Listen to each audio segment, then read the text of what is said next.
246. Police, and the bureaucracy, and to effect, under the pressure of the intolerable burden of the imperialist war and its consequences, a series of revolutionary measures establishing control over the production and distribution of goods.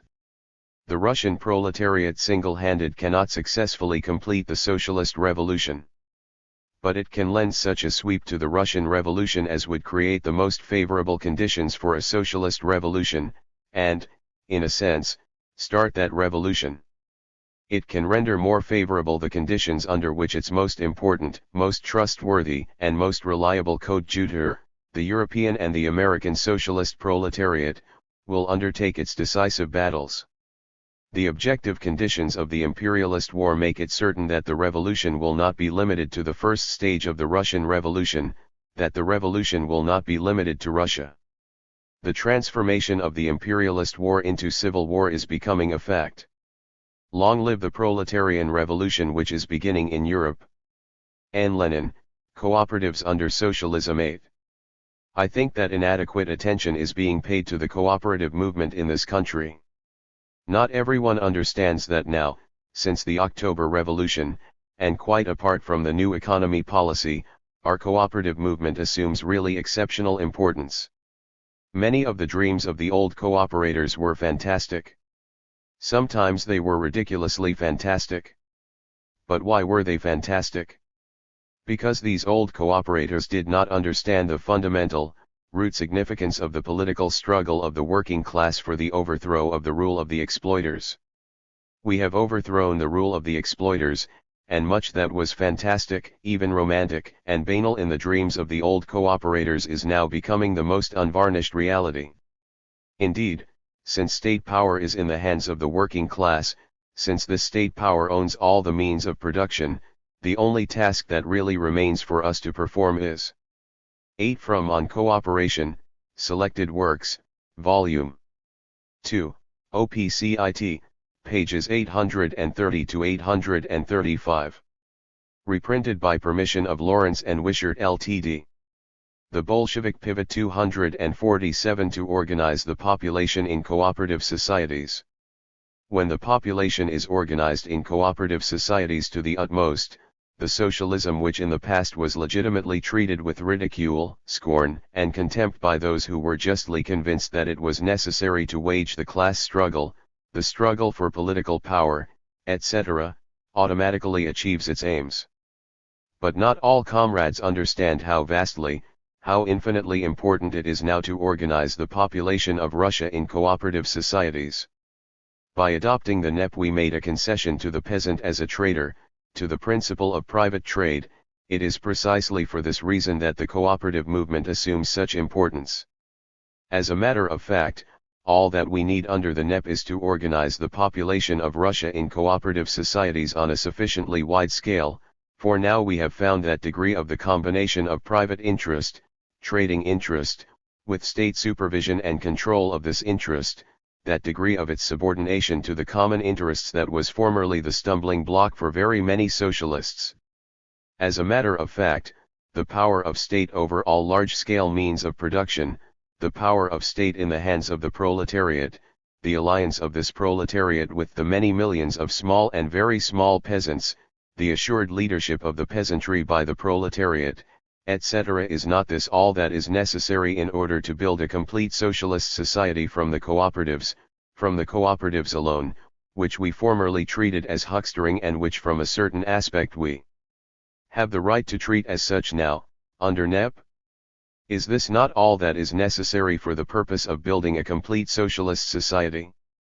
This is not yet the building of socialist society, but it is all that is necessary and sufficient for this building. This is what many of our practical workers underrate. They look down upon our cooperative societies with contempt and fail to appreciate their exceptional importance, first, from the standpoint of principle, and second, from the standpoint of the transition to the new order by means that will be simplest, easiest, and most intelligible for the peasantry. But this again is the most important thing. It is one thing to draw up fantastic plans for building socialism by means of all sorts of workers' associations, but it is quite another thing to learn to build it practically, in such a way that 248. Every small peasant may take part in the work of construction. This is the stage we have reached now. And there is no doubt that, having reached it, we take too little advantage of it. We went too far in introducing the NEP, not in that we attached too much importance to the principle of free industry and trade. We went too far in introducing the NEP in that we lost sight of the cooperatives, in that we now underrate the cooperatives, in that we are already beginning to forget the vast importance of the cooperatives from the two standpoints mentioned above. I now propose to discuss with the reader what can and should at once be done practically on the basis of this cooperative principle. By what means can we and should we start at once to develop this cooperative principle so that its socialist meaning may be clear to all? Politically, we must place the cooperatives in the position of always enjoying not only privileges in general, but privileges of a purely material character. The cooperatives must be granted state loans which should exceed, even if not much, the loans we grant to the private enterprises, even as large as those granted to heavy industry, etc. Every social system arises only with the financial assistance of a definite class. There is no need to mention the hundreds and hundreds of millions of rubles that the birth of free capitalism cost. Now we must realize, and apply in our practical work, the fact that the social system which we must now assist more than usual is the cooperative system. But it must be assisted in the real sense of the word, i.e., it will not be enough to interpret assistance to mean assistance for any kind of cooperative trade. By assistance we mean assistance for cooperative trade, in which really large masses of the population really take part.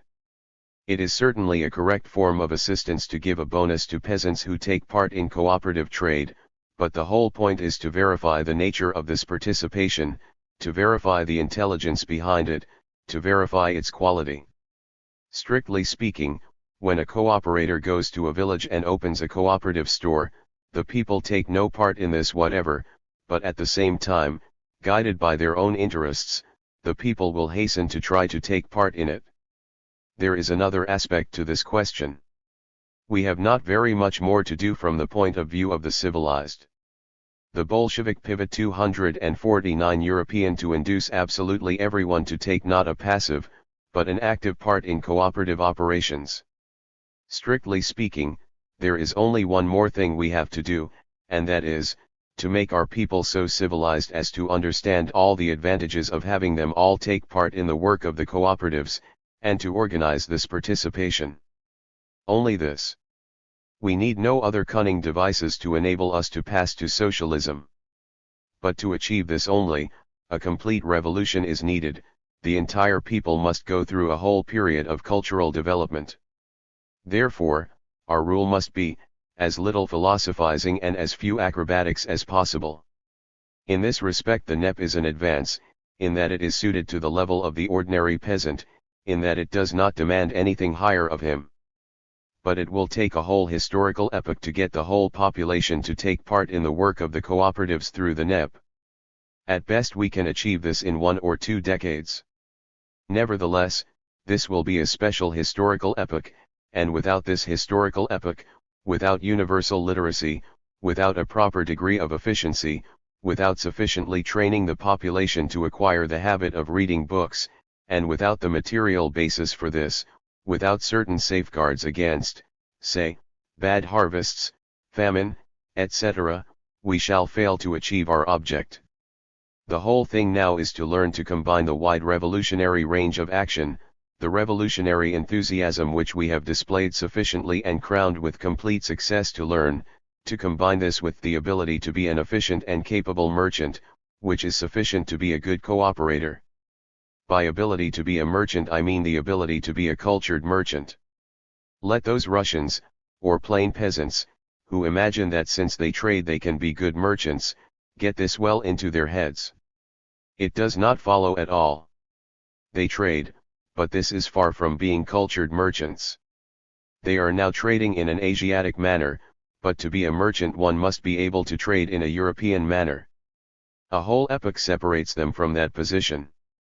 In conclusion, a number of economic, Financial and banking privileges must be granted to the cooperatives. This is the way our socialist state must promote the new principle on which the population must be organized. But this is only the general outline of the task, it does not depict in detail the entire content of the practical tasks. 250. i.e., we must ascertain what form of bonus we should give for organizing the cooperatives, the form of bonus by which we shall sufficiently assist the cooperatives, the form of bonus by means of which we shall obtain the civilized cooperator, and a system of civilized cooperators under the social ownership of the means of production, with the class victory of the proletariat over the bourgeoisie, is socialism. Whenever I wrote about the new economic policy, I always quoted the article on state capitalism which I wrote in 1918. More than once this has aroused doubts in the minds of certain young comrades. But their doubts arose mainly in connection with abstract political questions. It seemed to them that the term state capitalism cannot be applied to the system under which the means of production are owned by the working class, and in which the working class holds political power. They failed to observe, however, that I used the term state capitalism, first, in order to establish the historical connection between our present position and the position I held in my controversy with the so-called left communists, and already at that time I argued that state capitalism would be superior to the existing system of economy. It was important for me to show the continuity between ordinary state capitalism and the unusual, even very unusual, state capitalism to which I referred in introducing the reader to the new economic policy. Secondly, I always attached importance to the practical aim. And the practical aim of our new economic policy was to grant concessions. Undoubtedly, under the conditions prevailing in our country, concessions would have been a pure type of state capitalism. That is how I conceived the argument about state capitalism. But there is another aspect of the matter for which we may need state capitalism, or at least, something in juxtaposition with it. This raises the question of cooperation. There is no doubt that under the capitalist state the cooperatives are collective capitalist institutions. Nor is there any doubt that under our present economic conditions, when we combine private capitalist enterprises but situated on public land and controlled by the state power which is in the hands of the working class with enterprises of a consistently socialist type, the question of a third type of enterprise arises, which formerly was not regarded as an independent type differing in principle from the others, viz., cooperative enterprises. Under private capitalism, cooperative enterprises differ from capitalist enterprises as collective enterprises differ from private enterprises. Under state capitalism, cooperative enterprises differ from state capitalist enterprises, firstly, in that they are private enterprises, and secondly, in that they are collective enterprises. Under our present system, cooperative enterprises differ from private capitalist enterprises because they are collective enterprises, but they do not differ from socialist enterprises if the land on which they are situated and the means of production belong to the state, i.e., the working class. This circumstance is not taken into consideration sufficiently when cooperation is discussed. It is forgotten that owing to the special features of our state system, our cooperatives acquire an altogether exceptional significance. If we exclude concessions, which, incidentally, we have not granted on any considerable scale, cooperation, under our conditions, very often entirely coincides with socialism. I shall explain my idea. Why were the plans of the old cooperators, from Robert Owen onward, fantastic? Because they dreamt of peacefully transforming present-day society into socialism without taking into account fundamental questions like that of the class struggle, of the working class capturing political power, of overthrowing the rule of the exploiting class.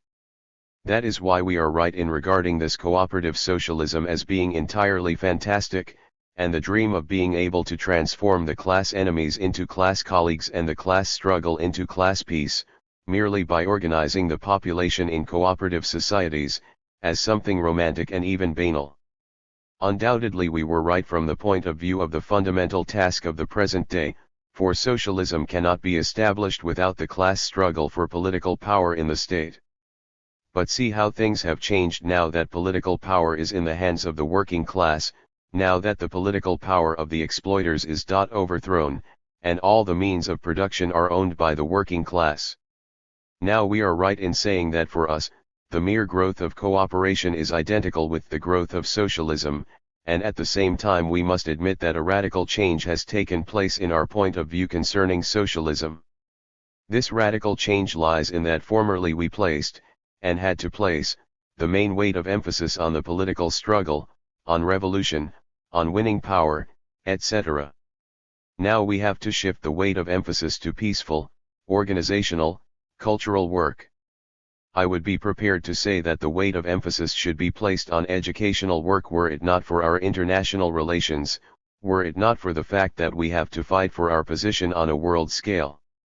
If we leave that aside, however, and confine ourselves entirely to internal economic relations, the weight of emphasis in our work is certainly shifted to educational work. Two main tasks confront us which constitute the epoch. The first is to reorganize our machinery of state, which is utterly useless, and which we took over in its entirety from the preceding epoch. During the past 5 years of struggle we did not, and could not, make any serious changes in it. The second is to conduct educational work among the peasants.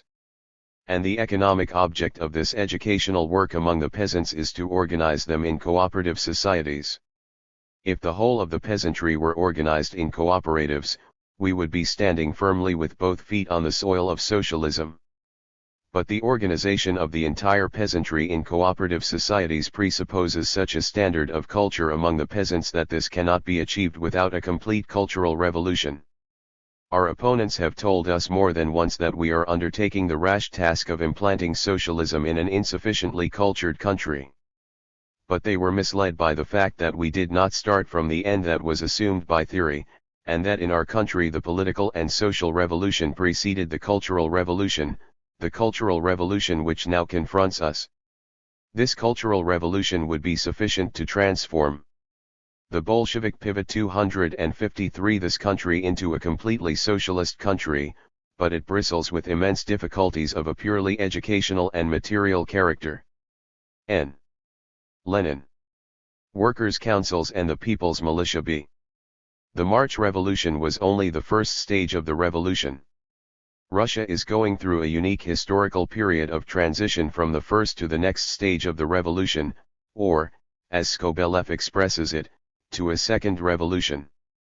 If we want to be Marxists and to learn from the experience of the revolutions the world over, we must try to understand just wherein lies the uniqueness of this transition period, and what are the tactics that follow from its objective peculiarities. The uniqueness of the situation lies in the fact that the Gukakov-Miliukov government has won the first victory with unusual ease because of the three following main circumstances. 1. The help received from Anglo-French finance capital and its agents. 2. The help received from the upper layers of the army. 3. The fact that the entire Russian bourgeoisie had been organized in Zemstvo and city institutions, in the Imperial Duma, in the War Industries Committees, etc. The Gukakov government finds itself between the upper and nether millstones. Bound by capitalist interests, it is compelled to strive to prolong the predatory war for plunder, to protect the monstrous profits of the capitalists and the landlords, to restore the monarchy. Bound by its revolutionary origin and the necessity of an abrupt change from Tsarism to democracy, finding itself under the pressure of the hungry masses that clamor for peace, the government is forced to lie, to shift about, to procrastinate, to make as many declarations and promises as possible, and to carry out as few of them as possible, to make concessions with one hand, and to withdraw them with the other.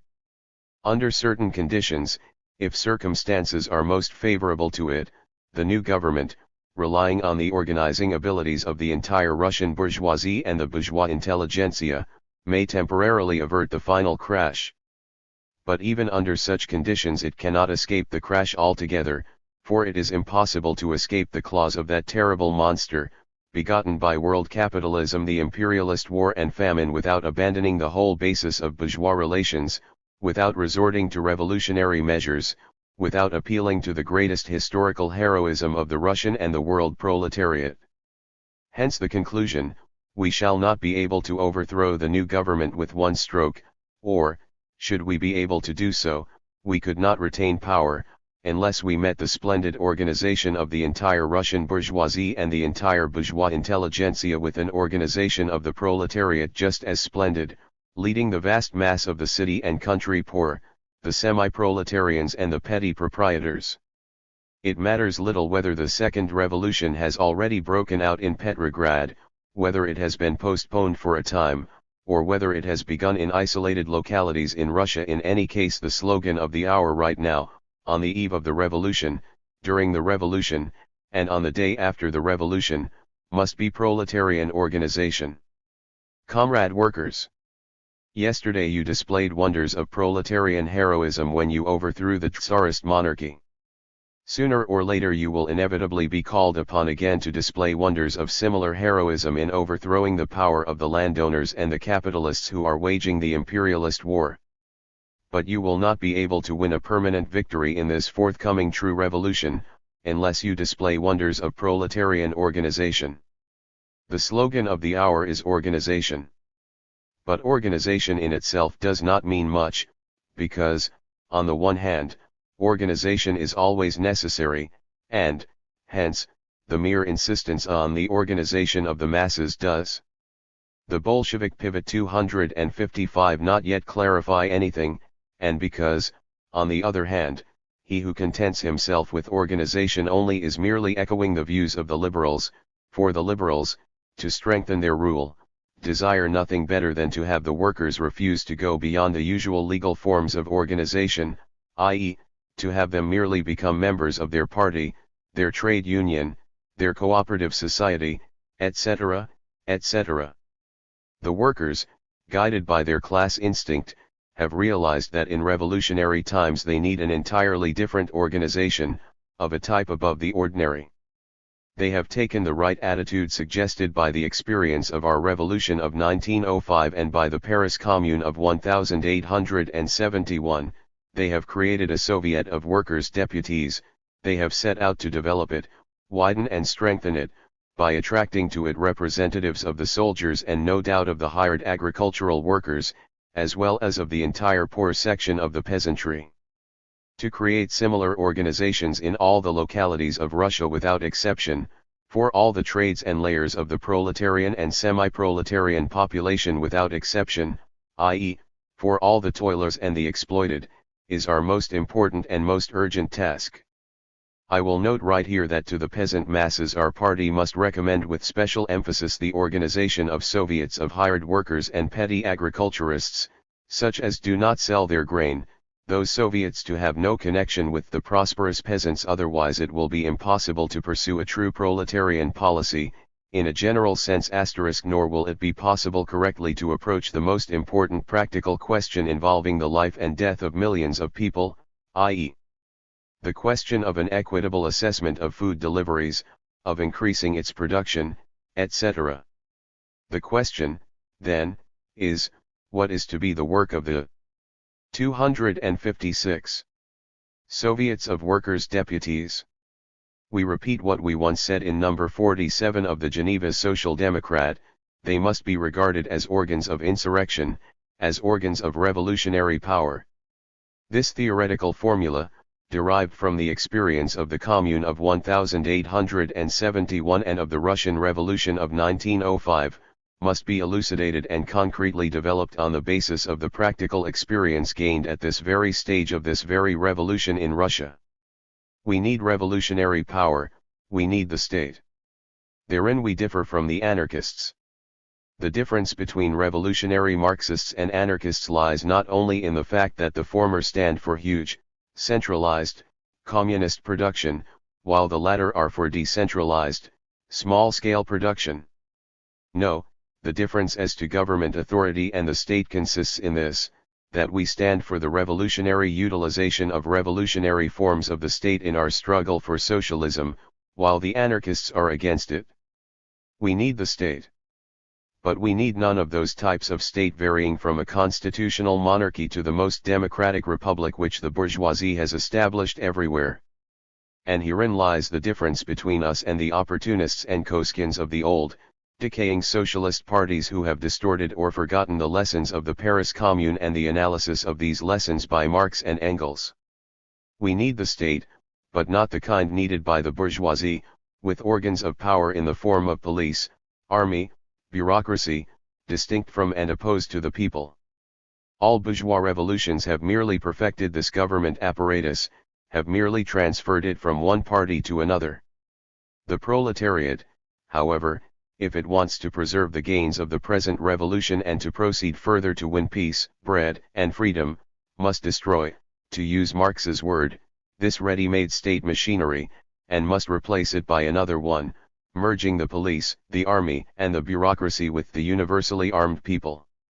Advancing along the road indicated by the experience of the Paris Commune of 1871 and the Russian Revolution of 1905, the proletariat must organize and arm all the poorest and most exploited sections of the population, so that they themselves may take into their own hands all the organs of state. The Bolshevik pivot 257 power, that they themselves may constitute these organs. The workers of Russia have already, with the very first stage of the First Revolution, March, 1917, entered on this course. The whole problem now is to understand clearly the nature of this new course and courageously, firmly, and persistently, to continue on it.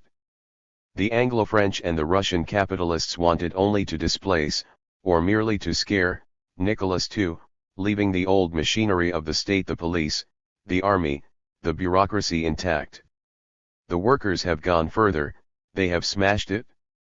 And now not only the Anglo-French, but even the German capitalists howl with rage and horror when they see Russian soldiers shooting their officers, some of whom were even supporters of Gukakov and Miliukov, as Admiral Nepinin, for example. I have said that the workers have smashed the old state machinery. To be more precise, they have begun to smash it. Let us take a concrete example. The police of Petrograd and many other places have been partly killed off, and partly removed. The Gukakov-Miliukov government will not be able to restore the monarchy, or even to retain power, unless it re-establishes the police as an organization of armed men separated from and opposed to the people and under the command of the bourgeoisie. This is as clear as the clearest day.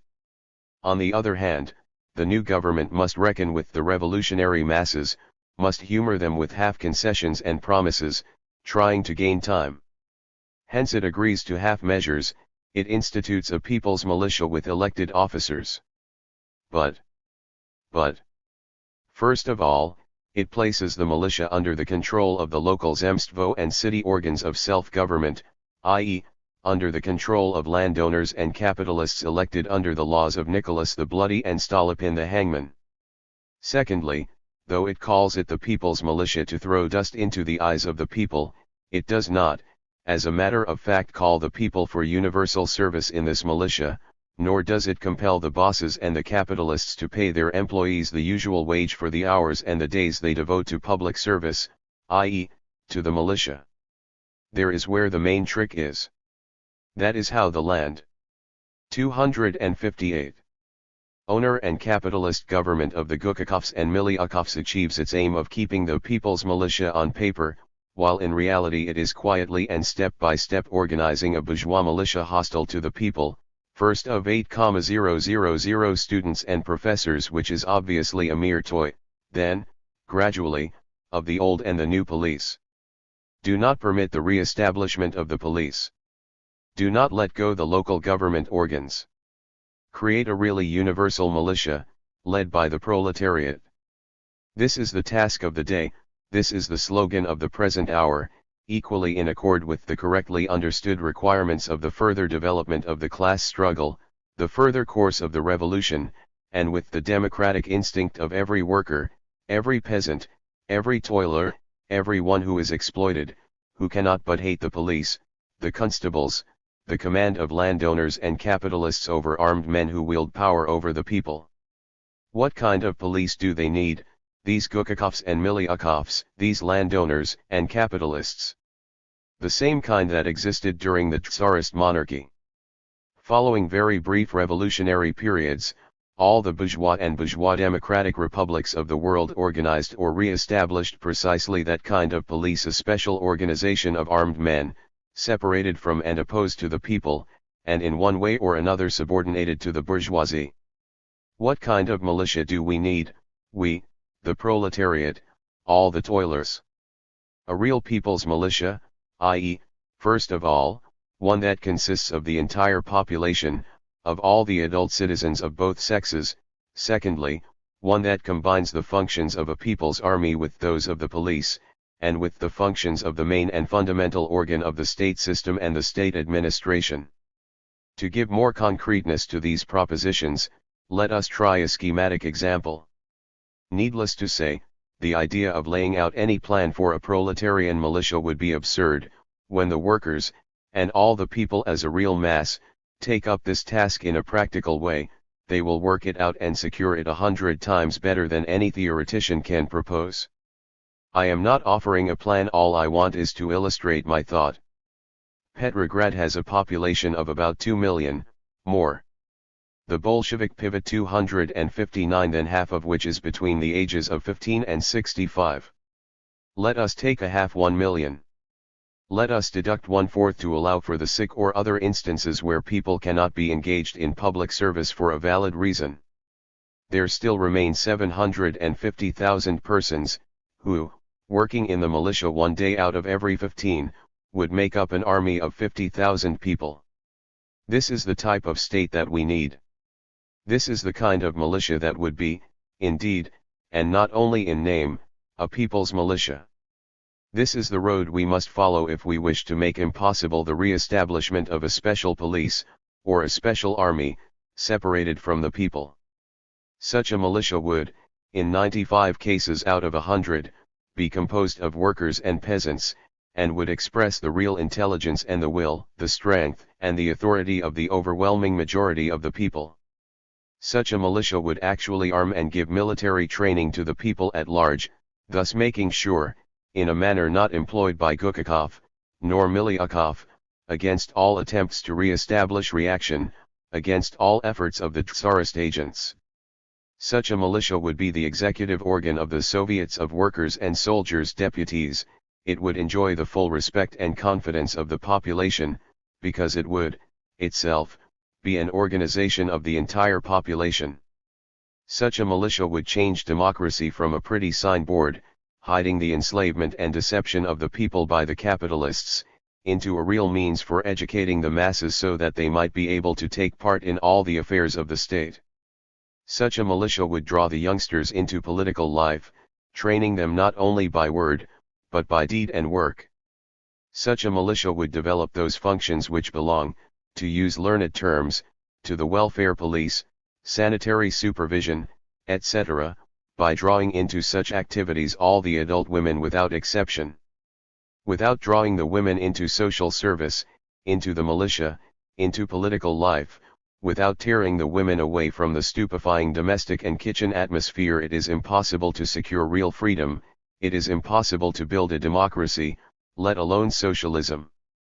Such a militia would be a proletarian militia, because the industrial and the city workers would just as naturally and inevitably assume in it the leadership of the masses of the 260 poor, as naturally and inevitably as they took the leading position in all the revolutionary struggles of the people in the years 1905 to 1907, and in 1917.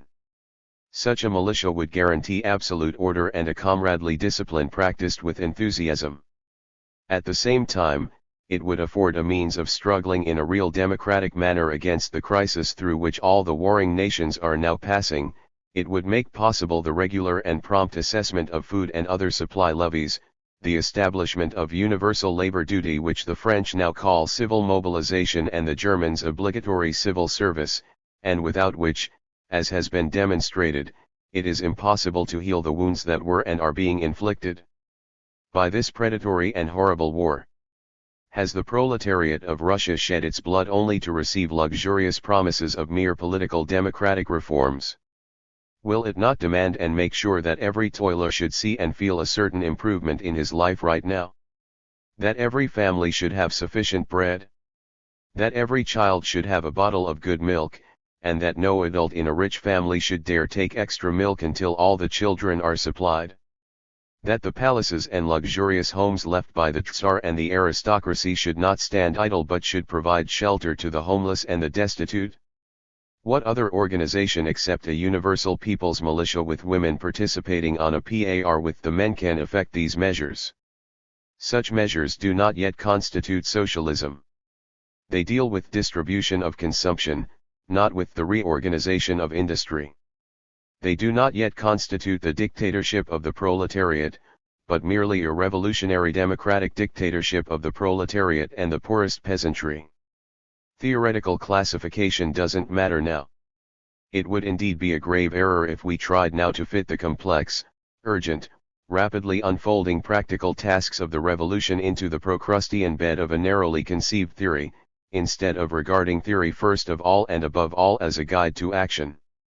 Will the mass of Russian workers have sufficient class consciousness, self-discipline, and heroism to show wonders of proletarian organization after they have displayed wonders of courage, initiative and self-sacrifice in direct revolutionary struggle? This we do not know, and to make the Bolshevik pivot 261 conjectures about it would be idle, for such questions are answered only by life itself. What we do know definitely and what we must as a party explain to the masses is that we have on hand a historic motive power of tremendous force that causes an unheard of crisis, hunger, and countless miseries. This motive is the war which the capitalists of both warring camps are waging for predatory purposes. This motive power has brought a number of the richest, freest, and most enlightened nations to the brink of an abyss. It forces nations to strain all their strength to the breaking point. It places them in an insufferable position. It makes imperative the putting into effect not of theories, but of most extreme yet practical measures, because without these extreme measures there is death, immediate and indubitable death for millions of people through hunger. That revolutionary enthusiasm on the part of the most advanced class can accomplish much when objective conditions demand extreme measures from the entire people, need not be argued. This aspect of the case is clearly seen and felt by everyone in Russia. It is important to understand that in revolutionary times the objective situation changes as rapidly and as suddenly as life itself. We should be able to adjust our tactics and our immediate objectives to the peculiarities of every given situation.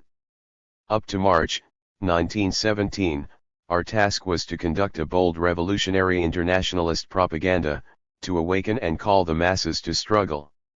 In the March days there was required the courage of heroic struggle to crush Tsarism, the most immediate foe. We are now going through a transition from the first stage of the revolution to the second, from a grapple with Tsarism to a grapple with the imperialism of Gukakov-Milyakov, of the capitalists and the landowners. Our immediate problem is organization, not in the sense of effecting ordinary organization by ordinary methods, but in the sense of drawing large masses of the oppressed classes in unheard of numbers into the organization, and of embodying in this organization military, state, and national economic problems. The proletariat has approached this unique task and will approach it in a variety of ways. In some localities of Rus. 262. SIA the March Revolution has given the proletariat almost full power. In others, the proletariat will begin to build up and strengthen the proletarian militia perhaps by usurpation.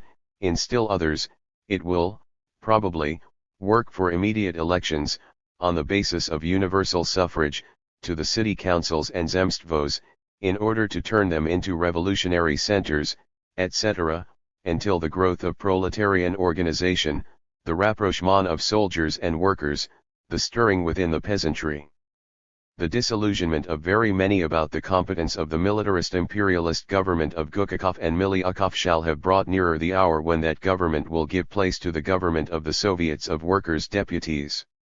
Nor must we forget that right near Petrograd there is one of the most advanced, actually republican, countries, Finland, a country which from 1905 up to 1917, shielded by the revolutionary struggles in Russia, has developed a democracy by comparatively peaceful means, and has won the majority of its population over to socialism.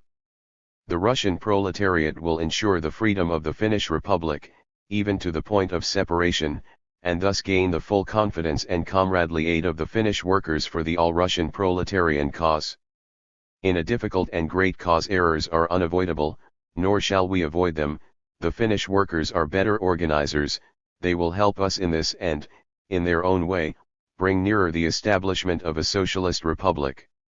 Revolutionary victories in Russia itself, quiet organizational successes in Finland shielded by the above victories, the Russian workers taking up revolutionary organizational tasks on a new scale, conquest of power by the proletariat and the poorest strata of the population, encouraging and developing the socialist revolution in the West. This is the path that will lead us to peace and socialism.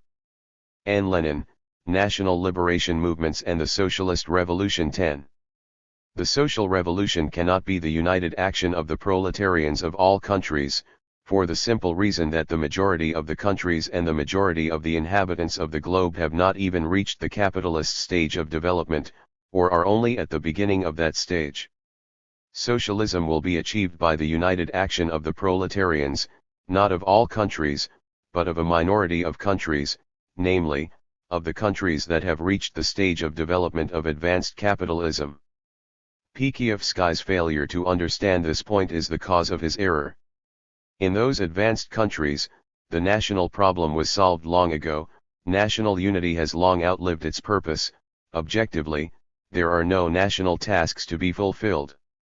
Hence, only in those countries is it possible now to blow up national unity, and establish class unity. In the undeveloped countries, in the whole of Eastern Europe and all the colonial and semi-colonial countries, the situation is entirely different. In those countries, as a general rule, we still have oppressed and capitalistically undeveloped nations. Objectively, these nations still have national tasks to fulfill, namely, democratic tasks, the tasks of throwing off foreign oppression. As an example of precisely such nations, Engels quoted India, and said that she may make a revolution against victorious socialism, for Engels was remote from that ridiculous imperialist economism which imagines that the proletariat, having achieved victory in the advanced countries, will automatically, without definite democratic measures, abolish national oppression everywhere. The victorious proletariat will recognize the countries in which it has achieved victory. This cannot be done all at once, nor indeed is it possible to vanquish the bourgeoisie all at once. The undeveloped and oppressed nations are not waiting, they are not ceasing to live, they are not disappearing, while 264. The proletariat of the advanced countries is overthrowing the bourgeoisie and repelling its attempts at counter-revolution. If, to rise in rebellion, they take advantage of an imperialist bourgeois crisis like the War of 1915-16, which is only a minor crisis compared with social revolution, we can be quite sure that they, all the more so, will take advantage of the great crises of civil war in the advanced countries. The social revolution cannot come about except in the form of an epoch of proletarian civil war against the bourgeoisie in the advanced countries, combined with a whole series of democratic and revolutionary movements, including movements for national liberation, in the undeveloped, backward and oppressed nations. Why? Because capitalism develops unevenly, and objective reality gives us highly developed capitalist nations side by side with a number of nations only slightly developed economically, or totally undeveloped. Leon Trotsky, The Law of Uneven and Combined Development in Russian History 11. A backward country assimilates the material and intellectual conquests of the advanced countries. But this does not mean that it follows them slavishly, reproduces all the stages of their past. The theory of the repetition of historic cycles Vico and his more recent followers rests upon an observation of the orbits of old pre-capitalistic cultures, and in part upon the first experiments of capitalist development. A certain repetition of cultural stages in ever-new settlements was in fact bound up with the provincial and episodic character of that whole process. Capitalism means, however, an overcoming of those conditions. It prepares and in a certain sense realizes the universality and permanence of man's development. By this a repetition of the forms of development by different nations is ruled out. Although compelled to follow after the advanced countries, a backward country does not take things in the same order. The privilege of historic backwardness, and such a privilege exists, permits, or rather compels, the adoption of whatever is ready in advance of any specified date, skipping a whole series of intermediate stages. Savages throw away their bows and arrows for rifles all at once, without traveling the road which lay between those two weapons in the past. The European colonists in America did not begin history all over again from the beginning. The fact that Germany and the United States have now economically outstripped England was made possible by the very backwardness of their capitalist development. On the other hand, the conservative anarchy in the British coal industry, as also in the heads of MacDonald and his friends, is a paying up for the past when England played too long the role of capitalist pathfinder. The development of historically backward nations leads necessarily to a peculiar combination of different stages in the historic process. Their development as a whole acquires a planless, complex, combined character. The possibility of skipping over intermediate steps is of course by no means absolute. Its degree is determined in the long run by the economic and cultural capacities of the country. The backward nation, moreover, not infrequently debases the achievements borrowed from outside in the process of adapting them to its own more primitive culture. In this, the very process of assimilation acquires a self-contradictory character. Thus the introduction of certain elements of Western technique and training, above all military and industrial, under Peter I, led to a strengthening of serfdom as the fundamental form of labor organization. European armament and European loans, both indubitable products of a higher culture, led to a strengthening of Tsarism, which delayed in its turn the development of the country. The laws of history have nothing in common with a pedantic schematism. Unevenness, the most general law of the historic process, reveals itself most sharply and complexly in the destiny of the backward countries. Under the whip of external necessity, their backward culture is compelled to make leaps. From the universal law of unevenness thus derives another law which, for the lack of a better name, we may call the law of combined development, by which we mean a drawing together of the different stages of the journey, a combining of separate steps, an amalgam of archaic with more contemporary forms. Without this law, to be taken of course in its whole material content, it is impos. 266.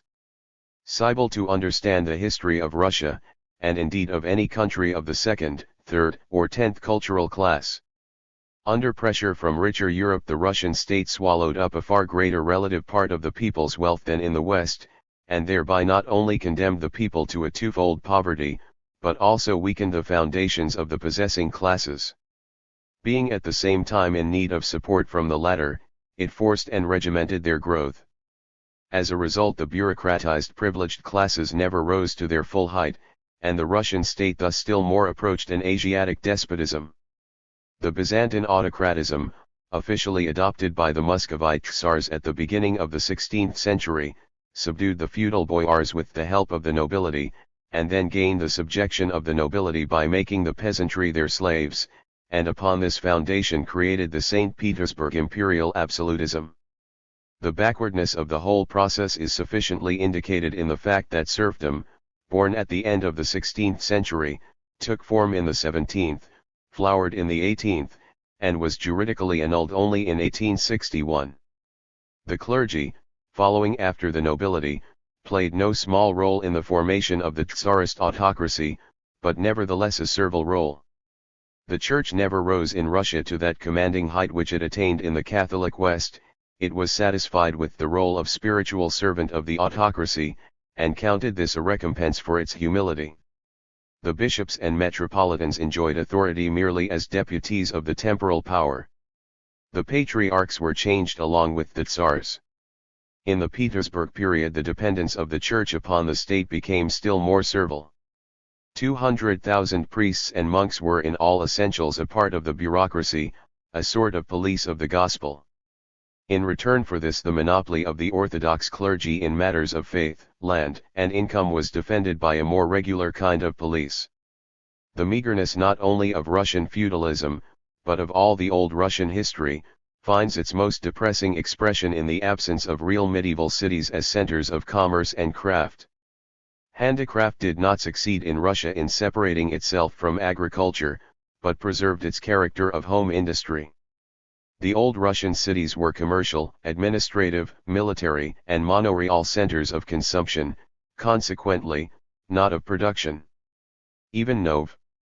The Bolshevik pivot 267 Gorod, similar to Hansa and not subdued by the Tartars, was only a commercial, and not an industrial city. True, the distribution of the peasant industries over various districts created a demand for trade mediation on a large scale. But nomad traders could not possibly occupy that place in social life which belonged in the West to the craft guild and merchant industry, petty and middle bourgeoisie, inseparably bound up with its peasant environment. The chief roads of Russian trade, moreover, led across the border, thus from time immemorial giving the leadership to foreign commercial capital, and imparting a semi-colonial character to the whole process, in which the Russian trader was a mediator between the Western cities and the Russian villages. This kind of economic relation developed further during the epoch of Russian capitalism and found its extreme expression in the imperialistic war. The insignificance of the Russian cities, which more than anything else promoted the development of an Asiatic state, also made impossible a reformation, that is, a replacement of the feudal bureaucratic orthodoxy by some sort of modernized kind of Christianity adapted to the demands of a bourgeois society. The struggle against the state church did not go farther than the creation of peasant sects, the faction of the old believers being the most powerful among them. 15 years before the Great French Revolution there developed in Russia a movement of the Cossacks, peasants and worker serfs of the Urals, known as the Pugachev Rebellion. What was lacking to this menacing popular uprising in order to convert it into a revolution? A third estate. Without the industrial democracy of the cities a peasant war could not develop into a revolution, just as the peasant sects could not rise to the height of a reformation. The result of the Pugachev Rebellion was just the opposite, a strengthening of bureaucratic absolutism as the guardian of the interests of the nobility, a guardian which had again justified itself in the hour of danger. The Europeanization of the country, formally begun in the time of Peter, became during the following century more and more a demand of the ruling class itself, the nobility. In 1825 the aristocratic intelligentsia, generalizing this demand politically, went to the point of a military conspiracy to limit the powers of autocracy. Thus, under pressure from the European bourgeois development, the pro. 268. Aggressive nobility attempted to take the place of the lacking third estate. But nevertheless they wished to combine their liberal regime with the security of their own caste domination, and therefore feared most of all to arouse the peasantry. It is thus not surprising that the conspiracy remained a mere attempt on the part of a brilliant but isolated officer caste which gave up the sponge almost without a struggle. Such was the significance of the Decabrist uprising. The landlords who owned factories were the first among their caste to favor replacing serfdom by wage labor. The growing export of Russian grain gave an impulse in the same direction. In 1861 the noble bureaucracy, relying upon the liberal landlords, carried out its peasant reform. The impotent bourgeois liberalism during this operation played the role of humble chorus. It is needless to remark that Tsarism solved the fundamental problem of Russia, the agrarian problem, in a more niggardly and thieving fashion than that in which the Prussian monarchy during the next decade was to solve the fundamental problem of Germany, its national consolidation. The solution of the problems of one class by another is one of those combined methods natural to backward countries. The law of combined development reveals itself most indubitably, however, in the history and character of Russian industry. Arising late, Russian industry did not repeat the development of the advanced countries, but inserted itself into this development, adapting their latest achievements to its own backwardness. Just as the economic evolution of Russia as a whole skipped over the epoch of craft guilds and manufacture, so also the separate branches of industry made a series of special leaps over technical productive stages that had been measured in the West by decades. Thanks to this, Russian industry developed at certain periods with extraordinary speed. Between the First Revolution and the war, industrial production in Russia approximately doubled. This has seemed to certain Russian historians a sufficient basis for concluding that we must abandon the legend of backwardness and slow growth. In reality, the possibility of this swift growth was determined by that very backwardness which, alas, continued not only up to the moment of liquidation of the old Russia, but as her legacy up to the present day. Leon Trotsky, How to Make an Insurrection 12. People do not make revolution eagerly any more than they do war. There is this difference, however, that in war compulsion plays the decisive role, in revolution there is no compulsion except that of circumstances. A revolution takes place only when there is no other way out. And the insurrection, which rises above a revolution like a peak in the mountain chain of its events, can no more be evoked at will than the revolution as a whole. The masses advance and retreat several times before they make up their minds to the final assault. Conspiracy is ordinarily contrasted to insurrection as the deliberate undertaking of a minority to a spontaneous movement of the majority.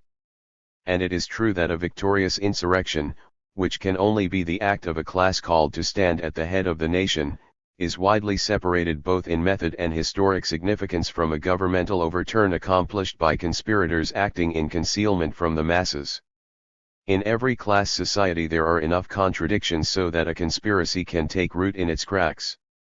Historic experience proves, however, that a certain degree of social disease is necessary, as in Spain, for instance, or Portugal, or South America, to supply continual nourishment for a regime of conspiracies.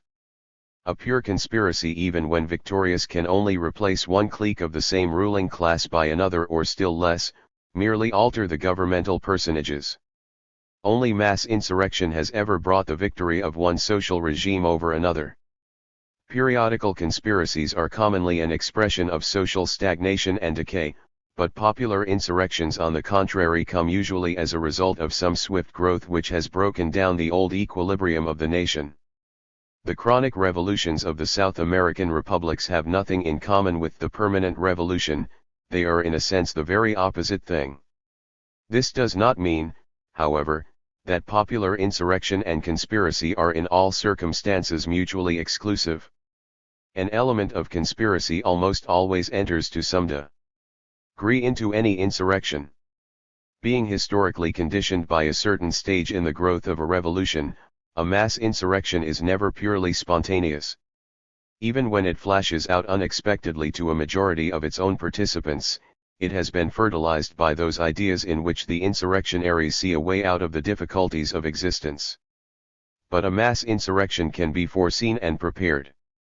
It can be organized in advance. In this case the conspiracy is subordinate to the insurrection, serves it, smooths its path, hastens its victory. The higher the political level of a revolutionary movement and the more serious its leadership, the greater will be the place occupied by conspiracy in a popular insurrection.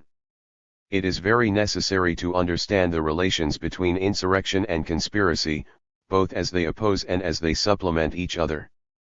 It is especially so, because the very use of the word conspiracy, even in Marxian literature, contains a superficial contradiction due to the fact that it sometimes implies an independent undertaking initiated by the minority, at others a preparation by the minority of a majority insurrection. History testifies, to be sure, that in certain conditions a popular insurrection can be victorious even without a conspiracy. Arising spontaneously out of the universal indignation, the scattered protests, demonstrations, strikes, street fights, an insurrection can draw in a part of the army, paralyze the forces of the enemy, and overthrow the old power. To a certain degree this is what happened in February 1917 in Russia. Approximately the same picture is presented by the development of the German and Austro-Hungarian revolutions of the autumn of 1918. Since in these events there was no party at the head of the insurrectionaries imbued through and through with the interests and aims of the insurrection, its victory had inevitably to transfer the power to those parties which up to the last moment had been opposing it. To overthrow the old power is one thing, to take the power in one's own hands is another. The bourgeoisie may win the power in a revolution not because it is revolutionary, but because it is bourgeois. It has in its possession property, education, the press, a network of strategic positions, a hierarchy of institutions. Quite otherwise with the proletariat. Deprived in the nature of things of all social advantages, an insurrectionary proletariat can count only the Bolshevik pivot 271 on its numbers, its solidarity, its cadres, its official staff. Just as a blacksmith cannot seize the red-hot iron in his naked hand, so the proletariat cannot directly seize the power, it has to have an organization accommodated to this task. The coordination of the mass insurrection with the conspiracy, the subordination of the conspiracy to the insurrection, the organization of the insurrection through the conspiracy, constitutes that complex and responsible department of revolutionary politics which Marx and Engels called the art of insurrection. It presupposes a correct general leadership of the masses, a flexible orientation in changing conditions, a thought-out plan of attack, cautiousness in technical preparation, and a daring blow. Historians and politicians usually give the name of spontaneous insurrection to a movement of the masses united by a common hostility against the old regime, but not having a clear aim, deliberated methods of struggle, or a leadership consciously showing the way to victory. This spontaneous insurrection is condescendingly recognized by official historians, at least those of democratic temper, as a necessary evil, the responsibility for which falls upon the old regime. The real reason for their attitude of indulgence is that spontaneous insurrection cannot transcend the framework of the bourgeois regime. The Social Democrats take a similar position. They do not reject revolution at large as a social catastrophe, any more than they reject earthquakes, volcanic eruptions, eclipses and epidemics of the plague. What they do reject, calling it Blanquism, or still worse, Bolshevism, is the conscious preparation of an overturn, the plan, the conspiracy. In other words, the Social Democrats are ready to sanction, and that only ex post facto, those overturns which hand the power to the bourgeoisie, but they implacably condemn those methods which might alone bring the power to the proletariat. Under this pretended objectivism they conceal a policy of defense of the capitalist society. From his observations and reflections upon the failure of the many insurrections he witnessed or took part in, Auguste Blanqui derived a number of tactical rules which, if violated, will make the victory of any insurrection extremely difficult, if not impossible. Blanqui demanded these things: a timely creation of correct revolutionary detachments, their centralized command and adequate equipment, a well-calculated placement of barricades, their definite con. 272. Struction, and a systematic, not a mere episodic, defense of them. All these rules, deriving from the military problems of the insurrection, must of course change with social conditions and military technique, but in themselves they are not by any means Blanquism in the sense that this word approaches the German Putschism, or revolutionary adventurism. Insurrection is an art, and like all arts it has its laws. The rules of Blanqui were the demands of a military revolutionary realism. Blanqui's mistake lay not in his direct but his inverse theorem. From the fact that tactical weakness condemns an insurrection to defeat, Blanqui inferred that an observance of the rules of insurrectionary tactics would itself guarantee the victory. Only from this point on is it legitimate to contrast Blanquism with Marxism. Conspiracy does not take the place of insurrection. An active minority of the proletariat, no matter how well organized, cannot seize the power regardless of the general conditions of the country. In this point history has condemned Blanquism. But only in this. His affirmative theorem retains all its force. In order to conquer the power, the proletariat needs more than a spontaneous insurrection. It needs a suitable organization, it needs a plan, it needs a conspiracy. Such is the Leninist view of this question. Engels' criticism of the fetishism of the barricade was based upon the evolution of military technique and of technique in general. The insurrectionary tactic of Blanquism corresponded to the character of the old Paris, the semi-handicraft proletariat, the narrow streets and the military system of Louis Philippe. Blanqui's mistake in principle was to identify revolution with insurrection. His technical mistake was to identify insurrection with the barricade. The Marxian criticism has been directed against both mistakes. Although at one with Blanquism in regarding insurrection as an art, Engels discovered not only the subordinate place occupied by insurrection in a revolution, but also the declining role of the barricade in an insurrection. Engels' criticism had nothing in common with the renunciation of the revolutionary methods in favor of pure parliamentarism, as the Philistines of the German social democracy, in cooperation with the Hohenzollern censorship, attempted in their day to pretend. For Engels, the question about barricades remained a question about one of the technical elements of an uprising. The reformists have attempted to. The Bolshevik pivot 273 infer from his rejection of the decisive importance of the barricade a rejection of revolutionary violence in general.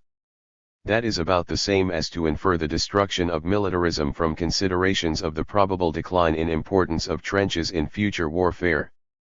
The organization by means of which the proletariat can both overthrow the old power and replace it, is the Soviets. This afterward became a matter of historic experience, but was up to the October Revolution a theoretical prognosis resting, to be sure, upon the preliminary experience of 1905.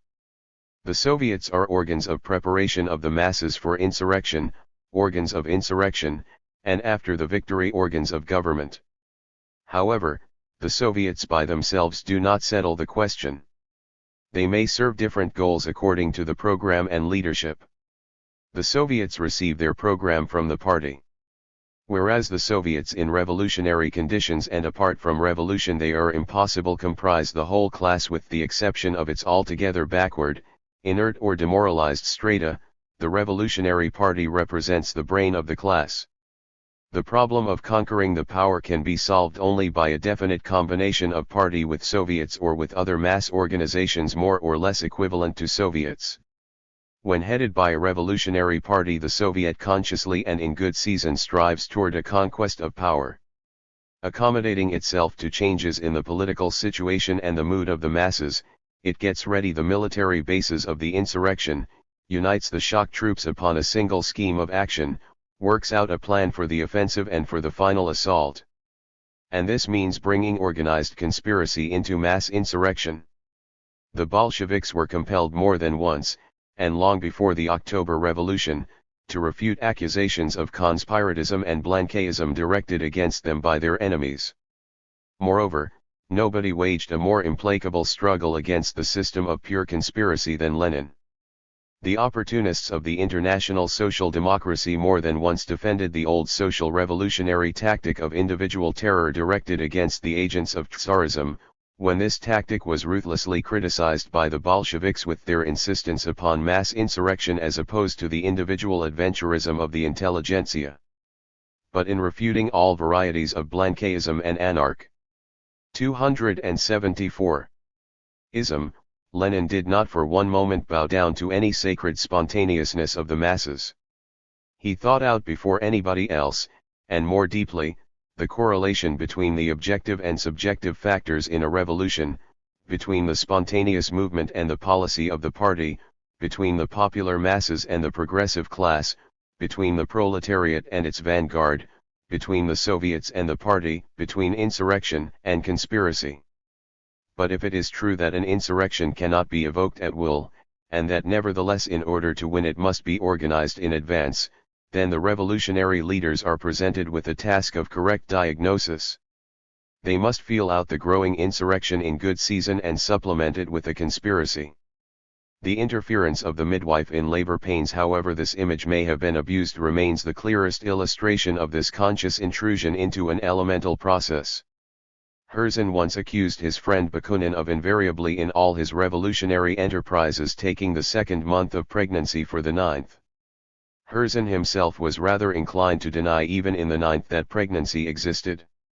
In February the question of determining the date of birth hardly arose at all, since the insurrection flared up unexpectedly without centralized leadership. But exactly for this reason the power did not go to those who had accomplished the insurrection, but to those who had applied the brakes. It was quite otherwise with the second insurrection. This was consciously prepared by the Bolshevik party. The problem of correctly seizing the moment to give the signal for the attack was thus laid upon the Bolshevik staff. Moment here is not to be taken too literally as meaning a definite day and hour. Physical births also present a considerable period of uncertainty, their limits interesting not only to the art of the midwife, but also to the casuistics of the surrogate's court. Between the moment when an attempt to summon an insurrection must inevitably prove premature and lead to a revolutionary miscarriage, and the moment when a favorable situation must be considered hopelessly missed, there exists a certain period, it may be measured in weeks, and sometimes in a few months, in the course of which an insurrection may be carried out with more or less chance of success. To discriminate this comparatively short period and then choose the definite MO. The Bolshevik pivot 275 meant now, in the more accurate sense of the very day and hour for the last blow, constitutes the most responsible task of the revolutionary leaders. It can with full justice be called the key problem, for it unites the policy of revolution with the technique of insurrection, and it is needless to add that insurrection, like war, is a continuation of politics with other instruments. Intuition and experience are necessary for revolutionary leadership, just as for all other kinds of creative activity. But much more than that is needed. The art of the magician can also successfully rely upon intuition and experience. Political magic is adequate, however, only for epochs and periods in which routine predominates. An epoch of mighty historic upheavals has no use for witch doctors. Here experience, even illumined by intuition, is not enough. Here you must have a synthetic doctrine comprehending the interactions of the chief historic forces. Here you must have a materialistic method permitting you to discover, behind the moving shadows of program and slogan, the actual movement of social bodies. The fundamental premise of a revolution is that the existing social structure has become incapable of solving the urgent problems of development of the nation. A revolution becomes possible, however, only in case the society contains a new class capable of taking the lead in solving the problems presented by history. The process of preparing a revolution consists of making the objective problems involved in the contradictions of industry and of classes find their way into the consciousness of living human masses, change this consciousness and create new correlations of human forces. Leon Trotsky, Theory of the Permanent Revolution 1-3. The permanent revolution, in the sense which Marx attached to the conception, means a revolution which makes no compromise with any form of class rule, which does not stop at the democratic stage, which goes over to socialist measures and to war against the reaction from without, that is, a revolution whose every next stage is anchored in the preceding one and which can only end in the complete liquidation of all class society. To dispel the chaos that has been created around the theory of the permanent revolution, it is necessary to distinguish three lines of thought that are united in this theory. First, it embraces the problem of the transition of the democratic revolution into the socialist. This is really the historical origin of the theory. The conception of the permanent revolution was set up by the great communists of the middle of the 19th century, by Marx and his adherents, in opposition to that democratic ideology which, as is known, presumed that all questions should be settled peacefully, in a reformist or evolutionary way, by the erection of the rational or democratic state. Marx regarded the bourgeois revolution of 48 as the direct introduction in the proletarian revolution. Marx erred. Yet his error has a factual and not a methodological character. The revolution of 1848 did not turn into the socialist revolution. But that is just why it also did not achieve democracy. As to the German Revolution of 1918, it is no democratic completion of the bourgeois revolution, it is a proletarian revolution decapitated by the social democracy. More correctly, it is the bourgeois counter-revolution, which is compelled to preserve pseudo-democratic forms after the victory over the proletariat. Vulgar Marxism has worked out a schema of historical development, according to which every bourgeois society sooner or later secures a democratic regime, and after which it gradually organizes and raises the proletariat, under the conditions of democracy, to socialism. As to the transition to socialism itself, there have been various notions, The avowed reformists imagined this transition as the reformist cramming of democracy with a socialist content.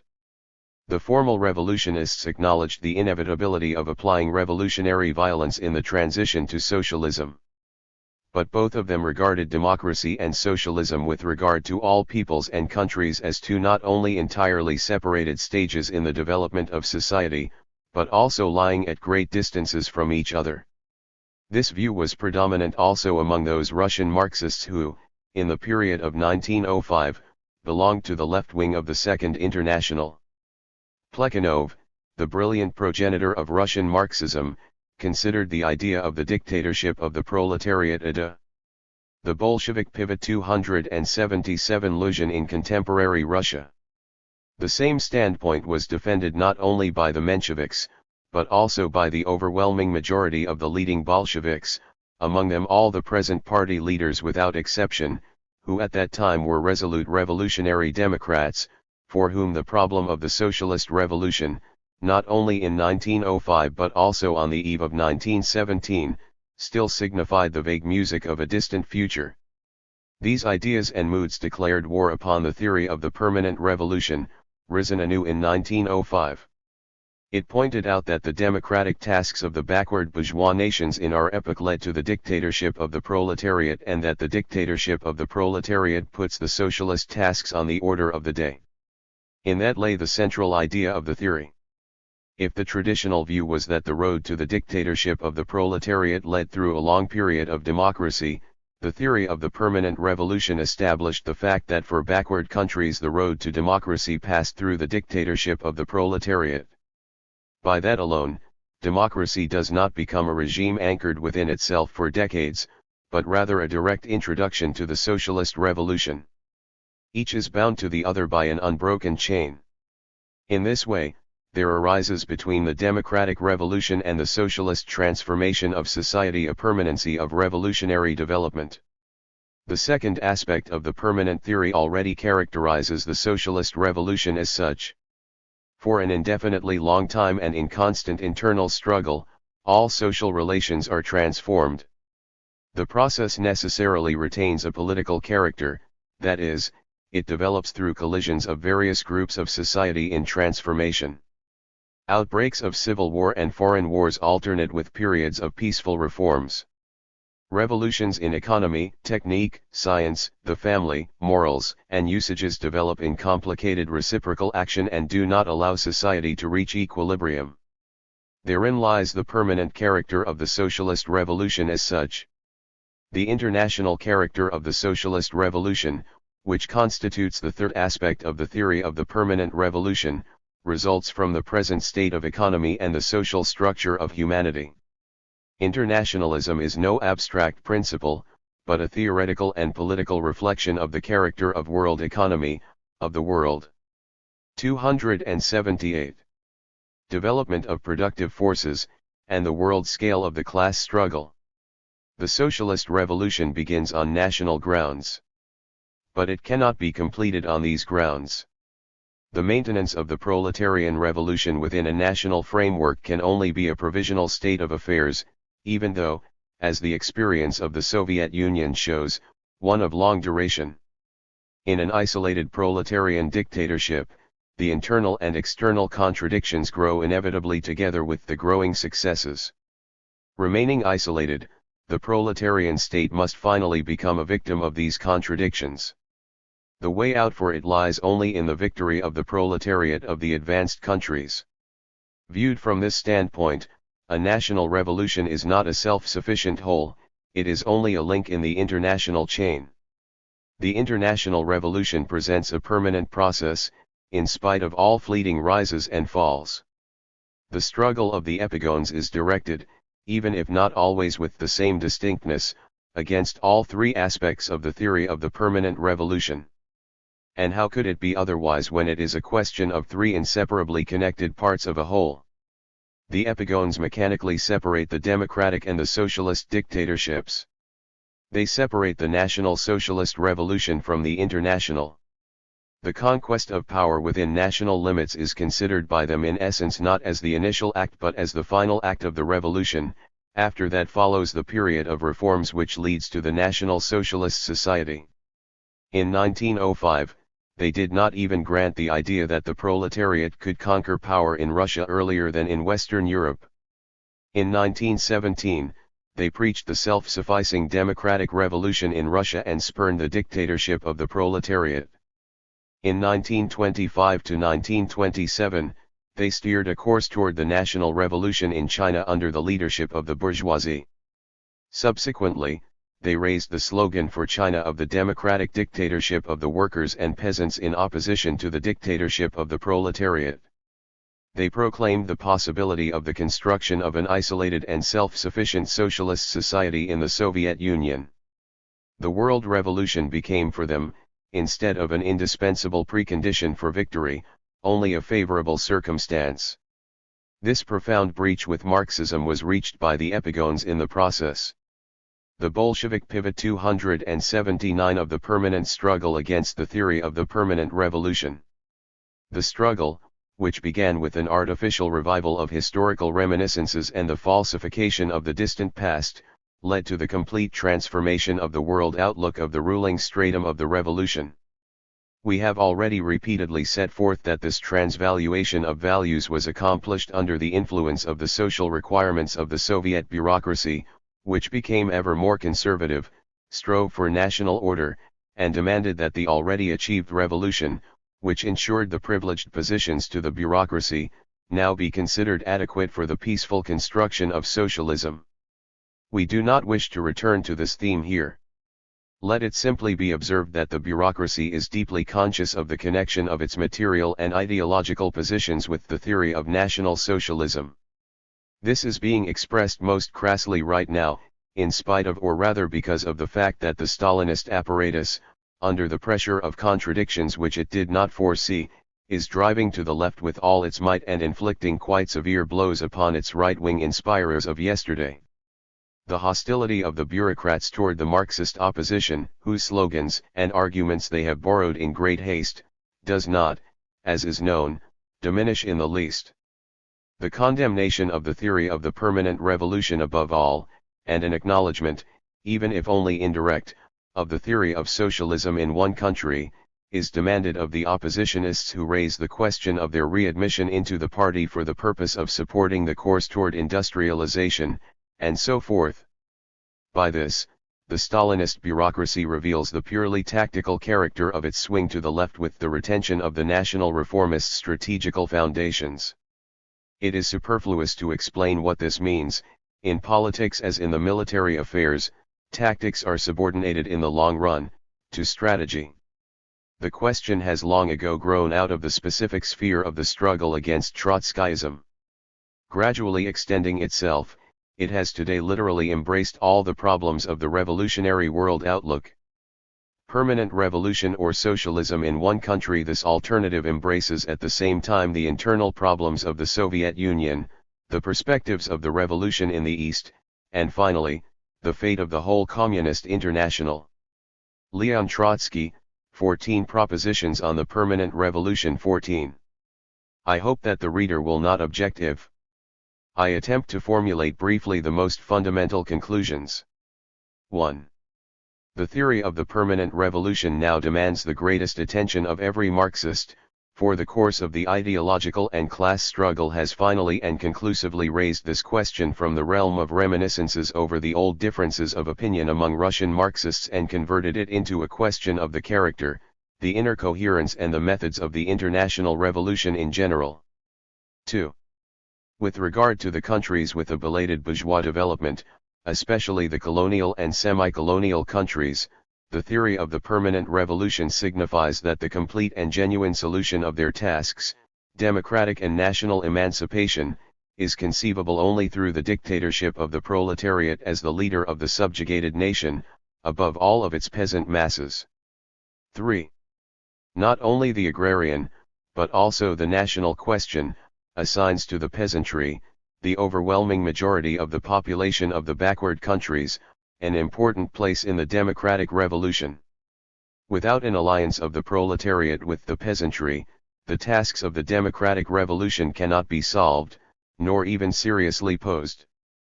but the alliance of these two classes can be realized in no other way than through an intransigent struggle against the influence of the national liberal bourgeoisie. 4.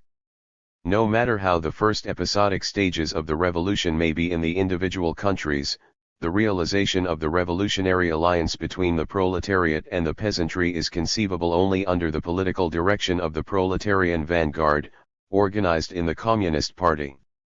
This in turn means that the victory of the democratic revolution is conceivable only through the dictatorship of the proletariat, which bases itself upon the alliance with the peasantry and first solves the problems of the democratic revolution. 5. The old slogan of Bolshevism, the democratic dictatorship of the proletariat and peasantry, expresses precisely the above characterized relationship of the proletariat, the peasantry, and the liberal bourgeoisie. This has been confirmed by the experience of October. But the old formula of Lenin does not settle in advance the problem of what the mutual relations between the proletariat and the peasantry inside of the revolutionary bloc will be. In other words, the formula has unknown algebraic quantities which have to make way for precise arithmetical quantities in the process of historical experience. The latter showed, and under circumstances that exclude every other interpretation, that no matter how great the revolutionary role of the peasantry may be, it can nevertheless not be an independent role, and even less a leading one. The peasant follows either the worker or the bourgeois. This means that the democratic dictatorship of the proletariat and peasantry is only conceivable as a dictatorship of the proletariat that leads the peasant masses behind it. 6. A democratic dictatorship of the proletariat and peasantry, as a regime that is distinguished from the dictatorship of the proletariat by its class content, might be realized only in case an independent revolutionary party could be constituted which expresses the interests of the peasants and in general of petty bourgeois democracy, a party that is capable of conquering power with this or that aid of the proletariat and of determining its revolutionary program. As modern history teaches, especially the history of Russia in the last 25 years, an insurmountable obstacle on the road to the creation of a peasants' party is the economic and political dependence of the petty bourgeoisie and its deep internal differentiation, thanks to which the upper sections of the petty bourgeoisie go with the big bourgeoisie in all decisive cases, especially in war and in revolution, and the lower sections with the proletariat, while the intermediate section has the choice between the two extreme poles. Between the Kerenskyat and the Bolshevik power, between the Kuomintang and the dictatorship of the proletariat, there cannot and does not lie any intermediate stage, that is, no democratic dictatorship of the workers and peasants. 7. The endeavor of the Comintern to foist upon the eastern countries the slogan of the democratic dictatorship of the proletariat and peasantry, finally and long ago exhausted by history, can have only a reactionary effect. Insofar as the slogan is counterposed to the slogan of the 282 dictatorship of the proletariat, it contributes to the dissolution of the proletariat into the petty bourgeois masses, and in this manner creates better conditions for the hegemony of the national bourgeoisie and consequently for the collapse of the democratic revolution. The introduction of the slogan into the program of the Comintern is a direct betrayal of Marxism and of the October traditions of Bolshevism. 8. The dictatorship of the proletariat, which has risen to power as the leader of the democratic revolution, is inevitably and very quickly placed before tasks that are bound up with deep inroads into the rights of bourgeois property. The democratic revolution grows over immediately into the socialist, and thereby becomes a permanent revolution. 9. The conquest of power by the proletariat does not terminate the revolution, but only opens it. Socialist construction is conceivable only on the foundation of the class struggle, on a national and international scale. This struggle, under the conditions of an overwhelming predominance of capitalist relationships in the world arena, will inevitably lead to explosions, that is, internally to civil wars, and externally to revolutionary wars. Therein lies the permanent character of the socialist revolution as such, regardless of whether it is a backward country that is involved, which only yesterday accomplished its democratic revolution, or an old capitalist country, which already has behind it a long epoch of democracy and parliamentarianism. 10. the completion of the socialist revolution within national limits is unthinkable. One of the basic reasons for the crisis in bourgeois society is the fact that the productive forces created by it conflict with the framework of the national state. From this follow, on the one hand, imperialist wars, and on the other, the utopia of the bourgeois United States of Europe. The socialist revolution commences on the national arena, is developed further on the interstate and finally on the world arena. Thus, the socialist revolution becomes a permanent revolution in a newer and broader sense of the word. It attains completion only in the final victory of the new society on our entire planet. 11. The above outlined schema of the development of the world revolution eliminates the question of the count. The Bolshevik pivot 283 tries that are mature or immature for socialism in the spirit of that pedantic, lifeless classification given by the present program of the Comintern. Insofar as capitalism has created the world market, the division of labor and productive forces throughout the world, it has also prepared world economy for socialist transformation. The various countries will go through this process at different tempos. Backward countries, under certain conditions, can arrive at the dictatorship of the proletariat sooner than the advanced countries, but they come later than the latter to socialism. A backward colonial or semi-colonial country, whose proletariat is insufficiently prepared to unite the peasantry and seize power, is thereby incapable of bringing the democratic revolution to its conclusion. On the contrary, in a country where the proletariat has power in its hands as the result of the democratic revolution, the subsequent fate of the dictatorship and socialism is not only and not so much dependent in the final analysis upon the national productive forces, as it is upon the development of the international socialist revolution. 12. The theory of socialism in one country which rose on the yeast of the reaction against October is the only theory that consistently, and to the very end, opposes the theory of the permanent revolution. The attempt of the epigones, under the blows of our criticism, to confine the application of the theory of socialism in one country exclusively to Russia, because of its specific characteristics does not improve matters but only makes them worse. The break with the international position always leads to a national messianism, that is, to attribute special prerogatives and peculiarities to one's own country, which would permit it to play a role that other countries cannot attain. The world division of labor, the dependence of Soviet industry upon foreign technique, the dependence of the productive forces of the advanced countries of Europe upon Asiatic raw materials, etc., etc., make the construction of a socialist society in any single country impossible. 13. The theory of Stalin-Bucharin not only contrasts the democratic revolution quite mechanically to the socialist revolution, but also tears the national revolution from the international path. 284. This theory sets the revolution in the backward countries the task of establishing an unrealizable regime of the democratic dictatorship. It contrasts this regime to the dictatorship of the proletariat, thus introducing illusion and fiction into politics, paralyzing the struggle for power of the proletariat in the East, and hampering the victory of the colonial revolution.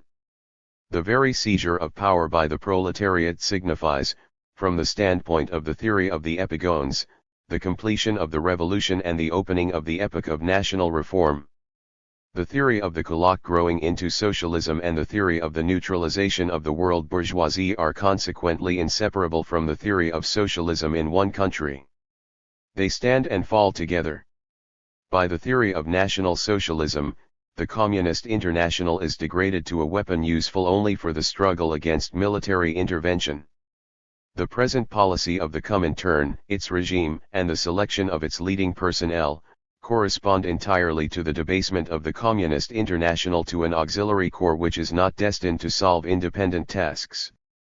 14. The program of the Comintern created by Bucharin is thoroughly eclectic. It makes the hopeless attempt to reconcile the theory of socialism in one country with Marxian internationalism, which is, however, inseparable from the permanent character of the world revolution. The struggle of the communist left opposition for a correct policy and a healthy regime in the Communist International is inseparably combined with the struggle for a Marxian program. The question of the program in turn is inseparable from the question of the two mutually exclusive theories, the theory of permanent revolution and the theory of socialism in one country. The problem of the permanent revolution has long ago outgrown the episodic differences of opinion between Lenin and Trotsky, which were completely exhausted by history. The struggle is between the basic ideas of Marx and Lenin on the one side and the eclectics of the centrists on the other. Leon Trotsky, Life in the Socialist Future 1-5. There is no doubt that, in the future and the farther we go, the more true it will be such monumental tasks as the planning of city gardens, of model houses, of railroads, and of ports, will interest vitally not only engineering architects, participators in competitions, but the large popular masses as well. The imperceptible, ant-like piling up of quarters and streets, brick by brick, from generation to generation will give way to titanic constructions of city villages, with map and compass in hand. Around this compass will be formed true people's parties, the parties of the future for special technology and construction, which will agitate passionately, hold meetings and vote. In this struggle, architecture will again be filled with the spirit of mass feelings and moods, only on a much higher plane, and mankind will educate itself plastically. It will become accustomed to look at the world as submissive clay for sculpting the most perfect forms of life. The wall between art and industry will come down. The great style of the future will be formative, not ornamental. Here the futurists are right. But it would be wrong to look at this as a liquidating of art, as a voluntary giving way to technique. Take the penknife as an example. The combination of art and technique can proceed along two fundamental lines. Either art embellishes the knife and pictures an elephant, a prize beauty, or the Eiffel Tower on its handle, or art helps technique to find an ideal form for the knife, that is, such a form which will correspond most adequately to the material of a knife and its purpose. To think that this task can be solved by purely technical means is incorrect, because purpose and material allow for an innumerable number of variations. To make an ideal knife, one must have, besides the knowledge of the properties of the material and the methods of its use, both imagination and taste.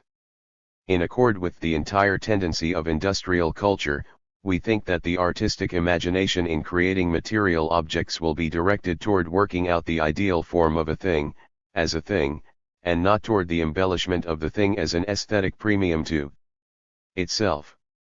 If this is true for penknives, it will be truer still for wearing apparel, furniture, theaters, and cities. This does not mean the doing away with machine-made art, not even in the most distant future.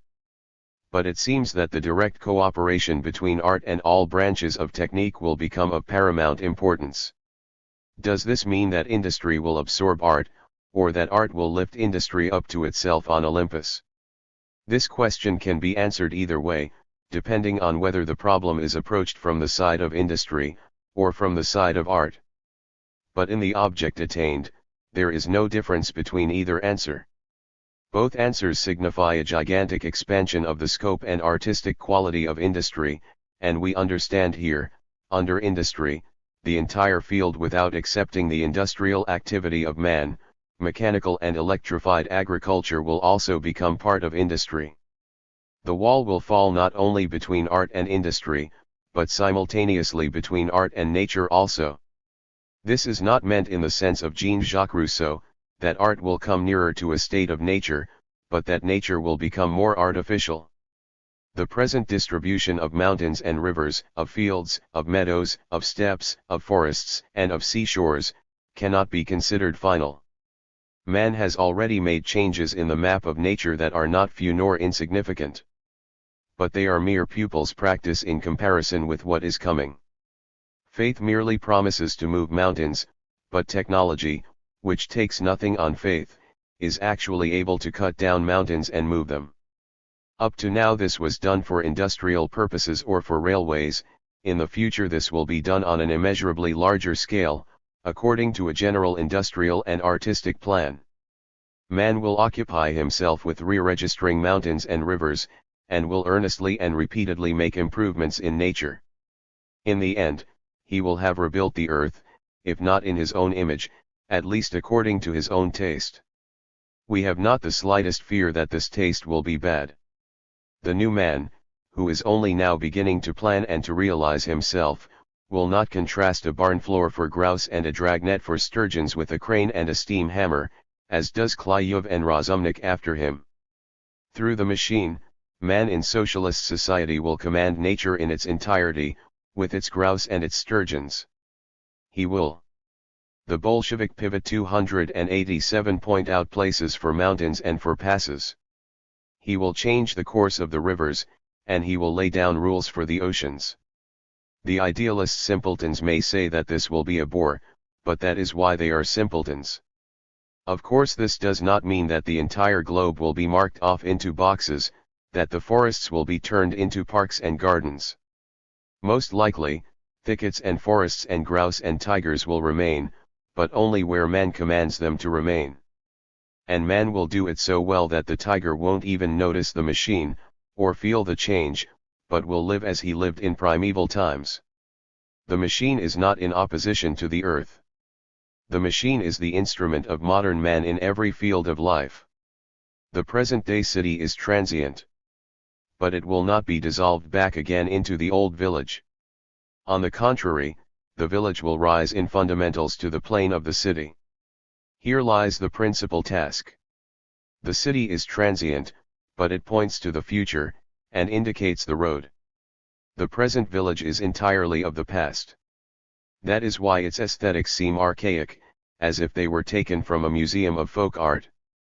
Mankind will come out of the period of civil wars much poorer from terrific destructions, even without the earthquakes of the kind that occurred in Japan. The effort to conquer poverty, hunger, want in all its forms, that is, to conquer nature, will be the dominant tendency for decades to come. The passion for mechanical improvements, as in America, will accompany the first stage of every new socialist society. The passive enjoyment of nature will disappear from art.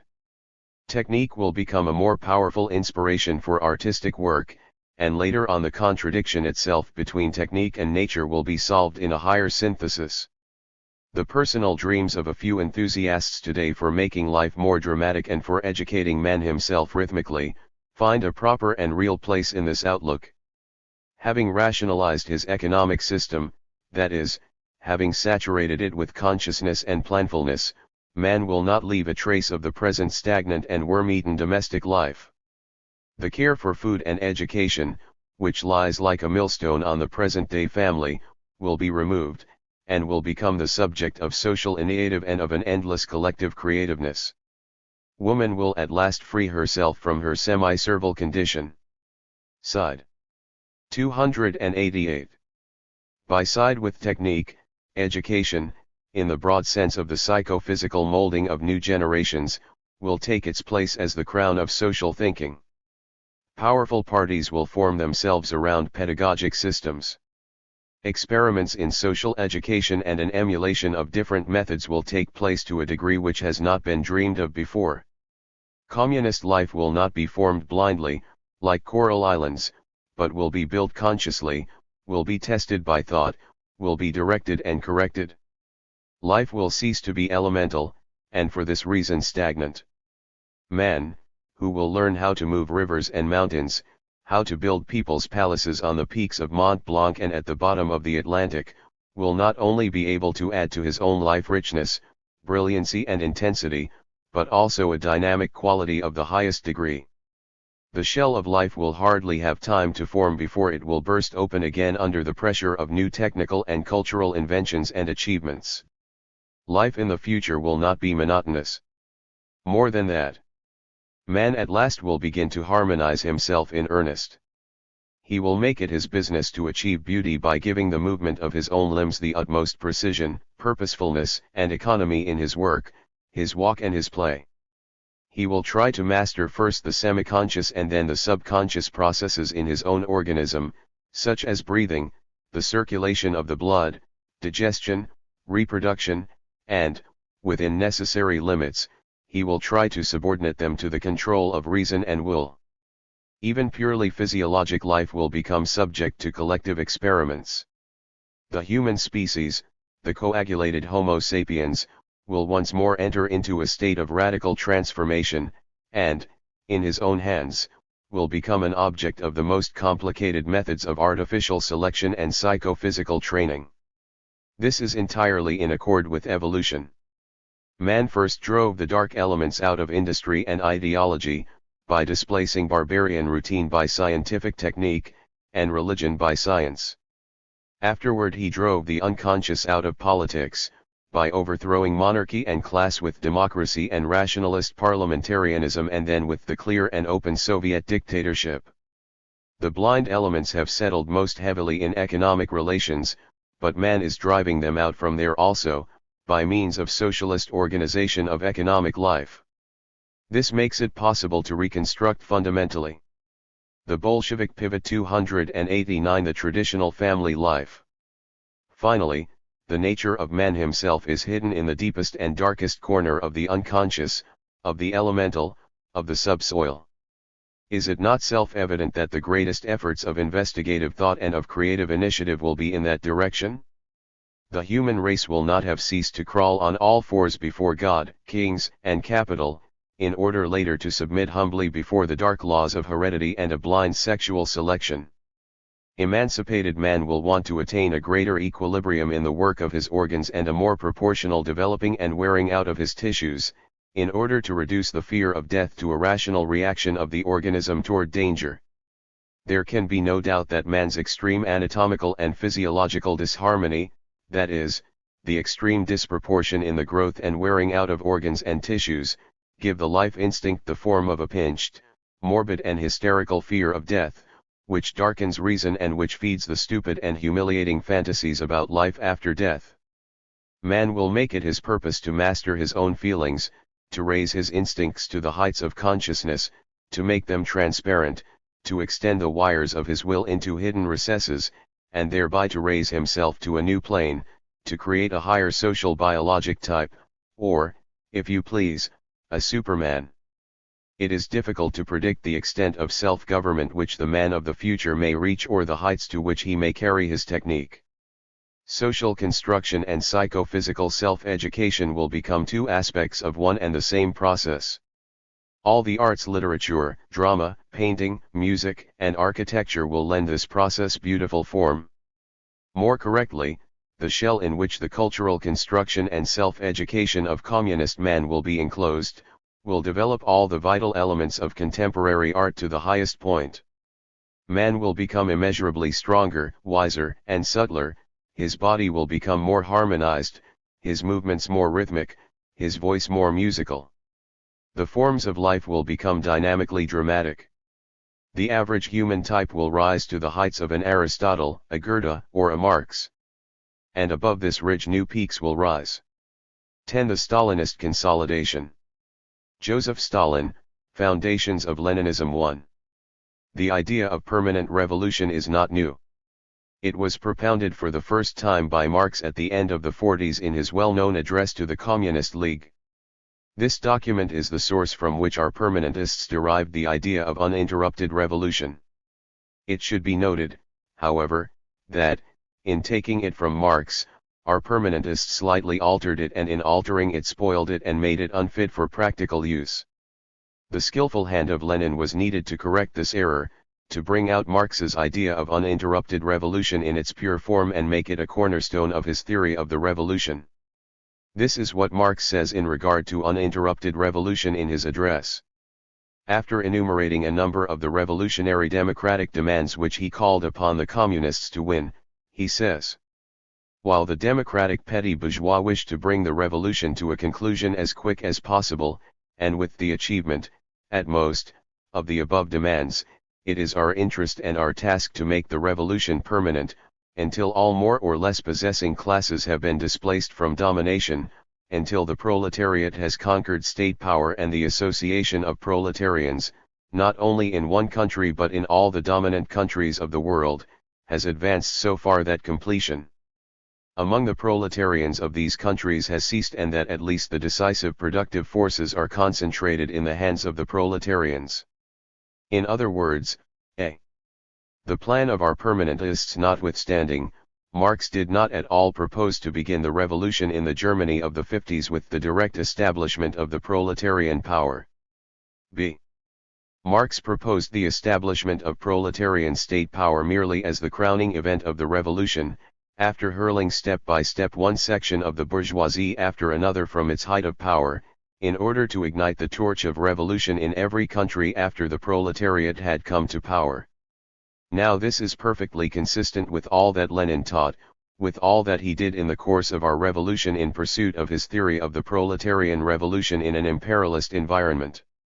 It turns out that our Russian permanentists have not only underestimated the role of the peasantry in the Russian Revolution and the importance of the conception of the hegemony of the proletariat, but have modified the Marxian idea of permanent revolution and deprived it of all practical value. That is why Lenin ridiculed their theory, ironically calling it original and splendid, and accused them of refusing to think why life, during a whole decade, has passed by this beautiful theory. That is why he thought this theory was semi-Menshevik and said that it takes from the Bolsheviks their call for the decisive revolutionary struggle of the proletariat and for the conquest of political power by it, from the Mensheviks it takes the negation of the role of the peasantry. This then, is how Lenin conceived the growth of the bourgeois democratic revolution into the proletarian revolution and the utilization of the bourgeois revolution for the immediate transition to the proletarian revolution. Let us continue. Formerly, the victory of the revolution in a single country was considered impossible, on the assumption that the combined action of the proletarians of all, or at least of a majority, of the advanced countries was necessary in order to achieve victory over the bourgeoisie. This point of view no longer corresponds with reality. Now we must start out from the possibility of such a victory, because the uneven and spasmodic character of the development of the various capitalist countries in the conditions of imperialism, the development of catastrophic contradictions within imperialism, leading inevitably to 292 wars, the growth of the revolutionary movement in all countries of the world, all these lead, not only to the possibility, but also to the necessity of the victory of the proletariat in individual countries. The history of the Russian Revolution is definite proof of that.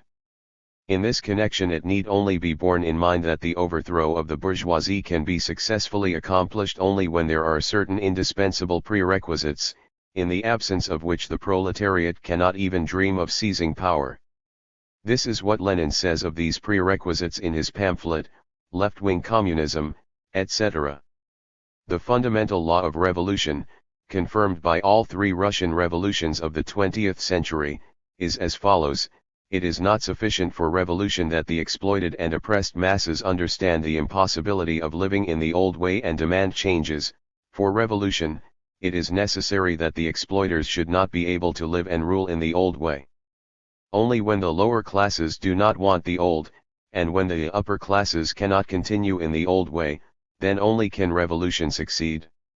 This truth may be expressed in other words: revolution is impossible without a national crisis, affecting both the exploited and the exploiters. It follows that for revolution it is essential, first, that a majority of the workers should fully understand the necessity for revolution, and be ready to sacrifice their lives for it; secondly, that the ruling classes be in a state of governmental crisis, which draws even the most backward masses into politics, weakens the government and makes it possible for the revolutionaries to overthrow it rapidly. But overthrowing the power of the bourgeoisie and establishing the power of the proletariat in a single country does not yet guarantee the complete victory of socialism. After consolidating its power and leading the peasantry after it, the proletariat of the victorious country can and must build up socialist society. But does that mean that in this way the proletariat will secure a complete and final victory for socialism, i.e., does it mean that with the asterisk my italics J.S. 293 forces of a single country it can finally consolidate socialism and fully guarantee that country against intervention, which means against restoration? Certainly not. That requires victory for the revolution in at least several countries. It is therefore the essential task of the victorious revolution in one country to develop and support the revolution in others. So the revolution in a victorious country ought not to consider itself as a self-contained unit, but as an auxiliary and a means of hastening the victory of the proletariat in other countries. Lenin has tersely expressed this thought by saying that the task of the victorious revolution is to do the utmost possible in one country for the development, support, and stirring up of the revolution in all countries.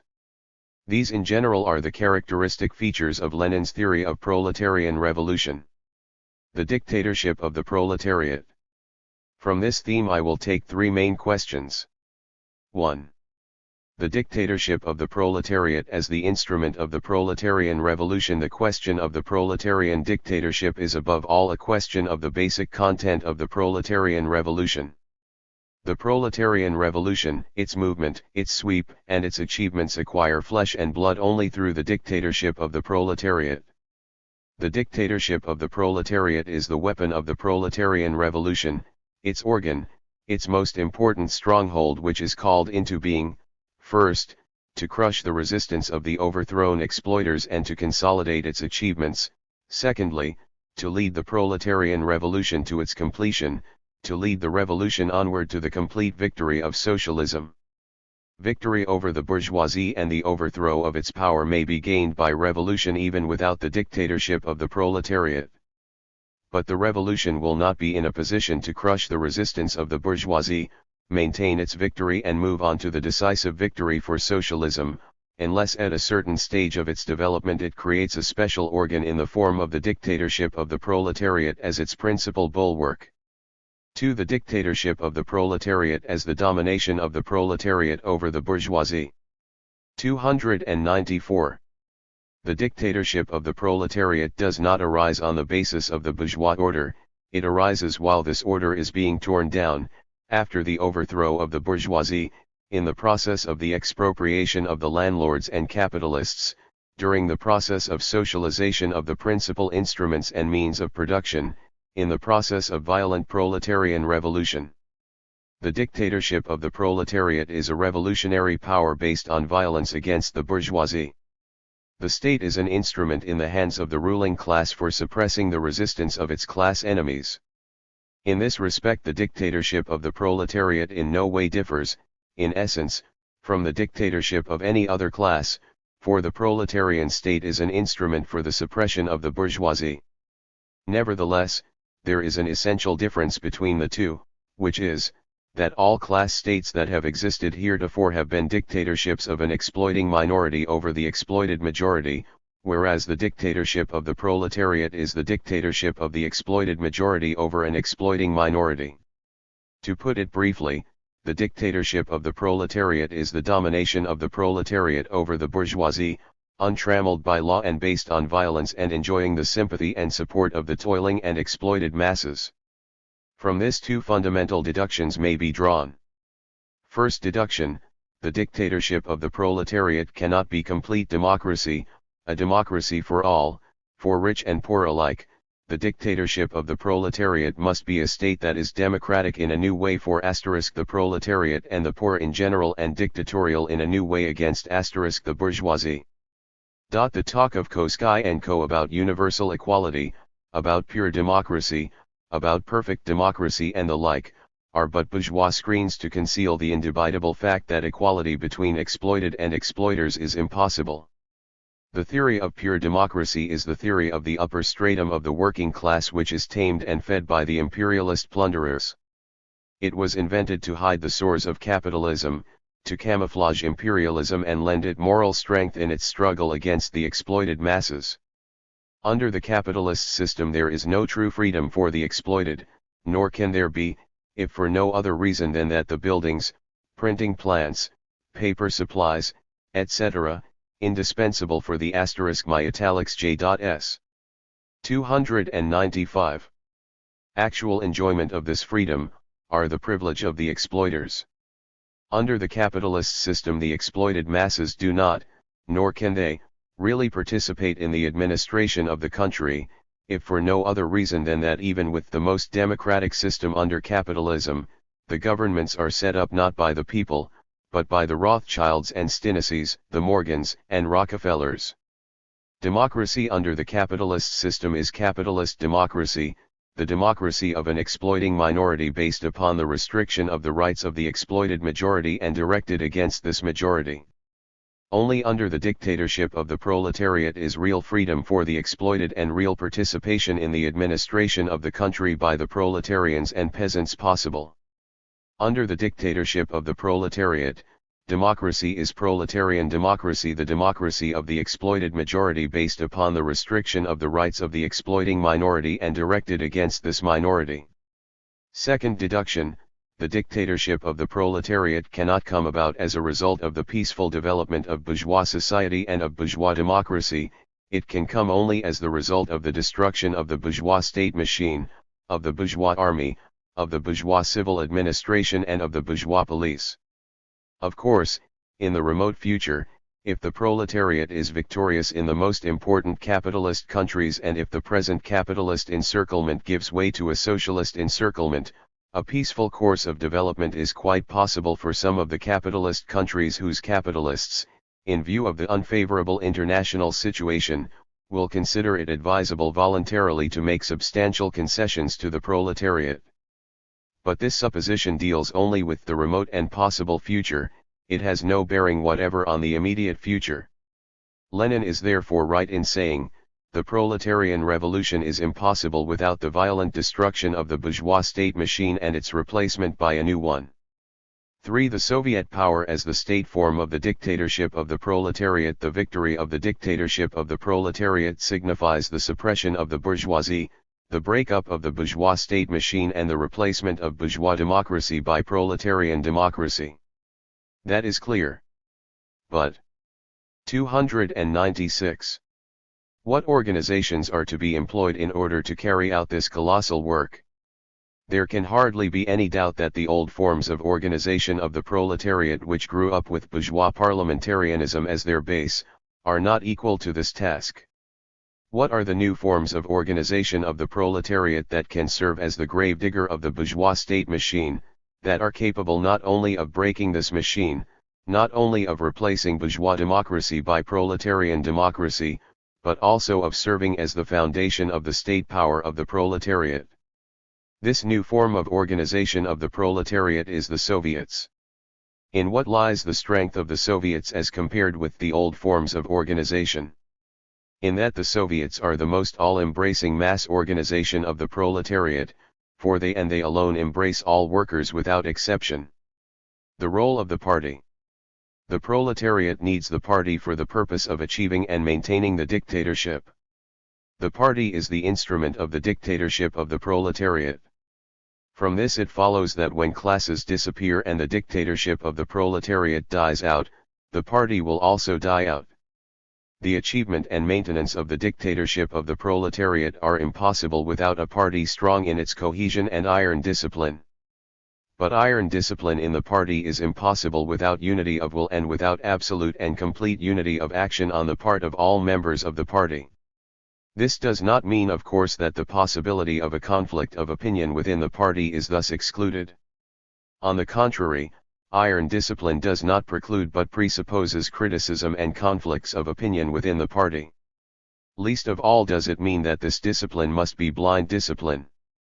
On the contrary, iron discipline does not preclude but presupposes conscious and voluntary submission, for only conscious discipline can be truly iron discipline.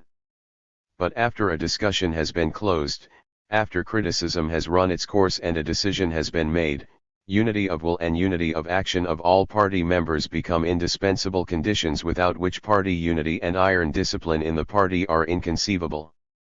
297. In the present epoch of intensified civil war, says Lenin, the Communist Party can discharge its duty only if it is organized with the highest degree of centralization, ruled by iron discipline bordering on military discipline, and if its party center proves to be a potent authoritative body invested with broad powers and enjoying the general confidence of the party members. This is the position in regard to discipline in the party in the period of struggle preceding the establishment of the dictatorship. The same thing applies, but to a greater degree, to discipline in the party after the establishment of the dictatorship. In this connection, Lenin said, whoever in the least weakens the iron discipline of the party of the proletariat actually aids the bourgeoisie against the proletariat. It follows that the existence of factions is incompatible with party unity and with its iron discipline. It need hardly be emphasized that the existence of factions leads to the creation of a number of centers, and the existence of a number of centers connotes the absence of a common center in the party, a breach in the unity of will, the weakening and disintegration of discipline, the weakening and disintegration of the dictatorship. It is true that the parties of the Second International, which are fighting against the dictatorship of the proletariat and have no desire to lead the proletariat to power, can permit themselves the luxury of such liberalism as freedom for factions, for they have no need whatever of iron discipline. But the parties of the Communist International, which organize their activities on the basis of the task of achieving and strengthening the dictatorship of the proletariat, cannot afford to be liberal or to permit the formation of factions. The party is synonymous with unity of will, which leaves no room for any factionalism or division of authority in the party. Formerly it was commonly thought that the revolution would develop through the even ripening of the elements of socialism, especially in the more developed, the more advanced countries. At the present time this view must be considerably modified. The system of international relationships, says Lenin, has now become such that in Europe one state, namely, Germany, has been enslaved by the victorious states. Next, a number of states including the oldest states of the West have proved, as a result of their victory, to be in a position to take advantage of this victory to make a number of unimportant concessions to their oppressed classes, concessions which nevertheless delay the revolutionary movement in those countries and create some semblance of social peace. At the same time a whole series of countries, the Orient, India, China, etc., by reason of the last imperialist war, have proved to be completely thrown out of their orbits. Their development has once and for all been directed along the general European and capitalist path. The general European ferment has begun to work in them. And it is now clear to the entire world that they have been drawn into a line of development which cannot but lead to the crisis of world capitalism. In view of this fact and in connection with it, the West European capitalist countries are completing their development towards socialism, not as we formerly expected, not by the even maturing of socialism in these countries, but through the exploitation of some states by others, through the exploitation of the first state that was defeated in the imperialist war in conjunction with the exploitation of the entire East. The East, on the other hand, has definitely entered the revolutionary movement as a result of this first imperialist war. It has definitely been drawn into the common whirlpool of the world revolutionary movement. If we add to this the fact that not only the defeated countries and colonies are being exploited by the victorious countries, but that some of the victorious countries have fallen into the orbit of financial exploitation by the more powerful of the victorious powers, America and England, that the contradictions among all these countries form a very important factor in the decay of world capitalism, that, in addition to these contradictions, very profound contradictions exist and are developing within each one of these countries, that all these contradictions are growing in profundity and acuteness because of the existence, alongside these countries, of the Republic of Soviets. If all this is taken into consideration, then the picture of the peculiar nature of the international situation becomes more or less complete. Most probably, the world revolution will develop along the line of a series of new countries dropping out of the system of the imperialist countries as a result of revolution, while the proletarians of these countries will be supported by the proletariat of the imperialist states. We see that the first country to break away, the first country to win, is already supported by the workers and toiling masses of other countries. Without this support it could not maintain itself. Beyond a doubt, this support will grow and become stronger and stronger. But it is likewise beyond a doubt that the very development of the world revolution, the very process of the breaking away of a number of new countries from imperialism, will be more rapid and more thorough, the more thoroughly socialism fortifies itself in the first victorious country, the faster this country is transformed into the basis for the further unfolding of the world revolution, into the lever for the further disintegration of imperialism.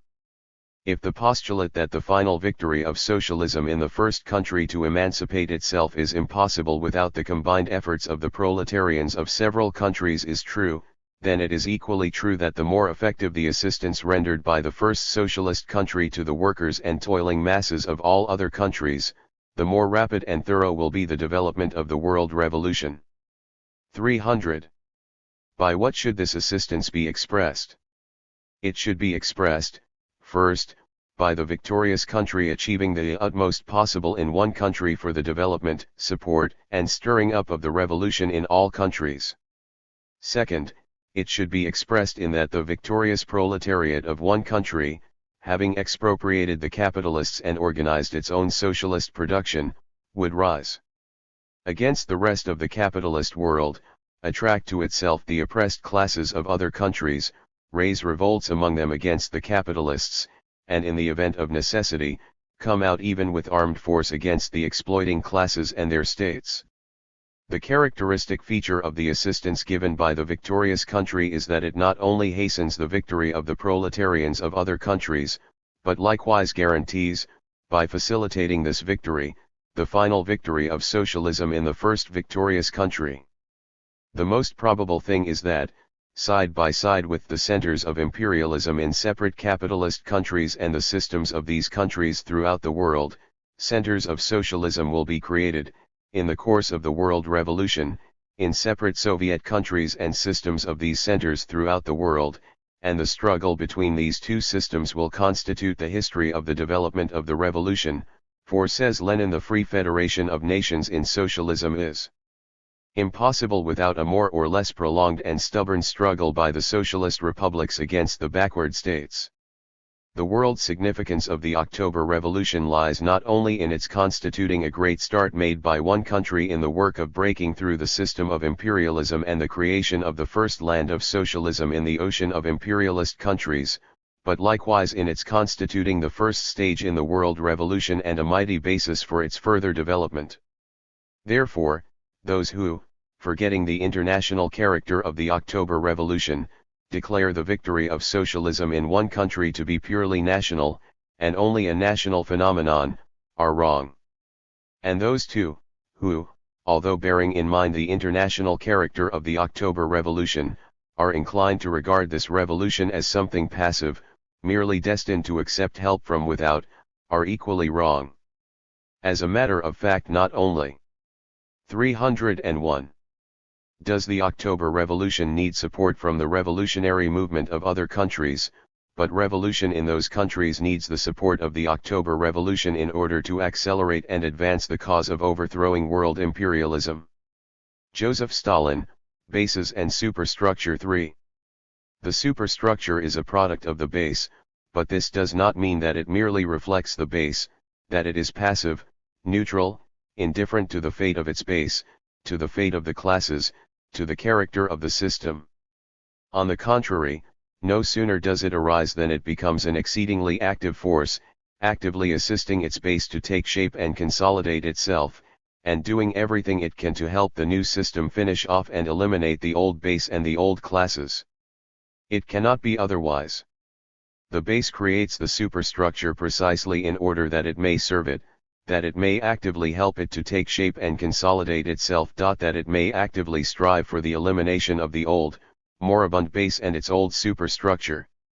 The superstructure has only to renounce its role of auxiliary, it has only to pass from a position of active defense of its base to one of indifference toward it, to adopt the same attitude to all classes, and it loses its virtue and ceases to be a superstructure. Marxism holds that the transition of a language from an old quality to a new does not take place by way of an explosion, by the destruction of an existing language and the creation of a new one, but by the gradual accumulation of the elements of the new quality, and, hence, by the gradual dying away of the elements of the old quality. It should be said in general for the benefit of comrades who have an infatuation for such explosions that the law of transition from an old quality to a new by means of an explosion is inapplicable not only to the history of the development of languages, it is not always applicable to some other social phenomena of a basal or superstructural character. It is compulsory for a society divided into hostile classes. But it is not at all compulsory for a society which has no hostile classes. In a period of 8 to 10 years we effected a transition in the agriculture of our country from the bourgeois individual peasant system to the socialist, collective farm system. This was a revolution which eliminated the old bourgeois economic system in the countryside and created a new, socialist system. But this revolution did not take place by means of an explosion, that is, by the overthrow of the existing power and the creation of a new power, but by a gradual transition from the old bourgeois system of the countryside to a new system. And we succeeded in doing this because it was a revolution from above, because the revolution was accomplished on the initiative of the existing power with the support of the overwhelming mass of the peasantry. Joseph Stalin, Inevitability of Wars between capitalist countries. 4.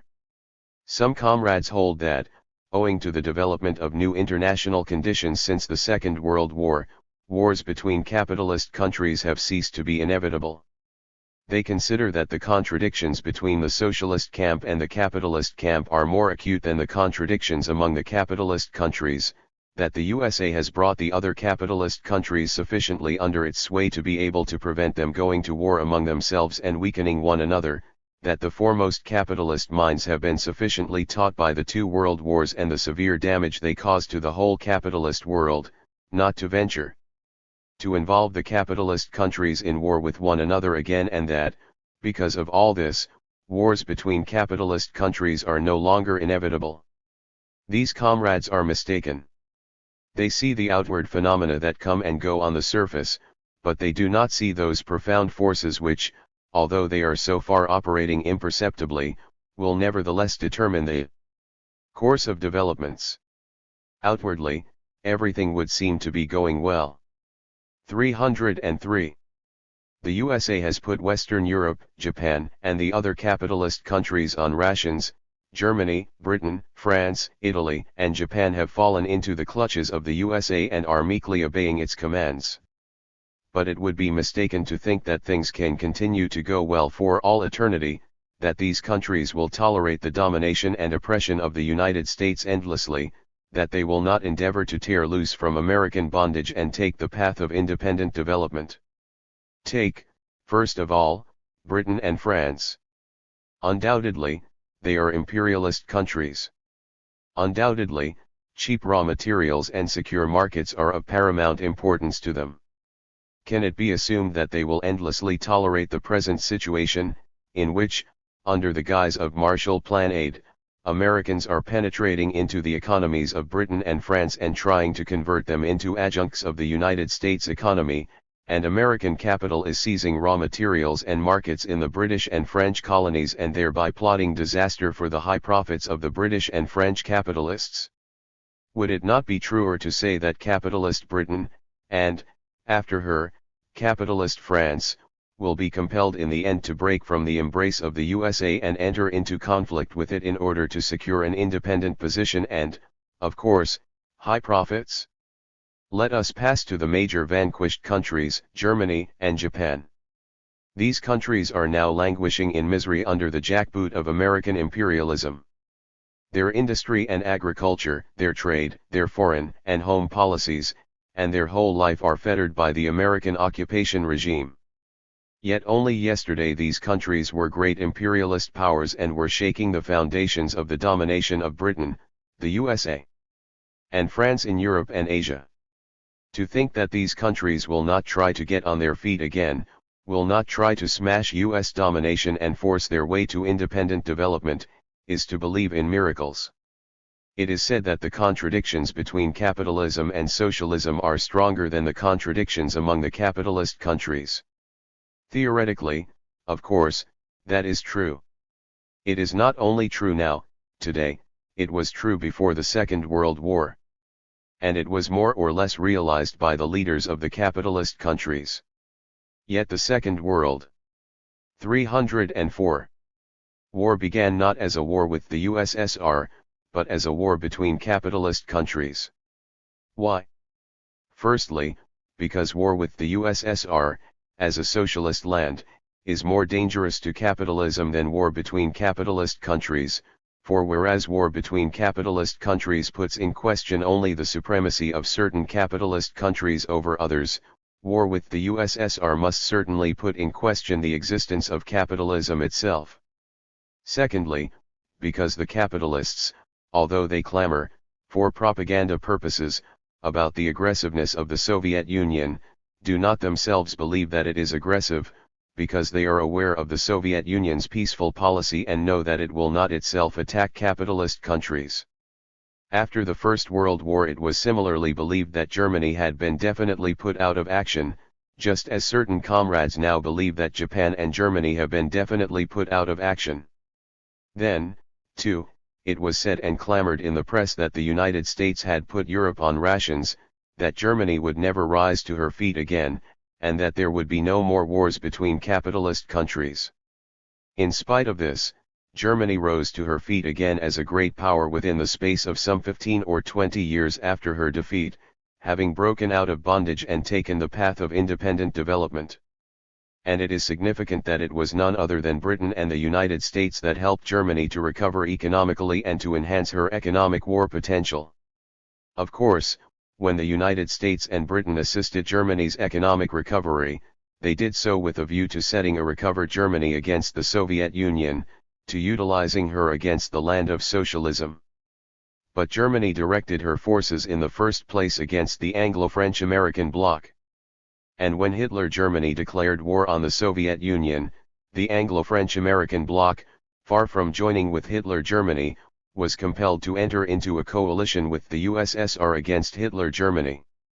Consequently, the struggle of the capitalist countries for markets and their desire to crush their competitors proved in practice to be stronger than the contradictions between the capitalist camp and the socialist camp.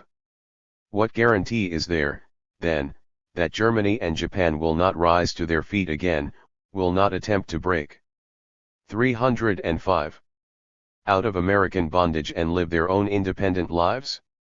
I think there is no such guarantee. But it follows from this that the inevitability of wars between capitalist countries remains in force. It is said that Lenin's thesis that imperialism inevitably generates war must now be regarded as obsolete, since powerful popular forces have come forward today in defense of peace and against another world war. That is not true. The object of the present-day peace movement is to rouse the masses of the people to fight for the preservation of peace and for the prevention of another world war. Consequently, the aim of this movement is not to overthrow capitalism and establish socialism. It confines itself to the democratic aim of preserving peace. In this respect, the present-day peace movement differs from the movement of the time of the First World War for the conversion of the imperialist war into civil war, since the latter movement went farther and pursued socialist aims. It is possible that in a definite conjuncture of circumstances, the fight for peace will develop here or there into a fight for socialism. But then it will no longer be the present-day peace movement, it will be a movement for the overthrow of capitalism.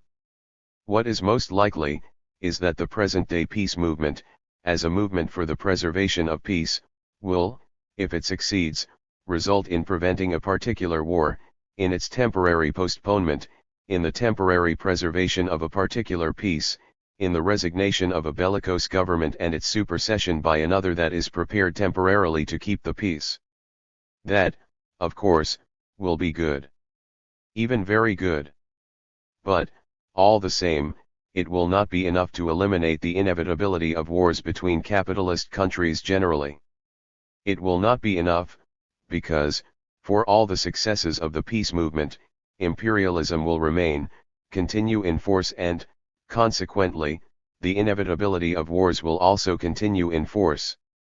To eliminate the inevitability of war, it is necessary to abolish imperialism. 11 Critics of Stalinism. Rosa Luxemburg, Democracy and Dictatorship 1. The basic error of the Lenin-Trotsky theory is that they too, just like Kosky, oppose dictatorship to democracy. Dictatorship or democracy is the way the question is put by Bolsheviks and Kosky alike. The latter naturally decides in favor of democracy, that is, of bourgeois democracy, precisely because he opposes it to the alternative of the socialist revolution. Lenin and Trotsky, on the other hand, decide in favor of dictatorship in contradistinction to democracy, and thereby, in favor of the dictatorship of a handful of persons, that is, in favor of dictatorship on the bourgeois model. They are two opposite poles, both alike being far removed from a genuine socialist policy. The proletariat, when it seizes power, can never follow the good advice of Koskai, given on the pretext of the unripeness of the country, the advice being to renounce the socialist revolution and devote itself to democracy. It cannot follow this advice without betraying thereby itself, the International, and the revolution. It should and must at once undertake socialist measures in the most energetic, unyielding, and unhesitant fashion, in other words, exercise a dictatorship, but a dictatorship of the class, not of a party or of a clique. Dictatorship of the class, that means in the broadest public form on the basis of the most active, unlimited participation of the mass of the people, of unlimited democracy. As Marxists, writes Trotsky, we have never been idle worshippers of formal democracy. Surely, we have never been idle worshippers of formal democracy. Nor have we ever been idle worshippers of socialism or Marxism either.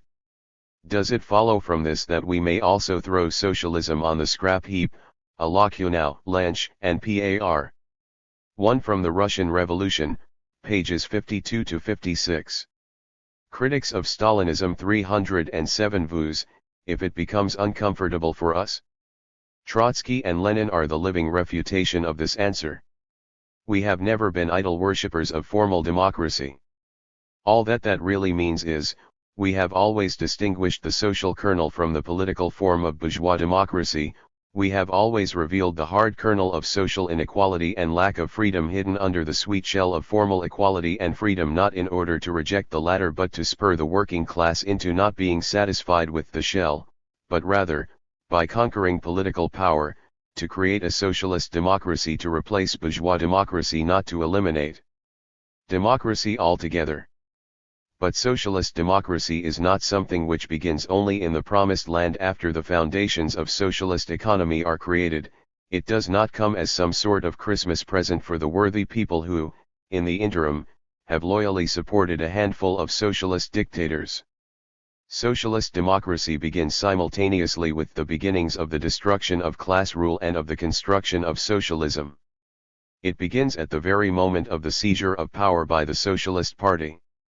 It is the same thing as the dictatorship of the proletariat. Yes, dictatorship.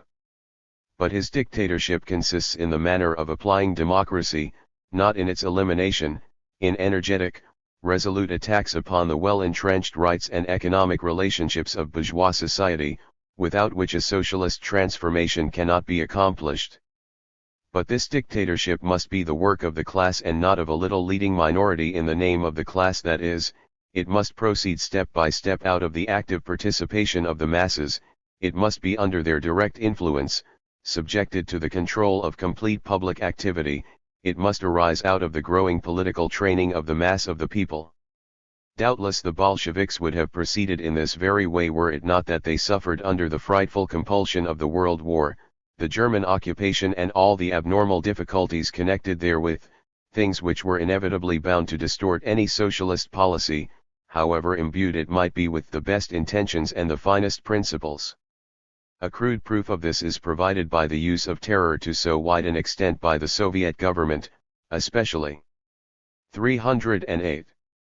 In the most recent period just before the collapse of German imperialism, and just after the attempt on the life of the German ambassador, the commonplace to the effect that revolutions are not pink teas is in itself pretty inadequate. Everything that happens in Russia is comprehensible and represents an inevitable chain of causes and effects, the starting point and end term of which are, the failure of the German proletariat and the occupation of Russia by German imperialism. It would be demanding something superhuman from Lenin and his comrades if we should expect of them that under such circumstances they should conjure forth the finest democracy, the most exemplary dictatorship of the proletariat and a flourishing socialist economy. By their determined revolutionary stand, their exemplary strength in action, and their unbreakable loyalty to international socialism, they have contributed whatever could possibly be contributed under such devilishly hard conditions. The danger begins only when they make a virtue of necessity and want to freeze into a complete theoretical system all the tactics forced upon them by these fatal circumstances, and want to recommend them to the international proletariat as a model of socialist tactics. When they get in their own light in this way, and hide their genuine, unquestionable historical service under the bushel of false steps forced upon them by necessity, they render a poor service to international socialism for the sake of which they have fought and suffered, for they want to place in its storehouse as new discoveries all the distortions prescribed in Russia by necessity and compulsion, in the last analysis only byproducts of the bankruptcy of international socialism in the present world war. Let the German government socialists cry that the rule of the Bolsheviks in Russia is a distorted expression of the dictatorship of the proletariat. If it was or is such, that is only because it is a product of the behavior of the German proletariat, in itself a distorted expression of the socialist class struggle. All of us are subject to the laws of history, and it is only internationally that the socialist order of society can be realized. The Bolsheviks have shown that they are capable of everything that a genuine revolutionary party can contribute within the limits of the historical possibilities. They are not supposed to perform miracles. For a model and faultless proletarian revolution in an ISO. Critics of Stalinism 309, lated land exhausted by world war, strangled by imperialism, betrayed by the international proletariat, would be a miracle. What is in order is to distinguish the essential from the non-essential, the kernel from the accidental excrescences in the policies of the Bolsheviks.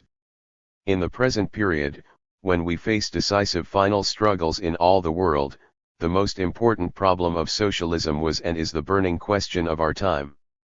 It is not a matter of this or that secondary question of tactics, but of the capacity for action of the proletariat, the strength to act, the will to power of socialism as such. In this, Lenin and Trotsky and their friends were the first, those who went ahead as an example to the proletariat of the world. They are still the only ones up to now who can cry with Hutton, "I have dared." This is the essential and enduring in Bolshevik policy. In this sense theirs is the immortal historical service of having marched at the head of the international proletariat with the conquest of political power and the practical placing of the problem of the realization of socialism, and of having advanced mightily the settlement of the score between capital and labor in the entire world. In Russia the problem could only be posed. It could not be solved in Russia. And in this sense, the future everywhere belongs to Bolshevism. Leon Trotsky, The Rise of Soviet Bureaucracy 2. The historian of the Soviet Union cannot fail to conclude that the policy of the ruling bureaucracy upon great questions has been a series of contradictory zigzags. The attempt to explain or justify them by changing circumstances obviously won't hold water. To guide means at least in some degree to exercise foresight. The Stalin faction have not in the slightest degree foreseen the inevitable results of the development. They have been caught napping every time. They have reacted with mere administrative reflexes. The theory of each successive turn has been created after the fact, and with small regard for what they were teaching yesterday. On the basis of the 310 same irrefutable facts and documents, the historian will be compelled to conclude that the so-called left opposition offered an immeasurably more correct analysis of the processes taking place in the country, and far more truly foresaw their further development. This assertion is contradicted at first glance by the simple fact that the faction which could not see ahead was steadily victorious, while the more penetrating group suffered defeat after defeat.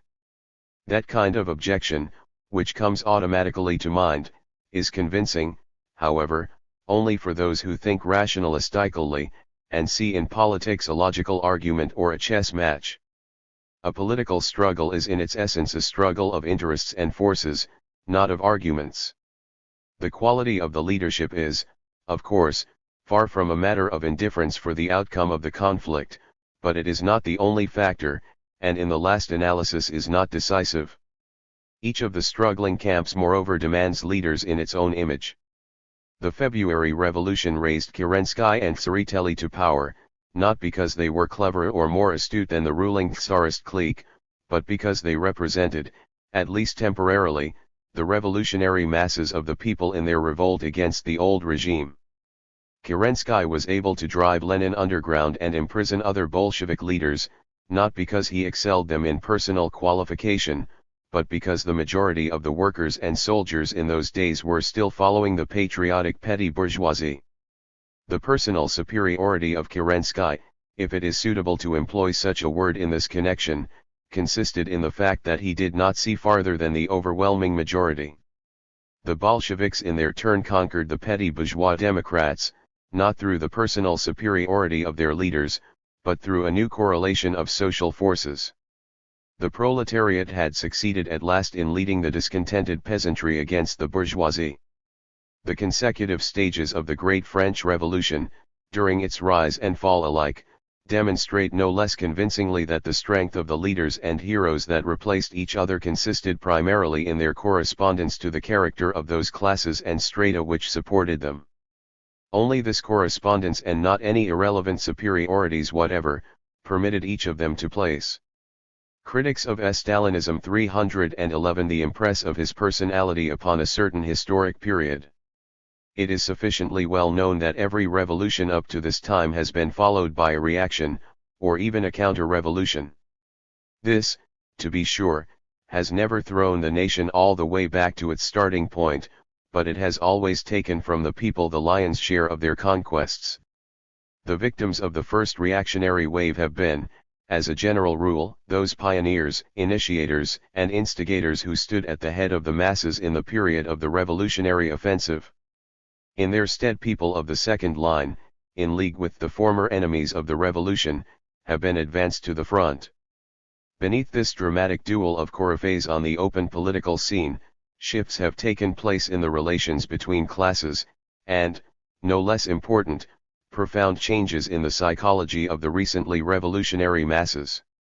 Answering the bewildered questions of many comrades as to what has become of the activity of the Bolshevik Party and the working class, where is its revolutionary initiative, its spirit of self-sacrifice and plebeian pride, why, in place of all this, has appeared so much vileness, cowardice, pusillanimity, and careerism. Rakowski referred to the life story of the French Revolution of the 18th century, and offered the example of Babeuf, who on emerging from the Abbaye prison likewise wondered what had become of the heroic people of the Parisian suburbs.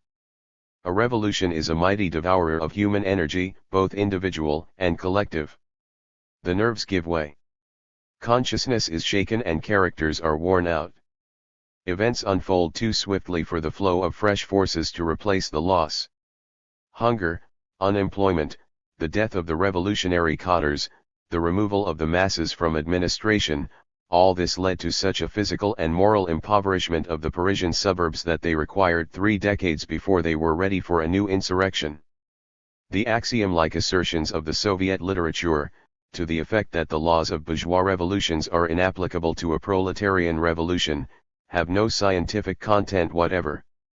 The proletarian character of the October Revolution was determined by the world's situation and by a special correlation of internal forces.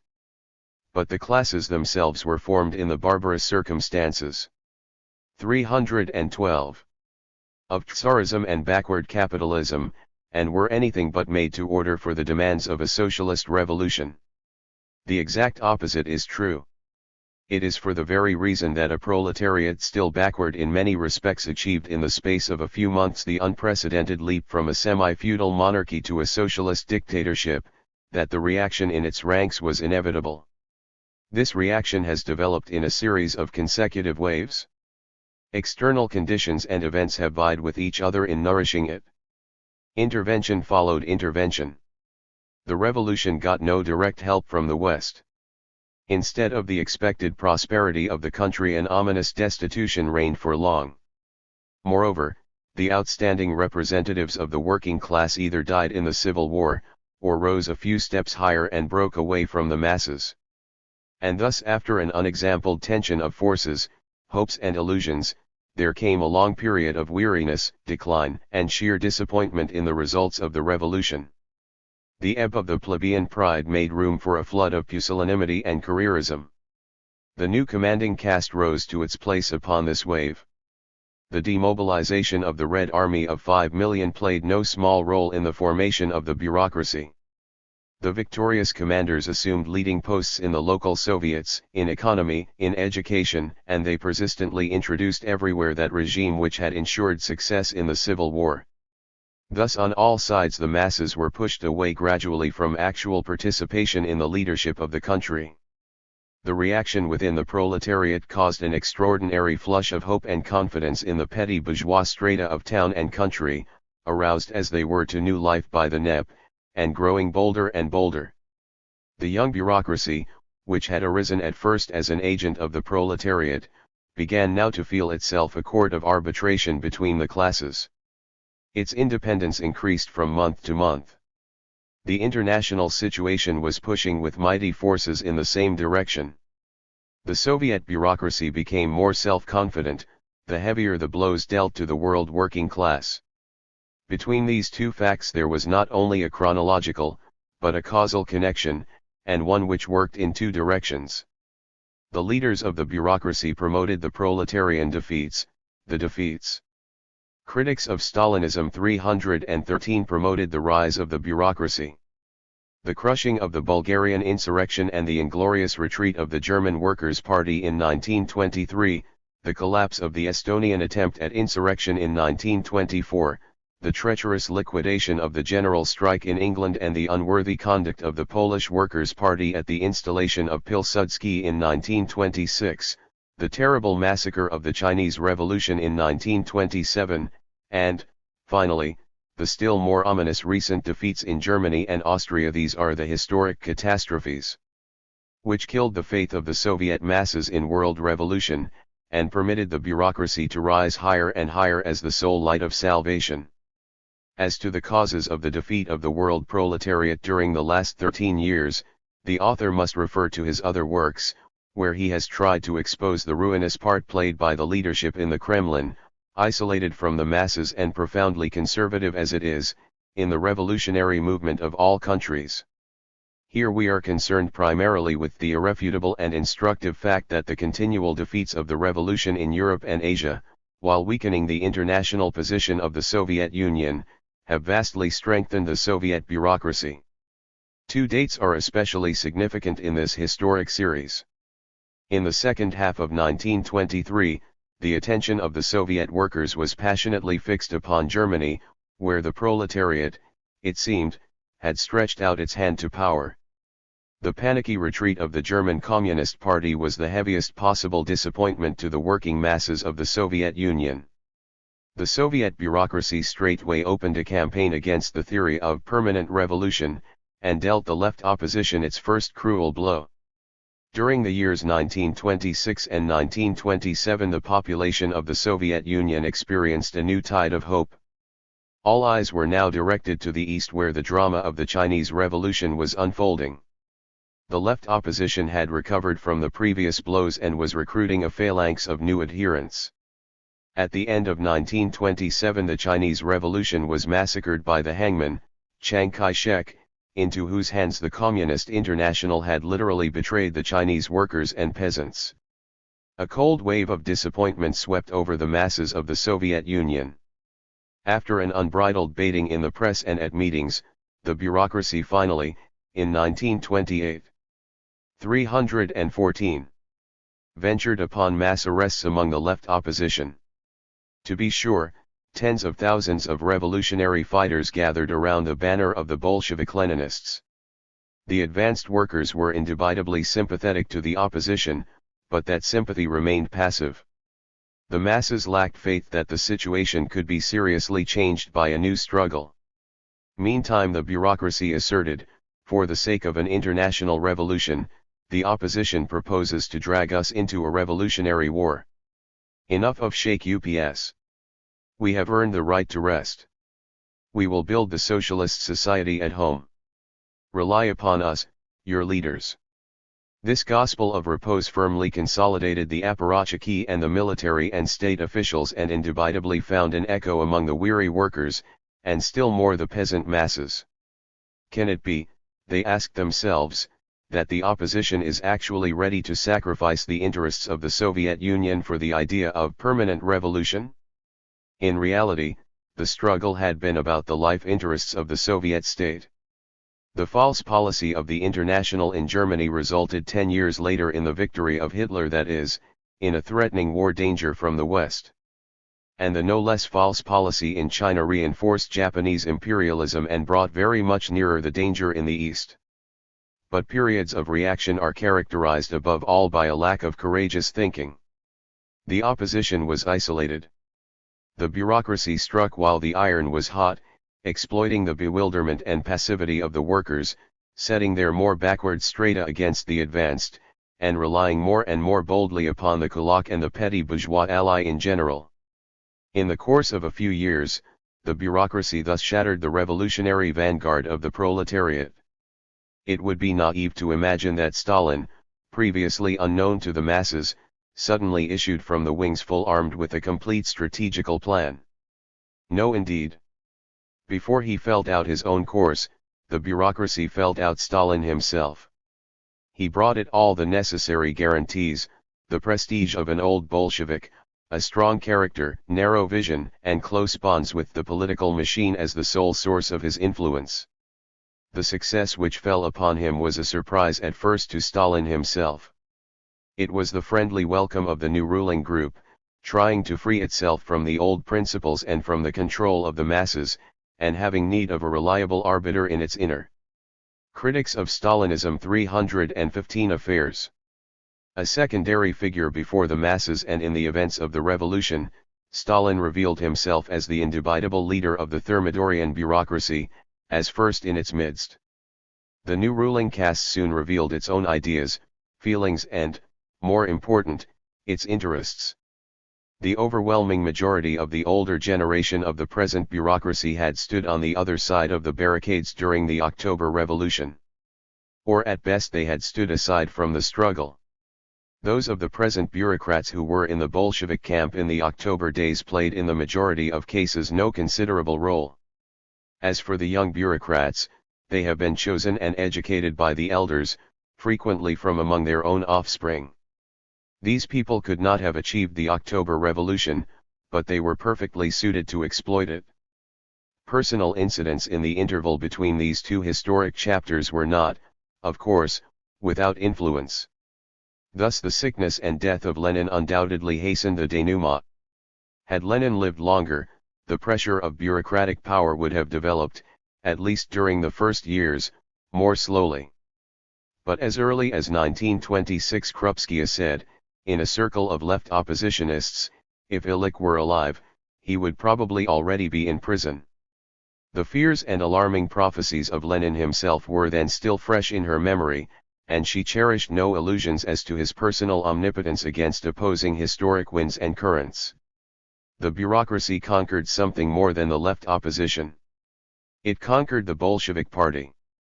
It defeated the program of Lenin, who had seen the chief danger in the conversion of the organs of the state from servants of society to lords over society.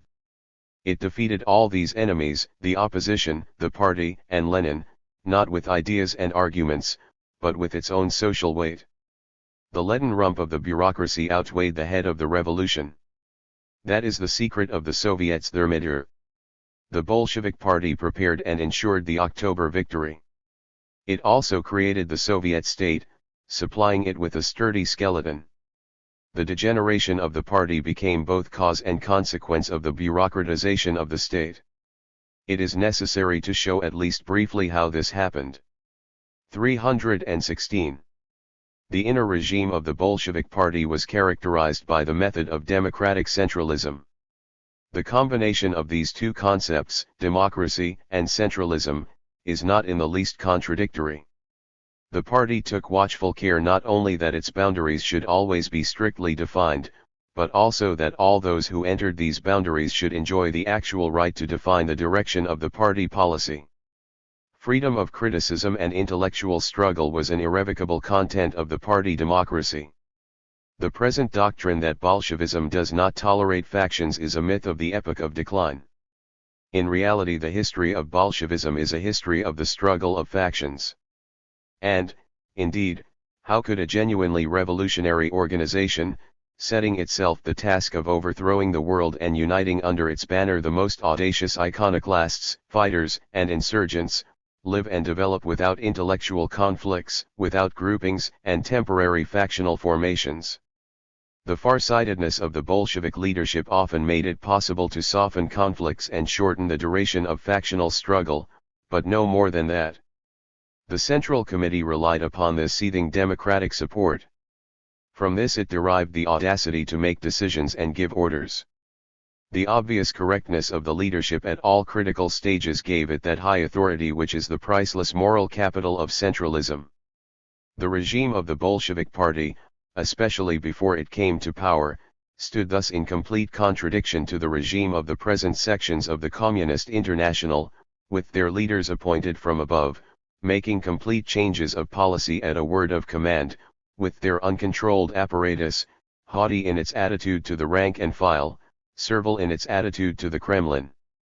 But in the first years after the conquest of power also, even when the administrative rust was already visible on the party, every Bolshevik, not excluding Stalin, would have denounced as a malicious slanderer anyone who should have shown him on a screen the image of the party 10 or 15 years later.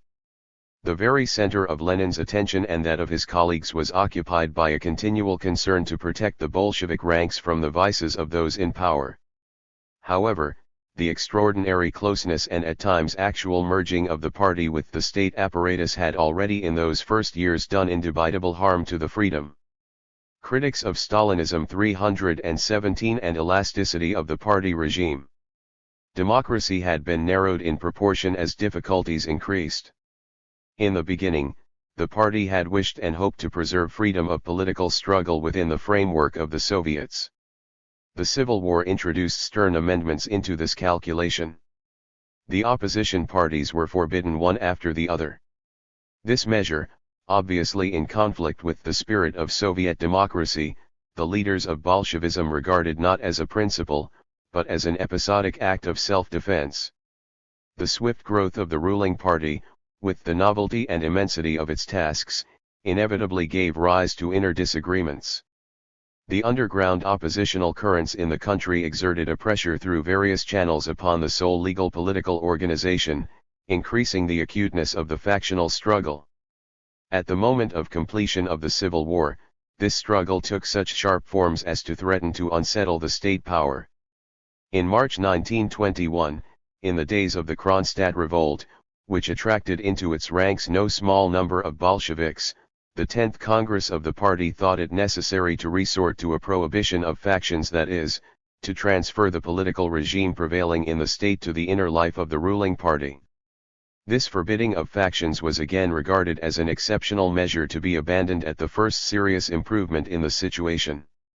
At the same time, the Central Committee was extremely cautious in applying the new law, concerning itself most of all lest it lead to a strangling of the inner life of the party. However, what was in its original design merely a necessary concession to a difficult situation, proved perfectly suited to the taste of the bureaucracy, which had then begun to approach the inner life of the party exclusively from the viewpoint of convenience in administration. Already in 1922, during a brief improvement in his health, Lenin, horrified at the threatening growth of bureaucratism, was preparing a struggle against the faction of Stalin, which had made itself the axis of the party machine as a first step toward capturing the machinery of state. A second stroke and then death prevented him from measuring forces with this internal reaction. The entire effort of Stalin, with whom at that time Zinoviev and Kamenev were working hand in hand, was thenceforth directed to freeing the party machine from 318.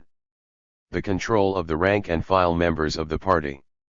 In this struggle for stability of the Central Committee, Stalin proved the most consistent and reliable among his colleagues. He had no need to tear himself away from international problems, he had never been concerned with them. The petty bourgeois outlook of the new ruling stratum was his own outlook. He profoundly believed that the task of creating socialism was national and administrative in its nature. He looked upon the Communist International as a necessary evil which should be used so far as possible for the purposes of foreign policy. His own party kept a value in his eyes merely as a submissive support for the machine. Together with the theory of socialism in one country, there was put into circulation by the bureaucracy a theory that in Bolshevism the Central Committee is everything and the party nothing. This second theory was in any case realized with more success than the first. Availing itself of the death of Lenin, the ruling group announced a Leninist levy. The gates of the party, always carefully guarded, were now thrown wide open. Workers, clerks, petty officials, flocked through in crowds. The political aim of this maneuver was to dissolve the revolutionary vanguard in raw human material, without experience, without independence, and yet with the old habit of submitting to the authorities. The scheme was successful. By freeing the bureaucracy from the control of the proletarian vanguard, the Leninist levy dealt a death blow to the party of Lenin. The machine had won the necessary independence. Democratic centralism gave place to bureaucratic centralism. In the party apparatus itself there now took place a radical reshuffling of personnel from top to bottom. The chief merit of a Bolshevik was declared to be obedience. Under the guise of a struggle with the opposition, there occurred a sweeping replacement of revolutionists with chinovniks.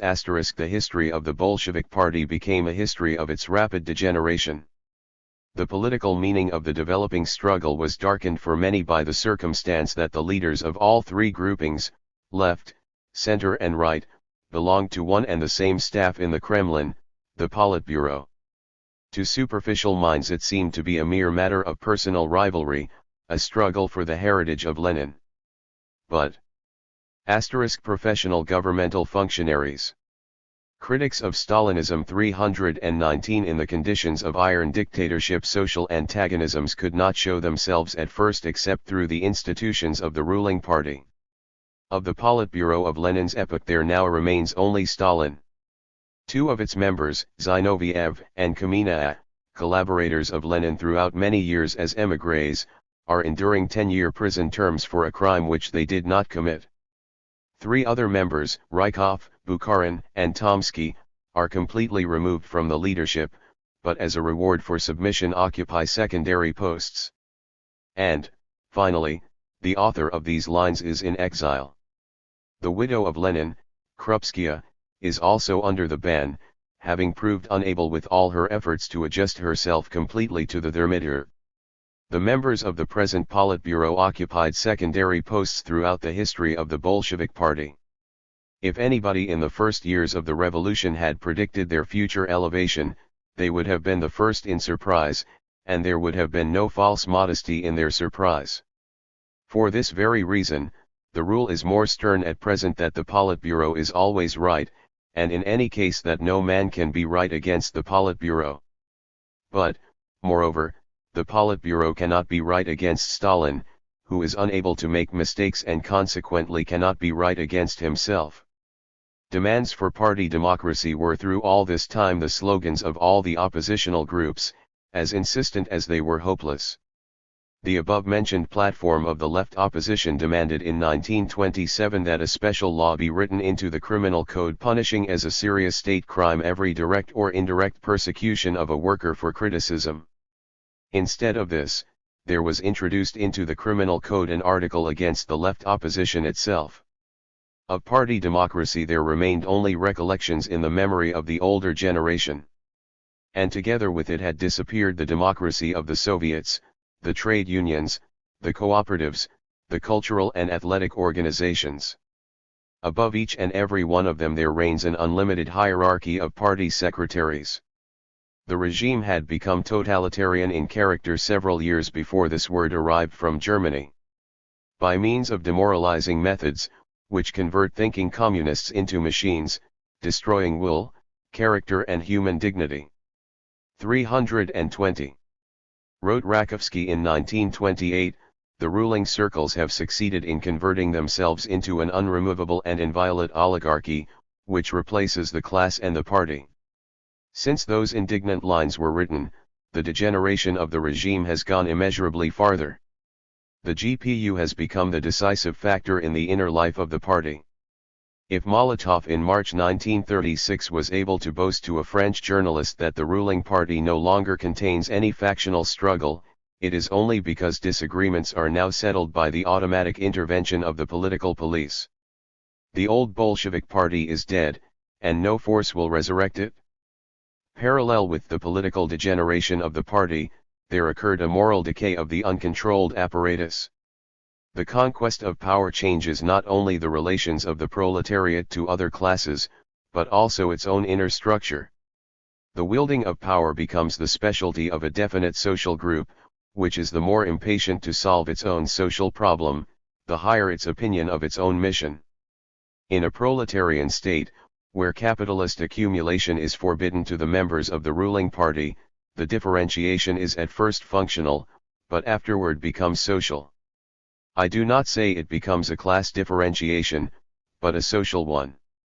Rakowski further explains, the social situation of the communist who has at his disposition an automobile, a good apartment, regular vacations, and receives the party maximum of salary, differs from the situation of the communist who works in the coal mines, where he receives from 50 to 60 rubles a month. We are far from intending to contrast the abstraction of dictatorship with the abstraction of democracy, and weigh their merits on the scales of pure reason. Everything is relative in this world, where change alone endures. The dictatorship of the Bolshevik Party proved one of the most powerful instruments of progress in history. But here too, in the words of the poet, reason becomes unreason, kindness a pest. The prohibition of oppositional parties brought after it the prohibition of factions. The prohibition of factions ended in a prohibition to think otherwise than. Critics of Stalinism 321 The infallible leaders. The police-manufactured monolithism of the party resulted in a bureaucratic impunity which has become the source of all kinds of wantonness and corruption. We have defined the Soviet thermometer as a triumph of the bureaucracy over the masses. We have tried to disclose the historic conditions of this triumph. The revolutionary vanguard of the proletariat was in part devoured by the administrative apparatus and gradually demoralized, in part annihilated in the Civil War, and in part thrown out and crushed. The tired and disappointed masses were indifferent to what was happening on the summits. These conditions, however, important as they may have been in themselves, are inadequate to explain why the bureaucracy succeeded in raising itself above society and getting its fate firmly into its own hands.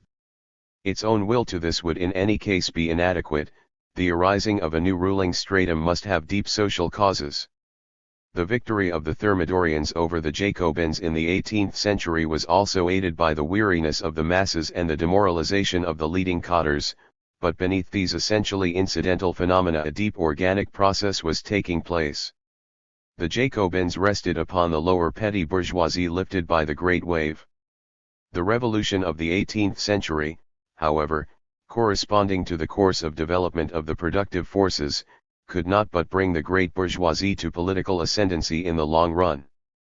The thermometer was only one of the stages in this inevitable process. What similar social necessity found expression in the Soviet thermometer? Let us again compare theoretic prophecy with reality.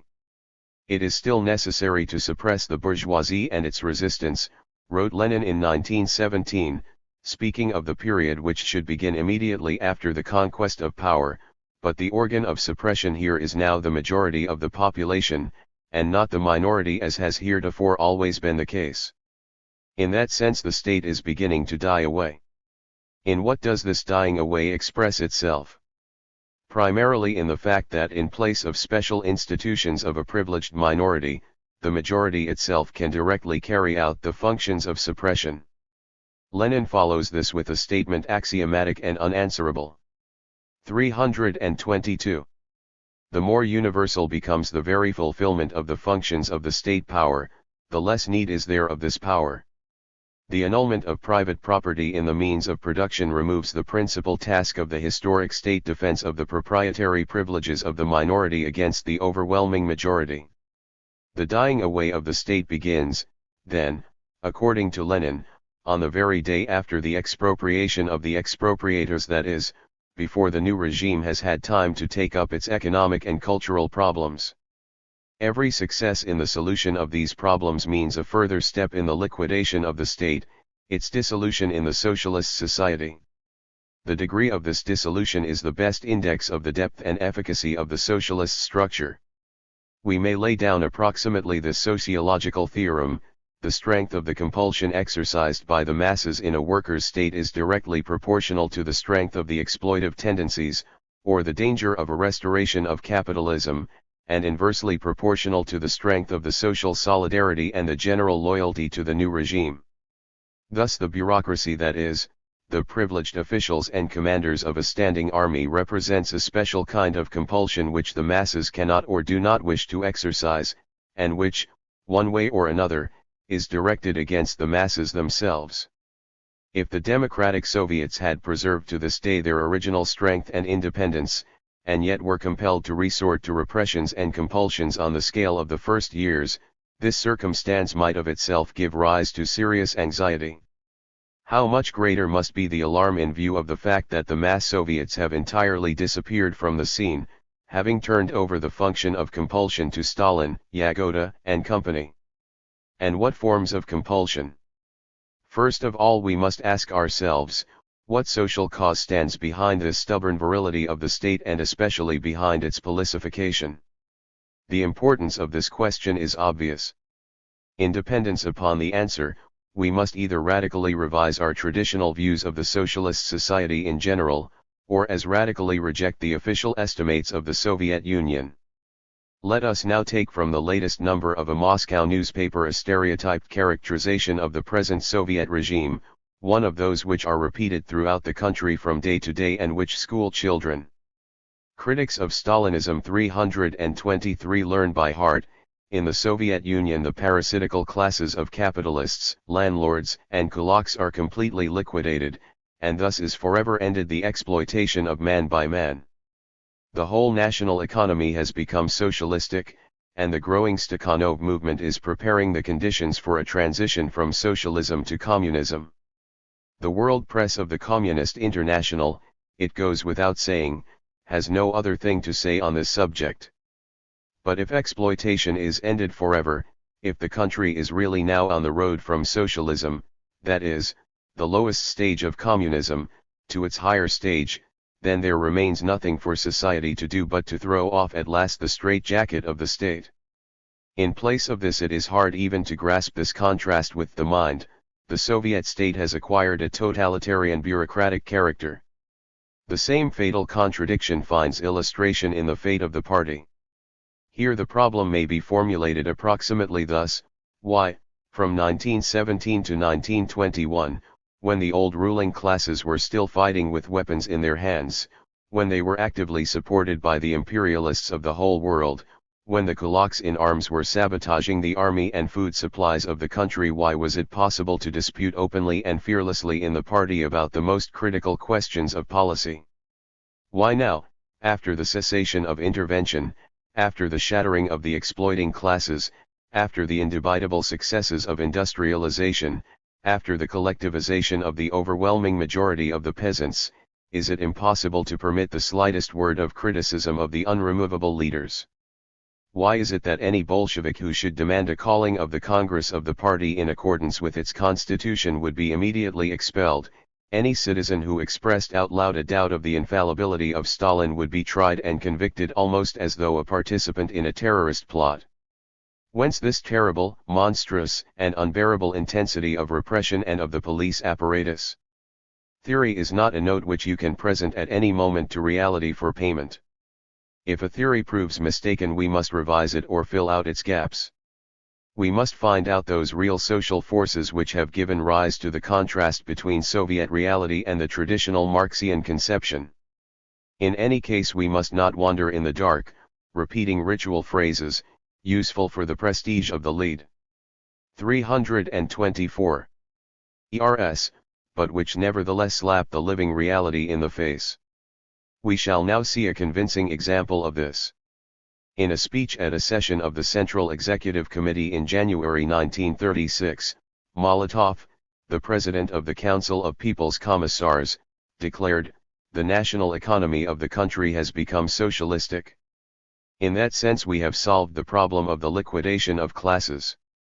However, there still remain from the past elements in their nature hostile to us, fragments of the former ruling classes. Moreover, among the collectivized farmers, state employees, and sometimes also the workers, petty speculators are discovered, grafters in relation to the collective and state wealth, anti-Soviet gossips, etc. And hence results the necessity of a further reinforcement of the dictatorship. In opposition to Engels, the workers' state must not fall asleep, but on the contrary become more and more vigilant. The picture drawn by the head of the Soviet government would be reassuring in the highest degree, were it not murderously self-contradictory. Socialism completely reigns in the country, in that sense classes are abolished. To be sure, the social harmony is broken here and there by fragments and remnants of the past, but it is impossible to think that scattered dreamers of a restoration of capitalism, deprived of power and property, together with petty speculators and gossips are capable of overthrowing the classless society. Everything is getting along, it seems, the very best you can imagine. But what is the use then of the iron dictatorship of the bureaucracy? Those reactionary dreamers, we must believe, will gradually die out.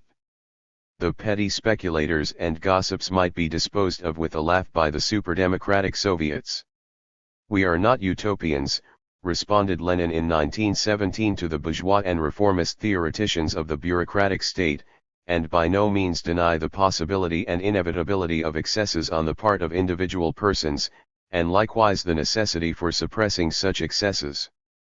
But, for this there is no need of a special machine, a special apparatus of repression. This will be done by the armed people themselves, with the same simplicity and ease with which any crowd of civilized people even in contemporary society separate a couple of fighters or stop an act of critics of Stalinism 325 violence against a woman. Those words sound as though the author had especially foreseen the remarks of one of his successors at the head of the government.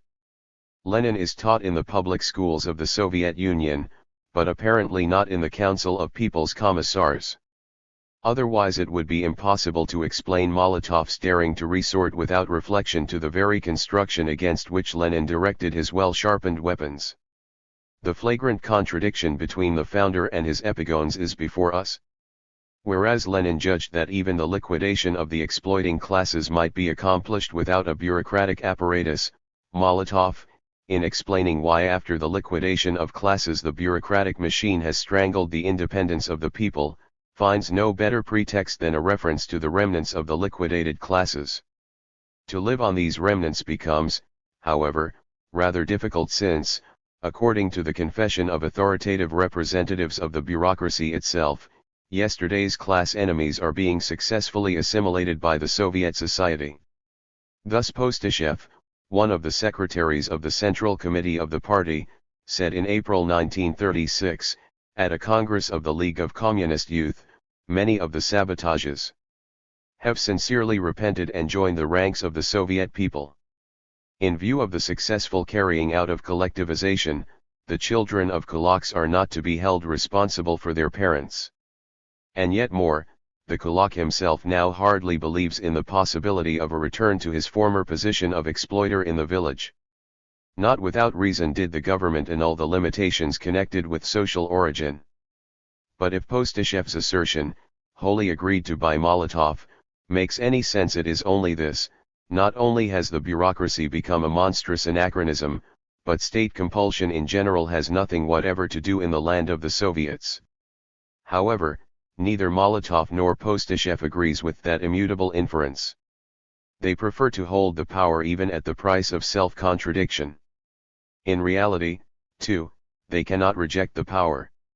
Or, to translate this into objective language, the present Soviet society cannot get along without a state, nor even within limits without a bureaucracy. But the cause of this is by no means the pitiful remnants of the past, but the mighty forces and tendencies of the present. The justification for 326.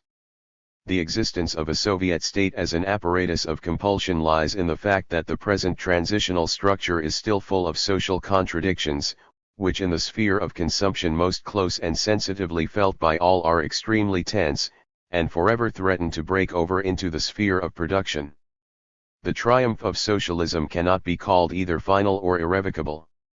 The basis of bureaucratic rule is the poverty of society in objects of consumption, with the resulting struggle of each against all. When there is enough goods in a store, the purchasers can come whenever they want to. When there is little goods, the purchasers are compelled to stand in line. When the lines are very long, it is necessary to appoint a policeman to keep order. Such is the starting point of the power of the Soviet bureaucracy. It knows who is to get something and who has to wait.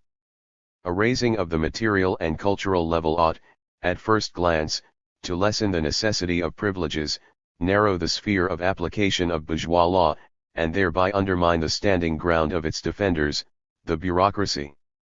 In reality, the opposite thing has happened.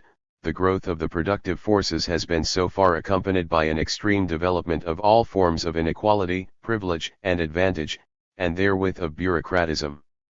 That too is not accidental. In its first period, the Soviet regime was undoubtedly far more equalitarian and less bureaucratic than now. But that was equality of general poverty. The resources of the country were so scant that there was no opportunity to separate out from the masses of the population any broad privileged strata. At the same time, the equalizing character of wages, destroying personal interestedness, became a brake upon the development of the productive forces. Soviet economy had to lift itself from its poverty to a somewhat higher level before fat deposits of privilege became possible. The present state of production is still far from guaranteeing all necessities to everybody. But it is already adequate to give significant privileges to a minority, and convert inequality into a whip for the spurring on of the majority. That is the first reason why the growth of production has so far strengthened not the socialist, but the bourgeois features of the state. But that is not the sole reason. Alongside the economic factor dictating capitalistic methods of payment at the critics of Stalinism 327 present stage, there operates a parallel political factor in the person of the bureaucracy itself. In its very essence, it is the planter and protector of inequality. It arose in the beginning as the bourgeois organ of a workers' state. In establishing and defending the advantages of a minority, it of course draws off the cream for its own use. Nobody who has wealth to distribute ever omits himself. Thus, out of a social necessity there has developed an organ which had far outgrown its socially necessary function, and become an independent factor and therewith the source of great danger for the whole social organism. The social meaning of the Soviet thermometer now begins to take form before us. The poverty and cultural backwardness of the masses has again become incarnate in the malignant figure of the ruler with a great club in his hand. The deposed and abused bureaucracy, from being a servant of society, has again become its lord.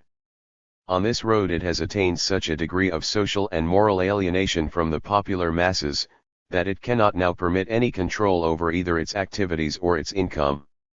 The bureaucracy's seemingly mystic fear of petty speculators, grafters, and gossips thus finds a wholly natural explanation.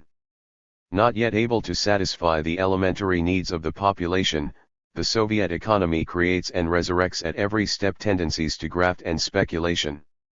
On the other side, the privileges of the new aristocracy awaken in the masses of the population a tendency to listen to anti-Soviet gossips, that is, to anyone who, albeit in a whisper, criticizes the greedy and capricious bosses.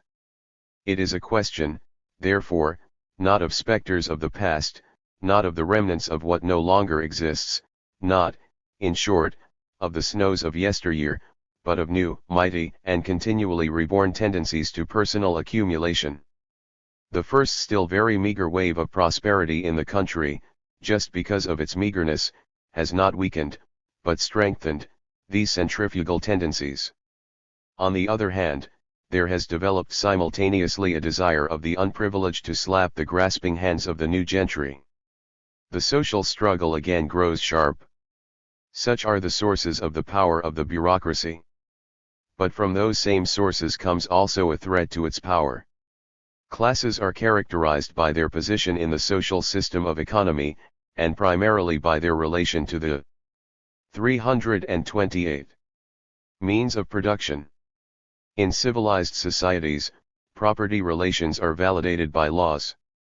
The nationalization of the land, the means of industrial production, transport, and exchange, together with the monopoly of foreign trade, constitute the basis of the Soviet social structure. Through these relations, established by the proletarian revolution, the nature of the Soviet Union as a proletarian state is for us basically defined. In its intermediary and regulating function, its concern to maintain social ranks, and its exploitation of the state apparatus for personal goals, the Soviet bureaucracy is similar to every other bureaucracy, especially the fascist.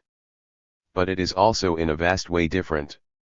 In no other regime has a bureaucracy ever achieved such a degree of independence from the dominating class. In bourgeois society, the bureaucracy represents the interests of a possessing and educated class, which has at its disposal innumerable means of everyday control over its administration of affairs. The Soviet bureaucracy has risen above a class which is hardly emerging from destitution and darkness, and has no tradition of dominion or command. Whereas the fascists, when they find themselves in power, are united with the big bourgeoisie by bonds of common interest, friendship, marriage, etc., the Soviet bureaucracy takes on bourgeois customs without having beside it a national bourgeoisie. In this sense we cannot deny that it is something more than a bureaucracy. It is in the full sense of the word the sole privileged and commanding stratum in the Soviet society. Another difference is no less important. The Soviet bureaucracy has expropriated the proletariat politically in order by methods of its own to defend the social conquests. But the very fact of its appropriation of political power in a country where the principal means of production are in the hands of the state, creates a new and hitherto unknown relation between the bureaucracy and the riches of the nation. The means of production belong to the state. But the state, so to speak, belongs to the bureaucracy. If these as yet wholly new relations should solidify, become the norm and be legalized, whether with or without resistance from the workers, they would, in the long run, lead to a complete liquidation of the social conquests of the proletarian revolution. But to speak of that now is at least premature. The proletariat has not yet said its last. Critics of Stalinism 329 word. The bureaucracy has not yet created social supports for its dominion in the form of special types of property. It is compelled to defend state property as the source of its power and its income. In this aspect of its activity it still remains a weapon of proletarian dictatorship. The attempt to represent the Soviet bureaucracy as a class of state capitalists will obviously not withstand criticism. The bureaucracy has neither stocks nor bonds. It is recruited, supplemented and renewed in the manner of an administrative hierarchy, independently of any special property relations of its own. The individual bureaucrat cannot transmit to his heirs his rights in the exploitation of the state apparatus. The bureaucracy enjoys its privileges under the form of an abuse of power. It conceals its income, it pretends that as a special social group it does not even exist. Its appropriation of a vast share of the national income has the character of social parasitism. All this makes the position of the commanding Soviet stratum in the highest degree contradictory, equivocal, and undignified, notwithstanding the completeness of its power and the smoke screen of flattery that conceals it. Bourgeois society has in the course of its history displaced many political regimes and bureaucratic castes, without changing its social foundations. It has preserved itself against the restoration of feudal and guild relations by the superiority of its productive methods. The state power has been able either to cooperate with capitalist development, or put brakes on it. But in general the productive forces, upon a basis of private property and competition, have been working out their own destiny. In contrast to this, the property relations which issued from the socialist revolution are indivisibly bound up with the new state as their repository.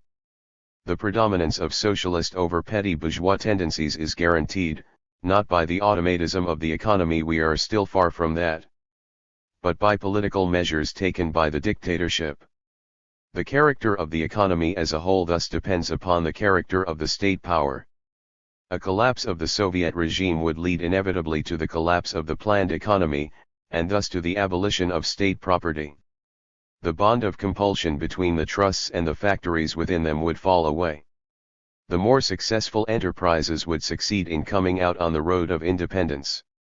They might convert them 330 selves into stock companies, or they might find some other transitional form of property one, for example, in which the workers should participate in the profits. The collective farms would disintegrate at the same time, and far more easily. The fall of the present bureaucratic dictatorship, if it were not replaced by a new socialist power, would thus mean a return to capitalist relations with a catastrophic decline of industry and culture. But if a socialist government is still absolutely necessary for the preservation and development of the planned economy, the question is all the more important, upon whom the present Soviet government relies, and in what measure the socialist character of its policy is guaranteed. At the 11th Party Congress in March 1922, Lenin, in practically bidding farewell to the party, addressed these words to the commanding group: "History knows transformations of all sorts. To rely upon conviction, devotion, and other excellent spiritual qualities, that is not to be taken seriously in politics. Being determines consciousness." During the last 15 years, the government has changed its social composition even more deeply than its ideas. Since of all the strata of Soviet society the bureaucracy has best solved its own social problem, and is fully content with the existing situation, it has ceased to offer any subjective guarantee whatever of the socialist direction of its policy.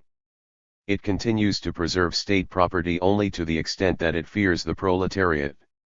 This saving fear is nourished and supported by the illegal party of Bolshevik-Leninists, which is the most conscious expression of the socialist tendencies opposing that bourgeois reaction with which the Thermidorian bureaucracy is completely saturated.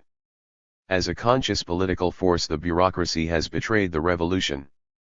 But a victorious revolution is fortunately not only a program and a banner, not only political institutions, but also a system of social relations. To betray it is not enough. You have to overthrow it. The October Revolution has been betrayed by the ruling stratum, but not yet overthrown. It has a great power of resistance, coinciding with the established property relations, with the living force of the proletariat, the consciousness of its best elements, the impasse of world capitalism, and the inevitability of world revolution. In order better to understand the character of the present. Critics of Stalinism 331. Soviet Union, let us make two different hypotheses about its future. Let us assume first that the Soviet bureaucracy is overthrown by a revolutionary party having all the attributes of the old Bolshevism, enriched moreover by the world experience of the recent period. Such a party would begin with the restoration of democracy in the trade unions and the Soviets. It would be able to, and would have to, restore freedom of Soviet parties. Together with the masses, and at their head, it would carry out a ruthless purgation of the state apparatus. It would abolish ranks and decorations, all kind of privileges, and would limit inequality in the payment of labor to the life necessities of the economy and the state apparatus. It would give the youth free opportunity to think independently, learn, criticize and grow. It would introduce profound changes in the distribution of the national income in correspondence with the interests and will of the worker and peasant masses. But so far as concerns property relations, the new power would not have to resort to revolutionary measures. It would retain and further develop the experiment of planned economy. After the political revolution, that is, the deposing of the bureaucracy, the proletariat would have to introduce in the economy a series of very important reforms, but not another social revolution. If, to adopt a second hypothesis, a bourgeois party were to overthrow the ruling Soviet caste, it would find no small number of ready servants among the present bureaucrats, administrators, technicians, directors, party secretaries, and privileged upper circles in general. A purgation of the state apparatus would, of course, be necessary in this case too. but a bourgeois restoration would probably have to clean out fewer people than a revolutionary party. The chief task of the new power would be to restore private property in the means of production. First of all, it would be necessary to create conditions for the development of strong farmers from the weak collective farms, and for converting the strong collectives into producers' cooperatives of the bourgeois type into agricultural stock companies. In the sphere of industry, denationalization would begin with the light industries and those producing food. The planning principle would be converted for the transitional period into a series of compromises between state power and individual corporations' potential proprietors, that is, among the Soviet captains of industry. 332. The émigré former proprietors and foreign capitalists. Notwithstanding that the Soviet bureaucracy has gone far toward preparing a bourgeois restoration, the new regime would have to introduce in the matter of forms of property and methods of industry not a reform, but a social revolution. Let us assume to take a third variant that neither a revolutionary nor a counter-revolutionary party seizes power. The bureaucracy continues at the head of the state. Even under these conditions social relations will not gel. We cannot count upon the bureaucracies peacefully and voluntarily renouncing itself in behalf of socialist equality. If at the present time, notwithstanding the two obvious inconveniences of such an operation, it has considered it possible to introduce ranks and decorations, it must inevitably in future stages seek supports for itself in property relations. One may argue that the big bureaucrat cares little what are the prevailing forms of property, provided only they guarantee him the necessary income. This argument ignores not only the instability of the bureaucrat's own rights, but also the question of his descendants. The new cult of the family has not fallen out of the clouds. Privileges have only half their worth, if they cannot be transmitted to one's children. But the right of testament is inseparable from the right of property. It is not enough to be the director of a trust, it is necessary to be a stockholder. The victory of the bureaucracy in this decisive sphere would mean its conversion into a new possessing class. On the other hand, the victory of the proletariat over the bureaucracy would ensure a revival of the socialist revolution. The third variant consequently brings us back to the two first, with which, in the interests of clarity and simplicity, we set out. To define the Soviet regime as transitional, or intermediate, means to abandon such finished social categories as capitalism and also socialism. But besides being completely inadequate in itself, such a definition is capable of producing the mistaken idea that from the present Soviet regime only a transition to socialism is possible. In reality, a backslide to capitalism is wholly possible. A more complete definition will of necessity be complicated and ponderous. The Soviet Union is a contradictory society halfway.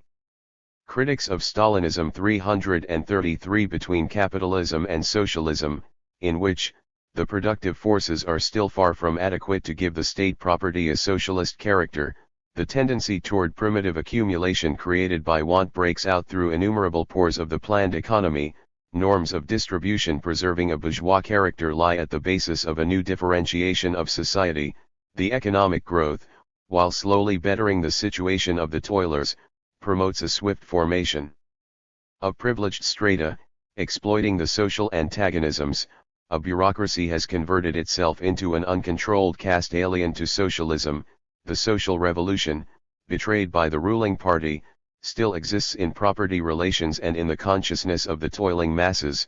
A further development of the accumulating contradictions can as well lead to socialism as back to capitalism. On the road to capitalism, the counter-revolution would have to break the resistance of the workers. On the road to socialism, the workers would have to overthrow the bureaucracy. In the last analysis, the question will be decided by a struggle of living social forces, both on the national and the world arena. Doctrinaires will doubtless not be satisfied with this hypothetical definition. They would like categorical formulae, yes yes, and no no. Sociological problems would certainly be simpler, if social phenomena had always a finished character. There is nothing more dangerous, however, than to throw out of reality, for the sake of logical completeness, elements which today violate your scheme and tomorrow may wholly overturn it. In our analysis, we have above all avoided doing violence to dynamic social formations which have had no precedent and have no analogies. The scientific task, as well as the political, is not to give a finished definition to an unfinished process, but to follow all its stages, separate its progressive from its reactionary tendencies, expose their mutual relations, foresee possible variants of development, and find in this foresight a basis for action.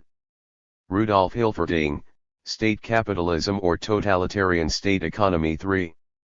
The concept of state capitalism can scarcely pass the test of serious economic analysis.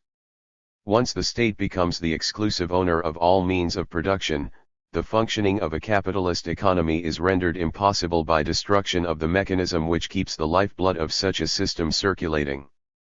A capitalist economy is a market economy. Prices, which result from competition among capitalist owners, determine what and how much is produced, what fraction of the profit is accumulated, and in what particular branches of production this accumulation occurs. They also determine how in an economy, which has to overcome crises again and again, proportionate relations among the various branches of production are re-established, whether in the case of simple or expanded reproduction. A capitalist economy is governed by the laws of the market, and the autonomy of these laws constitutes the decisive symptom of the capitalist system of production. A state economy, however, eliminates precisely the autonomy of economic laws. It represents not a market but a consumer's economy. It is no longer price but rather a state planning commission that now determines what is produced and how. Formally, prices and wages still exist, but their function is no longer the same. They no longer determine the process of production, which is now controlled by a central power that fixes prices and wages. Prices and wages become means of distribution which determine the share that the individual receives out of the sum total of products that the central power places at the disposal of society. They now constitute a technical form of distribution which is simpler than direct individual allotment of products, which no longer can be classed as merchandise. Prices have become symbols of distribution and no longer comprise a regulating factor in the economy. While maintaining the form, a complete transformation of function has occurred. Both the stimulating fire of competition and the passionate striving for profit, which provide the basic incentive of capitalist production, die out. Profit means individual appropriation of surplus products and is therefore possible only on the basis of private ownership. But, objects Mr. Worrell, did Marx not consider accumulation as an essential earmark of capitalism, and does not accumulation play a decisive role in the Russian economy? Is that not state capitalism? Mr. Worrell has overlooked one slight detail, namely, that Marx refers to the accumulation of capital, of an ever-increasing amount of the means of production which produce profit, and the appropriation of which supplies the driving force to capitalist production. In other words, he refers to the accumulation of value which creates surplus value, i.e., a specifically capitalist process of expanding economic activity. On the other hand, the accumulation of means of production and of products is so far from being a specific feature of capitalism that it plays a decisive part in all economic systems, except perhaps in the most primitive collecting of food. In a consumer economy, in an economy organized by the state, there is not accumulation of values but of consumers' goods, products that the central power wants in order to satisfy consumers' need. The mere fact that the Russian state economy accumulates does not make it a capitalist economy, for it is not capital that is being accumulated. Mr. Worrell's argument is based on a gross confusion between value and use value. And he really believes that a socialist economy could do without accumulation. But what then is that central power that rules over the Russian economy? Trotsky and Worrell reply, bureaucracy. But while Trotsky refuses to consider the bureaucracy as a class, Worrell makes an amazing discovery. Soviet bureaucracy in its structure differs basically from any other bourgeoisie, but its function remains the same: the accumulation of capital. The fact that, despite great structural differences, the function can remain unchanged is, of course, a miracle that cannot occur in 336. nature but seems possible in human society. In any case, Worrell accepts this as evidence that Russia is dominated by a bourgeois class and thus by state capitalism. He clings obstinately to his confusion of capital and the means of production and seems unable to conceive of any form of accumulation other than capitalist accumulation. He fails to understand that accumulation in any economic system is the task of the managers of production, that even in an ideal socialist system this accumulation can result only from the surplus product, and that the fact of accumulation in itself does not prove the capitalist nature of an economy. But does the bureaucracy really rule the economy and consequently the people? Bureaucracy everywhere, and particularly in the Soviet Union, is composed of a conglomeration of the most varied elements. To it belong not only government officials in the narrow sense of the word but also the directors of all branches of industry and such functionaries as, for example, the postal and railway employees. How could this variegated lot possibly achieve a unified rule? Who are its representatives? How does it adopt decisions? What organs are at its disposal? In reality, the bureaucracy is not an independent bearer of power. In accordance with its structure as well as function, it is only an instrument in the hands of the real rulers. It is organized as an hierarchy and subordinated to the commanding power. It receives but does not give orders. Any functionary, as Trotsky justly puts it, can be sacrificed by his superior in the hierarchical system in order to decrease any kind of dissatisfaction. And these are the new masters of production, the substitute for capitalists. Stalin thoroughly exploded this myth when, during the last purges, he ordered shot, among others, thousands of industrial managers. It is not the bureaucracy that rules, but he who gives orders to the bureaucracy. And it is Stalin who gives orders to the Russian bureaucracy. Lenin and Trotsky with a select group of followers who were never able to come to independent decisions as a party but always remained an instrument in the hands of the leaders seized power at a time when the old state apparatus was collapsing. They changed the state apparatus to suit their needs as rulers, eliminating democracy and establishing their own dictatorship which in their ideology, but by no means in practice, was identified with the dictatorship of the proletariat. Thus they created the first totalitarian state even before the name was invented.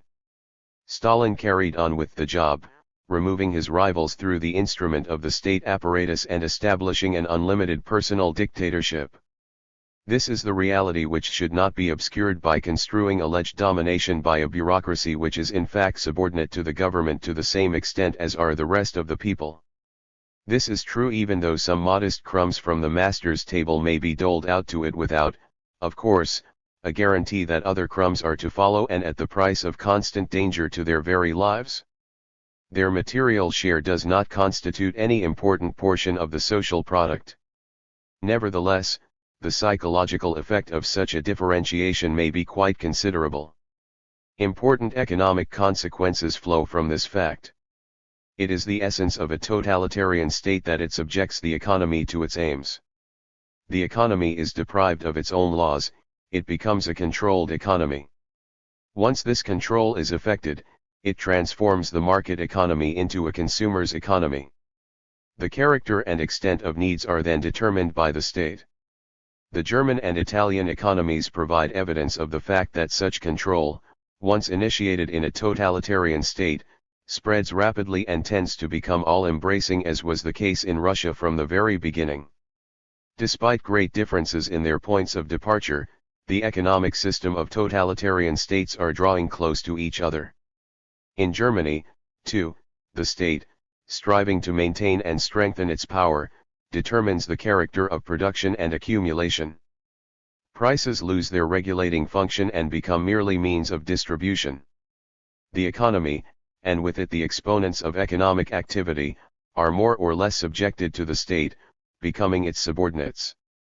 The economy loses the primacy which it held under bourgeois society.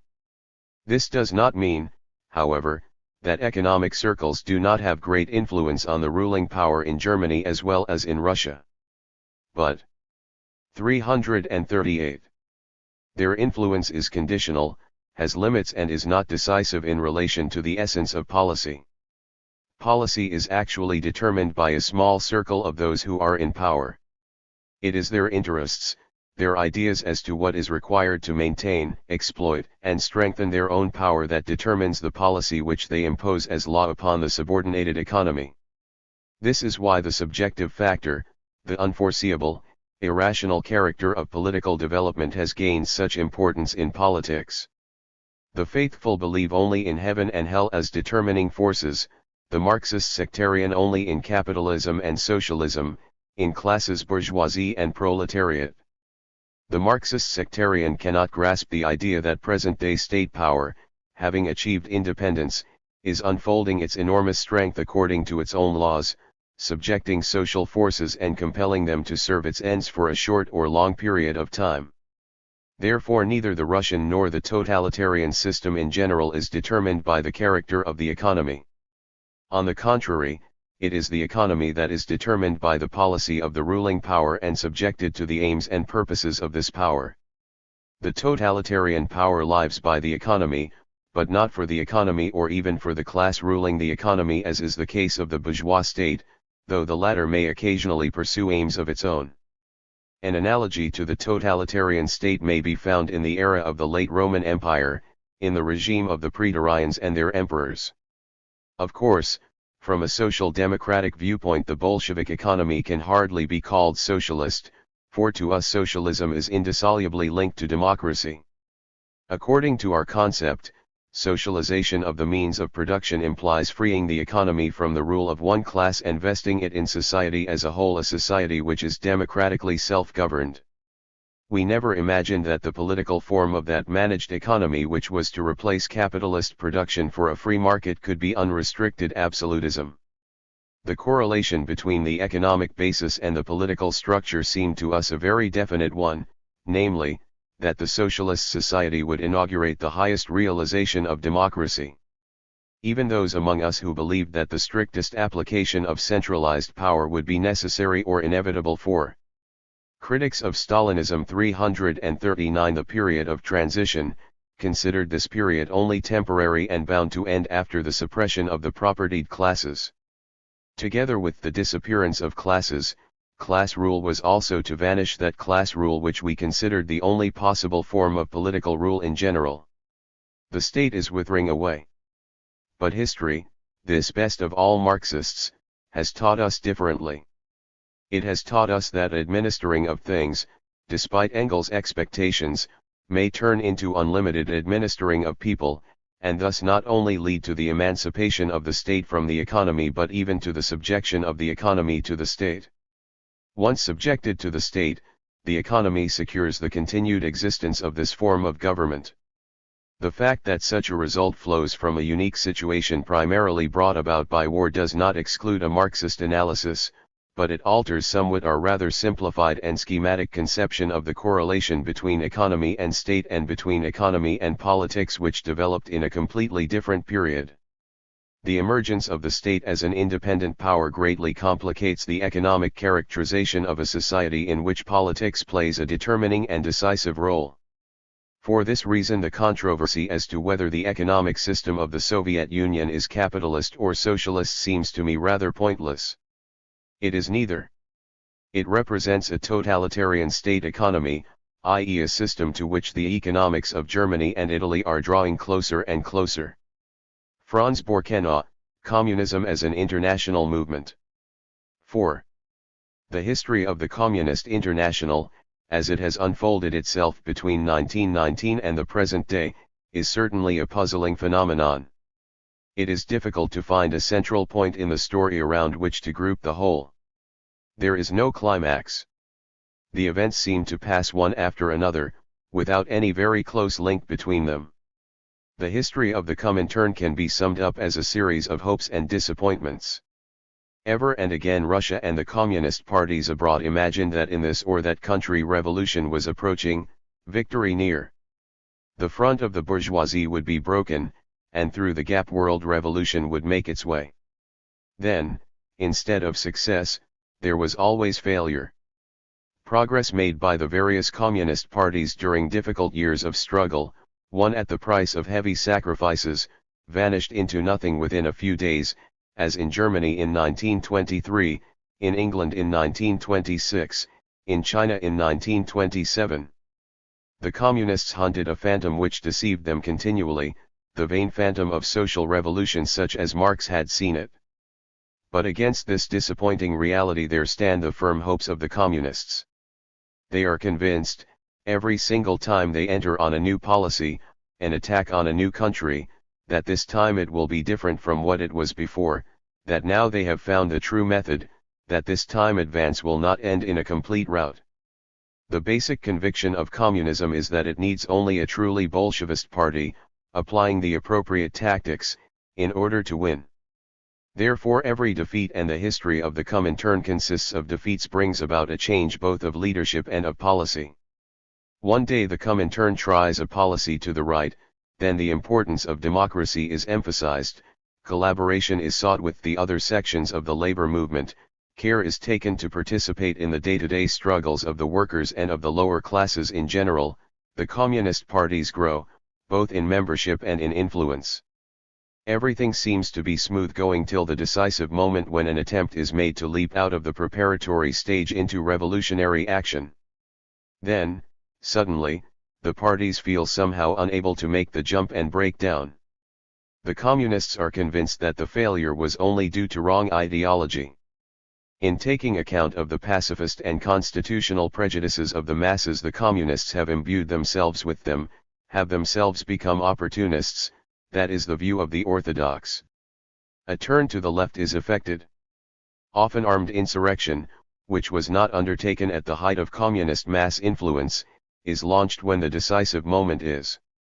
Critics of Stalinism 341 over and the party has lost all influence or at least every chance of victory, thus in Bulgaria in 1923, and in China in 1927, to mention only two outstanding examples.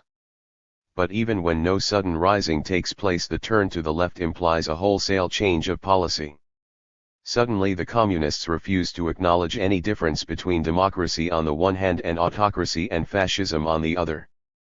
All contracts with the democratic mass parties are broken off. Attempts are made to split the trade unions. Bona fide participation in the day-to-day struggles of the masses is decried as opportunism.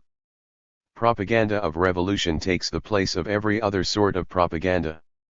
And the parties are rigidly purged of all opportunist elements. But if the policy of the right wing has led to defeat at the decisive moment, that of the left wing reduces the party to the exiguity and the lack of influence of a sect, until the decline is patent and the policy of the right is given a new trial. And so forth in endless rotation. The movements of communism proceed with an increasing momentum. At first the right and the left-wing policies are not clearly distinguishable. Only after the end of the revolutionary period is this distinction established. And then every turn to the left or to the right exceeds the previous one in vehemence. The communist parties seem to be driven to avoid the repetition of the failures of the preceding period by trying something still more extreme. On the whole, 6 phases of Comintern policy, 3 of a left and 3 of a right character, can be distinguished. Taking the left turns first, it is interesting to note that, in 1920 and 1921, the Social Democrats are simply social patriots, social traders, and the like. During the left period of 1924-5 they are already regarded as a bourgeois party, the third party of the bourgeoisie. But during the extreme rages of the left tack of the 1929-34 they have been promoted to the rank of social fascists, and both the German and French communists unite in practice with the real fascists of their respective countries in order to defeat social fascism. Taking the swings to the right, the first one, that of 1922-3, limits itself to a thorough use of the tactics of the United Front, with a tendency to assimilate the language of the party to that of the democratic working class parties. The next swing to the right, that of 1925-6, however, 342, implies already a partial liquidation of the basic notion of the task of a communist party. Zinoviev himself states that in Britain revolution may come, not through the door of the Communist Party but through that of the trade unions. Similar hopes are cherished as to the American farmer labor movement and to the Croat peasants, and, in China, the Communist Party is ordered not to oppose, in any respect, the Kuomintang of Chiang Kai-shek.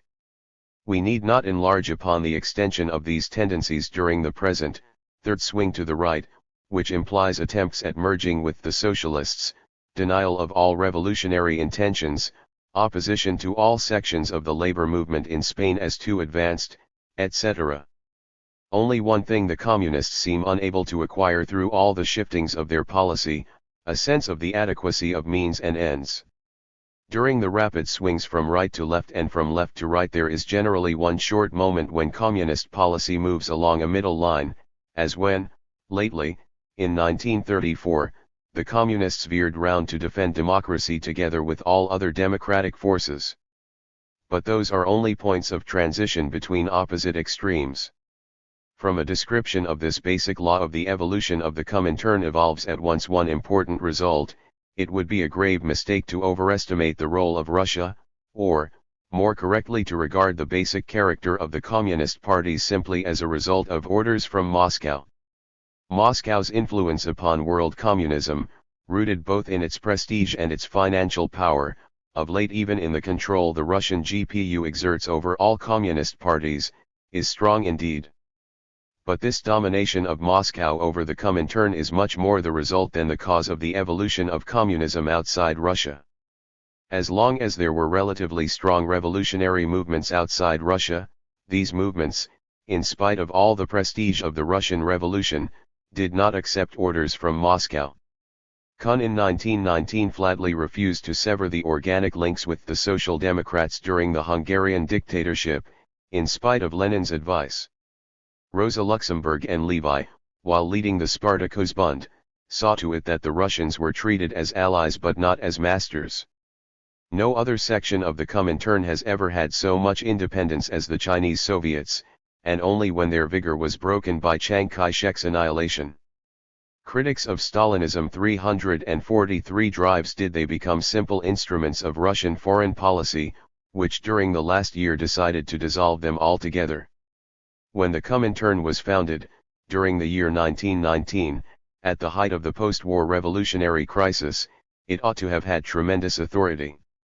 In reality, precisely during that year 1919, it was quite an insignificant force because the revolutionary movements of other countries did not care to take orders from Moscow. The Comintern as an organization under the sway of Moscow is itself a product of defeat.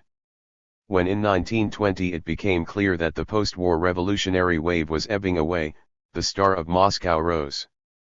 The ideas of Bolshevism, the dogma that the labor movement must be purged thoroughly of all unorthodox elements before being able to win, was only now accepted by the defeated left wing of the continental socialist parties, and the split inaugurated by the Second World Congress of the Comintern started from that assumption. Only this split led to the formation of communist mass parties. The new communist parties, believing that with the creation of a communist party the chief condition of success was fulfilled, threw themselves into battle, only to learn in the German disaster of March 1921 that they had been entirely mistaken and that the existence of a communist mass party could not make up for the lack of revolutionary impetus in the masses. When the Comintern was born, the revolution in the West was already at an end. The coincidence of these two events was not a matter of chance. Before the war, no revolutionary socialist had conceived the idea that the proletariat could win in a state of disunion. Yet already the outbreak of the war had brought about precisely such a state. The majority of the labor parties all over the world had buried the ideals of the class struggle precisely at the moment when these ideals, for the first time for many decades, would have had practical revolutionary implications. The revolutionary minority, which stood firm to its convictions, cried treason. But this is a moral point of view, and its acceptance depends on the conviction that it is the duty of a decent man to be a revolutionary. The majority of the workers and their leaders, however, had thought at that moment that it was their duty to defend home and country. The national allegiance had proved to be much stronger than the social one. It was a long time before the revolutionaries accepted this. 344. Verdict of history. Even in 1919 Lenin and Zinoviev imagined that it was sufficient to raise the banner of the new, revolutionary international for the workers to gather swiftly round it. But this was not the case, and so the split, with its 21 points, grew from an incident to a lasting reality. 21 points, with their stipulations about repeated purges, started from the implicit assumption that a large section of the labor movement, not to mention the other sections of the lower classes, would always remain reformist, as long as the capitalist regime existed. But if this was so, how was a proletarian revolution to succeed? By the very act of its creation as a mass organization, by the perpetuation of the split which it implied, the Comintern signed the death warrant for the proletarian revolution to which it was pledged and which had never had many chances. What followed was again natural enough. In matters of organization and finance, the communist parties, who had only a relatively small following of their own, had to rely on help from Moscow, on which they became thus dependent. But more important still was the ideological dependence on Russia. The further real chances of revolution recede into the background, the more the adoration of the accomplished revolution in Russia takes their place. Every defeat of revolution in the West and in the East is accompanied by an increase of admiration for Russia. During the first years of the Comintern there is still a very serious concern for the possible chances of revolution abroad. There are constant attempts to square these interests with the interests of Russia as a state, but these attempts gradually change in character. On the one hand, Russia leaves its own revolution ever further behind. Precisely because revolution in Russia is an established fact, the revolutionary impetus of Russia abroad fades out. At the same time, revolution recedes further into the background everywhere, at least that sort of revolution which the Russians regard as desirable. The defeat of the Chinese Revolution is the turning point in this respect. During the year 1925 the dissensions in Russia had begun to influence the Comintern considerably. Now the chances of the left wing of the Chinese revolutionaries are really spoilt by Moscow. In all other cases the revolutionary chances existed only in the heads of the communists. In Germany in 1921 and 1923, in Britain in Critics of Stalinism 345-1926, there could not have been a revolution. But the Chinese Revolution was in fact ruined by the interference of Moscow, which tried to square its interests with the interests of the revolutionaries, which proved to be impossible. The defeat of the Chinese Revolution destroys the last serious chance of the Comintern in all the world.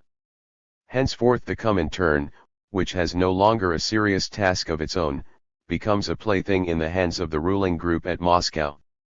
The left extremism of 1929-34 is largely a maneuver of Stalin in his factional fight against the right of Bukharin and Rykov in Russia.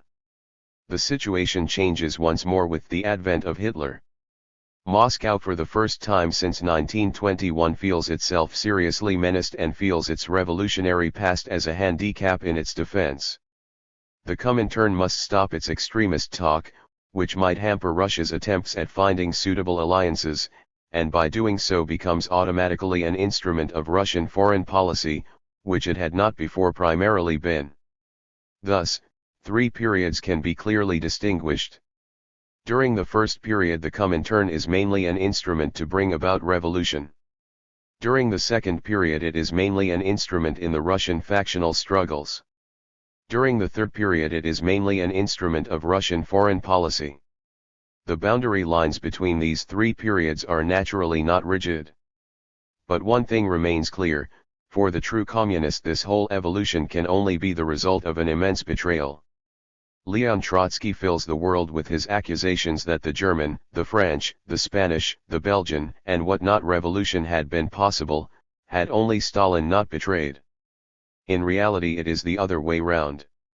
The evolution of the Comintern and partly even that of Russia are due to the fact that that international proletarian revolution after which the Bolsheviks originally hunted was a phantom.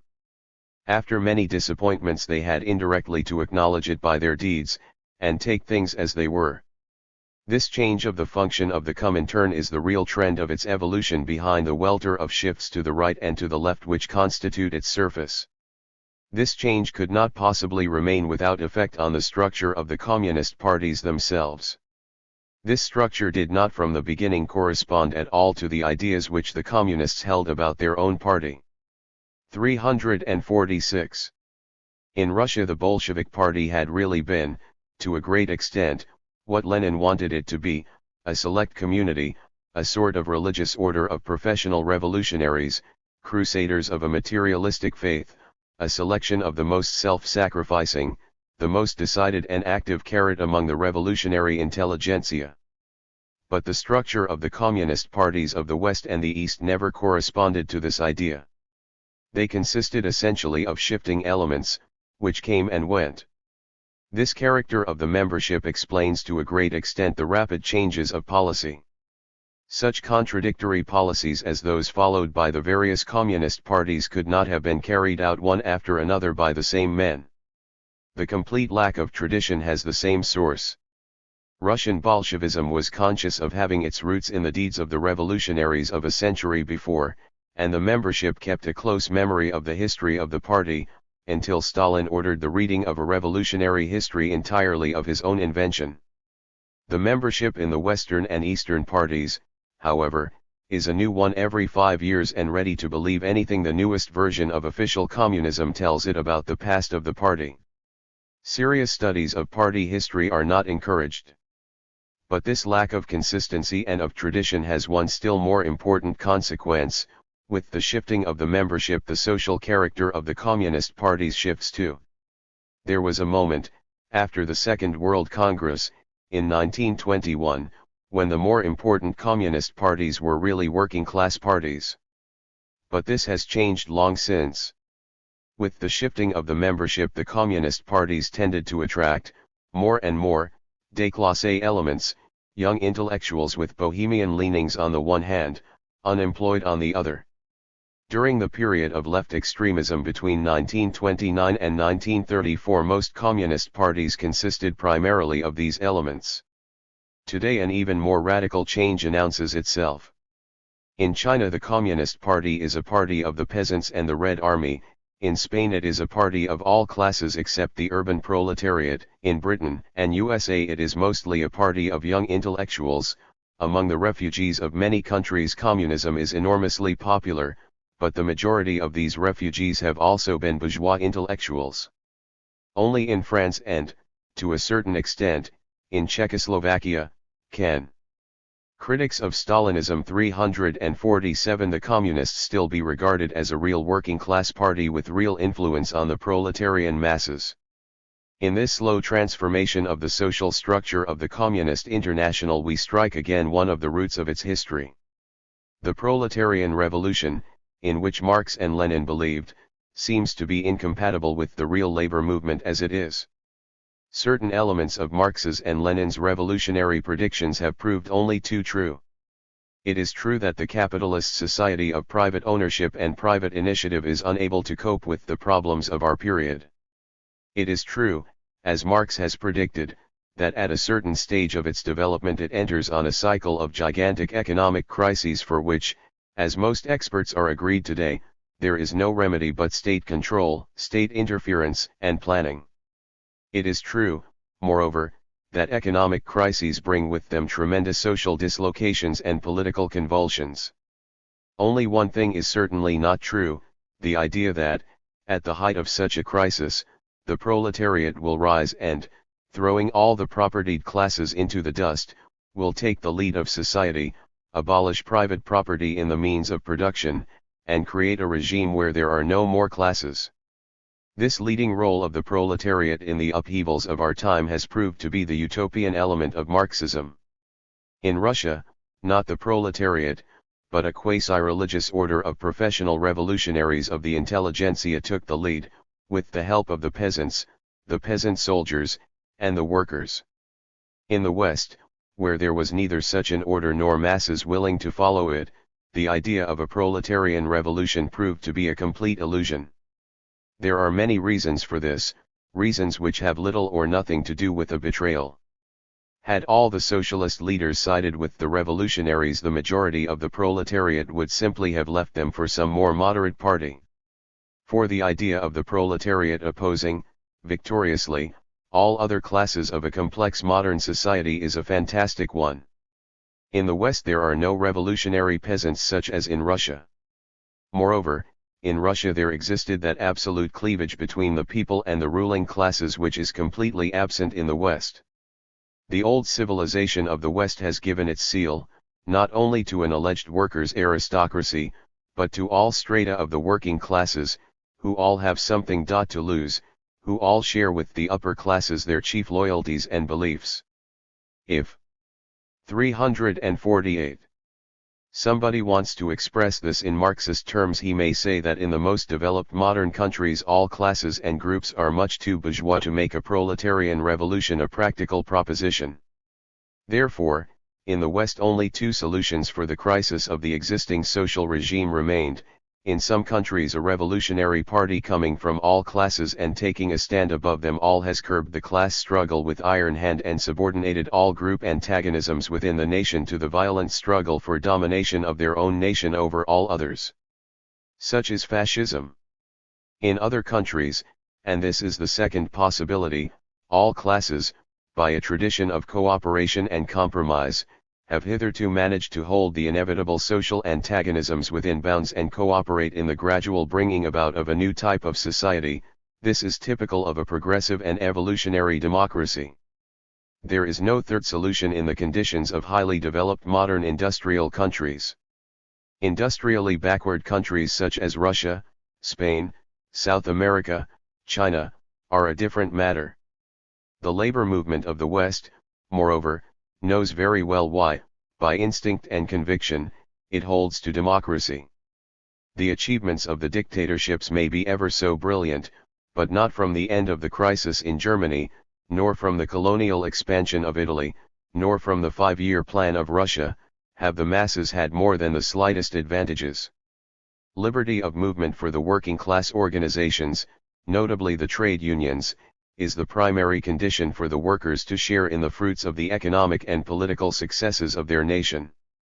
But the liberty of the trade unions depends on liberty as a basic principle of the political regime. To this liberal and constitutional spirit of the Western labor movement the communists could only either submit, and then the Comintern would have dissolved itself, or they could fight the bulk of the labor movement, which they did. But in doing so they gradually severed their ties with the real proletariat. The possibility of such a severance was contained in Lenin's basic assumption when he formed the Bolshevik Party: the Revolutionary Party must not be an agent of the proletariat, but a separate group, only knitted with it by its convictions. The Western labor parties are the labor movement itself, are identical with it. The communist parties were only linked with it. But what is linked can be severed. Critics of Stalinism 349. The communists wanted to lead the proletariat along their road. But their own rule, the dictatorship of the Communist Party, was their primary aim from the beginning. When the Western proletariat proved not to be responsive, it was only natural for the communists to seek support elsewhere. The fight for the power of the party and the international was and remained the central point. It was not a result of any betrayal, therefore, but the most logical result of their basic assumptions that, in due course of time, the communists became a classless party, held together by the worship of their totalitarian state Russia and their Vожdь, their Führer, the leader Superman, Stalin. In this transformation the communist parties had only followed the evolution of other mass movements in those countries which were ridden by revolution. Everywhere, in Eastern and Central Europe in 1919, parties of proletarian revolution had been in the forefront, had failed, and then the revolutionary trends had been taken up, in a different manner, by classless, Führer-worshipping parties, in one word by fascist parties. In this development, inevitable unless countries are successfully managed by way of democratic compromise, the Comintern simply participated. But it did so in a paradoxical way. Much of what the Comintern does today is conscious and intentional imitation of fascism, the Führer worship of the leader of every communist party, the nationalism, the appeal to youth, the military atmosphere. But, si duo idem facient non est idem. The Germans worship Hitler, who is a German. The French workers cannot worship Stalin, who is a Russian. German fascism is sincerely nationalist and aggressive for its own nation. But a fascism aggressive on behalf of a foreign nation is a preposterous idea. A movement whose loyalty is split between its home country and a foreign country can never have the convincing force which the genuine fascist movements have had in their respective countries. It was impossible for Russia to transfer its revolution abroad. It will prove equally impossible for it to spread its totalitarian regime. In the West, communism hardly ever was more than a big nuisance for the police. And Trotskyism, which still keeps to the principles of 1917, is not even that and could hardly ever be. But if communism as a revolutionary force was something infinitely more futile than its fervent adversaries would be ready to admit, the same thing need not apply to 350. Present-day non-revolutionary communism with its narrower aims. The appeal of present-day non-revolutionary communism is a strange psychological phenomenon. It is not due to a revolutionary program, because the communists are no longer revolutionary. It is not due to a moderate program, because there is no lack of moderate parties of old standing. It is due, however, to the strange merging of an utterly unrevolutionary and anti-revolutionary policy with the belief in the myth that paradise on earth has already been achieved over 1/6 of the earth's inhabited surface. At home, the masses which vote communist would never fight against democracy, for revolution. It is only the more gratifying, therefore, to adore the dictatorship in Russia and to indulge, in its service, in all those impulses of violence, of vilification and extermination of one's adversaries, which cannot be satisfied at home. Present-day communism is essentially the belief in a savior abroad. For this very reason it is a serious symptom of the decay of liberalism and democracy. For the essence of both is a belief in the capacity to manage politics without a savior, by the forces of the politically emancipated people themselves. The communists may perorate about the defense of democracy and liberty. In fact, the basic impulses upon which their appeal relies are diametrically opposed to both. Nor can this strange combination of moderation at home and worship of violence and horror abroad continue indefinitely. At present, in most countries, the real toilers are hardly touched by communist propaganda. If these real toilers at any time should lose their faith in liberty and democracy under some very severe stress and look out for a savior, the happy smile on the photos of Stalin would give them no consolation. They would then turn to a savior, not abroad but at home, as they did in Germany. And, again as in Germany, many thousands who have been communists would then become fascists. In those countries where fascism has not yet had any opportunity, communism, in its present form, supplies that belief in a savior which is essential to fascism, but its savior is more remote, as is suitable, in a situation less tense, for social groups far away from practical possibilities of action. Yet the effect, the slow sapping of the democratic and liberal spirit, is there. As the constant interference of communist forces in the foreign policy of their respective countries sometimes critics of Stalinism 351 constitutes a serious nuisance in matters of international policy, so communist ideals represent a constant menace to the basic forces of the European polity. It is not that the communists want to overthrow the polity at present, on the contrary. Few men are so intensely interested in the strength and fighting power of the democratic countries as is Stalin, though this interest will change to the contrary the very day that Russia finds it suitable to change her foreign policy. Whether Stalin wants an alliance with the democratic countries or not is immaterial, however. The effect of communist ideals is to menace liberty and democracy, and in the end, in all likelihood, the effect of communist propaganda will have been to strengthen fascism. From the point of view of the democratic powers, the question naturally arises whether there exist means to check these effects of communist activities. Democratic powers cannot use the means of repression which are customary in Italy, Germany, and Russia, and it would obviously be very bad policy to evolve a system of pinpricks, which would only be apt to create exasperation without being efficient. But the question remains, whether, from the point of view of Moscow, the Comintern is so valuable an asset as appears at first sight. There can be little doubt, in fact, that the superficial advantages derived from the existence of communist parties abroad are balanced by very heavy liabilities for Russian foreign policy.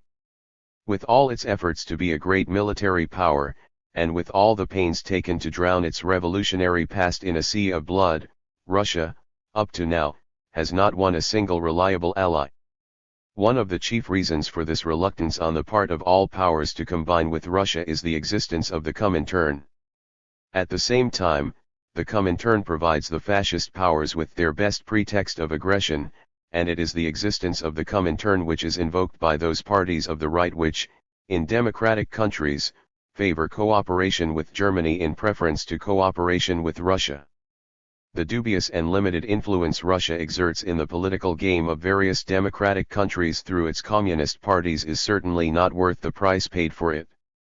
There is every chance that, in case of a large-scale international conflict, the Comintern will prove almost powerless, but will contribute to the isolation of Russia and to the grouping against it of many forces which might have remained neutral.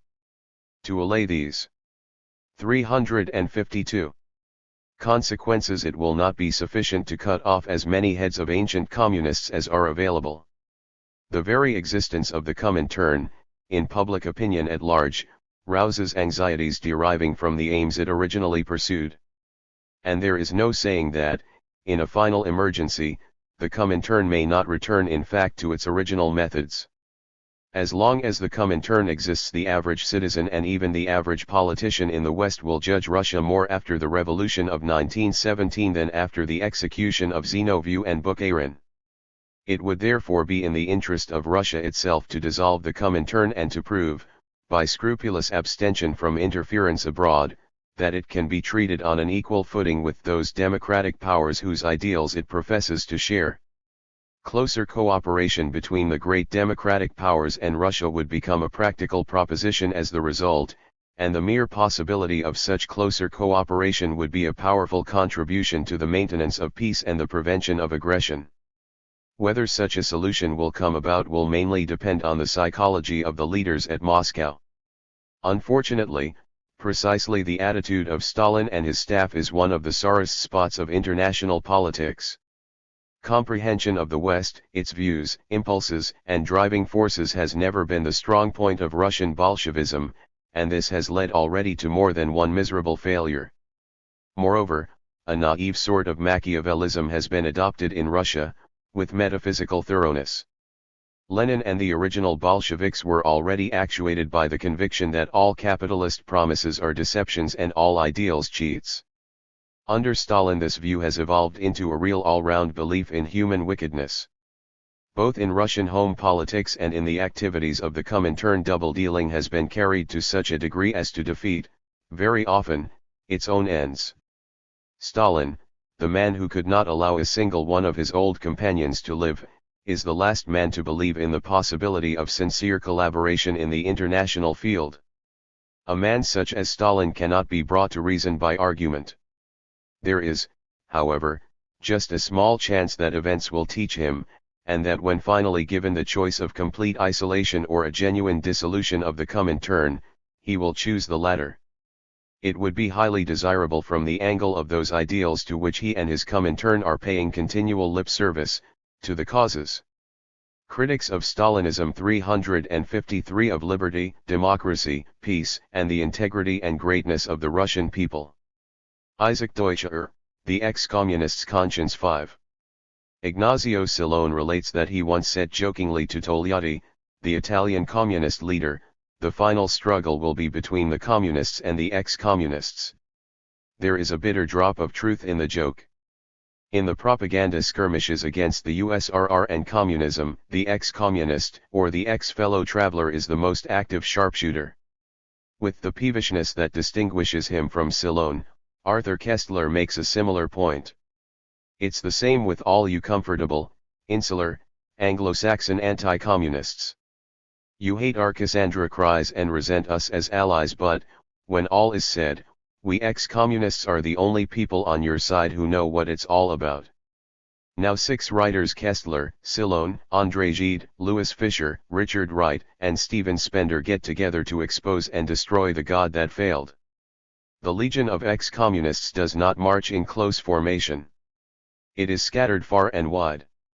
Its members resemble one another very much, but they also differ. They have common traits and individual features. All have left an army and a camp, some as conscientious objectors, some as deserters, and others as marauders. A few stick quietly to their conscientious objections, while others vociferously claim commissions in an army which they had bitterly opposed. All wear threadbare bits and pieces of the old uniform, supplemented by the quaintest new rags.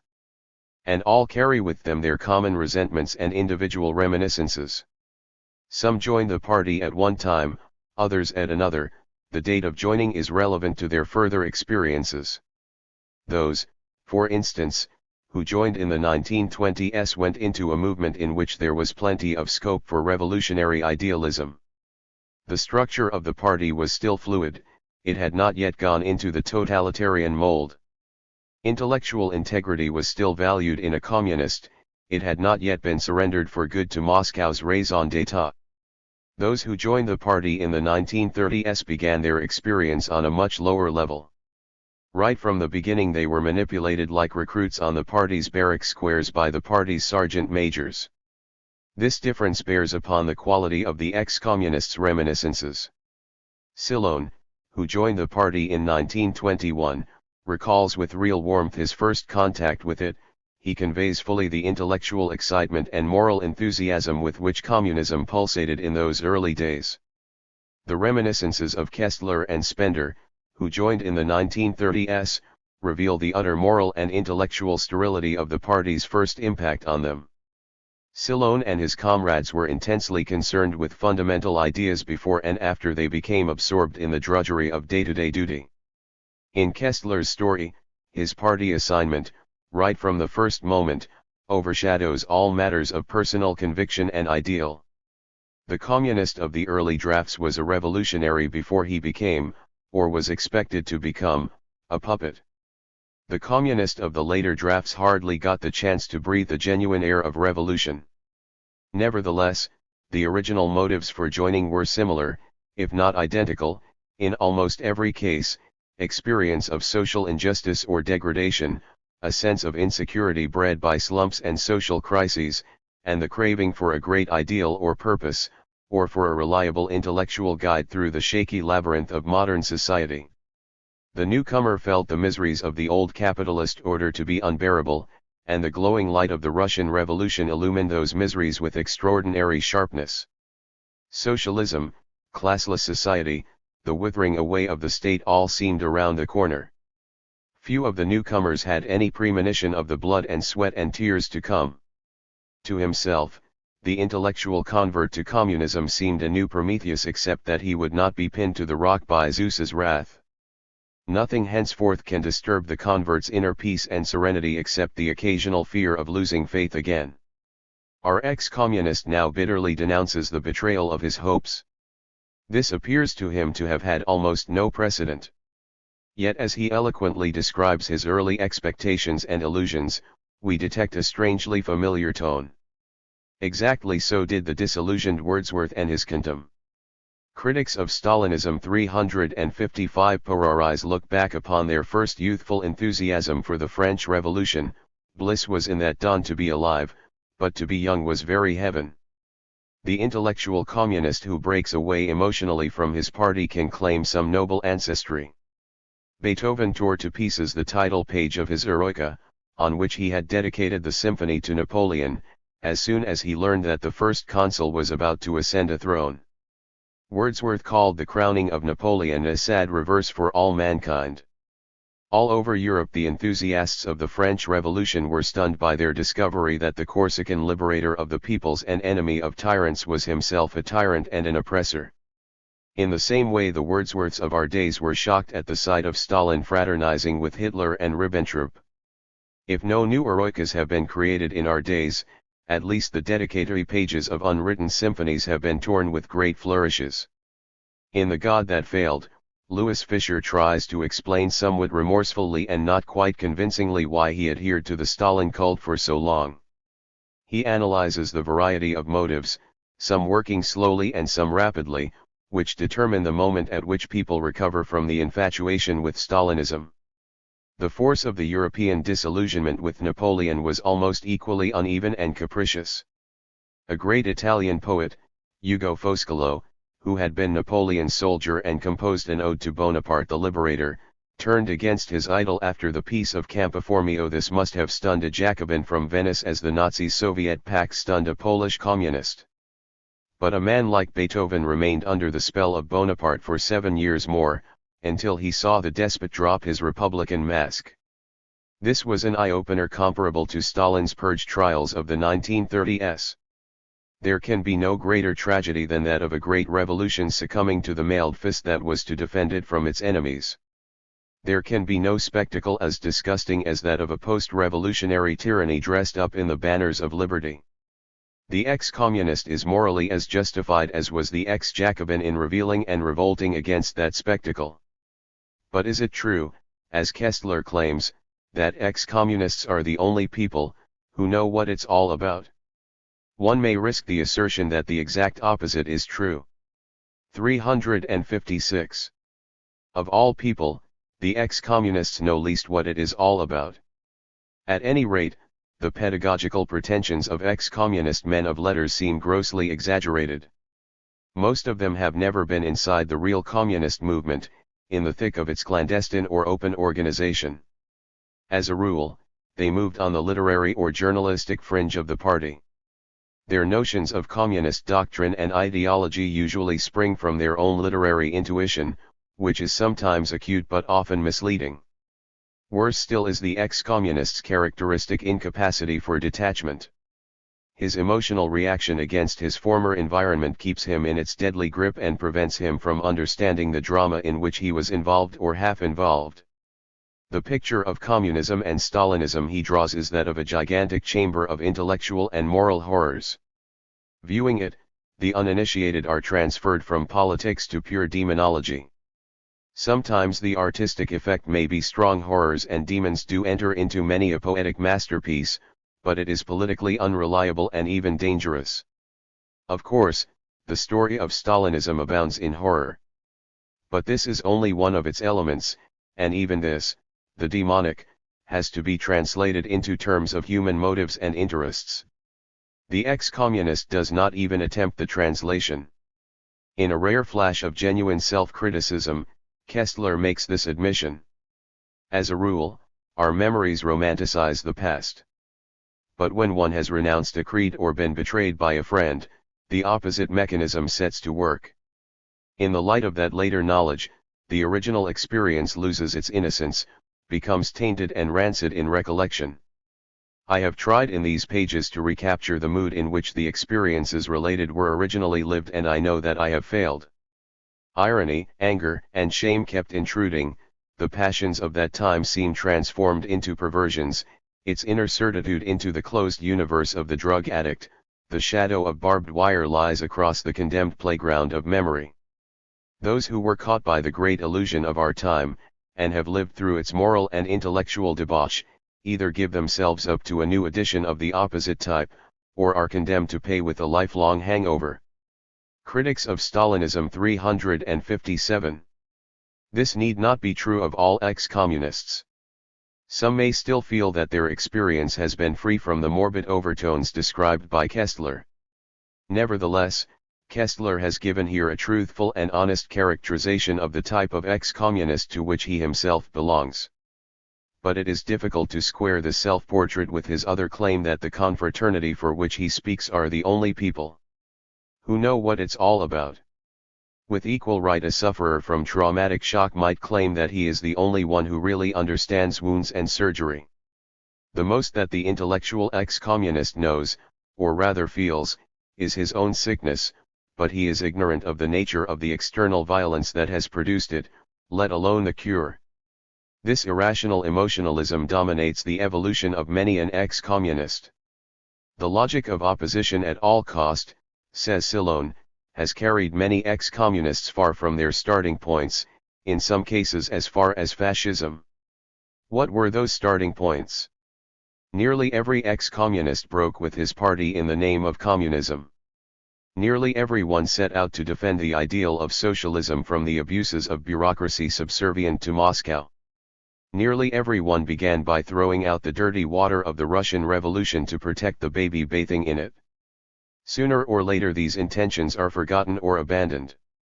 Having broken with the party bureaucracy in the name of communism, the heretic goes on to break with communism itself.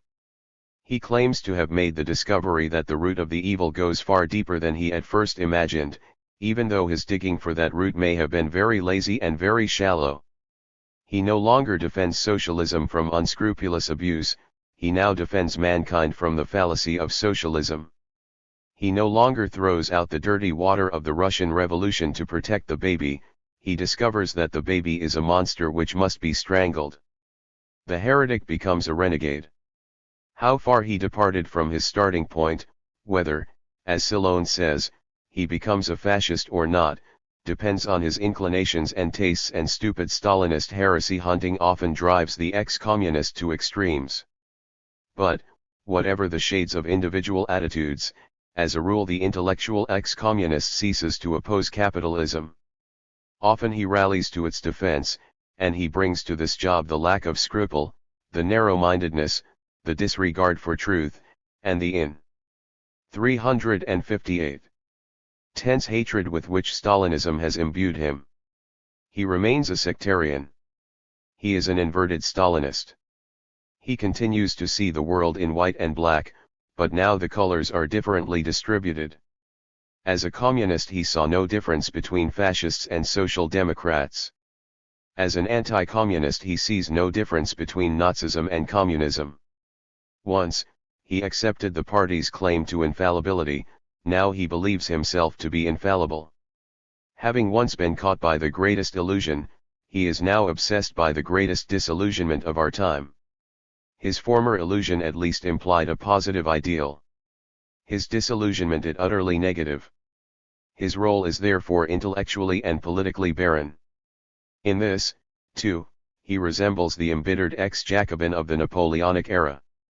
Wordsworth and Coleridge were fatally obsessed with the Jacobin danger, their fear dimmed even their poetic genius. It was Coleridge who denounced in the House of Commons a bill for the prevention of cruelty to animals as the strongest instance of legislative Jacobinism.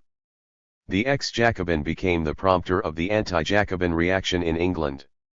Directly or indirectly, his influence was behind the bills against seditious writings and traitorous correspondence, the Treasonable Practices Bill, and Seditious Meetings Bill, the defeats of parliamentary reform, the suspension of the Habeas Corpus Act, and the postponement of the emancipation of England's religious minorities for the lifetime of a generation. Since the conflict with revolutionary France was not a time to make hazardous experiments, the slave trade, too, obtained a lease on life in the name of liberty. In quite the same way our ex-communist, for the best of reasons, does the most vicious things. He advances bravely in the front rank of every witch hunt. His blind hatred of his former ideal is leaven to contemporary conservatism. Not rarely he denounces even the mildest brand of the welfare state as legislative Bolshevism. He contributes heavily to the moral climate in which a modern counterpart to the English anti-Jacobin reaction is hatched. His grotesque performance reflects the impasse in which he finds himself. The impasse is not merely his, it is part of a blind alley in which an entire generation leads an incoherent and absent-minded life. The historical parallel drawn here extends to the wider background of two epochs. The world is split between critics of Stalinism 359. Stalinism and an anti-Stalinist alliance in much the same way it was split between Napoleonic France and the Holy Alliance. It is a split between a degenerated revolution exploited by a despot and a grouping of predominantly, although not exclusively, conservative interests. In terms of practical politics the choice seems to be now, as it was then, confined to these alternatives. Yet the rights and the wrongs of this controversy are so hopelessly confused that whichever the choice, and whatever its practical motives, it is almost certain to be wrong in the long run and in the broadest historical sense. An honest and critically minded man could reconcile himself to Napoleon as little as he can now to Stalin. But despite Napoleon's violence and frauds, the message of the French Revolution survived to echo powerfully throughout the 19th century. The Holy Alliance freed Europe from Napoleon's oppression, and for a moment its victory was hailed by most Europeans. Yet what Castlereagh and Metternich and Alexander I had to offer to liberated Europe was merely the preservation of an old, decomposing order. Thus the abuses and the aggressiveness of an empire bred by the revolution gave a new lease on life to European feudalism. This was the ex-Jacobin's most unexpected triumph. But the price he paid for it was that presently he himself, and his anti-Jacobin cause, looked like vicious, ridiculous anachronisms. In the year of Napoleon's defeat, Shelley wrote to Wordsworth, "In honored poverty thy voice did weave songs consecrate to truth and liberty. Deserting these, thou leavest me to grieve. Thus having been, that thou shouldst cease to be." If our ex-communist had any historical sense, he would ponder this lesson. Far, far more abject is thy enemy might have been the text for the God that failed, and for the philosophy of the lesser evil expounded in its pages. The ardor with which the writers of this book defend the West against Russia and communism is sometimes chilled by uncertainty or residual ideological inhibition. The uncertainty appears between the lines of their confessions, or in curious asides. Silone, for instance, still describes the pre-Mussolini Italy, against which, as a communist, he had rebelled, as pseudo 360 democratic. He hardly believes that post-Mussolini Italy is any better, but he sees its Stalinist enemy to be far, far more abject. More than the other co-authors of this book, Silone is surely aware of the price that Europeans of his generation have already paid for the acceptance of lesser evil philosophies.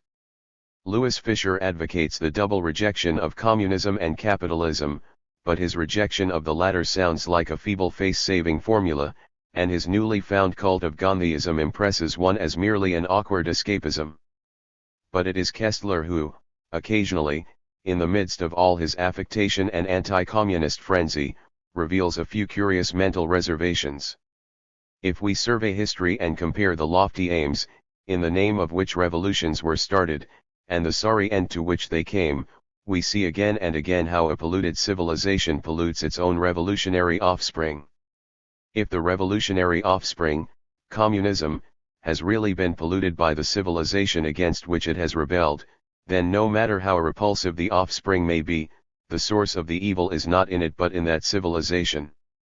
And this will be so regardless of how zealously Kestler himself may act as the advocate of the defenders of civilization à la Chambers. Even more startling is another thought, with which Kestler unexpectedly ends his confession. I served the Communist Party for 7 years, the same length of time as Jacob tended Laban's sheep to win Rachel his daughter. When the time was up, the bride was led into his dark tent, only the next morning did he discover that his ardors had been spent not on the lovely Rachel but on the ugly Leah. I wonder whether he ever recovered from the shock of having slept with an illusion. I wonder whether afterward he believed that he had ever believed in it. I wonder whether the happy end of the legend will be repeated, for at the price of another 7 years of labor, Jacob was given Rachel too, and the illusion became flesh. And the 7 years seemed unto him but a few days, for the love he had for her. One might think that Jacob Kestler reflects uneasily whether he has not too hastily ceased tending Laban Stalin's sheep, instead of waiting patiently till his illusion became flesh. The words are not meant to blame, let alone to castigate, anybody. Their purpose, let this be repeated, is to. Critics of Stalinism 361 throw into relief a confusion of ideas, from which the ex-communist intellectual is not the only sufferer. In one of his recent articles, Kestler vented his irritation at those good old liberals who were shocked by the excess of anti-communist zeal in the former communist, and viewed him with the disgust with which ordinary people look at a defrocked priest taking out a girl to a dance. Well, the good old liberals may be right. After all, this peculiar type of anti-communist may appear to them like a defrocked priest taking out, not just a girl, but a harlot. The ex-communist's utter confusion of intellect and emotion makes him ill-suited for any political activity. He is haunted by a vague sense that he has betrayed either his former ideals or the ideals of bourgeois society. Like Kestler, he may even have an ambivalent notion that he has betrayed both. He then tries to suppress his sense of guilt and uncertainty, or to camouflage it by a show of extraordinary certitude and frantic aggressiveness. He insists that the world should recognize his uneasy conscience as the clearest conscience of all. He may no longer be concerned with any cause except one's self-justification. And this is the most dangerous motive for any political activity. It seems that the only dignified attitude the intellectual ex-communist can take is to rise audacious de la mêlée. He cannot join the Stalinist camp or the anti-Stalinist Holy Alliance without doing violence to his better self. So let him stay outside any camp. Let him try to regain critical sense and intellectual detachment. Let him overcome the cheap ambition to have a finger in the political pie. Let him be at peace with his own self at least, if the price he has to pay for phony peace with the world is self-renunciation and self-denunciation. This is not to say that the ex-communist man of letters, or intellectual at large, should retire into the ivory tower. But he may withdraw into a watchtower instead. To watch with detachment and alertness this heaving chaos of a world, to be on a sharp lookout for what is going to emerge from it, and to interpret it sine Iraet studio. This is now the only honorable service the ex-communist intellectual can render to a generation in which scrupulous observation and honest interpretation have become so sadly rare. But can the intellectual really now be a detached observer of this world? Even if taking sides makes him identify himself with causes that, in truth, are not his, must he not take sides all the same? Well, we can recall some great intellectuals who, in a similar situation in the past, refused to identify themselves with any established cause. Their attitude seemed incomprehensible to many of their contemporaries, but history has proved their judgment to have been superior to the phobias and hatreds of their age. Three names may be mentioned here: Jefferson, Goethe, and Shelley. All three, each in a different way, were confronted with the choice between the Napoleonic idea and the Holy Alliance. All three, again each in a different manner, refused to choose. Jefferson was the stanchest friend of the French Revolution in its early heroic period. He was willing to forgive even the Terror, but he turned away in disgust from Napoleon's military despotism. Yet he had no truck with Bonaparte's enemies, Europe's hypocritical deliverers, as he called them. His detachment was not merely suited to the diplomatic interest of a young and neutral republic, it resulted naturally from his republican conviction and democratic passion. Unlike Jefferson, Goethe lived right inside the storm center. Napoleon's troops and Alexander's soldiers, in turn, took up quarters in his Weimar. As the minister of his prince, Goethe opportunistically bowed to every invader. But as a thinker and man, he remained noncommittal and aloof. He was aware of the grandeur of the French Revolution and was shocked by its horrors. He greeted the sound of French guns at Valmy as the opening of a new and better epoch, and he saw through Napoleon's follies.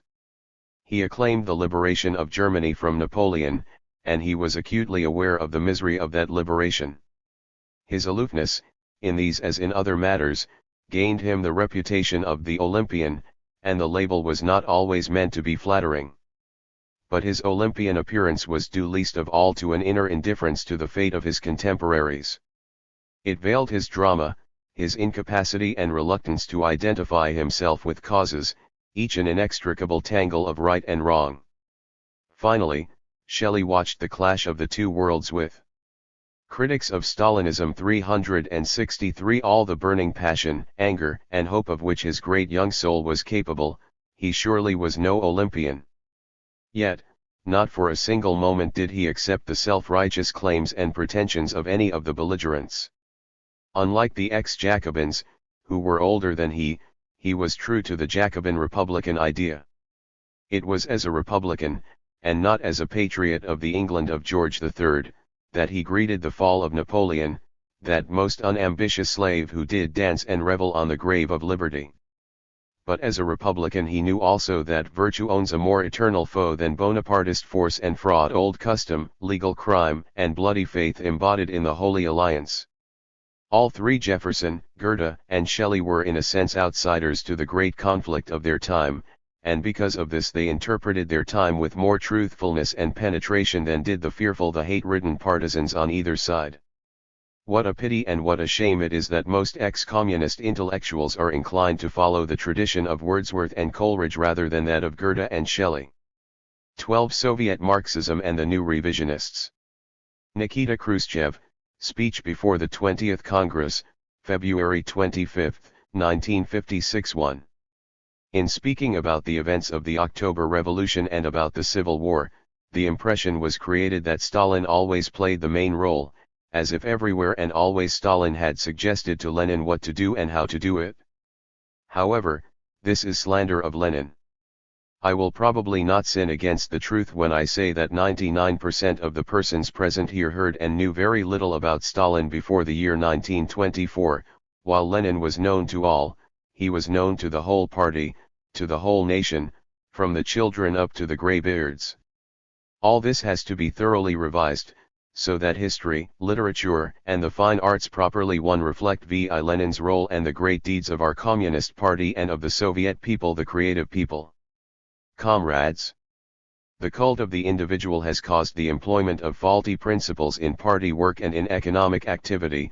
It brought about rude violation of internal party and Soviet democracy, sterile administration, deviations of all sorts, covering up of shortcomings and varnishing of reality. Our nation gave birth to many flatterers and specialists in false optimism and deceit. We should also not forget that due to the numerous arrests of party, Soviet and economic leaders, many workers began to work uncertainly, showed overcautiousness, feared all which was new, feared their own shadows, and began to show less initiative in their work. Take, for instance, party and Soviet resolutions. They were prepared in a routine manner, often without considered by the Russian Institute, Columbia University. Soviet Marxism and the New Revisionists 365, airing the concrete situation. This went so far that party workers, even during the smallest sessions, read their speeches. All this produced the danger of formalizing the party and Soviet work and of bureaucratizing the whole apparatus. Stalin's reluctance to consider life's realities and the fact that he was not aware of the real state of affairs in the provinces can be illustrated by his direction of agriculture. All those who interested themselves even a little in the national situation saw the difficult situation in agriculture, but Stalin never even noted it. Did we tell Stalin about this? Yes, we told him, but he did not support us. Why? Because Stalin never traveled anywhere, did not meet city and kolkhoz workers, he did not know the actual situation in the provinces. He knew the country and agriculture only from films. And these films had dressed up and beautified the existing situation in agriculture. Many films so pictured kolkhoz life that the tables were bending from the weight of turkeys and geese. Evidently Stalin thought that it was actually so. Vladimir Ilyich Lenin looked at life differently. He was always close to the people, he used to receive peasant delegates, and often spoke at factory gatherings. He used to visit villages and talk with the peasants. Stalin separated himself from the people and never went anywhere. This lasted tens of years. The last time he visited a village was in January 1928 when he visited Siberia in connection with grain deliveries.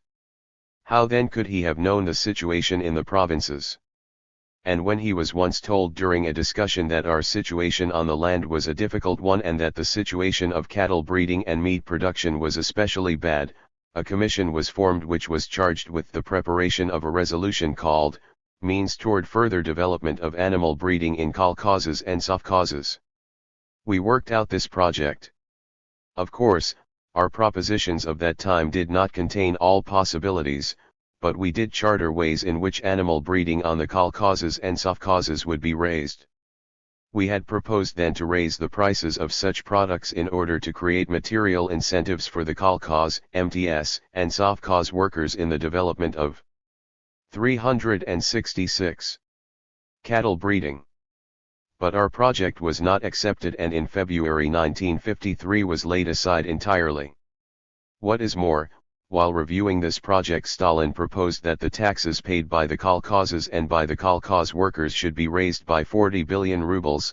According to him, the peasants are well off and the kolkhoz worker would need to sell only one more chicken to pay his tax in full. Imagine what this meant. Certainly 40 billion rubles is a sum which the kolkhoz workers did not realize for all the products which they sold to the government. In 1952, for instance, the kolkhozes and the kolkhoz workers received 26,280 million rubles for all their products delivered and sold to the government.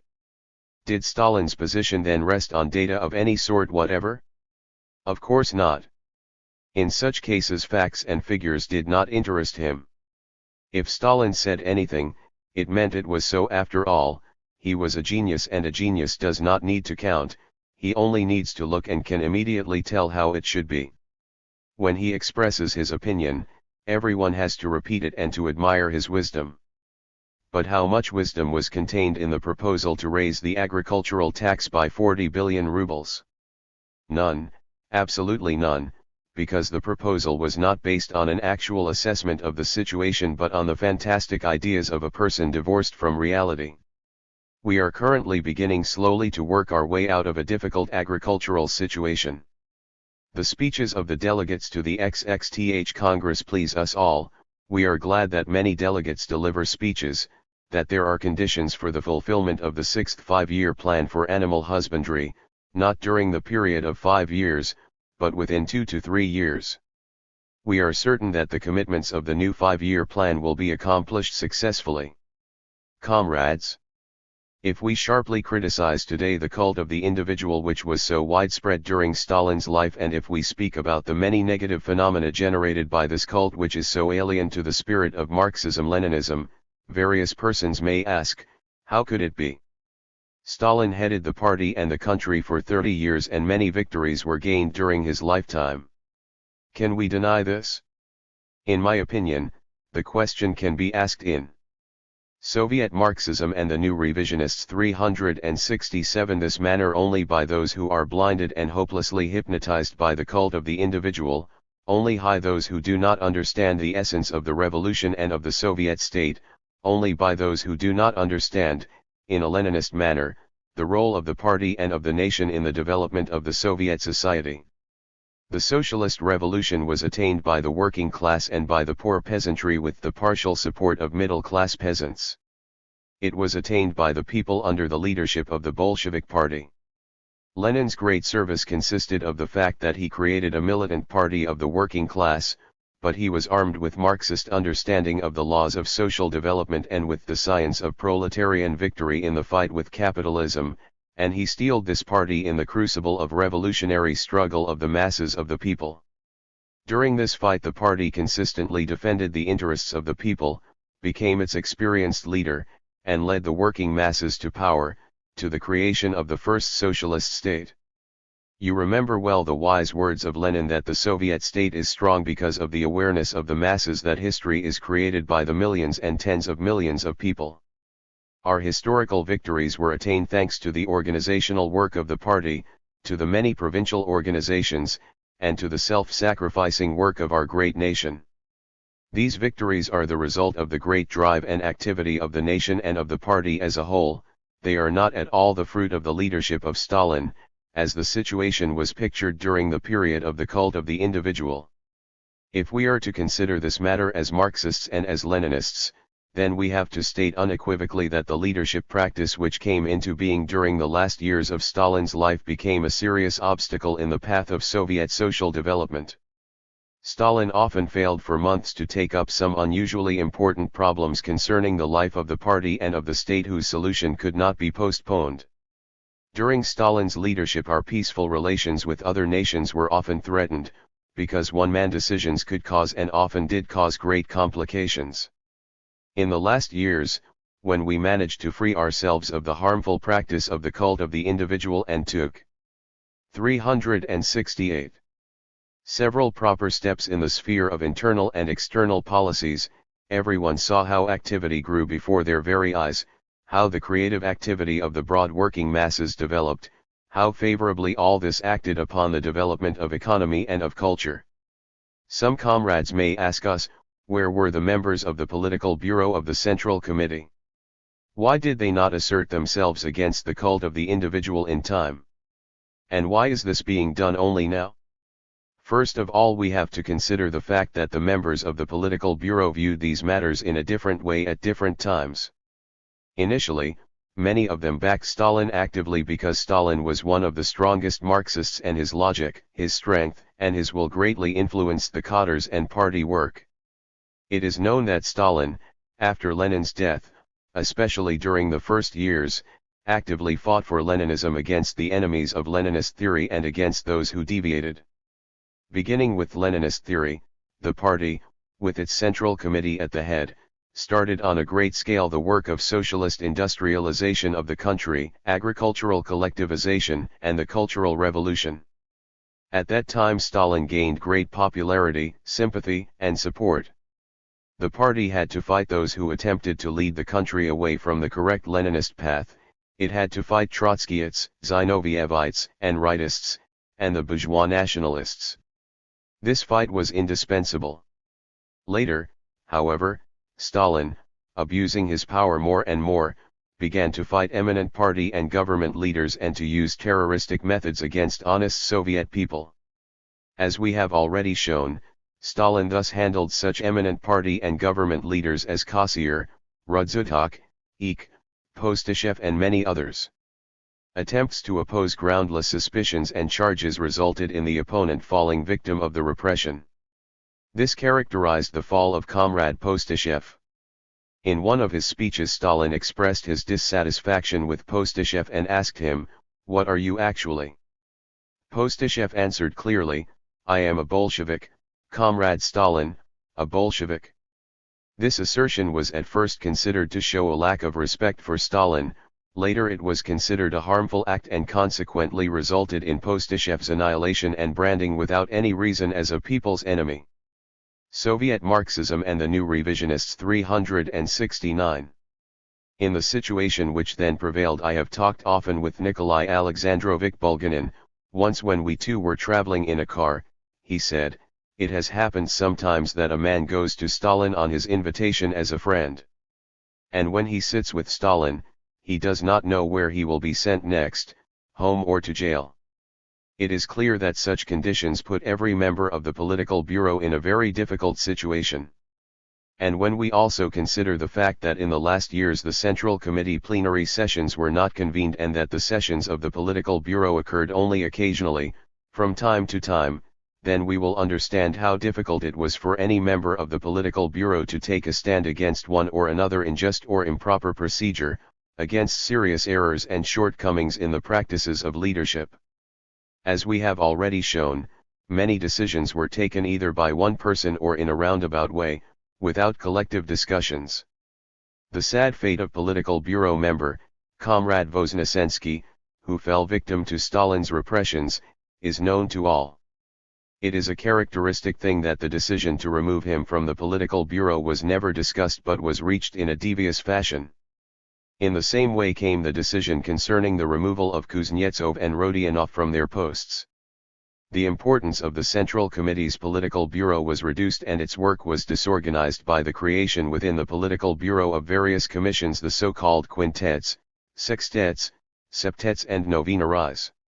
Here is, for instance, a resolution of the political bureau of October 3, 1946. Stalin's proposal, 1.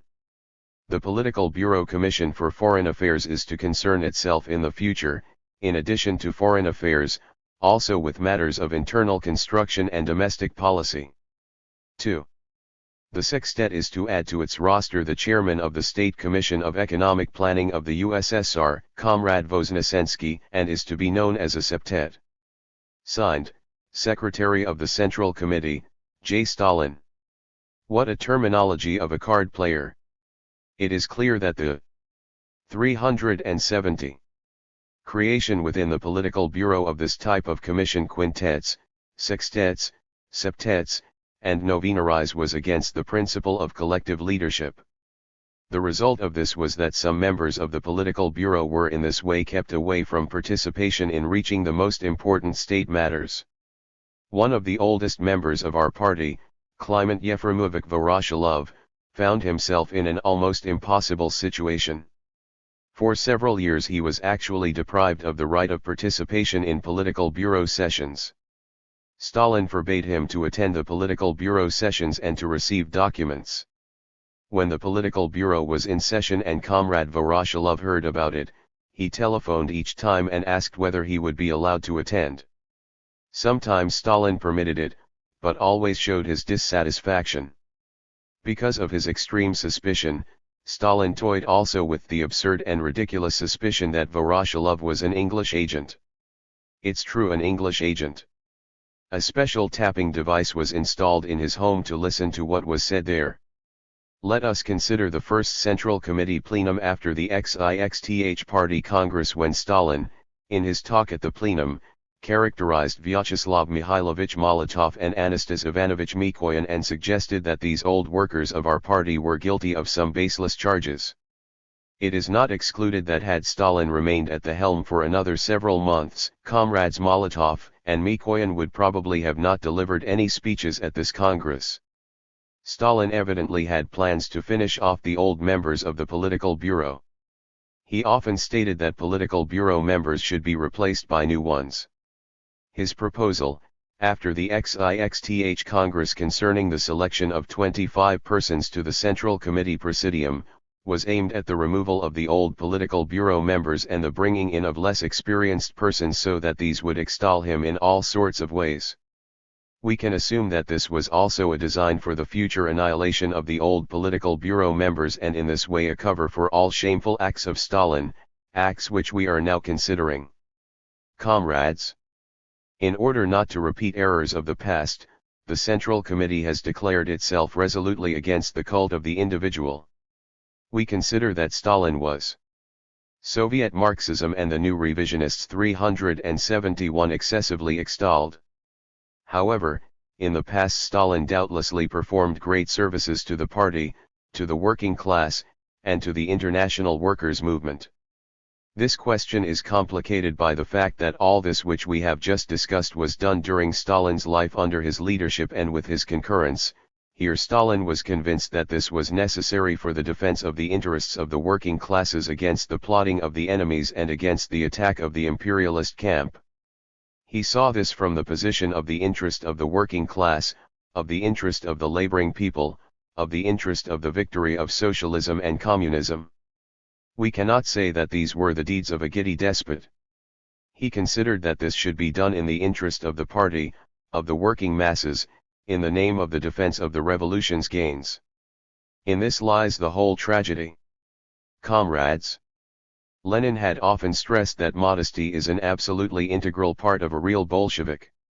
Lenin himself was the living personification of the greatest modesty.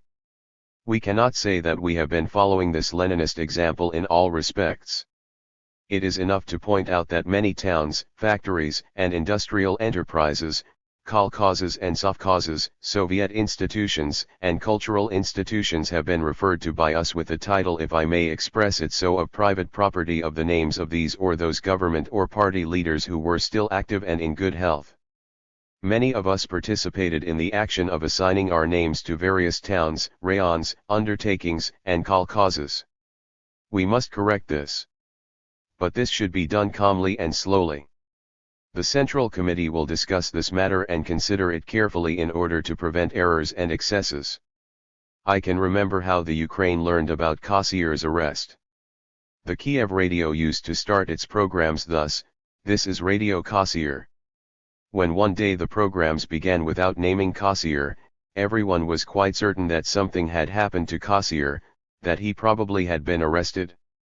Thus, if today we begin to remove the signs everywhere and to change names, people will think that these comrades in whose honor the given enterprises, kolkhozes, or cities are named, also met some bad fate and that they have also been arrested. 372. How is the authority and the importance of this or that leader judged? On the basis of how many towns, industrial enterprises, and factories, Kolkhozes and sovkhozes carry his name.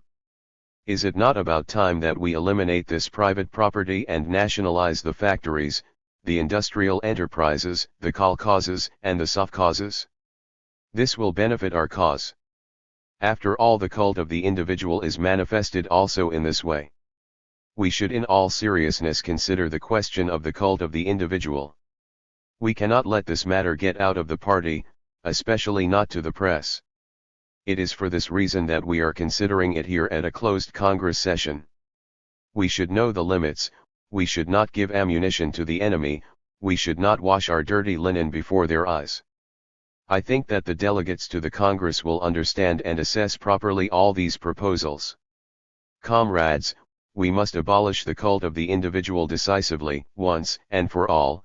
We must draw the proper conclusions concerning both ideological, theoretical and practical work.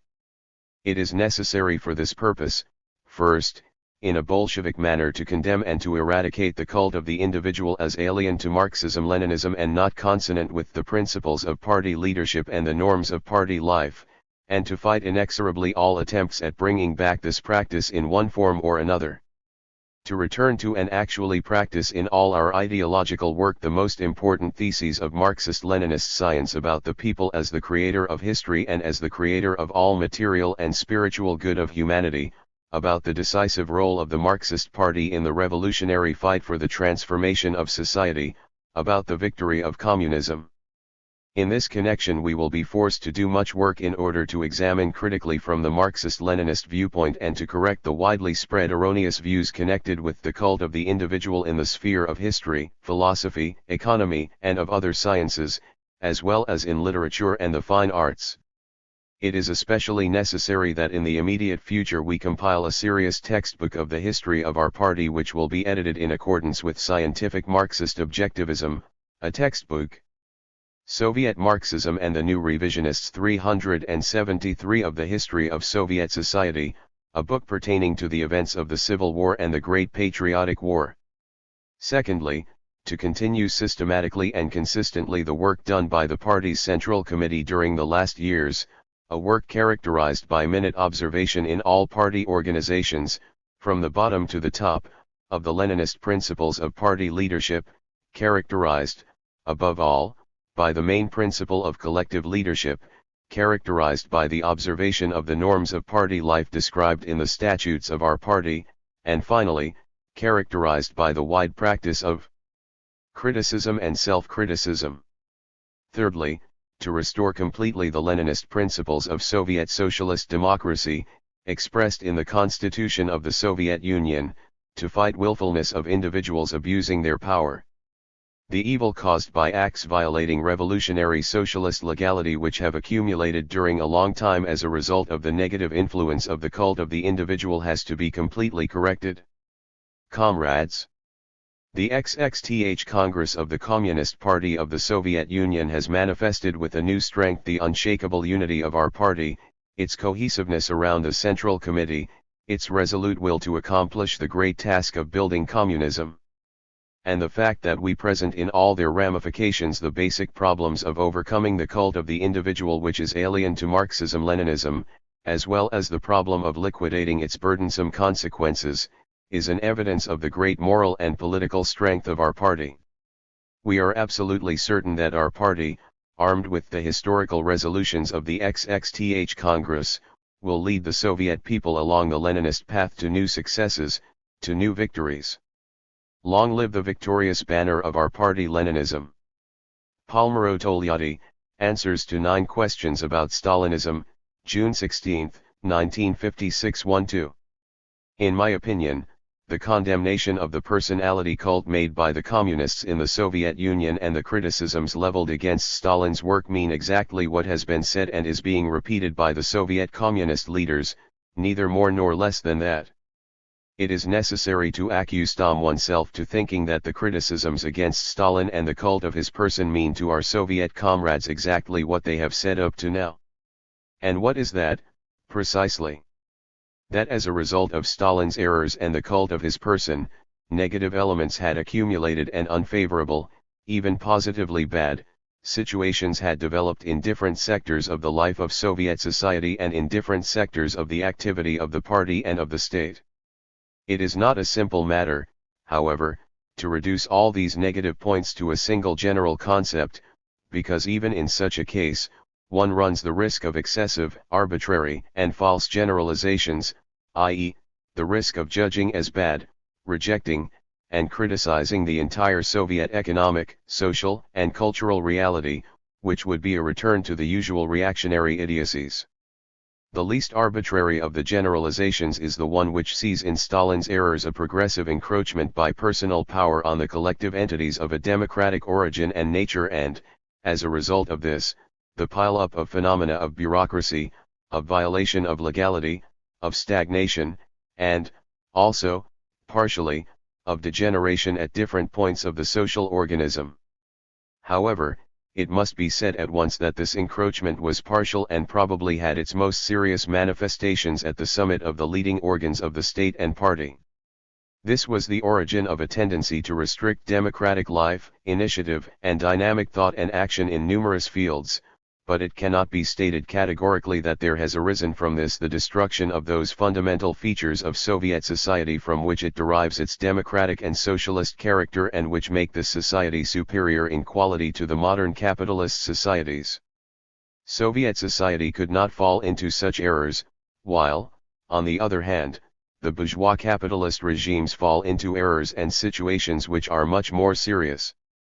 Those errors could not become a permanent and general part of its civil, economic, and political life. If they had lasted longer, perhaps the breaking point might have been reached, although Soviet Marxism and the new revisionists 375 even this hypothesis should be taken with caution, because a break would certainly have brought more harm than good to the masses and to the entire socialist movement. This danger was known not only to those men who could have engineered this break but also to wide strata of society. I do not mean to say by this that the consequences of Stalin's errors were not extremely serious. They were very serious, they touched many fields, and I do not think it will be easy to overcome them, nor to do so quickly. In substance, it may be said that a large part of the leading cadres of Soviet society had become torpid in the cult of Stalin, losing or lessening its critical and creative ability in thought and action. For this reason it was absolutely necessary that Stalin's errors be denounced, and that it be done in such a way as to jolt them and to reactivate the entire life of the organisms on which the complex system of socialist society rests. Thus there will be a new democratic progress of this society, and that will be a powerful contribution to a better understanding among all peoples, to an international détente, to the advance of socialism, and to peace. 2. Do you believe that criticism of the personality cult in the USSR will lead to institutional changes? 3. The legitimacy of power is the great problem of public law, and modern political thought tends to indicate that the people's will is the wellspring of legitimacy. Parliamentary democracies of the Western type believe that the people's will must have a plurality of parties to express itself. Do you believe that power is legitimate in a single-party system with elections offering no choice between government and opposition? I may be mistaken, but in my opinion there are not to be foreseen today any institutional changes in the Soviet Union, nor do the criticisms formulated openly at the XXTH Congress imply the necessity for such changes. This does not mean that very profound modifications ought not to occur, some of which, incidentally, are already in progress. First of all, what is meant by institutional changes? I believe that individuals who speak of them mean changes in the political structure which would usher Soviet society into at least some of the forms of political organization intrinsic in the so-called Western regimes, or would place a 376 new emphasis on some of the institutions intrinsic in these regimes. If the problem is posed thus, my answer is negative. Let us, if we must, begin by examining the legitimacy of power and of its source, but let us try to free ourselves from the hypocritical formalism with which this problem is treated by the apologists for Western civilization. We have read State and Revolution and, fortunately for us, we have not forgotten the substance of that teaching. criticism of Stalin's errors will not make us forget it. The truth of the matter is that in the so-called Western civilizations, the source of legitimate power is not at all the will of the people. The people's will is at best only one of the contributing factors, periodically expressing itself in elections, in determining some government policies. However, elections are marked by a complex system of pressure, intimidation, coercion, falsification, and legal and illegal subterfuges, which seriously limit and falsify the expression of the people's will.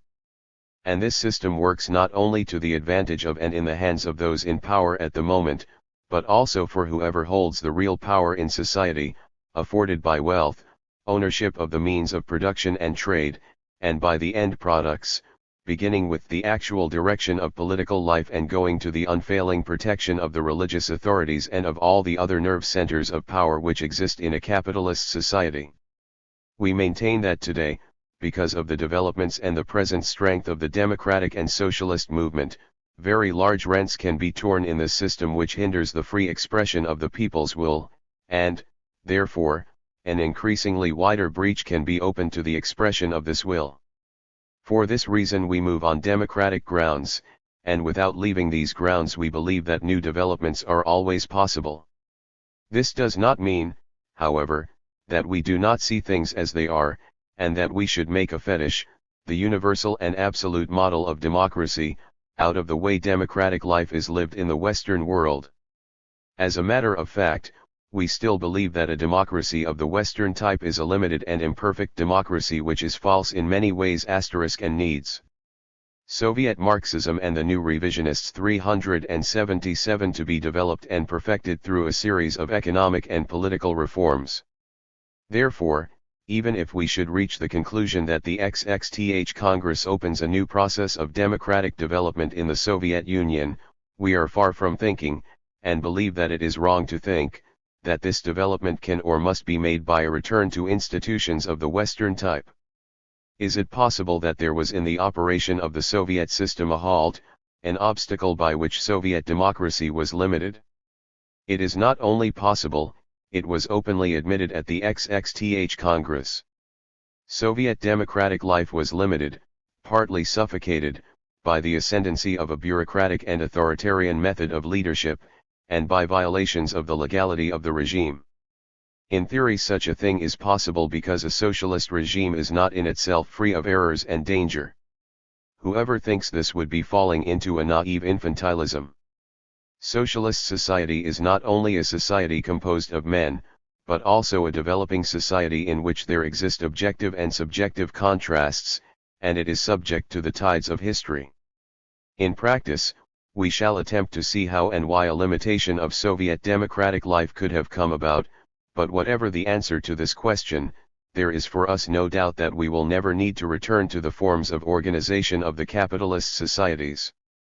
The multi-party or single-party system may not in itself be considered a distinguishing element between bourgeois and socialist societies, just as in itself it does not mark the difference between a democratic and a non-democratic society. The very notion of a party in the Soviet Union is something different from what we mean by this term. The party works and struggles to realize and develop socialism, but its work is essentially of a positive and constructive nature, not argumentative against a hypothetical domestic political opponent.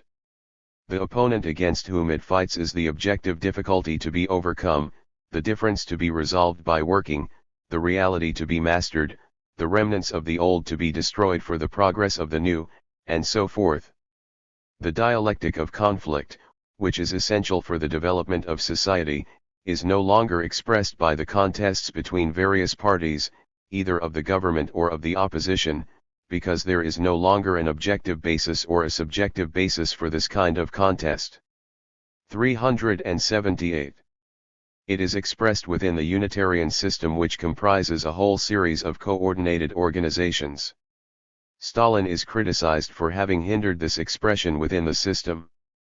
The correction consists in restoring it to normal, not in denying the system or in demolishing it. A judge must have an independent position, and the Soviet constitution guarantees it to him, as do many other constitutions. But the violation of this standard always happens as a matter of fact rather than law. Moreover, a judge is not and cannot be a citizen who lives outside of society, of its conflicts, and of the currents which permeate and dominate it. 10 years ago no judge would have dreamed of sentencing a heroic partisan leader to life imprisonment, for having killed, under war conditions, someone reported to him as a spy. This has been done. Can we call these judges independent? They are probably formally independent of direct ministerial injunction, but not independent of the campaign which de Gasperi and all the others conducted for 10 years to smear the partisan movement, put it under indictment, and have its members convicted. Judges are part of the ruling class and influenced by currents of opinion in it, whether these be just or unjust. They tell us now that in the USSR, in Stalin's time, there were trials which ended in illegal and unjust sentences. The judges who decided those sentences were very probably not citizens who betrayed their own consciences. They were citizens who were convinced that the mistaken doctrines of Stalin, which had spread among the people and concerned the presence of enemies of the people everywhere to be destroyed, were just. Therefore, even though theoretically independent, they judged in that manner. The only true guarantee lies in the justice of the political policies of the party and government, and this can be assured by a proper democratic life both in the party and in the state, and by permanent and close contact with the popular masses in all walks of public life. The judge also will be that much more just, the more he is in close contact with the people. 4. It has already been remarked that there is no common political language between the East and the West. Personality cult is known as tyranny in the West, the errors which lead to purges, trials and convictions are called crimes. Soviet Marxism and the New Revisionists 379. Conversely, the East calls opposition treason, discussion is called deviation, and so on. A different language always means substantial differences. To what do you attribute this diversity of language? This assertion about diversity of political language between West and East, if you will allow me, is pure reactionary foolishness. It is not that two different languages are spoken in different parts of the world, but that the social groups, incapable of approving or even understanding the radical social and political changes which are taking place and to which they are hostile, would like to create abysses of misunderstanding between the various parts of the world, to the detriment of the progressive part. But they are not succeeding. Political terminology in use in the West and East is absolutely the same. Tyranny has the same meaning here and there. In specific periods of the Stalin regime there were instances of tyranny, and criminal acts were perpetrated by the government which were morally repugnant. No one denies this. Democracy means, here as well as there, government by the people, in the interest of the people, equality for all the people, and so on. In their first constitutions, when the Russian communists established a marked difference in the importance of the workers' and the peasants' vote, they were well aware that this was not strictly a democratic practice. But they adopted it because they desired that the leadership function, obtained through the revolution, be formally and legally guaranteed for the working class, saving the country from the foreign invasion and catastrophe, and creating the initial condition necessary to pave the way for socialism. Once these first steps were accomplished, this practice was abolished. And always this point was clearly made. It was openly stated that once the inequality and differentiation in the vote was removed, democracy was restored. Here in this wonderful West, I am waiting for someone to clarify for me what relationship there is between democracy and the political discrimination between citizens which a government coalition of Christian Democrats and Social Democrats sought to make a part of all government activity, and which today is the general rule of conduct of most state governing bodies, of land and factory punners, of welfare agencies, labor offices, and so forth. It is completely untrue that in the East, the term op. 380. Position is synonymous with treason, discussion with deviation, etc. In a discussion views can be expressed which do not agree with the existing political line, and this can be called deviation because it is that. Here the expressing of political views contrary to those of the ruling parties instead is termed ideological terrorism. I have already spoken of the term opposition, and it cannot be classed as treason.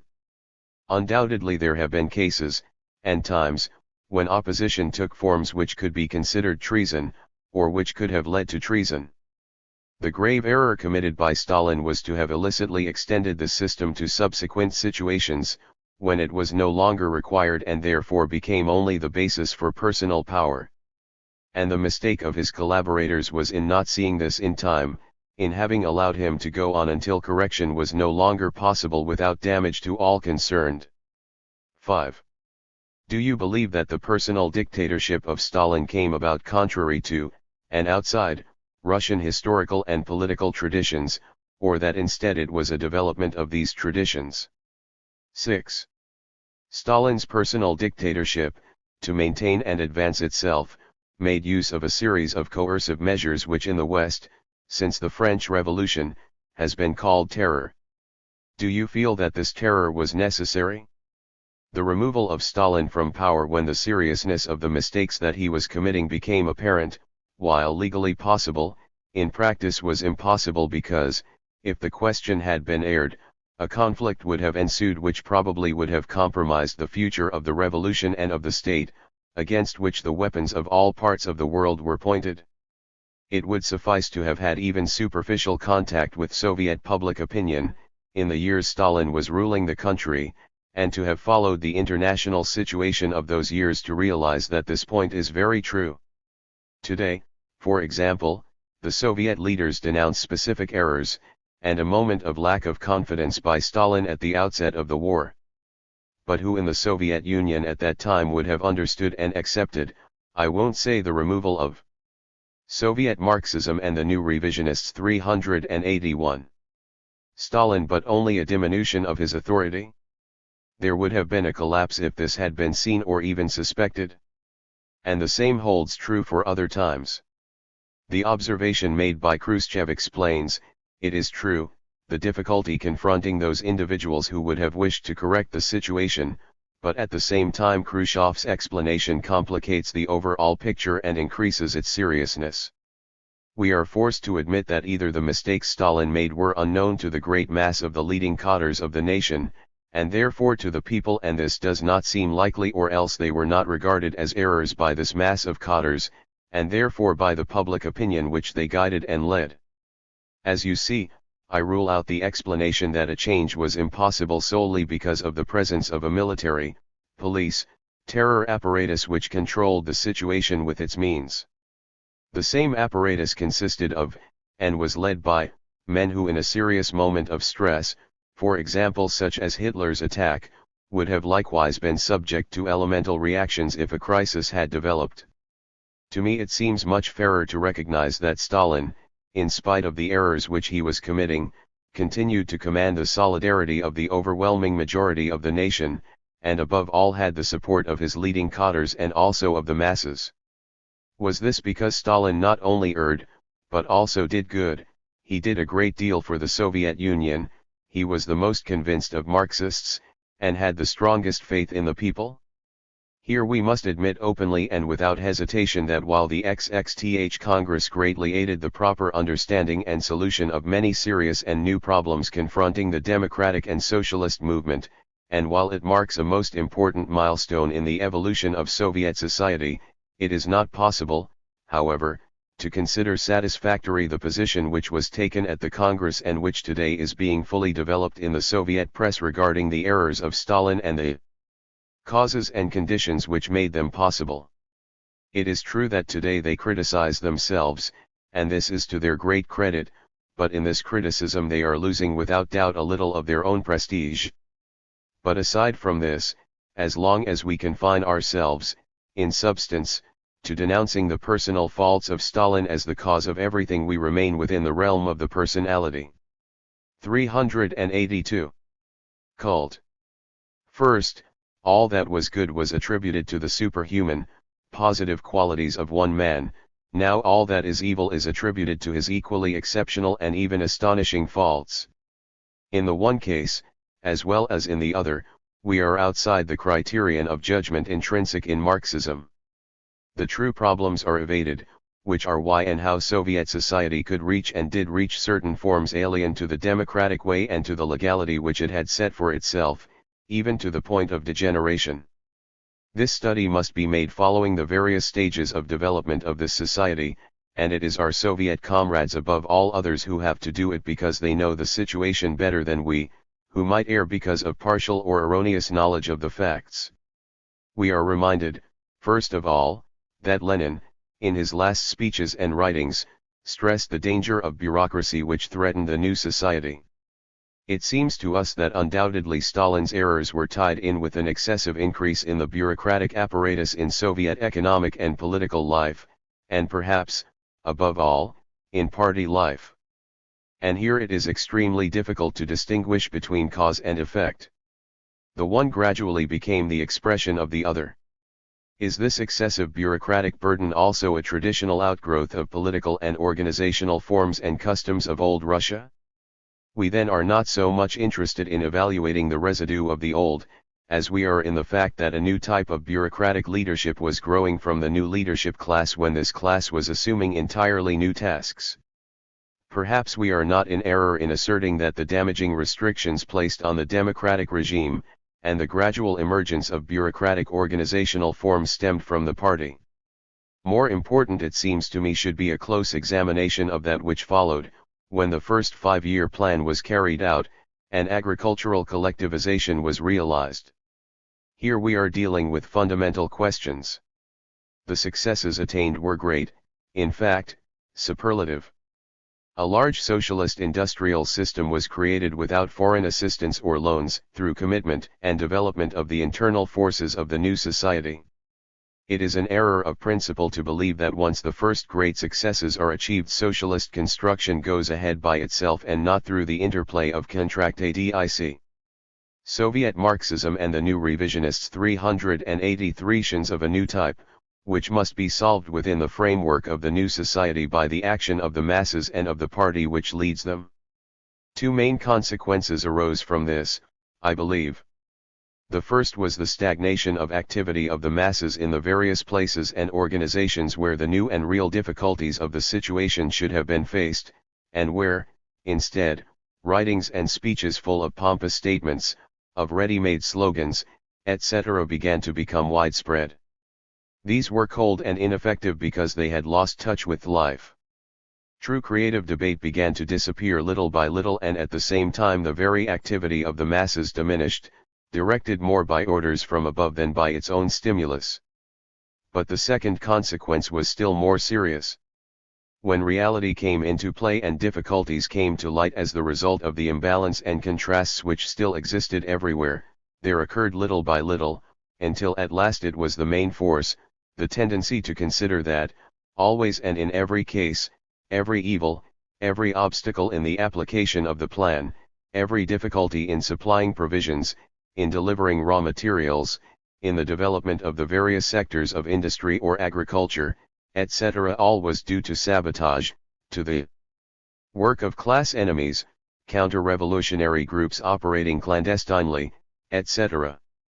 It is not that these things did not exist, they did indeed exist. The Soviet Union was surrounded by merciless enemies who were ready to resort to any means to damage and to check its rise. But this erroneous trend in judging the objective situation caused a loss of the sense of limits, made them lose the idea of the borderline between good and evil, friend and enemy, incapacity or weakness and conscious hostility and betrayal, contrasts and difficulties which come from things and from the hostile action of one who has sworn to ruin you. Stalin gave a pseudo-scientific formulation to this fearful confusion through his erroneous thesis of the inherent increase in enemies and in the sharpening of the class struggle with the progress of building socialism. This made permanent and aggravated the confusion itself and was the origin of the unheard-of violations of socialist legality which have been denounced publicly today. It is necessary, however, to search more deeply in order to understand how these positions could be accepted and become popular. Stalin was at the same 384 time the expression and the maker of a situation, because he had shown himself the most expert organizer and leader of a bureaucratic type apparatus at the time when this got the better of the democratic forms of life, as well as because he provided a doctrinal justification of what was in reality an erroneous line and on which later was based his personal power, to the point of taking on degenerate forms. All this explains the consensus which surrounded him, which lasted until his demise, and which still perhaps has retained some effectiveness. 7. To what do you attribute the fact that the communists of the entire world believed the official Stalinist version of the trials and the plots? The communists of the entire world always had limitless faith in the Soviet Communist Party and in its leaders. It is more than obvious what was the source of this faith. The position of the Soviet Communists was correct in the decisive moments of history and on the decisive questions pertaining to the workers' movement and international policy. The 1917 revolution, in which they came to power, aroused enthusiasm. The correctness of the policy advanced, defended, and followed after the revolution was based on facts. The superhuman difficulties which they faced and finally overcame were known. The entire world was against them, attacked them with every possible means, abused them. The ruling classes of all nations were united against them. In the opposition parties and even in the workers' movement, there were few persons who expressed at least understanding, if not approbation, of the gigantic task that was being carried out in the Soviet Union. Today all except the most extreme reactionaries are in agreement in recognizing that the creation of the Soviet Union is the greatest event in contemporary history, but, for the most part, it was only, or almost only, the communists who followed this creation step by step, made it understood, defended it, and defended its authors. It was natural and proper, under these conditions, that a relationship of trust and of profound, complete solidarity should be established between the workers' vanguards in the entire world and that Communist Party, which truly stood in the van of the entire political and social movement. It is necessary to consider also that in almost every case those who had begun by criticizing this or that aspect of the communist policy of the Soviet Union soon ended by joining the Soviet Marxism and the new revisionists 385 ranks of the official denouncers of the entire communist movement and eventually became open or undercover agents of the most reactionary political forces. Every communist party, to a greater or lesser degree, did undergo this same experience. There was created, then, in addition to a relation of faith and complete solidarity with the Soviet Communists, the firm conviction that this solidarity was the distinctive trait of a truly revolutionary proletarian movement. And this was fundamentally true. None of us has to repent for this relationship of faith and solidarity. It is this which has permitted us, each fighting and working under the conditions of his own country, to express and to give a political and organizational form to the new revolutionary impulse which the October Revolution had awakened in the working class, which the progress made in the building of a socialist society in the Soviet Union supported, intensified, and gradually made more aware of itself. The trials, to which the question refers, I believe are placed in this period when there was a struggle in France for a popular front, in Spain with weapons, and the international policy of the Soviet Union was turning effectively to the defense of democracy and of peace. The communist leaders had no factor which would permit them to doubt the legality of the judgments, particularly because they knew that, defeated politically and among the masses, the leaders of the old opposition groups were not averse to continuing the struggle by terrorist means, and that this was also going on outside the Soviet Union. The fact that all the accused confessed caused, without doubt, surprise and discussion even among us, but nothing more. Besides, it is still not clear, to us, whether the current denunciations of the violation of legality and application of illegitimate and morally repugnant prosecuting methods extend to the entire period of the trials, or only to a given period, more recent than that to which I have referred. I repeat, with respect to the initial trials which we were able to consider, the later trials for the most part not being public, my opinion today is that there existed simultaneously two elements, the conspiratorial attempts of the 386 opponents against the regime to commit terrorist acts, and the application of illegal prosecuting methods, censurable on a moral basis. The first, naturally, does not minimize the gravity of the second. 8. The criticism of the personality cult has been formulated from above without previous consultation of the people by the authorities. Do you consider that this is a proof that Stalinism is not dead, as many assert? The judgments which I give and which I have substantially explained bring me to deem it inevitable that the correction and criticism of Stalin's errors should come from above. The very restriction of democratic life in the party and in the state, a part of and a consequence of these errors, and the solidarity with which Stalin had been surrounded, worked in such a way that criticism from below could have come about only slowly and would have been developed in a confused manner, not without dangerous ruptures. The thing may appear unpleasant, but it is a result of what has happened previously.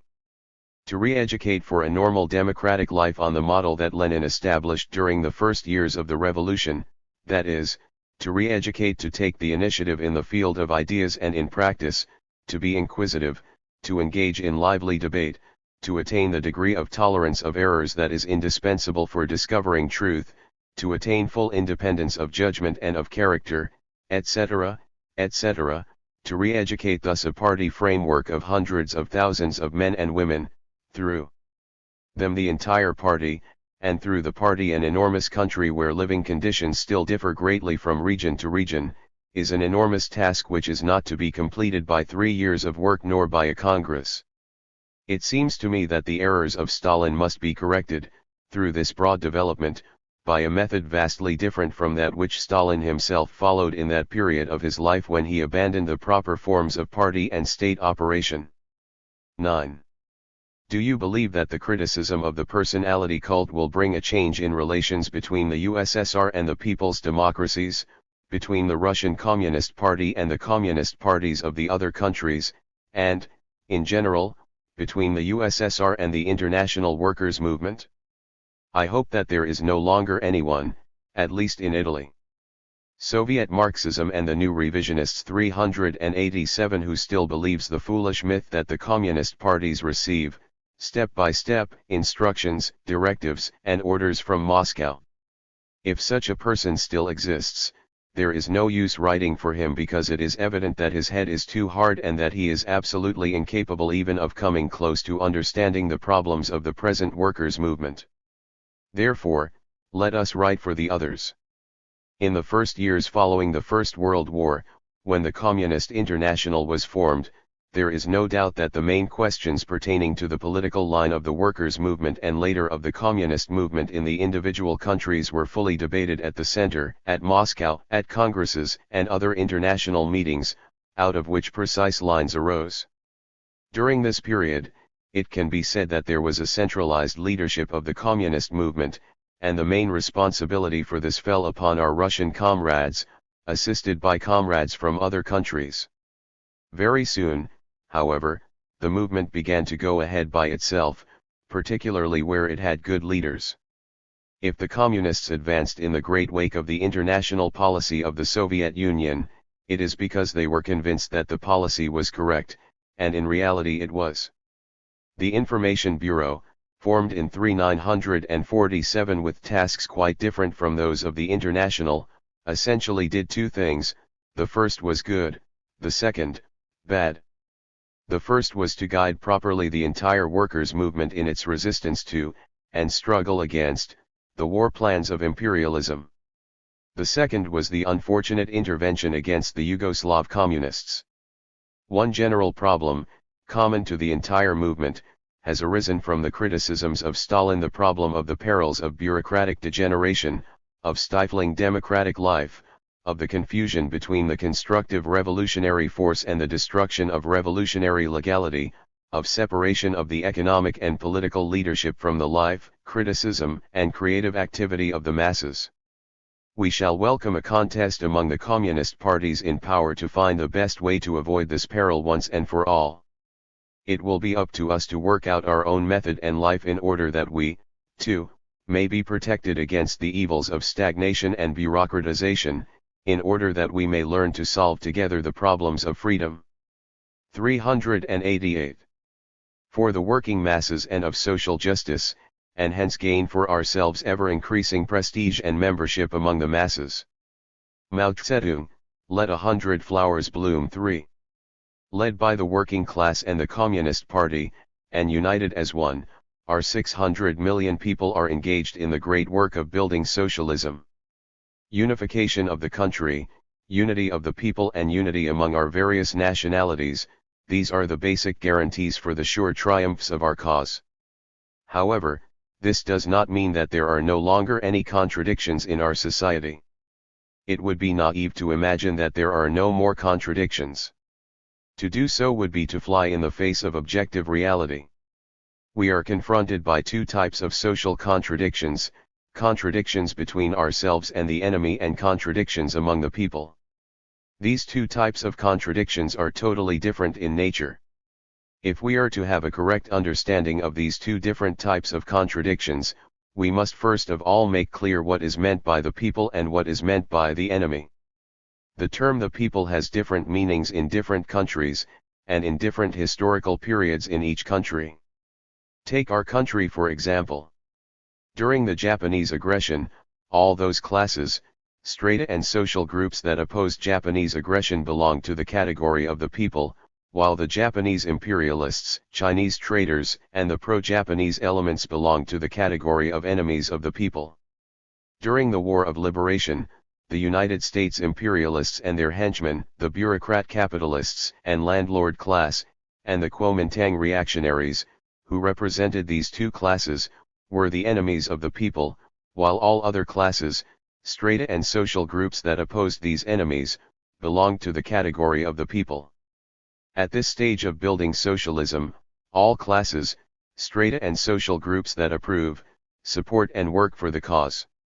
Soviet Marxism and the new revisionists 389 of socialist construction belong to the category of the people, while those social forces and groups that resist the socialist revolution, and are hostile to and try to wreck socialist construction, are enemies of the people.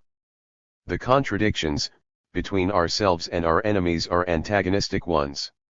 Within the ranks of the people, contradictions among the working people are non-antagonistic, while those between the exploiters and the exploited classes have, apart from their antagonistic aspect, a non-antagonistic aspect. Contradictions among the people have always existed, but their content differs in each period of the revolution and during the building of socialism. In the conditions existing in China today, what we call contradictions among the people include the following: contradictions within the working class, contradictions within the peasantry, contradictions within the intelligentsia, contradictions between the working class and the peasantry, on the one hand, and the intelligentsia on the other, between the working class and other sections of the working people, on the one hand, and the national bourgeoisie, on the other, contradictions within the national bourgeoisie, and so forth. Our people's government is a government that truly represents the interests of the people and serves the people, yet certain contradictions do exist between the government and the masses.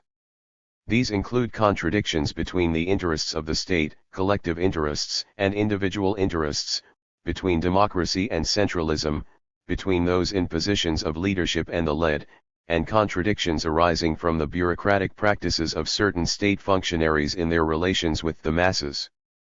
All these are contradictions among the people. Generally speaking, underlying the contradictions among the people is the basic identity of the interests of the people. In our country, the contradiction between the working class and the national bourgeoisie is a contradiction among the people. The class struggle waged between the two is, by and large, a class struggle within the ranks of the people. This is because of the dual character of the national bourgeoisie in our country. In the years of the bourgeois democratic revolution, there was a revolutionary side to their character, there was also a tendency to compromise with the enemy, this was the other side. In the period of the socialist revolution, 390. Exploitation of the working class to make profits is one side, while support of the constitution and willingness to accept socialist transformation is the other. The national bourgeoisie differs from the imperialists, the landlords, and the bureaucrat capitalists. The contradiction between exploiter and exploited, which exists between the national bourgeoisie and the working class, is an antagonistic one. But, in the concrete conditions existing in China, Such an antagonistic contradiction, if properly handled, can be transformed into a non-antagonistic one and resolved in a peaceful way. But if it is not properly handled, if, say, we do not follow a policy of uniting, criticizing, and educating the national bourgeoisie, or if the national bourgeoisie does not accept this policy, then the contradictions between the working class and the national bourgeoisie can turn into an antagonistic contradiction as between ourselves and the enemy. Since the contradictions between ourselves and the enemy and those among the people differ in nature, they must be solved in different ways. To put it briefly, the former is a matter of drawing a line between us and our enemies, while the latter is a matter of distinguishing between right and wrong. It is, of course, true that drawing a line between ourselves and our enemies is also a question of distinguishing between right and wrong.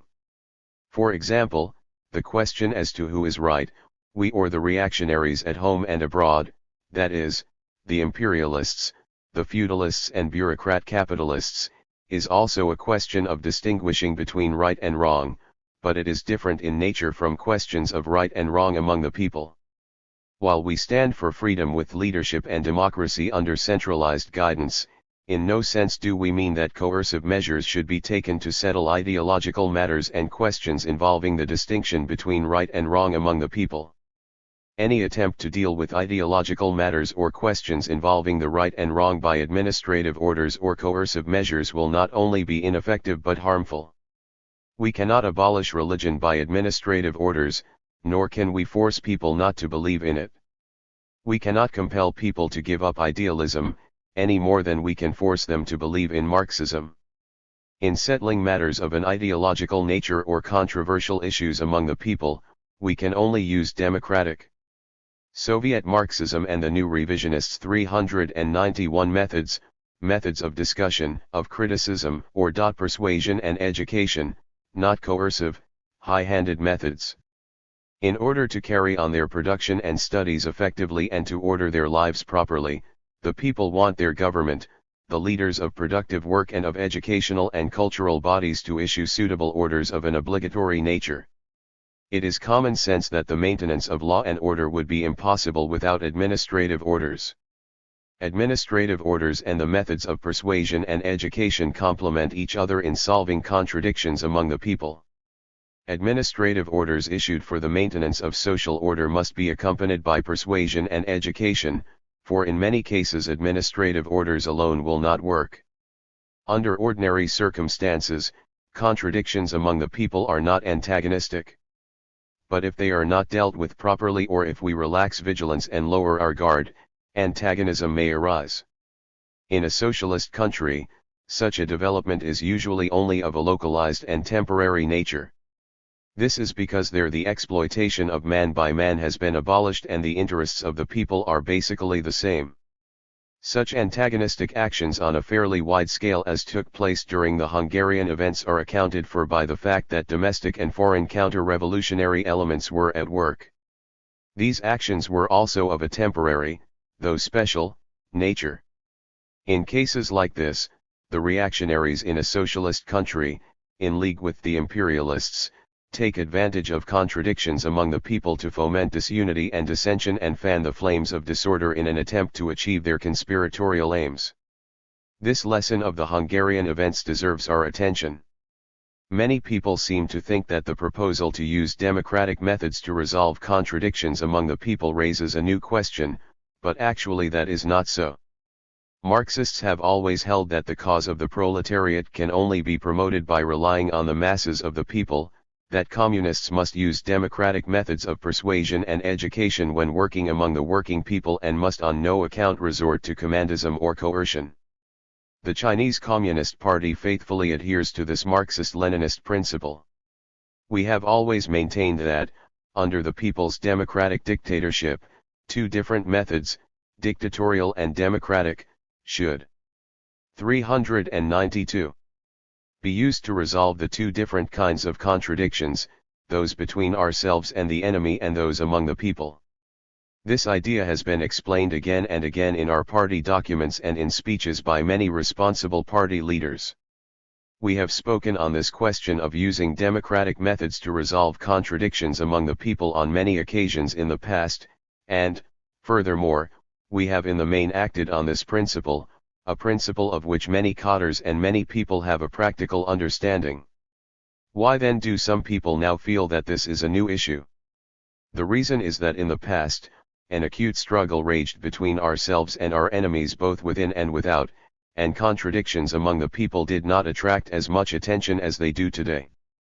Quite a few people fail to make a clear distinction between these two different types of contradictions, those between ourselves and the enemy and those among the people, and are prone to confuse the two. It must be admitted that it is sometimes easy to confuse them. We had instances of such confusion in our past work. In the suppression of the counter-revolution, good people were sometimes mistaken for bad. Such things have happened before, and still happen today. We have been able to keep our mistakes within bounds because it has been our policy to draw a sharp line between our own people and our enemies and, where mistakes have been made, to take suitable measures of rehabilitation. Marxist philosophy holds that the law of the unity of opposites is a fundamental law of the universe. This law operates everywhere in the natural world, in human society, and in man's thinking. Opposites in contradiction unite as well as struggle with each other, and thus impel all things to move and change. Contradictions exist everywhere, but as things differ in nature, so do contradictions, in any given phenomenon or thing. The unity of opposites is conditional, temporary, and transitory, and hence relative, whereas struggle between opposites is absolute. Lenin gave a very clear exposition of this law. In our country a growing number of people have come to understand it. For many people, however, acceptance of this law is one thing, and its application in examining and dealing with problems is quite another. Many dare not acknowledge openly that there still exist contradictions. Soviet Marxism and the new revisionists 393 among the people, which are the very forces that move our society forward. Many people refuse to admit that contradictions still exist in a socialist society, with the result that when confronted with social contradictions they become timid and helpless. They do not understand that socialist society grows more united and consolidated precisely through the ceaseless process of correctly dealing with and resolving contradictions. For this reason, we need to explain things to our people, our cotters in the first place, to help them understand contradictions in a socialist society and learn how to deal with such contradictions in a correct way. Contradictions in a socialist society are fundamentally different from contradictions in old societies, such as capitalist society. There they find expression in acute antagonisms and conflicts, in sharp class struggle, which cannot be resolved by the capitalist system itself and can only be resolved by socialist revolution. Contradictions in socialist society are, on the contrary, not antagonistic and can be resolved one after the other by the socialist system itself. The basic contradictions in socialist society are still those between the relations of production and the productive forces and between the superstructure and the economic base. These contradictions, however, are fundamentally different in character and have different features from contradictions between the relations of production and the productive forces and between the superstructure and the economic base in the old societies. The present social system of our country is far superior to that of the old days. If this were not so, the old system would not have been overthrown and the new system could not have been set up. When we say that socialist relations of production are better suited than the old relations of production to the development of the productive forces, we mean that the former permits the productive forces to develop at a speed unparalleled in the old society, so that production can expand steadily and the constantly growing needs of the people can be met step by step. Under the rule of imperialism, feudalism, and bureaucrat capitalism, production in old China developed very slowly. For more than 50 years before liberation, China produced only a few score thousand tons of steel a year, not counting the output of the northeastern provinces. If 394 we include these provinces, the peak annual output of steel of our country was only something over 900,000 tons. In 1949, the country's output of steel was only something over 100,000 tons. Now, only 7 years after liberation of the country, our steel output already exceeds 4 million tons.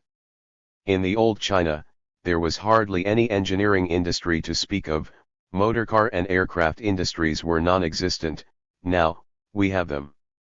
When the rule of imperialism, feudalism, and bureaucrat capitalism was overthrown by the people, many were not clear as to where China was headed, to capitalism or socialism. Facts give the answer: only socialism can save China. The socialist system has promoted the rapid development of the productive forces of our country. This is a fact that even our enemies abroad have had to acknowledge. But our socialist system has just been set up, it is not yet fully established, nor yet fully consolidated. In joint state-private industrial and commercial enterprises, capitalists still receive a fixed rate of interest on their capital, that is to say, exploitation still exists. So far as ownership is concerned, these enterprises are not yet completely socialist in character. Some of our agricultural and handicraft producer cooperatives are still semi-socialist, while even in the fully socialist cooperatives certain problems about ownership remain to be solved. Relationships in production and exchange are still being gradually established along socialist lines in various sectors of our economy, and more appropriate forms are being sought. It is a complicated problem to settle on a proper ratio between accumulation and consumption within that sector of socialist economy in which the means of production are owned by the whole people and that sector in which the means of production are collectively owned, as well as between these two sectors. It is not easy to work out a perfectly rational solution to this problem all at once. To sum up, socialist relations of production have been established, they are suited to the development of the productive forces, but they are still far from perfect, and their imperfect aspects stand in contradiction to the development of the productive forces. There is conformity as well as contradiction between the relations of production and the development of the productive forces. Similarly, there Soviet Marxism and the new revisionists 395 is conformity as well as contradiction between the superstructure and the economic base. The superstructure are state institutions of people's democratic dictatorship and its laws, and socialist ideology under the guidance of Marxism-Leninism, has played a positive role in facilitating the victory of socialist transformation and establishment of a socialist organization of labor. It is suited to the socialist economic base, that is, socialist relations of production. But survivals of bourgeois ideology, bureaucratic ways of doing things in our state organs, and flaws in certain links of our state institutions stand in contradiction of the economic base of socialism. We must continue to resolve such contradictions in the light of specific conditions. Of course, as these contradictions are resolved, new problems and new contradictions will emerge and call for solution. For instance, a constant process of readjustment through state planning is needed to deal with the contradiction between production and the needs of society, which will of course long remain with us. Every year our country draws up an economic plan in an effort to establish a proper ratio between accumulation and consumption and achieve a balance between production and the needs of society.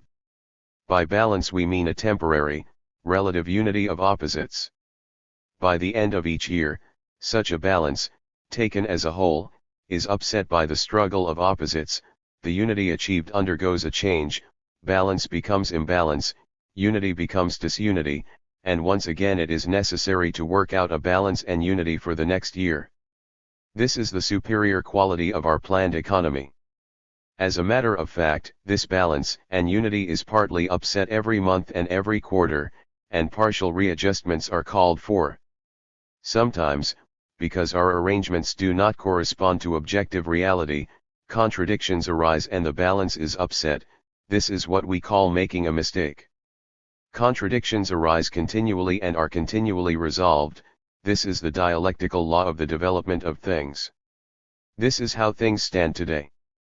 The turbulent class struggles waged by the masses on a large scale, characteristic of the revolutionary periods, have, in the main, concluded, but the class struggle is not entirely over. While the broad masses of the people welcome the new system, they are not yet quite accustomed to it. Government workers are 396. Not sufficiently experienced, and should continue to examine and explore ways of dealing with questions relating to specific policies. In other words, time is needed for our socialist system to grow and consolidate itself, for the masses to get accustomed to the new system, and the government workers to study and acquire experience. It is imperative that at this juncture we raise the question of distinguishing contradictions among the people from contradictions between ourselves and the enemy, as well as the question of the proper handling of contradictions among the people, so as to rally the people of all nationalities in our country to wage a new battle, the battle against nature, to develop our economy and culture, enable all our people to go through this transition period in a fairly smooth way, make our new system secure, and build up our new state. Asterisk. Let 100 flowers blossom, and let 100 schools of thought contend, long-term coexistence and mutual supervision. How did these slogans come to be put forward? They were put forward in the light of the specific conditions existing in China, on the basis of the recognition that various kinds of contradictions still exist in a socialist society, and in response to the country's urgent need to speed up its economic and cultural development. The policy of letting 100 flowers blossom and 100 schools of thought contend is designed to promote the flourishing of the arts and the progress of science. It is designed to enable a socialist culture to thrive in our land. Different forms and styles in art can develop freely, and different schools in science can contend freely. We think that it is harmful to the growth of art and science if administrative measures are used to impose one particular style of art or school of thought and to ban another. Questions of right and wrong in the arts and sciences should be settled through free discussion in artistic and scientific circles and in the course of practical work in the arts and sciences. They should not be settled in summary fashion. A period of trial is often needed to determine whether something is right or wrong. In the past, new and correct things often failed at the outset to win recognition. Soviet Marxism and the new revisionists 397 from the majority of people and had to develop by twists and turns in struggle. Correct and good things have often at first been looked upon not as fragrant flowers but as poisonous weeds. The Copernicus theory of the solar system and Darwin's theory of evolution were once dismissed as erroneous and had to win through over bitter opposition. Chinese history offers many similar examples.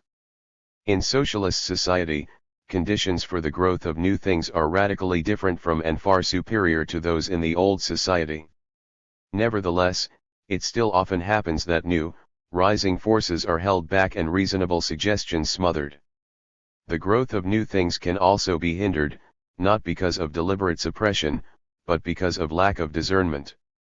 That is why we should take a cautious attitude in regard to questions of right and wrong in the arts and sciences, encourage free discussion, and avoid hasty conclusions. We believe that this attitude will facilitate the growth of the arts and sciences. Marxism has also developed through struggle. At the beginning, Marxism was subjected to all kinds of attacks and regarded as a poisonous weed. It is still being attacked and regarded as a poison weed in many parts of the world. However, it enjoys a different position in the socialist countries. But even in these countries, there are non-Marxist as well as anti-Marxist ideologies. It is true that in China, socialist transformation, so far as a change in the system of ownership is concerned, has in the main been completed, and the turbulent, large-scale class struggles characteristic of the revolutionary periods have in the main been concluded. But remnants of the overthrown landlord and comprador classes still exist, the bourgeoisie still exists, and the petty bourgeoisie has only just begun to remold itself. Class struggle is not yet over. The class struggle between the proletariat and the bourgeoisie, the class struggle between various political forces, and the class struggle in the ideological field between the proletariat and the bourgeoisie will still be long and devious and at times may even become very acute. The proletariat seeks to transform the world according to its own world outlook, so does the bourgeoisie. In this respect, the question whether socialism or capitalism will win is still not really settled. Marxists are still a minority. 398. of the entire population as well as of the intellectuals. Marxism therefore must still develop through struggle. Marxism can only develop through struggle. This is true not only in the past and present, it is necessarily true in the future also. What is correct always develops in the course of struggle with what is wrong. The true, the good, and the beautiful always exist in comparison with the false, the evil and the ugly, and grow in struggle with the latter. As mankind in general rejects an untruth and accepts a truth, a new truth will begin struggling with new erroneous ideas. Such struggles will never end. This is the law of development of truth, and it is certainly also the law of development of Marxism. It will take a considerable time to decide the issue in the ideological struggle between socialism and capitalism in our country. This is because the influence of the bourgeoisie and of the intellectuals who come from the old society will remain in our country as the ideology of a class for a long time to come. Failure to grasp it, or still worse, failure to understand it at all, can lead to the gravest mistakes, to ignoring the necessity of waging the struggle in the ideological field. Ideological struggle is not like other forms of struggle. Crude, coercive methods should not be used in this struggle, but only the method of painstaking reasoning. Today, socialism enjoys favorable conditions in the ideological struggle. The main power of the state is in the hands of the working people led by the proletariat. The Communist Party is strong and its prestige stands high. Although there are defects and mistakes in our work, every fair-minded person can see that we are loyal to the people, that we are both determined and able to build up our country together with the people, and that we have achieved great successes and will achieve still greater ones. The vast majority of the bourgeoisie and intellectuals who come from the old society are patriotic, they are willing to serve their flourishing socialist motherland, and they know that if they turn away from the socialist cause and the working people, led by the Communist Party, they will have no one to rely on and no bright future to look forward to. People may ask, since Marxism is accepted by the majority of the people in our country as the guiding ideology, Soviet Marxism and the new revisionists 399, can it be criticized? Certainly it can. As a scientific truth, Marxism fears no criticism. If it did, and could be defeated in argument, it would be worthless. In fact, are not the idealists criticizing Marxism every day and in all sorts of ways? As for those who harbor bourgeois ideas and do not wish to change, are not they also criticizing Marxism in all sorts of ways? Marxists should not be afraid of criticism from any quarter. Quite the contrary, they need to steel and improve themselves and win new positions in the teeth of criticism and the storm and stress of struggle. Fighting against wrong ideas is like being vaccinated. A man develops greater immunity from disease after the vaccine takes effect. Plants raised in hothouses are not likely to be robust. Carrying out the policy of letting 100 flowers blossom and 100 schools of thought contend will not weaken but strengthen the leading position of Marxism in the ideological field. What should our policy be toward non-Marxist ideas? As far as unmistakable counter-revolutionaries and wreckers of the socialist cause are concerned, the matter is easy, we simply deprive them of their freedom of speech. But it is quite a different matter when we are faced with incorrect ideas among the people. Will it do to ban such ideas and give them no opportunity to express themselves? Certainly not. It is not only futile but very harmful to use crude and summary methods to deal with ideological questions among the people, with questions relating to the spiritual life of man. You may ban the expression of wrong ideas, but the ideas will still be there. On the other hand, correct ideas, if pampered in hothouses without being exposed to the elements or immunized from disease, will not win out against wrong ones. That is why it is only by employing methods of discussion, criticism, and reasoning that we can really foster correct ideas, overcome wrong ideas, and really settle issues. The bourgeoisie and petty bourgeoisie are bound to give expression to their ideologies. It is inevitable that they should stubbornly persist in expressing themselves in every way possible on political and ideological questions. You cannot expect them not to do so.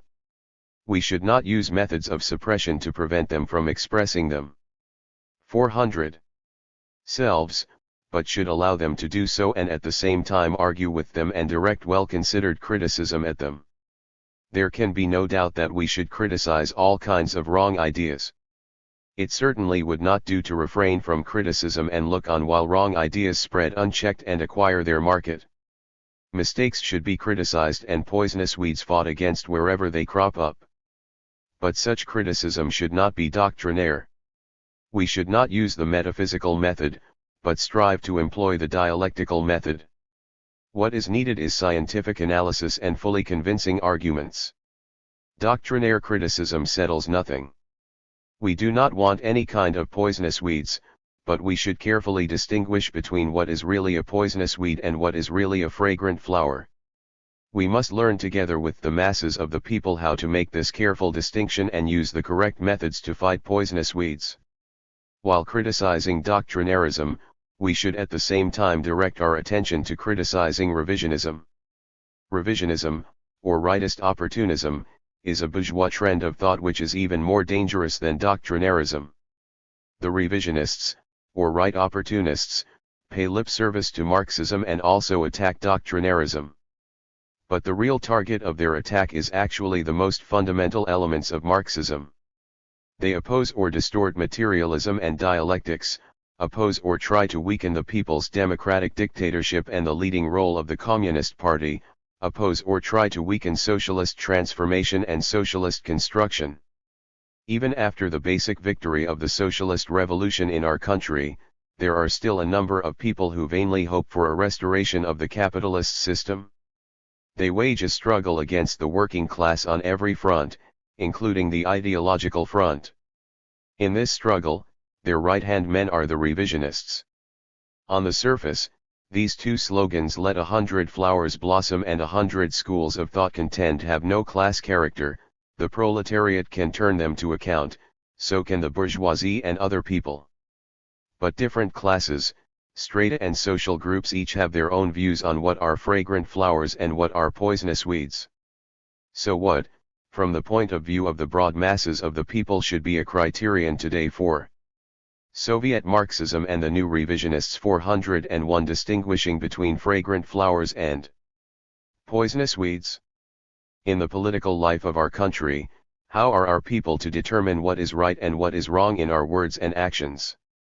Basing ourselves on the principles of our Constitution, the will of the overwhelming majority of our people, and the political programs jointly proclaimed on various occasions by our political parties and groups, we believe that, broadly speaking, words and actions can be judged right if they, 1. Help to unite the people of our various nationalities, and do not divide them, 2. Are beneficial, not harmful, to socialist transformation and socialist construction, 3. Help to consolidate, not undermine or weaken, the people's democratic dictatorship, 4. Help to consolidate, not undermine or weaken, democratic centralism, 5. Tend to strengthen, not to cast off or weaken, the leadership of the Communist Party, 6.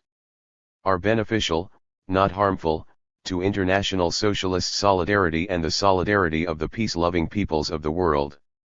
Of these 6 criteria, the most important are the socialist path and the leadership of the party.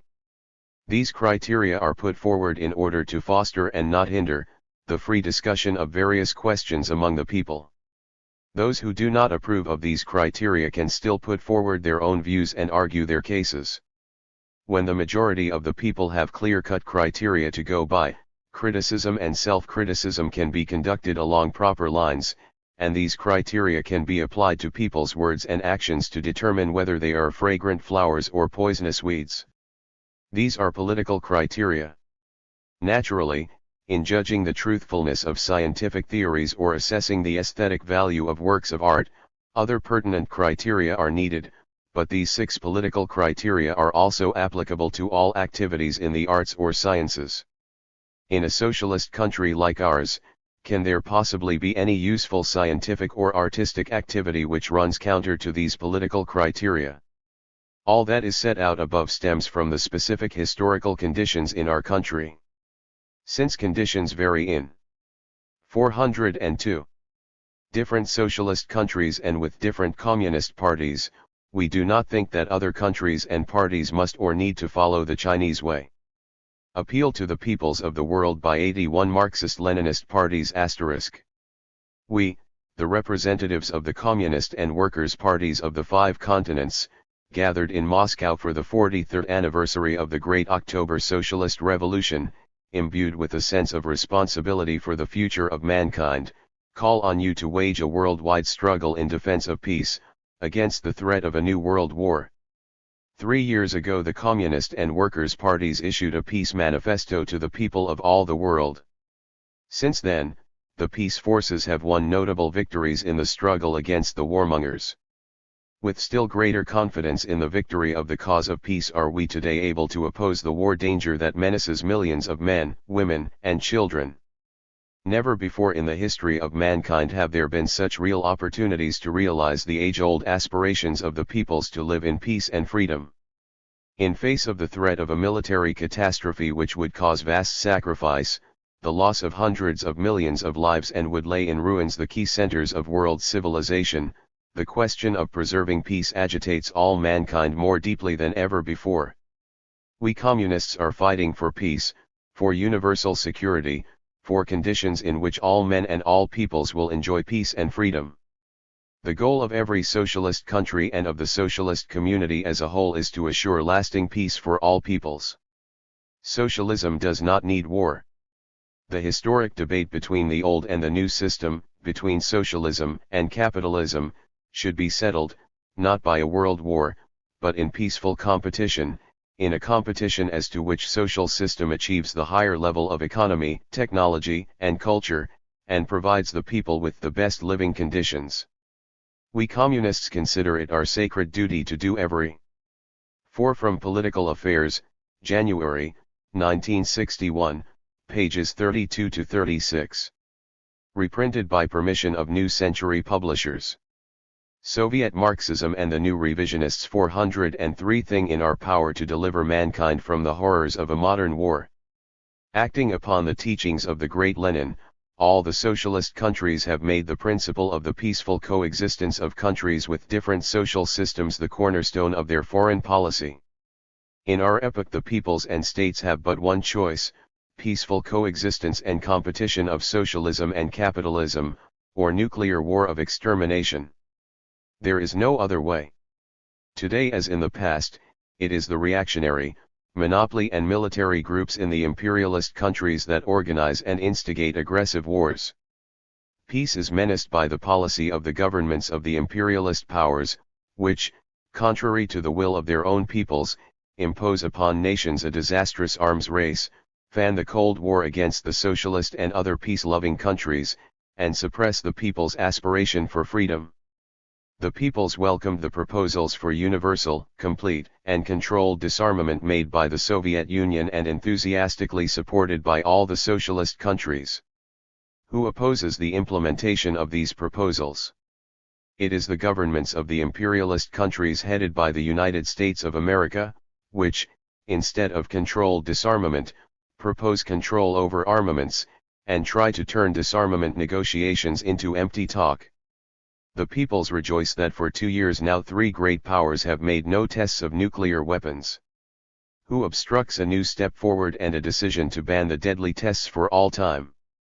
It is the governments of the imperialist powers, which constantly declare that they intend to resume atomic weapons tests, and continuously threaten to wreck the test ban negotiations they were compelled to enter into under the pressure of the peoples. The peoples do not want foreign military bases to remain in their sovereign territories. They oppose aggressive military pacts, which curtail the independence of their countries and endanger them. Who wants the policy of aggressive pacts and bases? It is the governments of the Atlantic Bloc countries, which furnish war bases on foreign soil to the West German militarists and revenge seekers, put weapons of mass annihilation 404 in their hands and speed up the atomic arming of NATO troops. It is the ruling circles of the United States of America which have imposed aggressive military pacts upon Jordan, Pakistan, and other countries in the Middle and Far East, which incite them against the peace-loving countries, which have occupied South Korea and made it their bridgehead and which are reviving Japanese militarism. It is they who are interfering in the internal affairs of Laos and South Vietnam, backing the Dutch imperialists in West Irian, the Belgian imperialists in the Congo, the Portuguese in Goa and other colonialists, preparing an armed intervention against the Cuban Revolution, and involving Latin American countries in military pacts.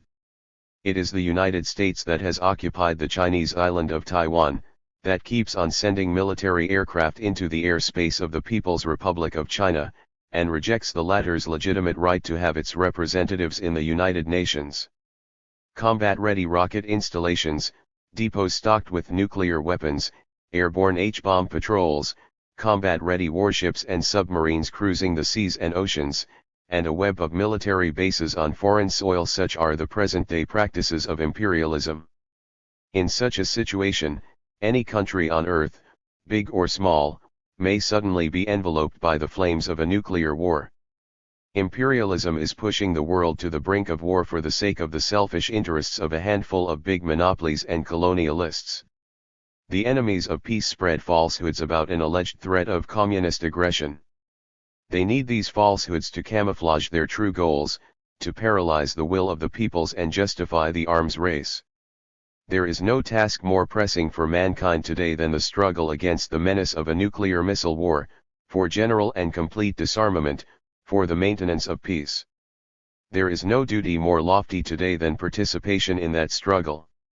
War is not inevitable, war can be prevented, peace can be preserved and made secure. This conviction of ours is prompted not only by our will for peace and hatred of the warmongers. The possibility of averting war follows from the actual facts of the New World situation. Soviet Marxism and the New Revisionists 405. The world socialist system is becoming an increasingly decisive factor of our time. Embracing more than one-third of mankind, the socialist system with the Soviet Union as its main force uses its steadily growing economic, scientific, and technical might to curb the actions of imperialism and handcuff the advocates of military gambles. The international working class movement, which holds high the banner of struggle for peace, heightens the vigilance of the peoples and inspires them actively to combat the aggressive policies of the imperialists. The peoples of Asia, Africa, and Latin America, many millions strong who have won their freedom and political independence, and peoples fighting for national emancipation, are becoming increasingly active champions of peace and natural allies of the peace policy of the socialist countries. The neutral countries, which disagree with the aggressive policy of the imperialists, work for peace and peaceful coexistence. By rallying to a resolute struggle, all these forces of peace can foil the criminal plans of war, safeguard peace, and reinforce international friendship. Peace does not come of itself. It can be defended and consolidated only through joint struggle by all the forces of peace. We communists appeal to all working people, to the peoples of all continents, fight for an easing of international tension and for peaceful coexistence, against Cold War, against the arms race. If used for peaceful purposes, the vast resources squandered on armaments would make it possible to improve the condition of the people, to reduce unemployment, to raise wages and living standards, to expand housing construction and to enhance social insurance. Prevent the further stockpiling of nuclear weapons and the arming of the German and Japanese militarists with weapons of mass annihilation. Demand the conclusion of a peace treaty with the two German states and the conversion of West Berlin into a demilitarized free city. Combat attempts by the governments of the imperialist powers to involve new countries in the Cold War, to draw them into the orbit of war preparations. Demand the abolition of foreign military bases, the 406. Withdrawal of foreign troops from other countries, and prohibition of the establishment of new bases. Fight for the liberation of your countries from the aggressive military pacts imposed upon them. Work for agreements on nuclear-free zones. Do not let the U.S. monopolies rob the heroic Cuban people of their freedom by economic blockade or armed intervention. We communists, who are fighting for the cause of the working class and the peoples, hold out our hand to the Social Democrats and members of other parties and organizations fighting for peace, To all members of trade unions, to all patriots, work in concert with us in defense of peace, for disarmament. Let us achieve concerted action. Let us build up a joint front to combat imperialist preparations for a new war. Let us jointly defend democratic rights and freedoms and fight against the sinister forces of reaction and fascism, against racism and chauvinism, against monopoly domination, against the militarization of economy and political life. The struggle of the peoples for their freedom and independence weakens the forces striving for war and multiplies the forces of peace. Africa, whose peoples have suffered most from the scourge of colonial slavery and brutal exploitation, is awakening to a new life. As they establish their independent states, the peoples of Africa emerge in the arena of history as a young, increasingly independent and peace-loving force. But colonialism, doomed as it is by history, has not yet been completely destroyed. Brute force and terrorism bar the road to freedom for the peoples of East Africa in the British and Portuguese colonies. A cruel racist regime reigns in the Union of South Africa. For more than 6 years the gallant people of Algeria have been fighting for the right to national independence, shedding their blood in a war forced upon them by the French colonialists, who are supported by their Atlantic accomplices. In the Congo, the imperialists use all kinds of underhand methods and bribery in an effort to overthrow the lawful government and transfer power to their obedient puppets. Soviet Marxism and the New Revisionists 407. Brothers in countries which have freed themselves from colonialism and in countries which are fighting for their liberation, the final hour of colonialism is striking. We communists are with you. The mighty camp of socialist countries is with you. Together with you, we insist on the immediate and unqualified recognition of the right of all peoples to an independent existence. May the riches of your countries and the efforts of the working people serve the good of your peoples alone. Your struggle for full sovereignty and economic independence, for your freedom, serves the sacred cause of peace. We, representatives of the Communist and Workers' parties, call on all men, women, and young people, on people of all trades and all walks of life, on all people, irrespective of political or religious creed, of nationality or race, on all who love their country and hate war. Demand the immediate prohibition of the testing, manufacture and use of nuclear weapons and all other weapons of mass annihilation. Insist on the immediate conclusion of a treaty on general, complete, and controlled disarmament. May modern science and technology no longer serve the manufacture of weapons of death and destruction. May they serve the good of people and the progress of mankind. May friendly cooperation and extensive commercial and cultural exchanges between all countries triumph over war alignments. In our epoch the peace forces are superior to the forces of war. The peoples will achieve the lofty and cherished goal of safeguarding peace if they pool their efforts and fight resolutely and actively for peace and friendship among nations. Communists will devote all their energies to this cause. Peace will triumph over war. Editor's note: shortly after the issuance of this document of established Marxism, as I suppose it may be called, the Yugoslavs Re. 408.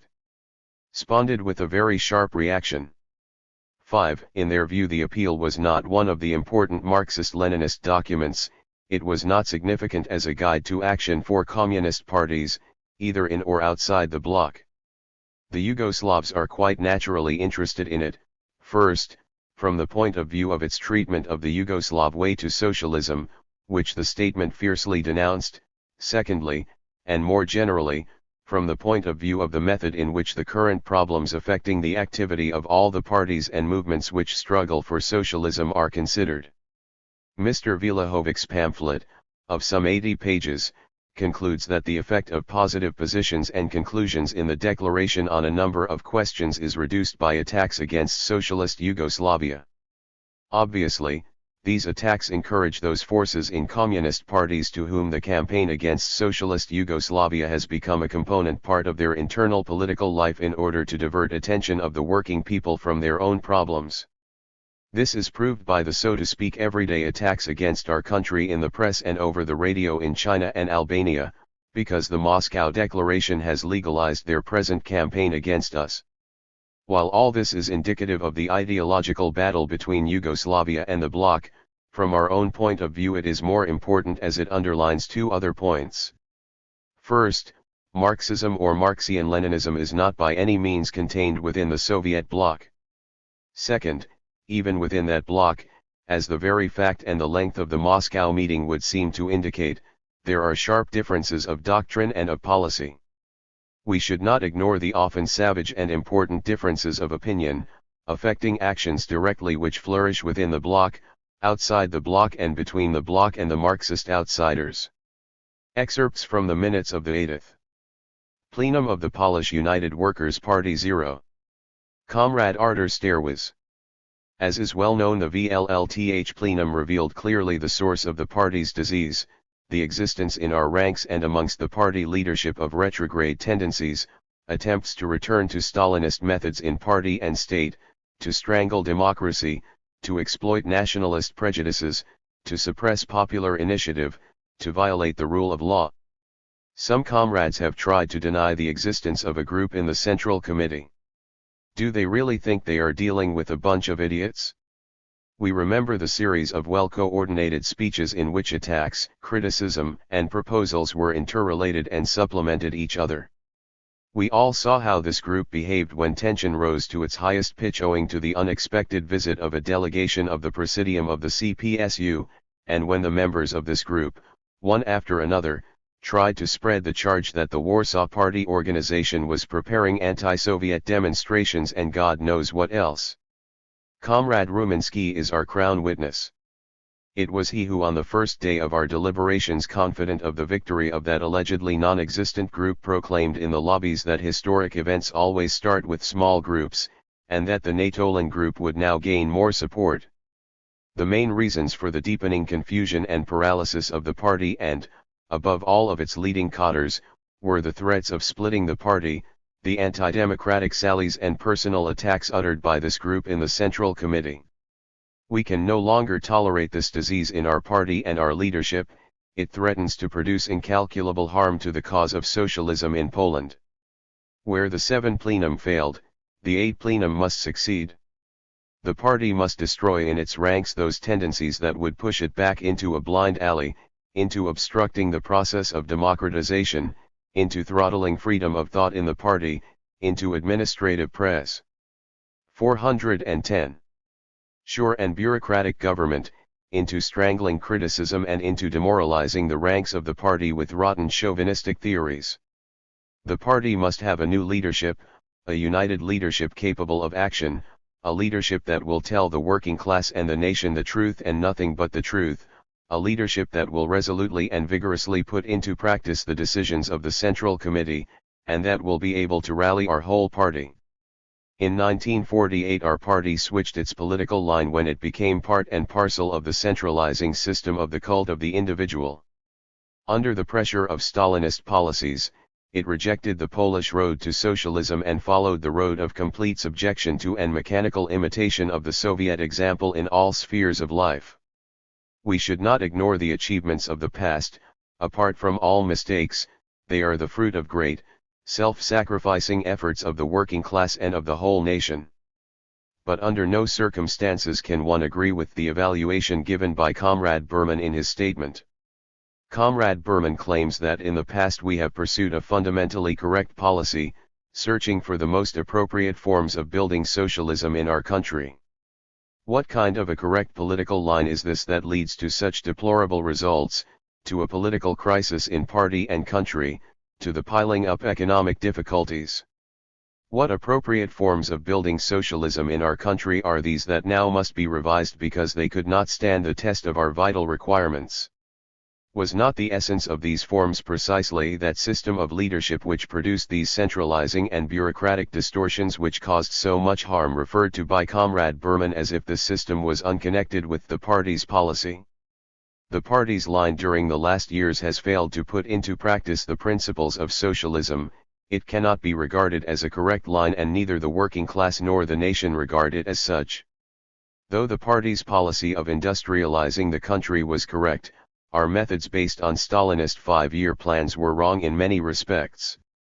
its greatest failure is not simply the result of certain disproportions and serious Soviet Marxism and the new revisionists' 411 errors due to the excessively centralized system of planning and control, but first and foremost of the unsocialist attitude to the working class. The working class was not master in its workshops. In its name, control was exercised by the representatives of the state, a bureaucracy often indifferent to the needs of the masses. The needs of the masses, their standard of living, did not determine our economic planning, but, on the contrary, they were determined by plans, which often, at the expense of the masses, were based on wrong assumptions. This is why, in spite of great successes in construction, the working class is so exasperated and disillusioned. Though the general socialist perspective in the transformation of the village was correct, the party's policy, based as it was on Soviet patterns, was full of serious mistakes. It is not just a matter of the pressure used in the formation of producers' cooperatives. It is a matter of far greater importance, the repetition of the mistakes which even now are reflected in the attitude of the Soviet peasantry. I am speaking about the irregular, perverted relations between state and village, the excessive extortion of compulsory deliveries, and the very principle of compulsory deliveries, which has seriously reduced the exchange of goods and which has dealt a body blow at the very heart of peasant economy, the policy that has starved the village of credits, the destruction of the peasantry's self-government, in all its manifold forms. The mistakes in our agricultural policy have resulted not only in a decrease in productivity, they have caused great political harm. Today we have a situation in which the main line of battle runs not between poor peasants and kulaks, but between the united peasantry on the one hand and the bureaucracy on the other. The inescapable result of all this was the dissolution of a large number of producers' cooperatives and considerable material loss to the state. Serious errors were committed by the party in the political structure of our people's democracy. By imitating mechanically Soviet models, a political system was created that was formally democratic but which was in fact only an empty shell without the true content of popular government. This system, which is reflected in our constitution, modeled on the so-called Stalin Constitution of the USSR, does not correspond to the relations of political 412 forces in our country and does not reflect the leading role of the working class in a true workers' and peasants' democracy. The greatest political and moral damage was done by the large-scale violations of socialist legality and the terrible perversions and crimes of the security organs, military information, and the judicial organs. These perversions and crimes were produced not by chance errors or by evil individuals, but above all by an erroneous policy that took as its starting point the Stalinist theory of the sharpening of the class struggle, of the inescapable identification of any form of opposition with imperialist diversionist activity, of the diversionist role of Tito and the CPY. These are immensely exaggerated, false and harmful views. They were due to the influence of the Beria system, they were the result of pressure from outside and of its corollary, the placing of the security organs above party and state in accordance with then prevailing Soviet views. The persecution of innocent people, the inhuman methods of investigation, the framed trials and verdicts, and finally, the victims of these criminal practices who lost their lives, this whole tragedy undermine the moral credit of our party and confidence in a number of its leaders. How, in face of all these facts, can one claim that fundamentally the line of our party was correct? Closely connected with all this is the problem of the relations between our party and the CPSU, between Poland and the SU. The abnormality of these relations, the serious violations of the principles of sovereignty, equality, and mutual respect for the independence of parties, are the source of the many errors, distortions, and losses of the past. This is also responsible for our failure to find our own solutions to the problems of the construction of socialism appropriate to the needs and interests of our nation. We put this quite frankly because it is impossible to strengthen solidarity with the SU and indispensable unity of the socialist camp without the destruction of the remnants of the cult of the individual, without returning to the Leninist principle in the relation between parties, without giving to each party full freedom to solve its problems in its own way, and to our party, in particular, the freedom to go its own, Polish road to socialism. The Polish road to socialism cannot, of course, be opposed to the Soviet road to socialism. On the contrary, the Soviet Marxism and the new revisionists' 413 unique national character and the independence of each country's road to socialism creates the strongest basis for the cooperation of all socialist parties and countries in their march toward their common goal. Comrade Roman W. Erfel, I want to speak only on a few points. In the first place, about the character and the direction of the present thinking of the working class, of our youth and the intelligentsia. Some comrades are disturbed by this movement. It seems to me that their attitude is wrong. The basic tendency of this movement is sound. It is a movement towards socialism. What agitated the working class, in particular in our great new enterprises, during the last few weeks? First of all, the problem of workers' councils. Not simply improvements in standards of living, but actually the problem of their participation in the management of their factories, of the whole national economy. Surely, this is a development in the direction of socialist democracy and not away from socialism toward capitalism. What agitates our youth? The most advanced elements of our youth want to change their organization. They want to call themselves Communist Union of Youth.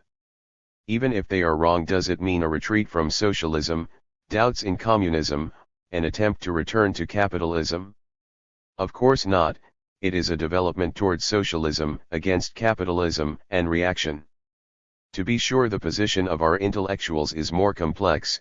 They are strongly influenced by ideological concepts of liberalism. But even here we have a nucleus of convinced communists, and even amongst the Catholics and liberals there are many who publicly call for participation in the construction of socialism. Some eminent intellectuals who 10 years ago were indifferent and even hostile to the working class movement and to socialism, today have accepted socialism and defend it. They say to their foreign colleagues, if you want to raise standards of culture, you'll have to carry out a socialist revolution. These same people, of course, also say many things that are completely wrong and that shock us.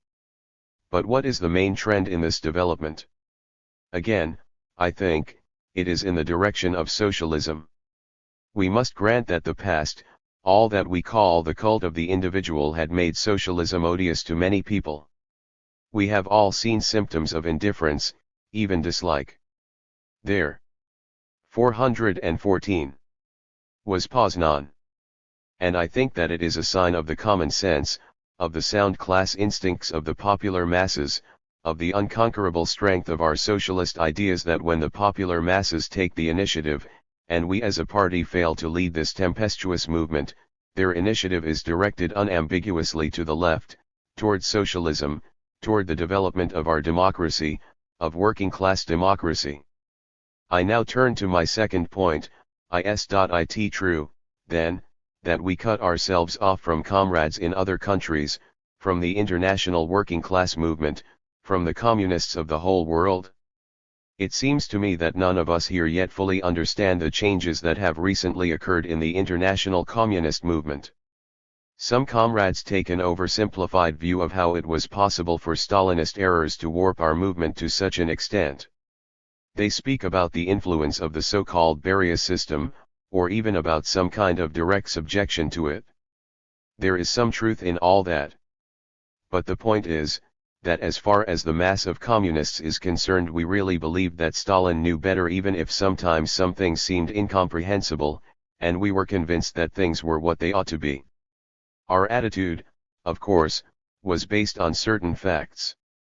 We looked upon the USSR as the first socialist country in the world, the first country of the proletarian revolution. We were unable to see clearly. Stalin's tyranny did not permit us to see clearly what was part of the spirit of the October Revolution, of Marxism-Leninism, what were the distortions caused by the immensely difficult conditions of socialist construction in a country surrounded by imperialism, economically backward and physically destroyed, and finally, what were indefensible and inexplicable features of political degeneration. After the Second World War, the situation changed. The SU is no longer isolated. By her side stood the European countries of people's democracies, and a few years later People's China was victorious. The time had come to compare the experiences of the SU with the experiences of other countries, to consider which features were different, specific, unique in each country. And then we had in all countries of people's democracies anti-Yugoslav Resolu, Soviet Marxism and the new revisionists 415 and everything connected with these resolutions. Why did we submit? I think, mainly because we were still convinced that any attempts at contradicting Stalin or even at preserving our own view would mean desertion into the camp of counter-revolution. As far as Poland is concerned, Comrade Gomulka showed political farsightedness which many of us including myself lacked. After Stalin's death, and in particular, after the XX Congress, the situation changed thoroughly. Comrade Togliatti, when he spoke about the polycentrism of the international revolutionary working class movement, was the first to define the new era. The SU remains a great socialist power. As before, we shall guard and defend the unity of the international camp of socialism, the unity of the communists of all countries. But now the communists of each country will search learning from comrades in other countries basing themselves on Marxism-Leninism, on its scientific achievements, and its dialectic for the best means of building socialism in the conditions of their own country. We shall not isolate ourselves from the world revolutionary movement if we in Poland search for roads to socialism which in many respects will be different from both the Soviet and the Yugoslav, and the Chinese roads. All these roads will lead to the abolition of the exploitation of man by man through class struggle against the exploiters, through workers' government, and through the dictatorship of the proletariat. We shall be following the road that the most advanced communists have already taken and which tomorrow all communists will follow. 13. Edvard Kardelj, The Practice of Socialist Democracy in Yugoslavia 1. In Western Europe the following idea has grown up about Yugoslavia and her political position, in both ideology and political form. Yugoslavia until 1948 adhered to the Stalinist Soviet system. It was only in reaction to Soviet pressure in 1948 and subsequently that Yugoslavia was driven to combat bureaucratism and defend democracy. This opinion claims that in no other way could Yugoslavia create for herself an ideological and political base from which to resist this pressure. Having been forced to embark upon this course, she now has no alternative but to move, sooner or later, toward the classic bourgeois forms of political democracy which prevail in Western Europe. What is most noteworthy about this interpretation is that it inverts the entire sequence of events. The fact is that the clash with the Soviet Union was not the cause but the effect of dissimilarity in tendencies of the internal developments of the systems of Yugoslavia and the Soviet Union. It was precisely this dissimilarity in internal tendencies which led to a corresponding dissimilarity in their foreign policies and which affected the relations between the two countries. Any other interpretation is contrary to the facts. It is true, the relations which developed between the two countries, after 1948, had the effect of strengthening the internal tendencies characteristic of the new Yugoslavia. As a result, the developments internal to the new Yugoslavia caused a corresponding dissimilarity in the foreign policies of the two countries. The foreign and the domestic. Marxism outside the bloc 417 aspects of these developments are two sides of the same coin. Therefore, any interpretation of the specific development internal to Yugoslavia as the result solely of the foreign political conflict is far from the truth. It makes it impossible to comprehend what has happened in Yugoslavia since 1948. The basic question of how to proceed in the building of socialism confronted the socialists of Yugoslavia the moment the revolution proved victorious. The question resolved itself, in essence, to the form of management to be applied to the means of production which, whether by evolution or revolution, have become nationalized or socialized. The question of incentive for working men to further consciously the development of the socialized means of production was therefore posed at once. A collateral problem was thus raised of what political system should be erected during the transition from capitalism to socialism, in order to secure the most favorable conditions for the development of conscious activity by the workers. As regards the theory and the principle involved in these questions, a clear answer had long ago been given by Karl Marx. This did not suffice, however, to solve the practical problem of determining the actual political form requisite if the inherent principle was to be realized in fact. Karl Marx himself, it seems, was adverse even to attempting to solve in advance the problems which future generations must encounter. He could not and did not present us with their definitive solutions. It is evident that at the start, he regarded the machinery of state as a principal instrument through which the proletariat would discharge the socialist role imposed upon it by history. Marx envisaged the proletariat replacing the old machinery of state by a new machinery of state in this very process. Later, sensing the threat to socialism posed by bureaucratism, his attitude toward any centralized machinery of state independent of the people grew more reserved. He reached the belief that it should be replaced by the proletariat organized as the state. Russia, at the time of the revolution, was an appallingly backward country. It was this fact which, despite Lenin's attempt to direct developments in the opposite direction, 418, enabled the Stalinist principle to grow dominant. Expressed in its simplest terms, this principle insists that the organizational form indispensable to vitalizing a nation's progress to socialism is the centralized machinery of state. By claiming that the apparatus of state and the will and consciousness of the working class are identical, Stalin reduced the warnings uttered by Marx and Lenin about the dangers of bureaucratism to a mere admonition about red tape, dawdling, and the dehumanizing of the administrative apparatus. Stalin thus obscured the nature of bureaucratism as a social economic phenomenon. Yugoslav socialism rejects this concept. It denies that the independent and elemental actions of the economic forces in social life can be arrogated by a centralized state machinery having absolute control over all the economic and productive resources of a people. In Stalinist theory, the state is claimed to be the national consciousness incarnate, omnipotent. Consequently, Stalinism claims the state can determine and direct the movement of economic forces in even the most minute detail. The expression of consciousness in the regulation of human relations, Stalinism insisted, was reserved almost exclusively to state economic planning and centralized administrative management of the economy. All other factors within the economy must be subordinated to this centralized system. The instruments of this system are mainly the following: directives issued from the supreme organs of the state machinery to the lowest organs. These lowest organs transmit orders to each individual, strict control of inferiors by superiors, assignment of tasks, punishment for failure in their performance.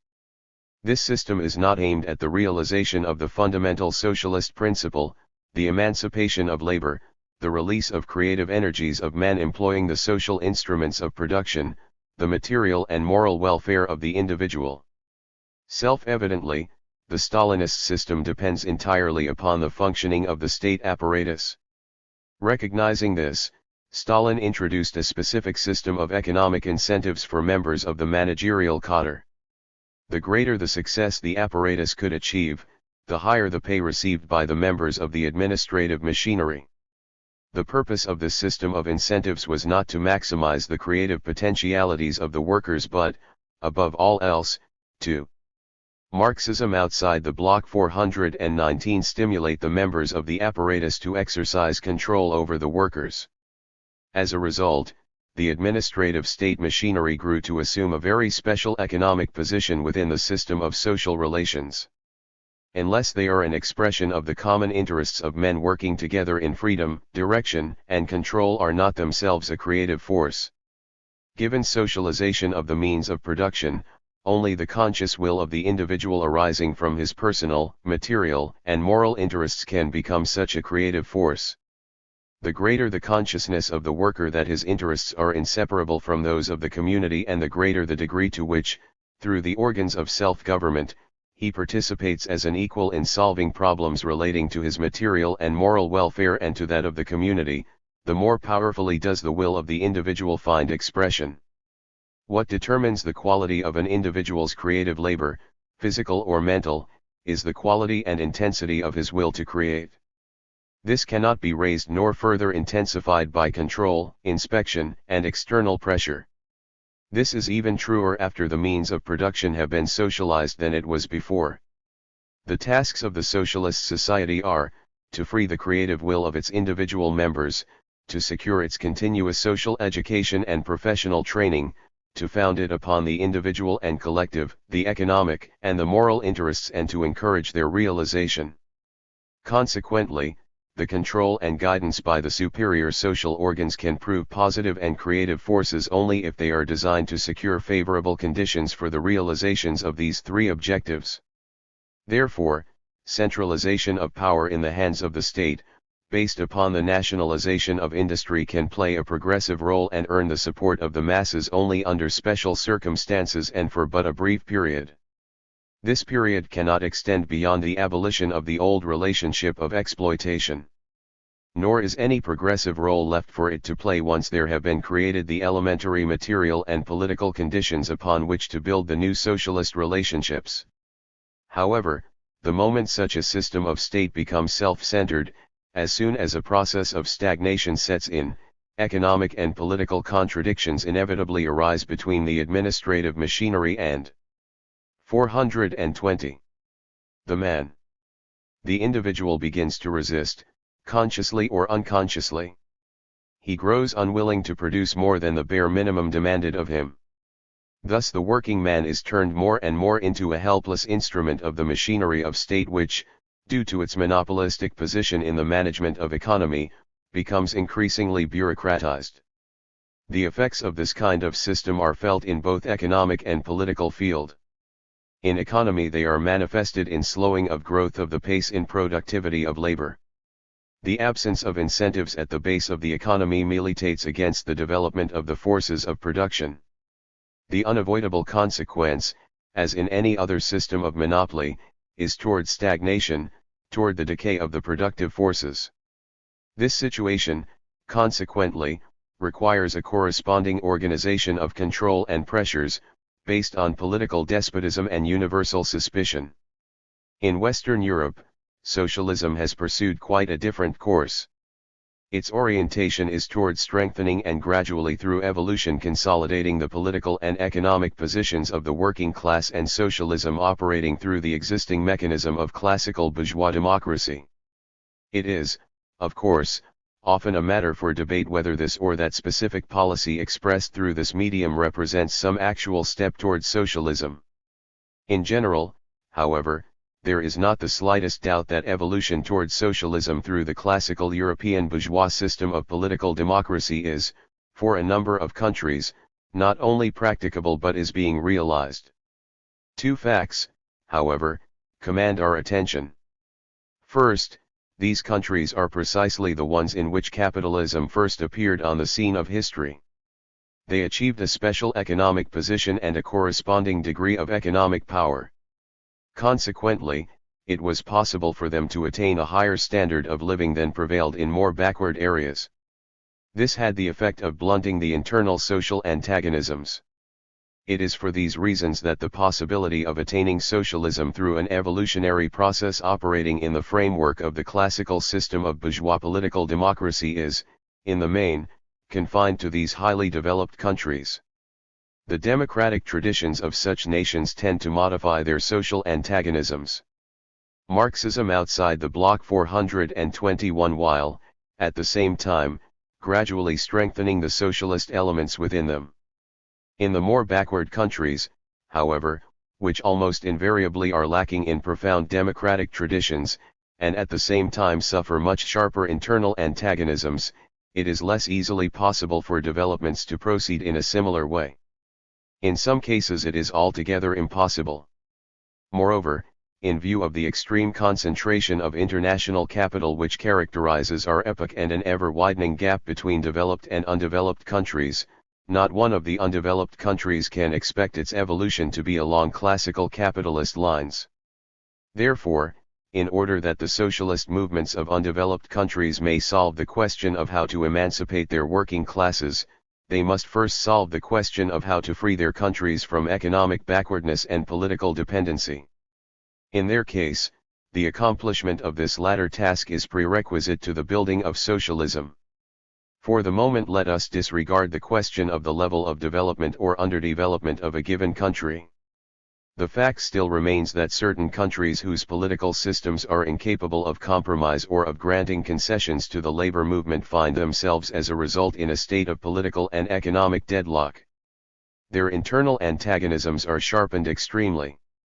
This fact alone is sufficient to exclude a peaceful democratic solution of the internal antagonisms. Revolutionary conflicts are the outcomes of such situations. In effect, the old Yugoslavia was in exactly this condition.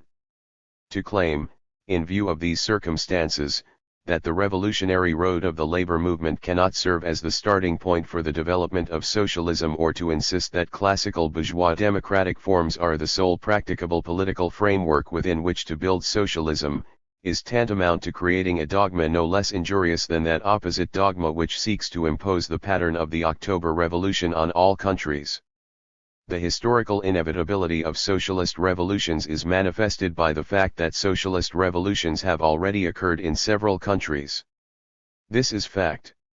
Similarly, gradual evolution towards socialism through the forms of classical democracy has become a historical fact in a number of countries.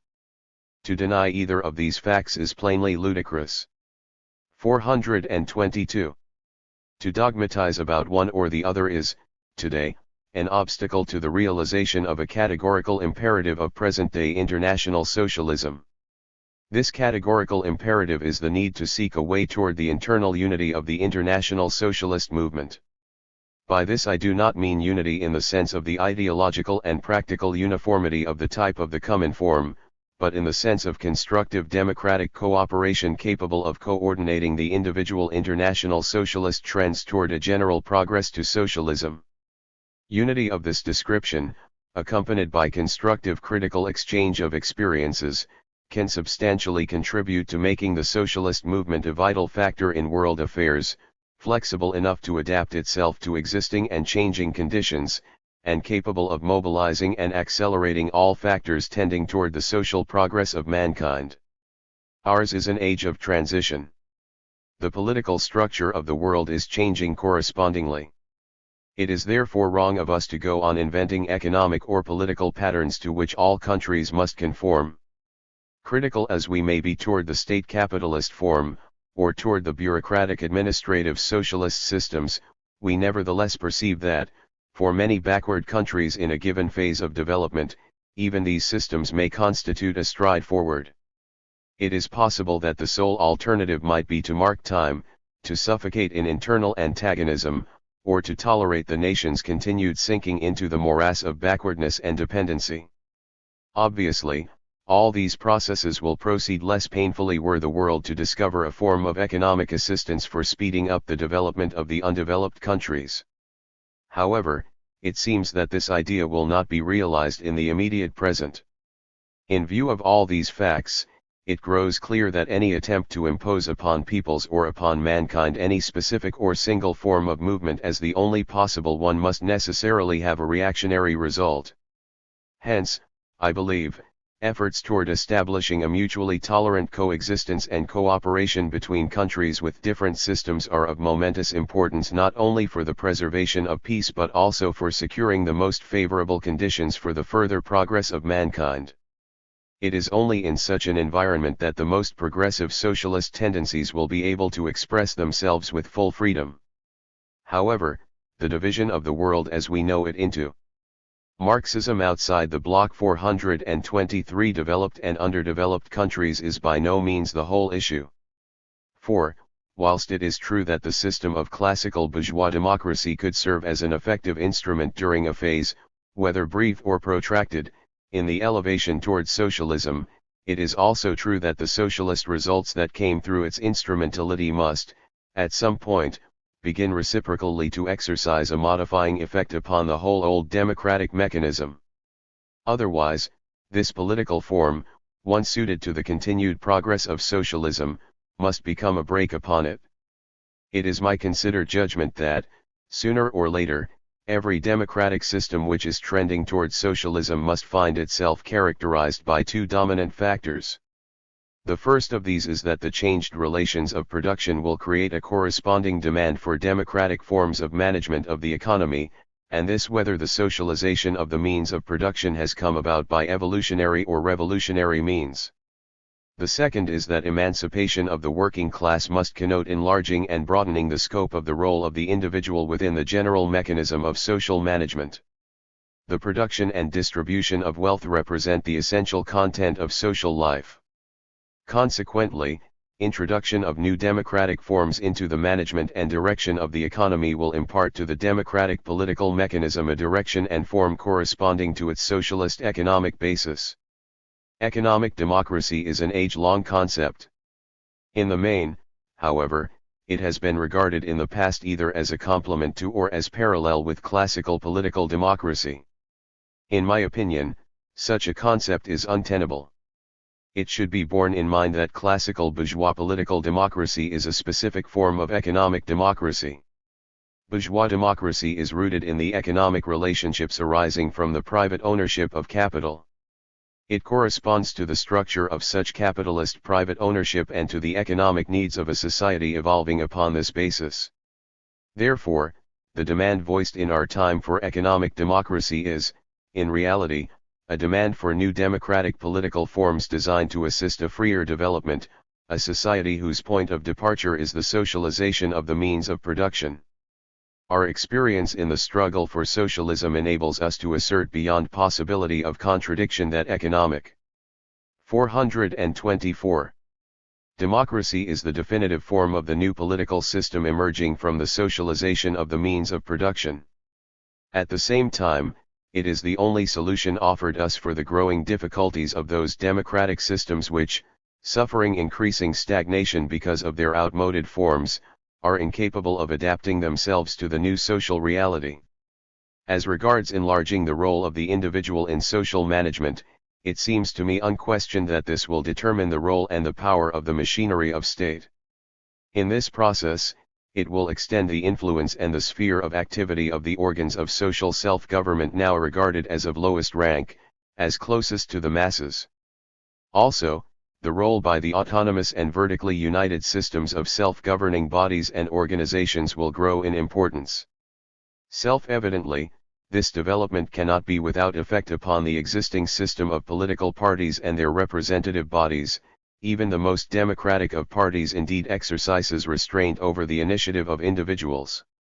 It causes political stagnation and unavoidably minimizes opportunities for direct creative action by the individual over questions of both personal and common interests. The system of political parties has liberated society from the pressure of blind forces and has introduced greater stability into social relationships. It has accomplished this indispensable task by, in a certain sense, blunting the keenness of the essential antagonisms and, at times, by diverting them. If, however, we assume the existence of the prevailing socialist economic relationships which have already developed, in fact not going so far into the future as to suppose the existence of a classless society, then we are already confronted with the fact of the minimization of open social antagonism, which will be reduced to such an extent that the old systems or political parties become unnecessary and, in fact, a hindrance to the full utilization of the energies of society. With the development of socialist relationships, therefore, we must assume that the mechanism of classical bourgeois democracy as we know it will gradually transform itself into a system of more direct democracy based upon life. Then men will not be motivated by adherence to this Marxism outside the Bloc 425 or that party, but by the attitudes they adopt, independently and as conscious social workers, to the concrete social problems confronting them. This is no less true of the socialist social systems whose starting point is revolution and whose return to classical bourgeois forms of democracy would signify repudiation of their revolution and surrender of their society into anti-democratic hands. Even within such a system of direct democracy, it is true, community of concepts will still cause individuals to group themselves together for a common end. Such groupings, however, need not necessarily assume the character of rigid party formations. Furthermore, the essential difference between the mechanism of the indirect bourgeois democracy and the direct system of socialist democracy lies in the fact that bourgeois democracy, even in its classic form, asserts the centralized authority of the state, while socialist democracy, based upon growing social self-management, represents the withering away of the state as the political instrument of a class. Whether the starting point is the classical mechanism of bourgeois democracy or the state mechanism produced by the socialist revolution, I believe that the growth of democracy leads inevitably to this end. In the light of these facts, we reject the assumption that the growth of socialist democracy in Yugoslavia must inevitably lead to the mechanical re-establishment of the classical forms of bourgeois democracy. What we have accomplished so far is but the first step in our development. It is, nevertheless, a step toward the emergence of democratic forms organically reflecting the development of our economy upon a socialist basis. Our approach to this question is thus a matter of principle. Even were this not so, it would be imposed upon us by practical political considerations. The working class of Yugoslavia is already managing the socialized means of production and comprises a good third of the population. Over 60% of our population, however, consists of small owner-producers. Moreover, socialism in our country is being built under conditions of unusually difficult international relations. This combination of circumstances means, in fact, that mechanical reversion to bourgeois democratic forms would be tantamount to our yielding up. 426. The revolution and all it has attained. It would be as though we announced ourselves ready to relinquish both our socialism and our national independence. There are, within sections of the socialist movement, some critics of our concepts who assert, in short, we do not deny that your revolution was justified and necessary. It did away with an anti-democratic and reactionary system. Nevertheless, now that the revolution is victorious, you ought to establish the system of classical European democracy.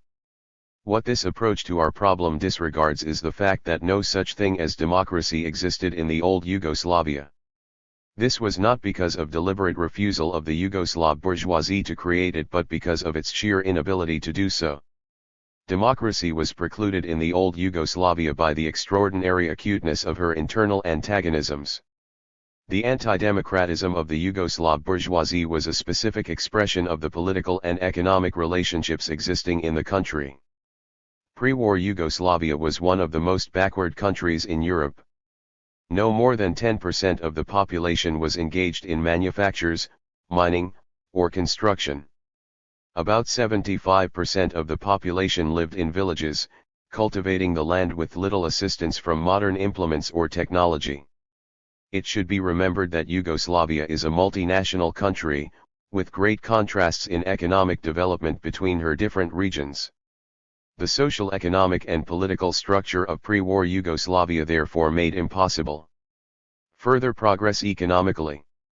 Each of these economic and political characteristics of our country exercised its separate effect and continues to do so to some extent upon the development of our society both before and after the revolution. True it is that the revolution changed the character of state power and freed the economic and political forces of social progress. This did not bring about an automatic change in the economic relationships of the country and, consequently, has not yet liquidated the antagonisms arising from them. It is obvious, therefore, that even if we were to approve in principle the establishment of the classical bourgeois democratic system, such an effort could not conceivably succeed. It would plunge us into civil war or, possibly, deliver us up to the reactionary despotism of the classes we Marxism outside the bloc 427 have ousted from power. Even more probable is that it would lead directly to the establishment of a state capitalist bureaucratism. For all these reasons, the revolution alone could serve as the starting point of our progress toward new democratic forms. Furthermore, unless it did lead us toward direct democracy as a form of withering away of political monopoly, it would renounce its own content. Once the revolution has become accomplished fact, no alternative point of departure exists from which to proceed.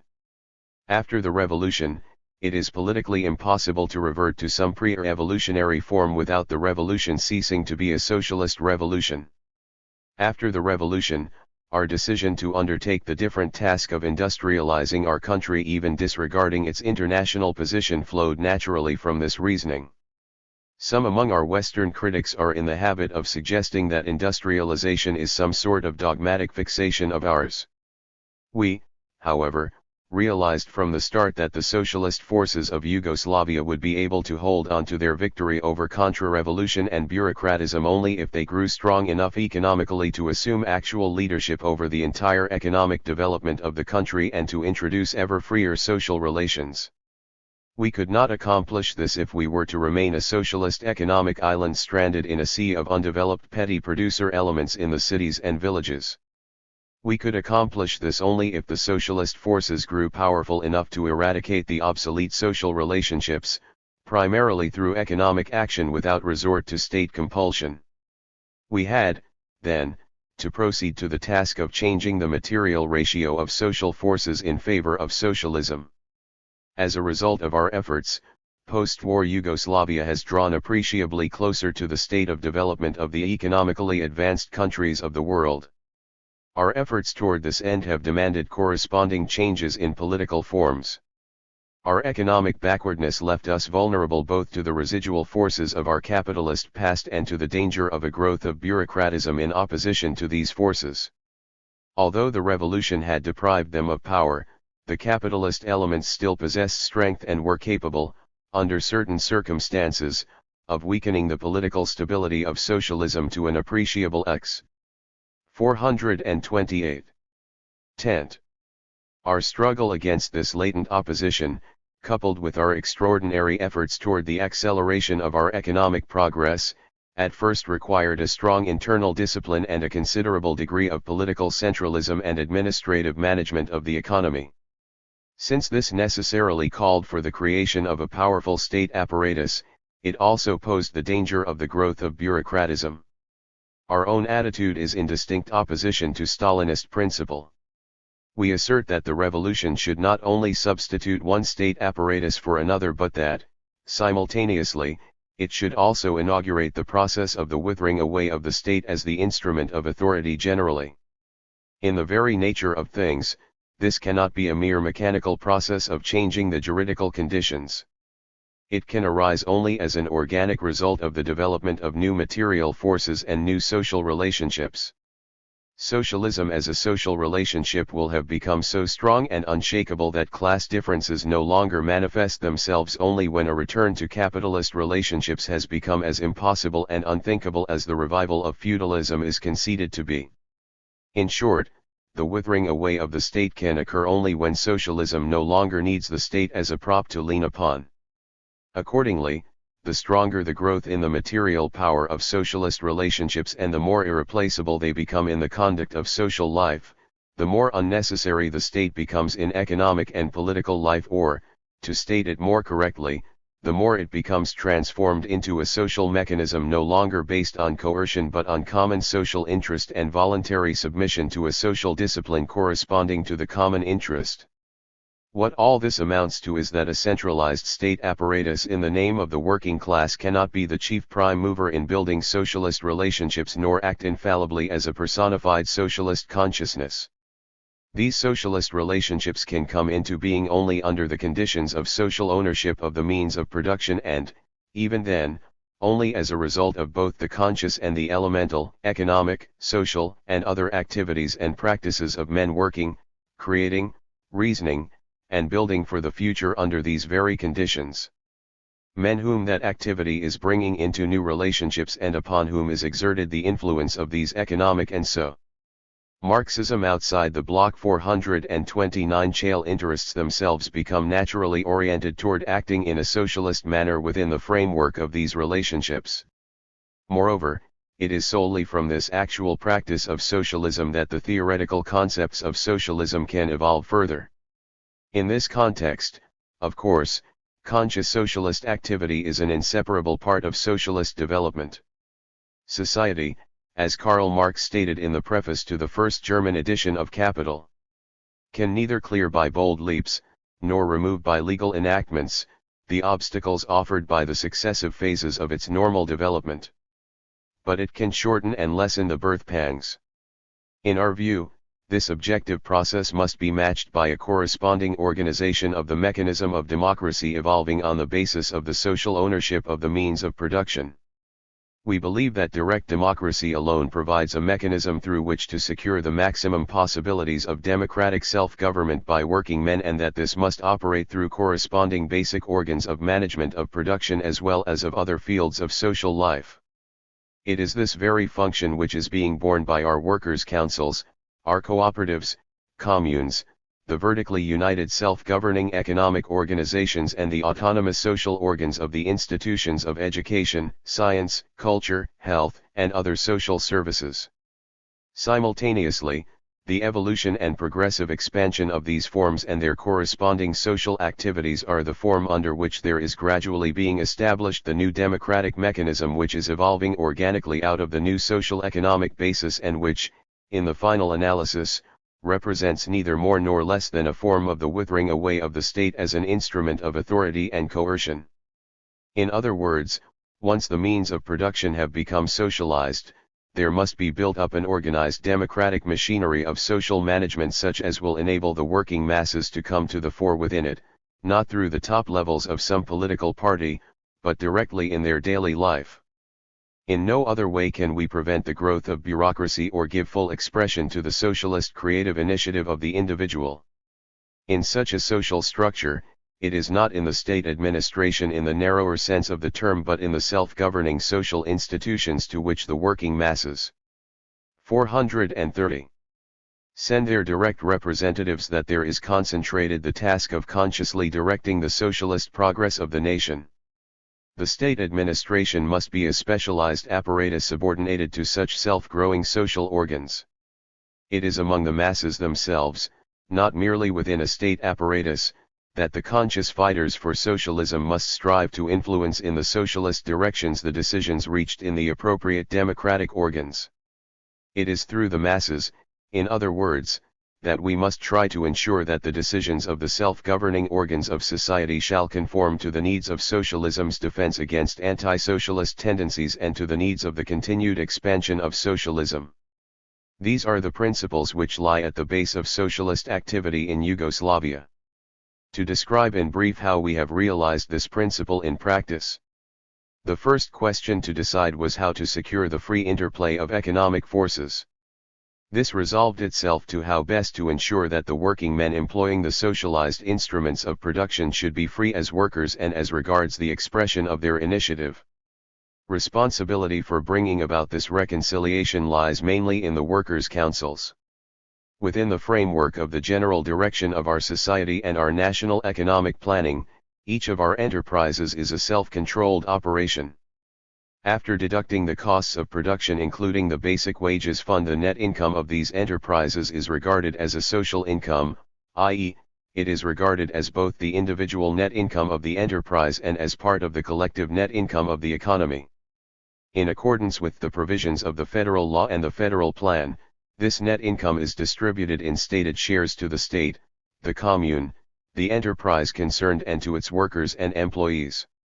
That part of the net income which accrues to the individual enterprise is in part subject to distribution among the workers and employees to supplement their pay and in proportion to their output, the remainder being allocated to the capital funds at the free disposal of the enterprise. The enterprise invests this portion in expansion of and improvements upon its capital equipment, and in such social uses as housing and other purposes regarding which the Workers' Council is competent to decide independently. Within this framework, the enterprise is wholly free in its activity. No administrative organ is competent to deter Marxism outside the Block 431 its policies.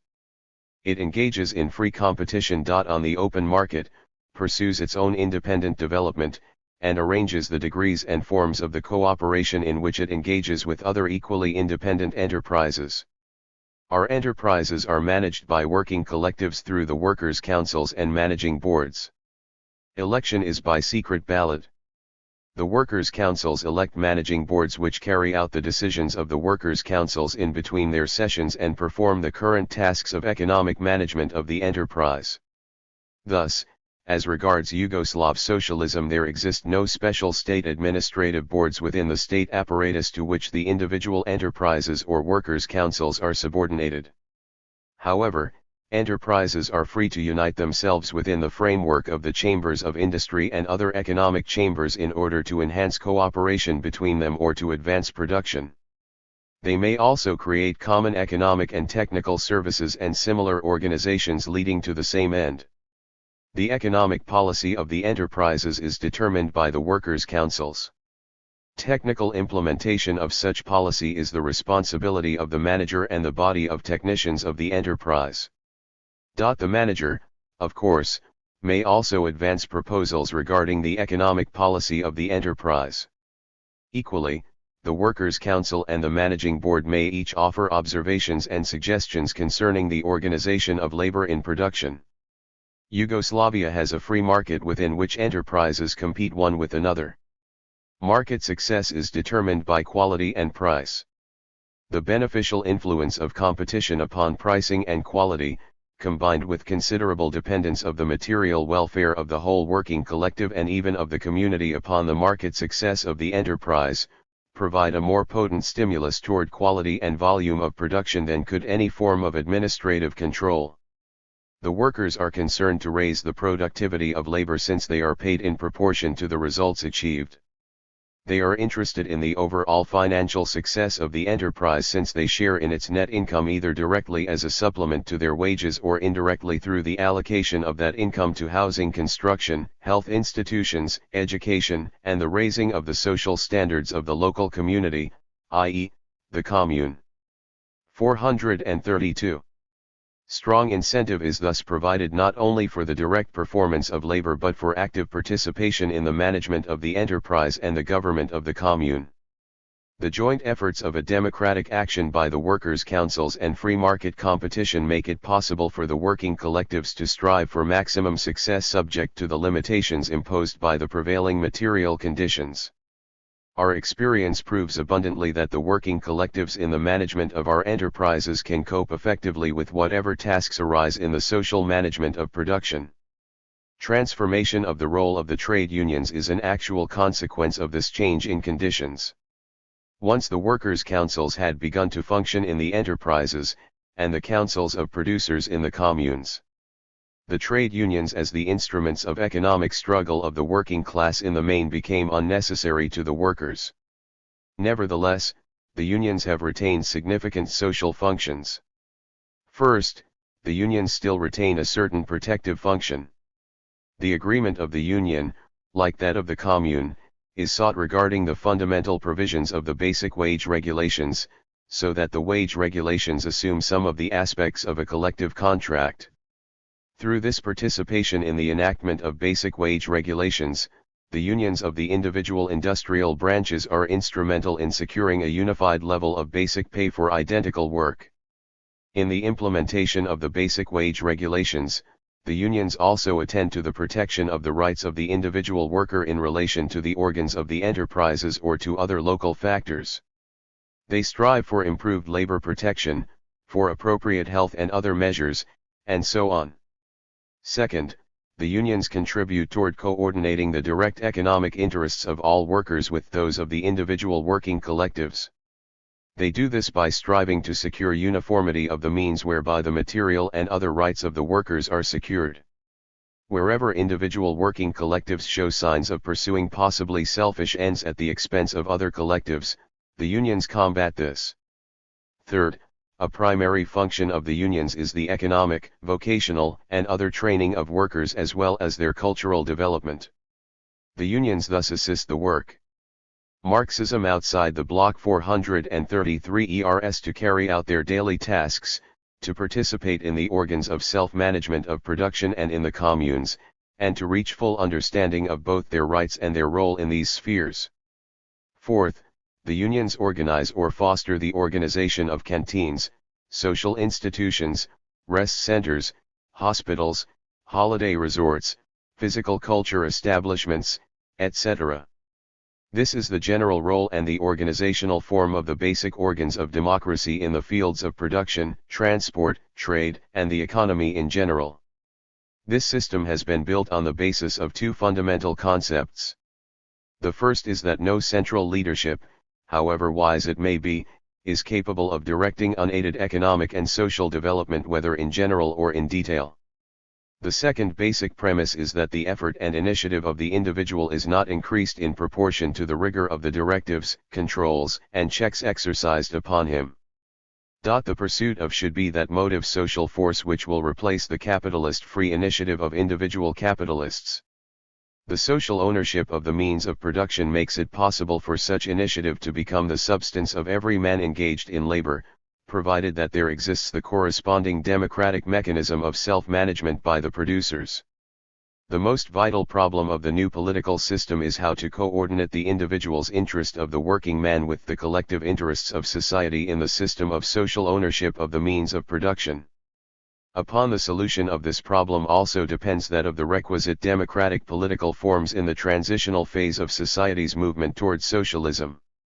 To us the principle of self-government by the producers is the starting point of all democratic socialist policy, of every form of socialist democracy. The revolution which does not open the door to such development must, inevitably, and for a longer or shorter time, stagnate in state capitalistic forms, in bureaucratic despotism. It follows that the means of democratic self-government must be so devised as to place the producer in a position to influence the social organs of decision. This form of organi 434. Zation, moreover, must be such that the producer is able to attain a complete sense of responsibility toward society.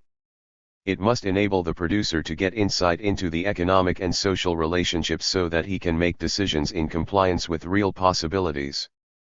It must be such, in short, that by his consciousness and his material and other interests, the working man grows capable of exercising an influence governed by his growing recognition of his individual and the social welfare. It is to accomplish these ends that the social mechanism of a nation embarked on the building of socialism, and the democratic methods employed within that mechanism, should be adapted. In socialist Yugoslavia, this role is performed mainly by the commune which constitutes the foundation of our social edifice. It must not be thought that the central organs of government in Yugoslavia retain no important functions. On the contrary, it is relative to the decisions of the central social and state organs as regards the distribution of the national net income or surplus labor that the effective and direct influence of the producer must be secured. The central organs of government serve to coordinate and canalize the entire economic development of the nation.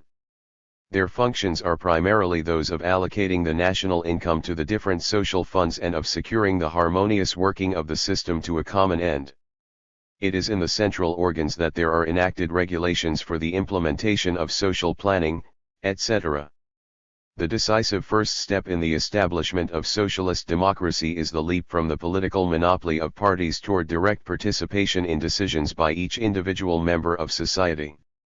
Such a democratic mechanism of social management must be decentralized in one direction in order gradually to replace the principle of government of people, by the principle of their self-government in tall spheres of social life and, primarily, in the economic field. In the other direction, it will be appropriately centralized so as to secure the most effective social administration of things, i.e., of the common means of production and the material forces of society in general. Only a parallel and simultaneous development of both these processes. Marxism outside the block 435, which is the antithesis of man's conversion into a slave of a centralized bureaucratic apparatus, can ever lead to that point at which the administration of things will cease to be a social relationship and will gradually transform itself into a public social service serving all free men. Thus, we are not rejecting all centralization of social functions. The social developments of our time call for a centralization of specific social functions not merely within individual nations but, in fact, in the international sphere as mankind is urged incessantly toward cooperation and a universal solution to the world's problems.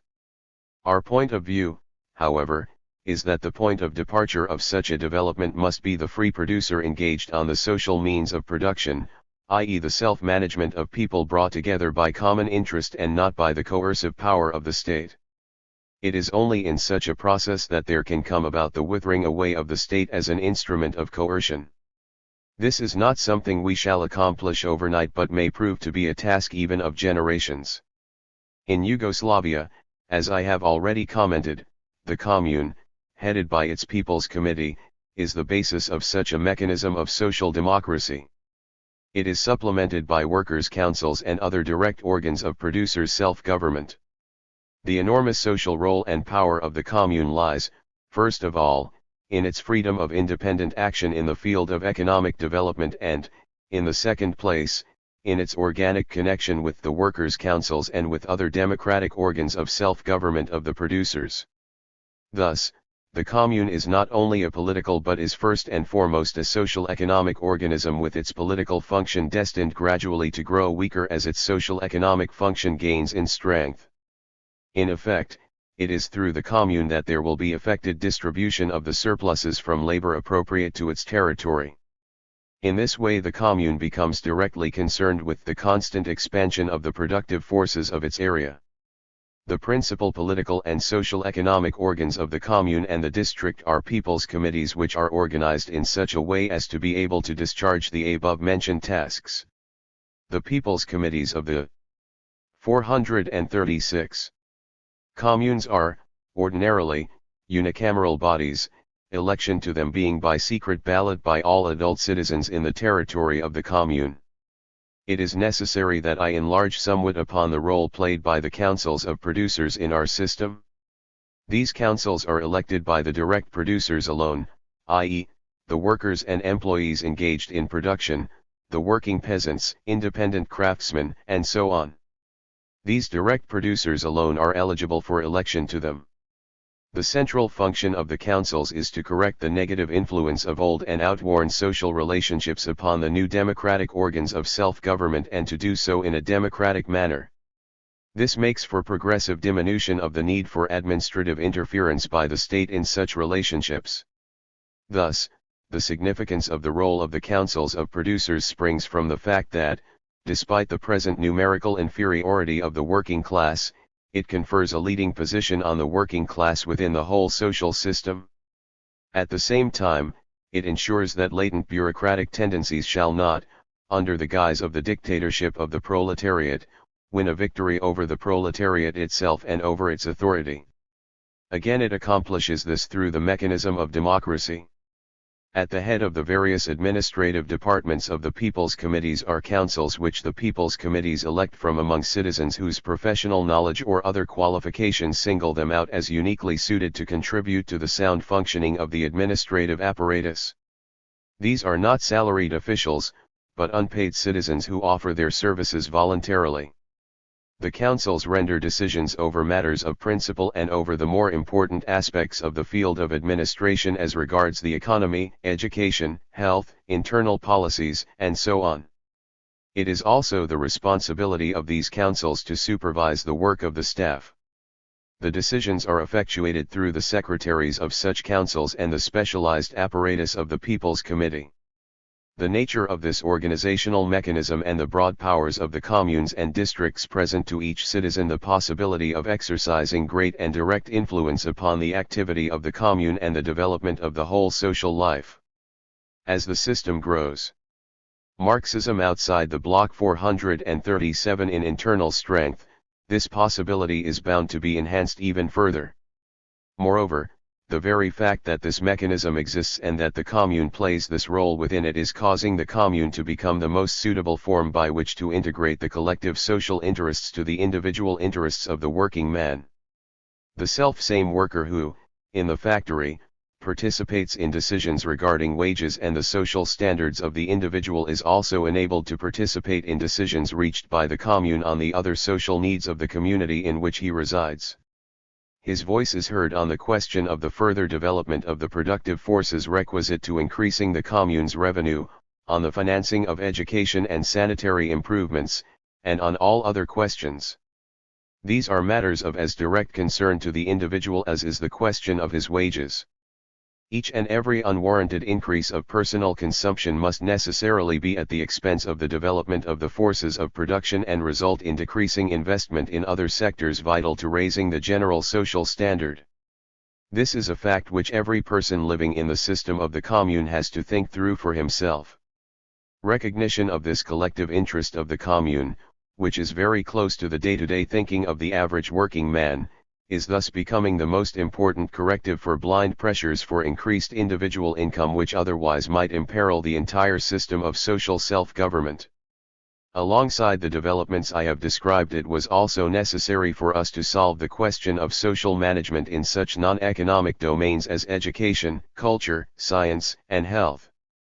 The principle we applied to this problem was, again, that intervention by the state should gradually be reduced to a minimum, the focus of our activity being shifted to the creation of a corresponding mechanism of self-government. In our universities, schools, scientific institutes, cultural and similar establishments, a beginning has been made in creating collective management organs whose composition is partly by representation of the people's assemblies or people's committees and partly by representation of the social institutions concerned. These organs of management 438. Render independent decisions in principle based on law, while implementation of decisions or leadership in current activities is through boards and directors or the specialized leaderships of such institutions. Upon this foundation there is being evolved a system of self-governing administrative organs for these specific spheres of social life on a vertical or federal scale. In the further evolution of the organizational forms of our centralized social functions, an important part will fall to the special vertically united autonomous systems in individual fields of our social activity. I refer here to such forms as arise from the nationwide association of enterprises, institutions, communes, and citizens in pursuit of common aims. Such organizations are represented by our economic chambers, economic associations, social insurance offices, professional associations, etc. These organizations will gradually take over an increasing number of functions now currently discharged by the centralized state organs. Through them, the principle of social self-government will assert itself in the field of common functions of nationwide significance. Consequently, the development of communes and of such vertically linked self-governing organisms is the process by which, in the final analysis, we shall alter the physiognomy of the central state organs and the mode of their formation. It will be unwise of us today to venture further into the realm of prophecy. H*5s. Such, then, are the premises upon which our political and economic system is developing. It is a system which makes actually possible the direct participation of every citizen in management, promotes the contest of views, stimulates individual initiative, and fosters the free development of the forces of socialism. Whilst accomplishing this, it is capable, as a unified system of socialist democracy, of defending itself against attacks from anti-socialist positions. It is precisely this fact which explains why it is also the form best fitted for carrying out the process of the gradual withering away of the different forms of political monopoly. Herein, indeed, lies the essential difference between classical bourgeois and direct socialist democracy. The first is Marxism outside the Bloc 439 a state form. The second, in essence, is a form of the withering away of the state. In Yugoslavia, however, which with prodigious effort has only begun to free itself from backwardness, this task is as yet far from accomplished today. We are not mere visionaries who mistake wish thinking for objective reality. We need no urging to take stock of the actual interconnection of all the processes and developments of the material forces of our society. Our everyday practice is fairly accurately circumscribed by our material limitations. This means that the pace of development of our socialist democracy is also determined materially. Accordingly, we are under no illusion that we can bypass necessary stages through which our society must evolve, even though we open to ourselves the longer vistas of our further progress. On the contrary, it is these very perspectives which emphasize our conscious need to mobilize and organize those material factors capable today of bearing the burden at the present stage of our socialist development. This mission has to be performed by both the political organizations of the working class and its state. To renounce this mission would be tantamount to repudiating the revolution and socialism itself. G.D.H. Cole, The New Revisionism 2. What attitude should left-wing socialists who set a high value on personal freedom and democracy take up toward communism and the communist parties whose advent has split the working class movement into contending factions throughout the world? Many socialists think it enough to assert and practice a thoroughgoing hostility to communism and all its works, saying that communism is a destroyer of democracy and of personal liberty, that it has imprisoned and maltreated millions of its citizens in slave labor camps, and that it has revealed its true character in the innumerable purges and liquidations of its own leaders for political crimes of which no reasonable person be. 2. The views of a leading British socialist after the death of Stalin. From World Socialism Restated, pages 10 to 19, 44 to 48. Reprinted by permission of the New Statesman and the late Professor Cole. 440. Lieves many of them to have been guilty. This is indeed a formidable indictment, from which it is impossible to escape by attributing all the evil that has been done to discredited individuals, such as Stalin or Beria, for it is evident that the entire communist leadership has been involved, and that many essential features of communist rule remain unchanged even now that it has become fashionable to denounce Stalin, as well as Trotsky, and to admit that serious mistakes have been made. It is a plain fact of history that communists, wherever they have held power, have been ruthless in suppressing opposition and in maintaining one-party dictatorial rule, that they have been callous about the infliction of suffering on anyone they have regarded as a political enemy or potential counter-revolutionary, that they have engaged in wholesale misrepresentation and often in plain lying about their opponents and have kept from their peoples the means of correcting their false statements, by preventing them from acquiring true information, and that they have without scruple betrayed non-communist socialists who have attempted to work with them in the cause of working class unity but have not been prepared to accept complete subjection to Communist Party control. It is no less a matter of history that after the First World War the Comintern, in pursuance of its campaign for world revolution, deliberately split the working class movement in every country to which it could extend its influence, and thus opened the door wide to the various forms of fascism that destroyed the movement in many countries, notably in Italy, Germany, and the Balkan states. Nevertheless, though the indictment is heavy and unanswerable, it is not enough, for it ignores a number of vital facts. The first of these is that the communists, whatever their vices, did carry through the revolution in Russia and maintain it against all the efforts of world capitalism to encircle and destroy it, and that the revolution in Russia did overthrow landlordism and capitalism and socialize the means of production, thus ensuring that the vast increase in productive power which was achieved after the desperate struggles of the early years should accrue in the long run to the benefit of the workers and peasants and should lift Russia from primitive barbarism to a leading position among the world's peoples.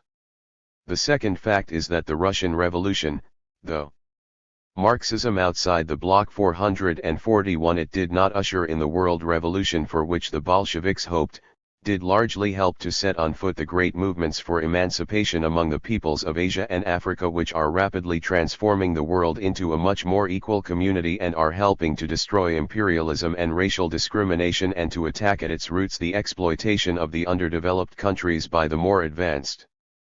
The third fact is that, despite all the abuses of dictatorship in the communist countries, it is unquestionable that the life of workers and peasants in Soviet Russia is immensely preferable to what they endured under Tsarism and that their status and opportunities for culture and good living politics apart have been immensely advanced. In the light of these facts, deeply though I disapprove and hate many aspects of communist rule and philosophy, I cannot regard communism simply as an enemy to be fought. It is unrealistic to imagine that revolution could have been successfully carried through in Russia or in other parts of Eastern Europe and Asia by the methods of a liberal democracy of which no tradition, and for which no basis, existed in these societies, or that on the morrow of the revolution they could have settled down under liberal democratic regimes of the Western type. Such regimes imply the existence of a readiness to accept the accomplished fact, and to accommodate oneself to it, that simply did not exist in Russia or China or in the other countries which have been conquered by communism. To say that Russia or China ought not to have gone communist is, in effect, to say that the Russian and Chinese revolutions ought not to have occurred at all, and, far from being willing to say this, I regard these two revolutions as the greatest achievements of the modern world. I do not mean that all the bad things that have been done in these countries since the revolutions have to be accepted as inevitable concomitants of the revolution. But I am not prepared to denounce the revolutions because of the abuses that took place under them. To do so would be sheer treason to the cause of world socialism. I have also, as a socialist, to define my attitude both to present communist trends in the Soviet Union and in China as far as I understand them and in Yugoslavia, and to the communist parties of the countries not under communist control, above all, France and Italy. As for 442. The Soviet Union, I have naturally followed with deep attention the proceedings of the recent Communist Congress and the denunciations of the personality cult and of Stalin as its exponent, and have observed that these attacks in no way involve any going back on the general principle of one-party dictatorship or any tolerance of opposition to the party's policy. They only substitute collective for personal leadership, and it remains to be seen whether they imply any effective democratization of the party itself, such as would allow policy to be determined from below, by rank and file opinion, rather than imposed by the collective leadership on the main body of the party. I am not disposed to regard what has occurred as carrying with it any fundamental modification of communist philosophy, though I hope it will, because I am hopeful that the leaders will not be able to stop the process of de-Stalinization just where they would wish it to stop. I am hopeful that they will find themselves carried by stages much further along the road of liberalization, as in effect the Yugoslavs have been since their break with the Cominform, and I believe it to be of the first importance that non-communist socialists should stand ready to welcome every sign of such liberalization and should not reject even relatively small advances out of hand.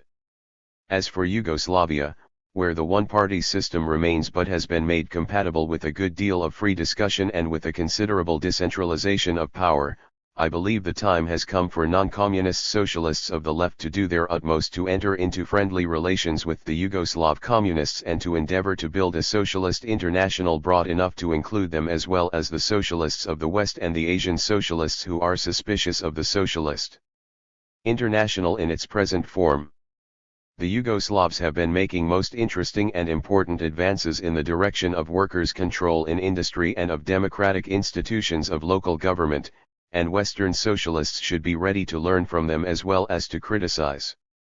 As for the communist parties in the West, and especially in Italy and France, where they control the major part of the trade unions and are powerful electoral forces, it seems utterly clear that, in these countries, socialism cannot possibly be achieved, or any substantial advance toward it made, without their collaboration, and it is accordingly Marxism outside the Bloc 443 imperative, not indeed to constitute with them an immediate united front for which the conditions are not yet ripe, but not to rule out the possibility of accommodation, and to seize on every chance of improving socialist-communist relations without sacrificing essential democratic principles.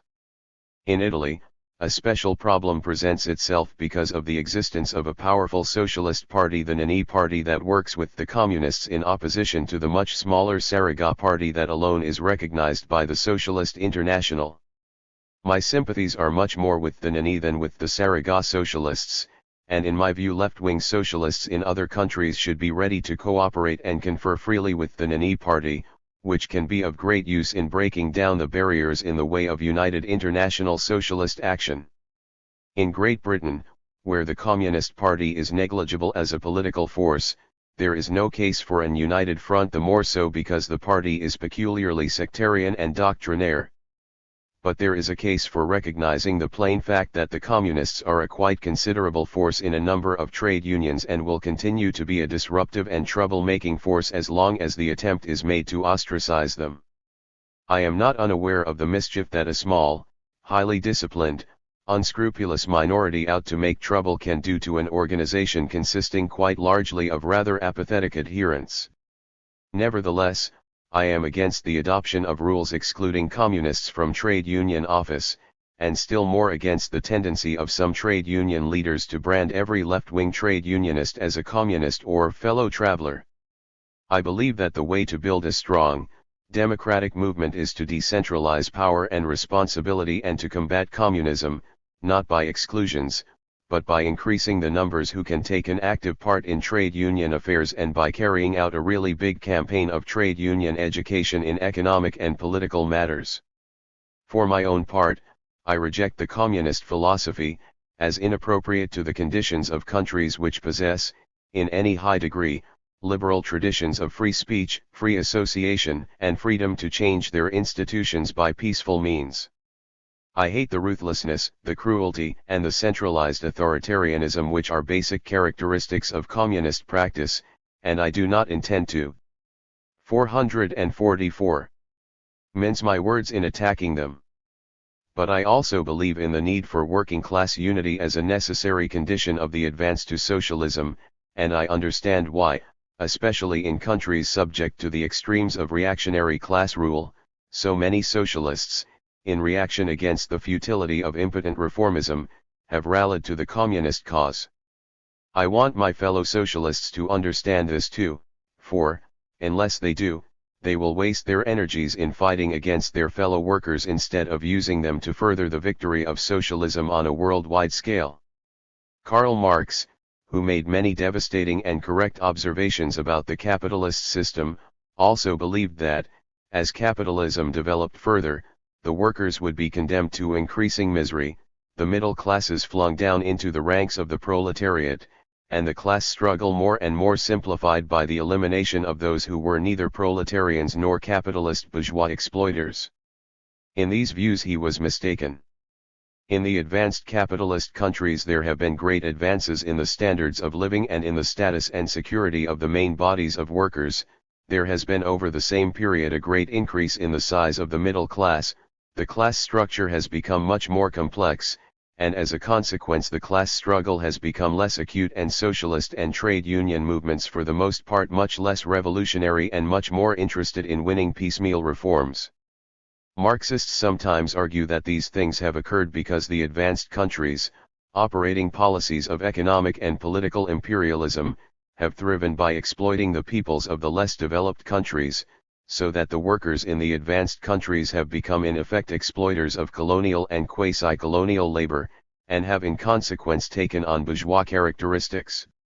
Today, it is argued, the real exploited proletariat consists of the workers and peasants of the less developed countries, out of whose product the workers, as well as the capitalists, of the advanced countries live relatively well by extracting the surplus value. Although I fully agree that the peoples of the less developed countries are shamefully exploited, I have never been able to accept this argument.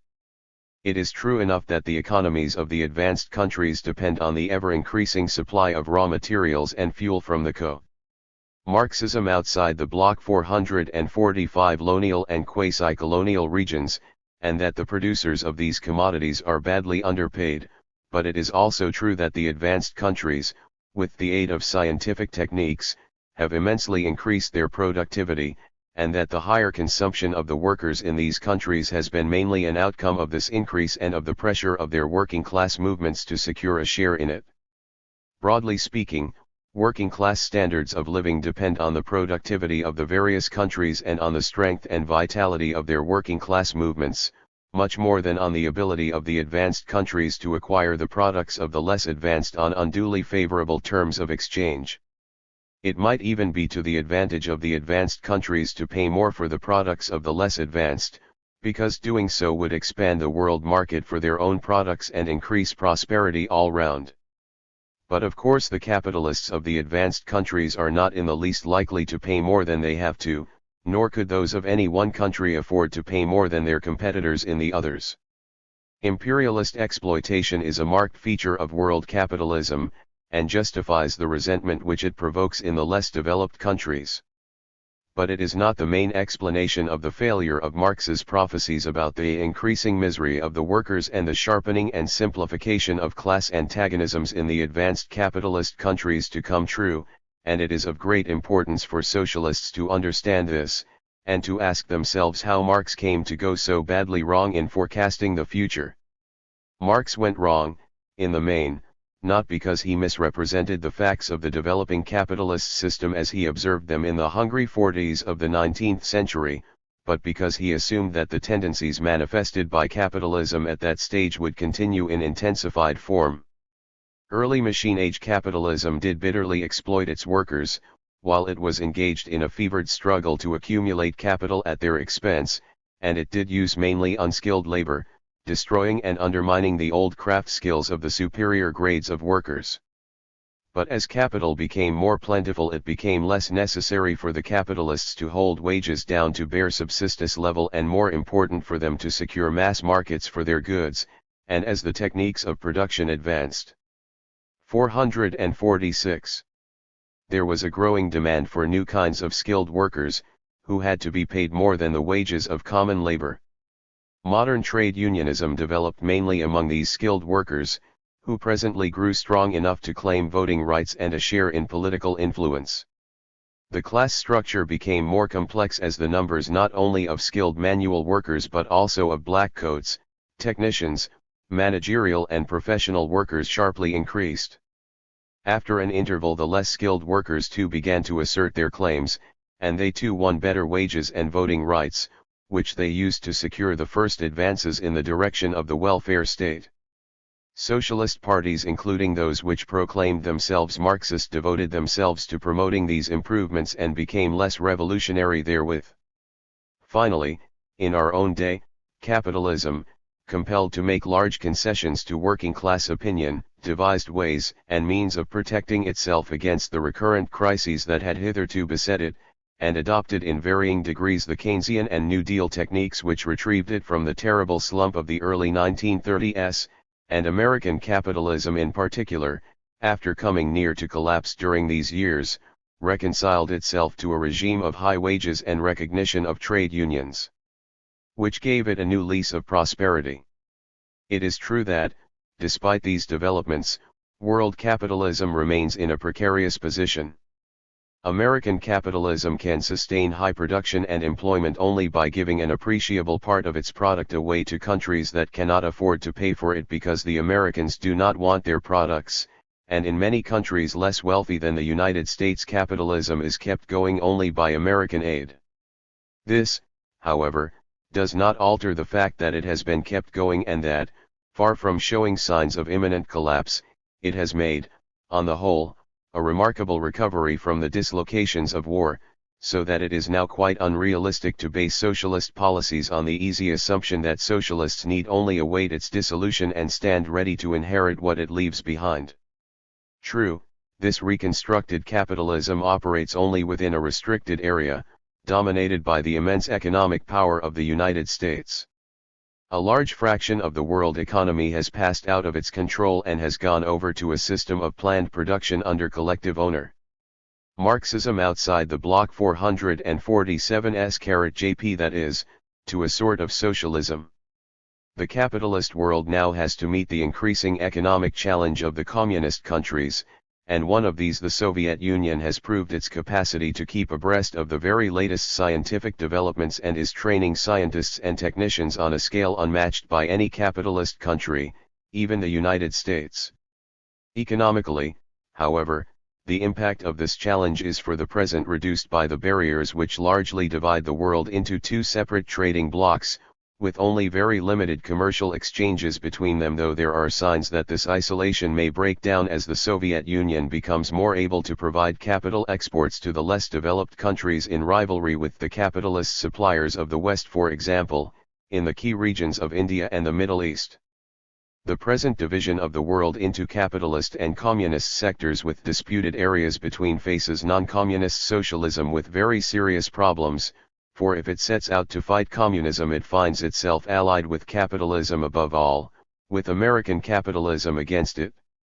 This, in view of the concentration of power in the hands of the United States, makes it very difficult to fight for socialism either in the advanced Western countries or in the underdeveloped countries that are the arena of dispute between the rival blocs. Western socialism is in sore need to break free from its entanglement with capitalism and to endeavor to come to terms with the revolutionary movements in the underdeveloped countries.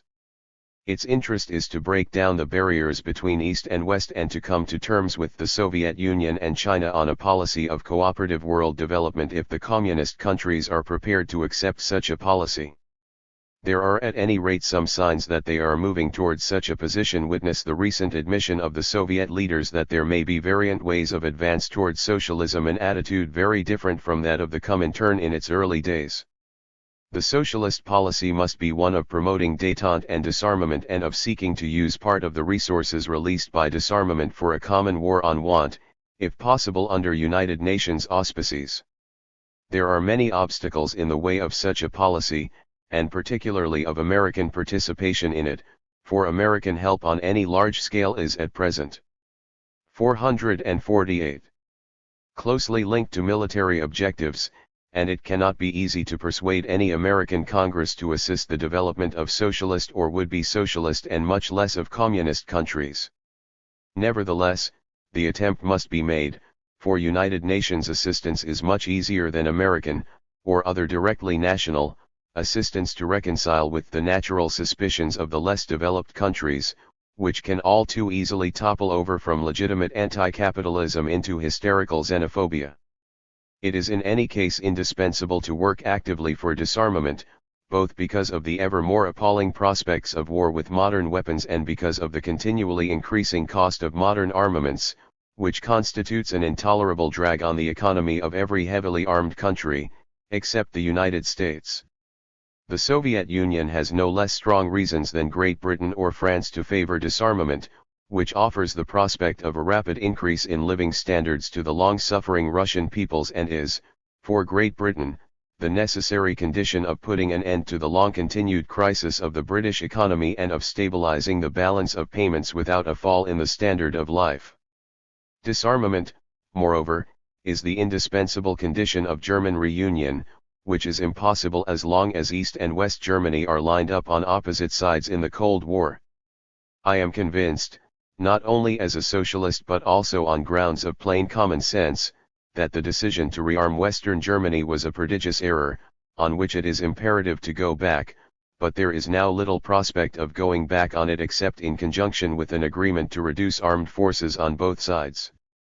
Disarmament, however, is unlikely to be brought about unless Great Britain and France make clear to the Americans their refusal to endorse a policy that finds excuses for rejecting every Soviet overture out of hand and that continues to insist on a boycott of West-East trade in just those kinds of goods of which both China and the Soviet Union stand in greatest need for their own peaceful development. The blockade does not greatly hurt the American capitalists, but it does great harm to both the British and the French economies. With disarmament, even partial disarmament would go a détente that would do much to break down the Iron Curtain across Europe and to make possible the convert. Marxism outside the Bloc 449 Zion of the present movement toward closer West European economic and political unity into a movement extending to the entire continent. No less, a détente between the two power blocs would do much to lessen Asian suspicions of Western imperialism, which have been seriously aroused both by SEATO and by the Treaty of Baghdad in the Middle East. It is overwhelmingly advantageous to socialism as a world movement to end the system of rival power blocs preparing for total war. Indeed, unless this can be done, non-communist socialism will remain helpless and communism will profit by its impotence in capturing the allegiance of the suffering peoples of the underdeveloped countries, to which non-communist socialism will be able to give no effective aid in their struggle for self-determination and economic freedom.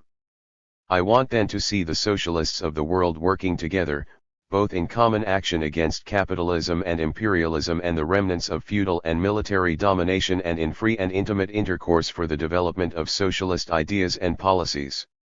Socialism, in its communist forms, has made giant strides in the world since the Russian Revolution of 1917, and is making great strides today.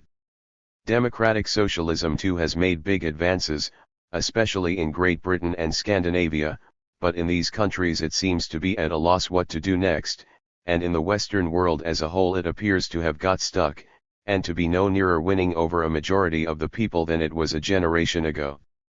Moreover, even in Great Britain, it is caught in the toils of a Cold War which turns it into the ally of American capitalism against the communist part of the world, and is thus both disabled by heavy spending on armaments from advancing further in the direction of social welfare and unable to struggle for socialism with its hands free, for fear of antagonizing American opinion. Yet British socialists are much more favorably placed than those of most of the Western countries, who have been halted not only by the Cold War but also by the increasingly organized political power of the Roman Catholic Church. The great problem for Western democratic socialism is to find a way of escape from this containment. None, I feel sure, can be found while the Cold War continues, or at all events, while Western Europe remains a party to it. We in Europe cannot prevent the American government from 450. Continuing for as long as it wishes the policy of subordinating everything else to the thwarting of communism in every part of the world, no matter how much support for black reaction such an international policy requires. We can, however, refuse to remain parties to such a conception of world strategy by breaking free from the bonds of NATO, SEATO, and the alliance with America in the Middle East, and by insisting on testing out to the full the genuineness of the communist desire for peace and mutual disarmament.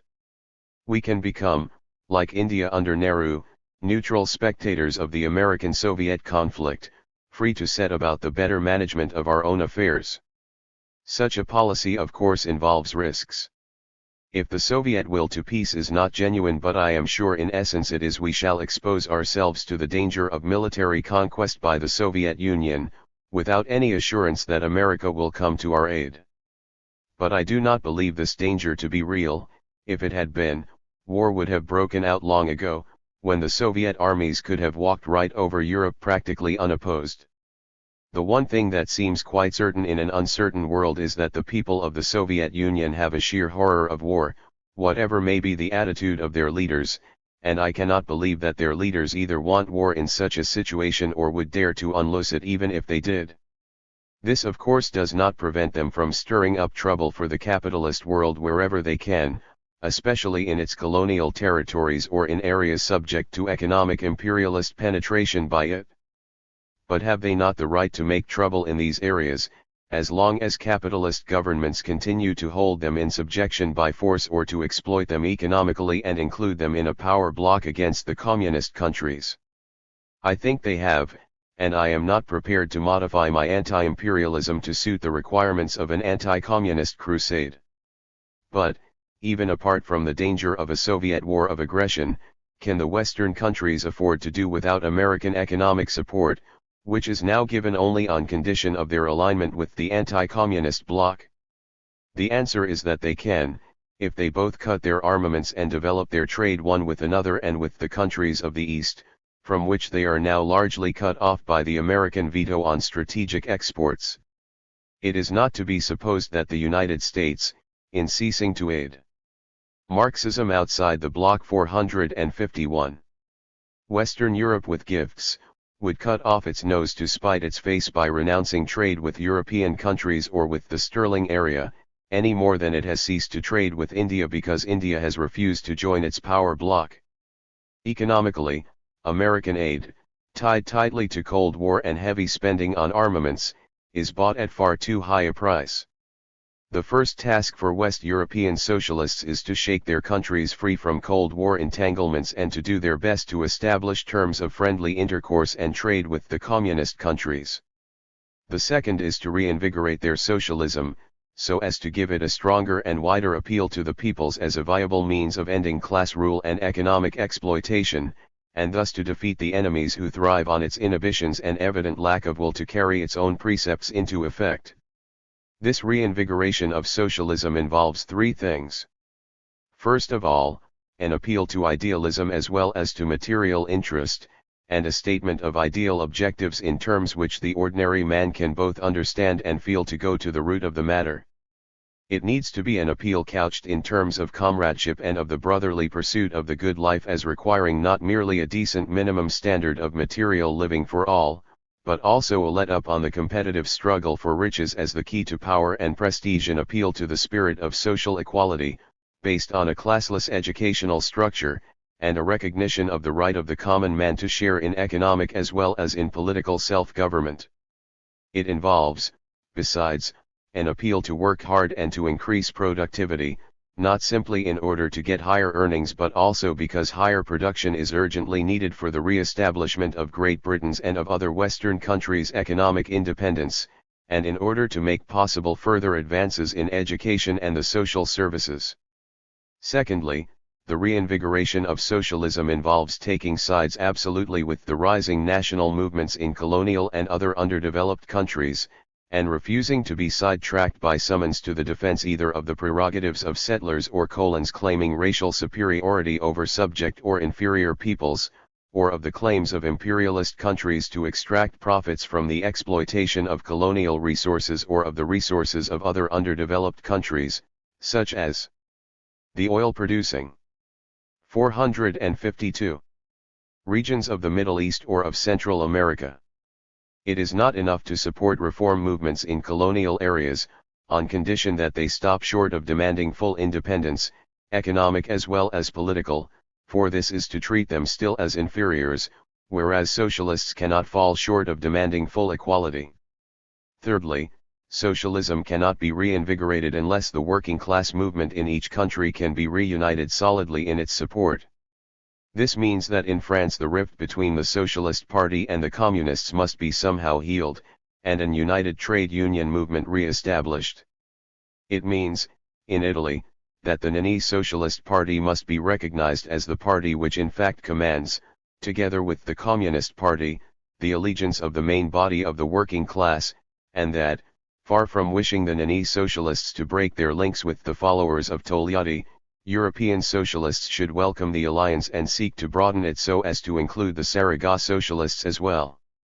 It involves that, instead of holding the Yugoslav socialists at arm's length, the Socialist International should use every endeavor to establish closer relations with them. It involves giving all possible help to the Spanish socialists to come together for a concerted onslaught on Franco's dictatorship. Finally, it involves combining intensified opposition to the political Catholicism of the right with a readiness to welcome into the fraternity of socialism those Catholics who, especially in France, have shown their genuineness by their attitude to French imperialism in Indochina and North Africa. Political allegiances and the support given to parties and movements can change very rapidly when there are real reasons for men to change their minds. There is no good reason for taking the present stalemate in Western democratic socialism as a sign that its impetus has been permanently lost. The case for it remains unshaken.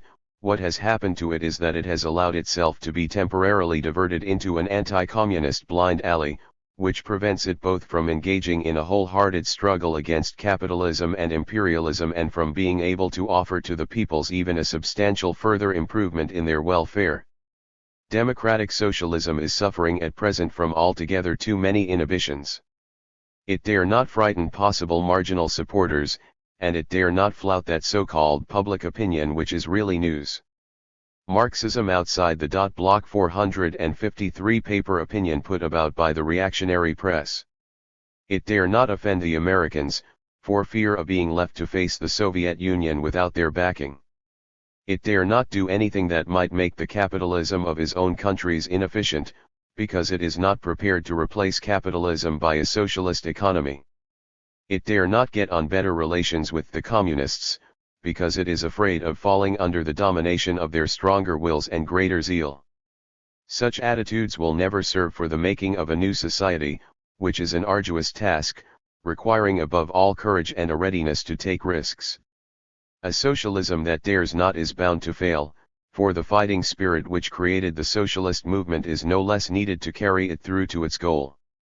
The use of parliamentary and constitutional methods need not destroy the spirit, though it is all too apt to do so, when constitutional socialism has become respectable and accepted as part of the national political setup, and when trade unions no longer have to fight for the right to exist and have become part of the recognized machinery of the capitalist order.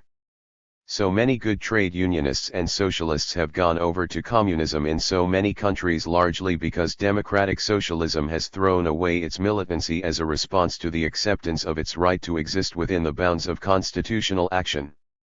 If in Great Britain and Scandinavia such defections have been small, that is because in these countries democratic socialism has solid, though limited, achievements to its credit and is still living on that credit, despite its hesitations about its future course. It cannot go on for long living on its past. Nor can it find the way to a new advance on a merely national plan. What needs to be recreated and endowed with fresh vigor is a world socialism that will put itself at the head of a world movement for emancipation, in advanced and backward countries alike, and will shake off, as a world movement, the fears and inhibitions that are holding it prisoner. Eco Beto Che Guevara, Notes for the Study of the Ideology of the Cuban Revolution 3. This is a unique revolution which some people maintain contradicts one of the most orthodox premises of the revolutionary movement, expressed by Lenin: without a revolutionary theory there is no revolutionary movement. It would be suitable to say that revolutionary theory, as the expression of a social truth, surpasses any declaration of it, that is to say, even if the theory is not known, the revolution can succeed if historical reality is interpreted correctly and if the forces involved are utilized correctly. Every revolution always incorporates elements of very different tendencies which, nevertheless, coincide in action and in the revolution's most immediate objectives. It is clear that if the leaders have an adequate theoretical knowledge prior to the action, they can avoid trial and error whenever the adopted theory corresponds to the reality. The principal actors of this revolution had no coherent theoretical criteria, but it cannot be said that they were ignorant of the various concepts of history, society, economics, and revolution which are being discussed in the world today. Profound knowledge of reality, a close relationship with the people, the firmness of the liberator's objective, and the practical revolutionary experience gave to those leaders the chance to form a more complete theoretical concept. The foregoing should be considered an introduction to the explication of this curious phenomenon which has intrigued the entire world, the Cuban Revolution. It is a deed worthy of study in contemporary world history, the how and the why of a group of men who, shattered by an army enormously superior in technique and equipment, managed first to survive, soon became strong, later became stronger than the enemy in the battle zones, still later moved into new zones of combat, and finally defeated that enemy on the battlefield even though their troops were still very inferior in number. 3. A selection from various sources by this Marxist spokesman of an underdeveloped country in full revolutionary cry. From Studies on the Left, Volume I, Number 3, pages 75 to 85. Reprinted by permission of the publisher. Marxism Outside the Block 455. Naturally, we who often do not show the requisite concern for theory, will not run the risk of expounding the truth of the Cuban Revolution as though we were its masters. We will simply try to give the basis from which one can interpret this truth. In fact, the Cuban Revolution must be separated into two absolutely distinct stages, that of the armed action up to January 1, 1959, and the political, economic, and social transformations since then. Even these two stages deserve further subdivisions. However, we will not take them from the viewpoint of historical exposition, but from the viewpoint of the evolution of the revolutionary thought of its leaders through their contact with the people. Incidentally, here one must introduce a general attitude toward one of the most controversial terms of the modern world, Marxism. When asked whether or not we are Marxists, our position is the same as that of a physicist or a biologist when asked if he is a Newtonian, or if he is a Pastorian. There are truths so evident, so much a part of people's knowledge, that it is now useless to discuss them. One ought to be Marxist with the same naturalness with which one is Newtonian in physics, or Pastorian in biology, considering that if facts determine new concepts, these new concepts will never divest themselves of that portion of truth possessed by the older concepts they have outdated. Such is the case, for example, of Einsteinian relativity or of Planck's quantum theory with respect to the discoveries of Newton. They take nothing at all away from the greatness of the learned Englishman. Thanks to Newton, physics was able to advance until it had achieved new concepts of space. The learned Englishmen provided the necessary stepping stone for them. The advances in social and political science, as in other fields, belong to a long historical process whose links are connecting, adding up, molding and constantly perfecting themselves. In the field of social and political sciences, from Democritus to Marx, a long series of thinkers added their original investigations and accumulated a body of experience and of doctrines. The merit of Marx is that he suddenly produces a qualitative change in the history of social thought. He interprets history, understands its dynamics, predicts the future, but in addition to predicting it, he expresses a revolutionary concept: the world must not only be inter. 456. Pret, it must be transformed. Man ceases to be the slave and tool of his environment and converts himself into the architect of his own destiny. At that moment, Marx puts himself in a position where he becomes the necessary target of all who have a special interest in maintaining the old, similar to Democritus before him, whose work was burned by Plato and his disciples, the ideologues of Athenian slave aristocracy. Beginning with the revolutionary Marx, a political group with concrete ideas establishes itself. Basing itself on the giants, Marx and Engels, and developing through successive steps with personalities like Lenin, Stalin, Mao Zedong, and the new Soviet and Chinese rulers, it establishes a body of doctrine and, let us say, examples to follow. The Cuban Revolution takes up Marx at the point where he himself left science to shoulder his revolutionary rifle. And it takes him up at that point, not in a revisionist spirit, of struggling against that which follows Marx, of reviving pure Marx, but simply because up to that point Marx, the scientist, placed himself outside of the history he studied and predicted. From then on Marx the revolutionary could fight within history. We, practical revolutionaries, initiating our own struggle, simply fulfill laws foreseen by Marx the scientist. We are simply adjusting ourselves to the predictions of the scientific Marx as we travel this road of rebellion, struggling against the old structure of power, supporting ourselves in the people for the destruction of this structure, and having the happiness of this people as the basis of our struggle. That is to say, and it is well to emphasize this once again, the laws of Marxism are present in the events of the Cuban Revolution, independently of what its leaders profess or fully know of those laws from a theoretical point of view. Each of those brief historical moments in the guerrilla warfare frame distinct social concepts and distinct appreciations of the Cuban reality. They outline the thought of the military leaders of the revolution, those who in time would also take their position as political leaders. Before the landing of the Granma, a mentality predominated that, to some degree, might be called subjectivist: blind confidence in a rapid popular explosion, enthusiasm and faith in the power to liquidate the Batista regime by a swift, armed uprising combined with Marxism outside the bloc, 457 spontaneous revolutionary strikes, and the subsequent fall of the dictator. After the landing comes the defeat, the almost total destruction of the forces and their regrouping and integration as guerrillas. Characteristic of those few survivors, imbued with the spirit of struggle, was the understanding that to count upon spontaneous outbursts throughout the island was a falsehood, an illusion. They understood also that the fight would have to be a long one and that it would need vast campesino participation. At this point, the campesinos entered the guerrilla war for the first time. Two events hardly important in terms of the number of combatants, but of great psychological value, were unleashed. First, antagonism that the city people, who comprised the central guerrilla group, felt toward the campesinos was erased. The campesinos, in turn, distrusted the group and, above all, feared barbarous reprisals of the government. Two things demonstrated themselves at this stage, both very important for the interrelated factors: to the campesinos, the bestialities of the army and all the persecution would not be sufficient to put an end to the guerrilla war, even though the army was certainly capable of liquidating the campesinos' homes, crops, and families. To take refuge with those in hiding was a good solution. In turn, the guerrilla fighters learned the necessity, each time more pointed, of winning the campesino masses.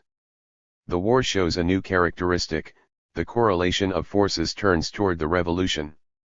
Within a month and a half, two small columns of 80 and of 140 men, constantly surrounded and harassed by an army which mobilized thousands of soldiers, crossed the plains of Camagüey, arrived at Las Villas, and began the job of cutting the island in two. It may seem strange, incomprehensible, and even incredible that two columns of such small size, without communications, without mobility, without the most elemental arms of modern warfare, could fight against well-trained, and above all, well-armed troops. Basic is the characteristic of each group: the more uncomfortable the guerrilla fighter is, and the more he is initiated into the rigors of nature, the more he feels himself at home, his morale is higher, his sense of 458 security greater. At the same time, he has learned to risk his life in every circumstance that might arise, to trust it to luck like a tossed coin, and in general, as a final result of this kind of combat, it matters little to the individual guerrilla whether or not he survives. The enemy soldier in the Cuban example which presently concerns us, is the junior partner of the dictator. He is the man who gets the last crumbs left to him in a long line of profiteers that begins in Wall Street and ends with him. He is disposed to defend his privileges, but he is disposed to defend them only to the degree that they are important to him. His salary and his pension are worth some suffering and some dangers, but they are never worth his life. If the price of maintaining them will cost it, he is better off giving them up, that is to say, withdrawing from the face of guerrilla danger. From these two concepts and these two morals springs the difference which would cause the crisis of December 31, 1958. Here ends the insurrection. But the men who arrive in Havana after 2 years of arduous struggle in the mountains and plains of Orient, in the plains of Camagüey, and in the mountains, plains, and cities of La Villas, are not the same men, ideologically, that landed on the beaches of Las Coloradas, or who took part in the first phase of the struggle. Their distrust of the campesino has been converted into affection and respect for his virtues. Their total ignorance of life in the country has been converted into a knowledge of the needs of our guajiros. Their flirtations with statistics and with theory have been fixed by the cement which is practice. With the banner of agrarian reform, the execution of which begins in the Sierra Maestra, these men confront imperialism. They know that the agrarian reform is the basis upon which the new Cuba must build itself. They know also that the agrarian reform will give land to all the dispossessed, but that it will dispossess its unjust possessors, and they know that the greatest of the unjust possessors are also influential men in the State Department or in the government of the United States of America. But they have learned to conquer difficulties with bravery, with audacity, and above all, with the support of the people, and they have now seen the future of liberation which awaits us on the other side of our sufferings. The de Batista was overthrown. Marxism outside the bloc 459. More than a year has passed now since the flight of the dictator, corollary to a long civil and armed struggle of the Cuban people. The achievements of the government in the social, economic, and political fields are enormous. Nevertheless, we need to analyze, to give to each term its proper meaning, and to show the people the exact dimensions of our Cuban Revolution. This is because our national revolution has acquired continental and even world importance, sheltered as it is by the unshakable decision of its people and the peculiar features which animate it. We are not attempting a synthesis, however much one may be needed, of the sum total of laws passed, all of them of undeniable popular benefit. It will suffice to place upon some of them the needed emphasis, showing at the same time the logical sequence which from first to last leads us, in a progressive and necessary scale, from affairs of state to the necessities of the Cuban people. Attention was first directed against the hopes of the parasitic classes of our country, when there were decreed, in rapid succession, the rent regulation law, the lowering of electrical rates, and the intervention of the telephone company with the subsequent lowering of rates.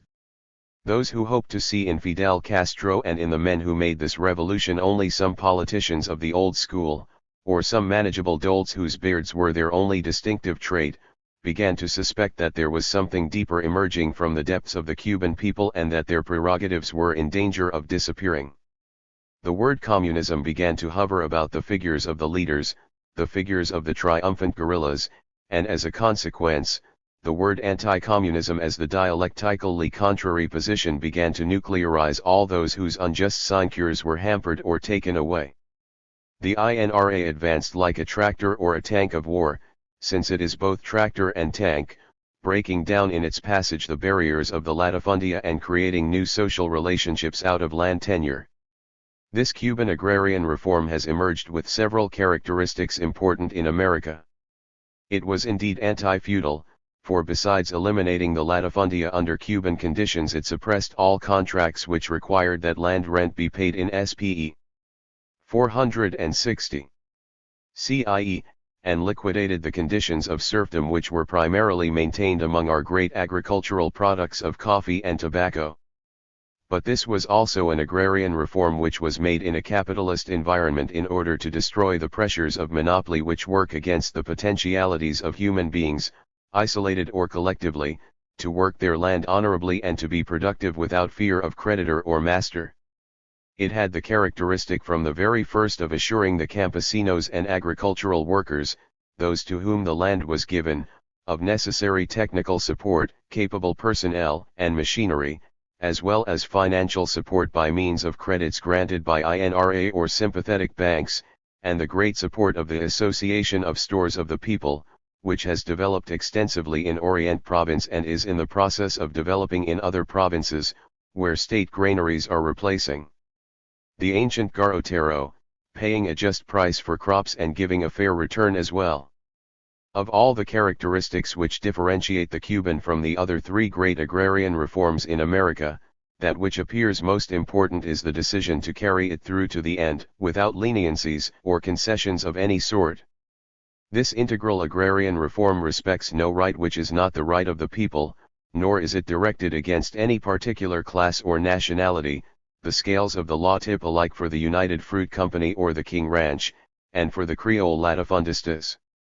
Under these conditions, the production of the materials most important for the country, such as rice, oleaginous grains, and cotton, is being developed intensively and is being made central in the planning process, but the nation is not satisfied and it is going to redeem all its wealth.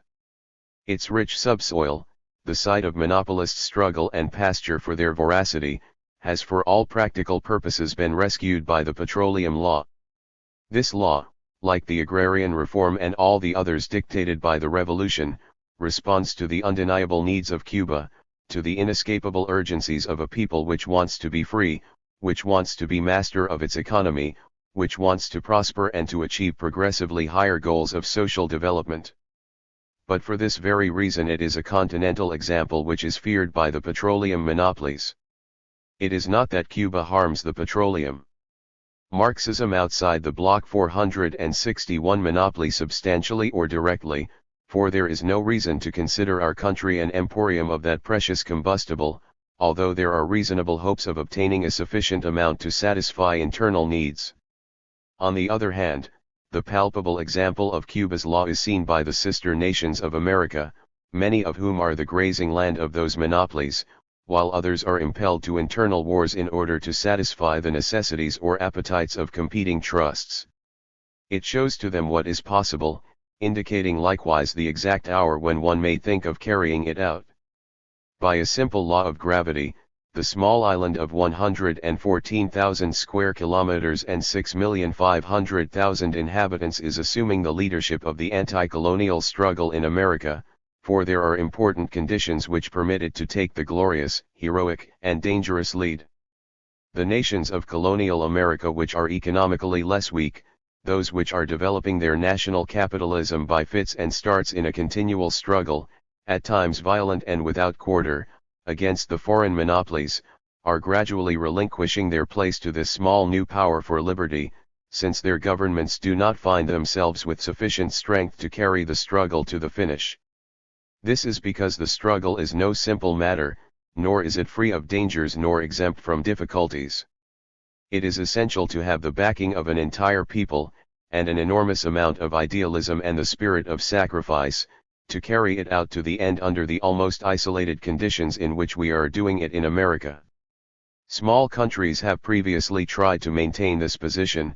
Guatemala, the Guatemala of the quetzal bird which dies when it is imprisoned in a cage, the Guatemala of the Indian Tecumumán who fell before the direct aggression of the colonialists, and Bolivia, the Bolivia of Murillo, the prototype of martyrs for American independence, who yielded before the terrible difficulties of the struggle, in spite of having initiated it and having given three examples which are fundamental to the Cuban Revolution: suppression of the army, the agrarian reform, and the nationalization of mines, a maximum source of wealth as well as of tragedy.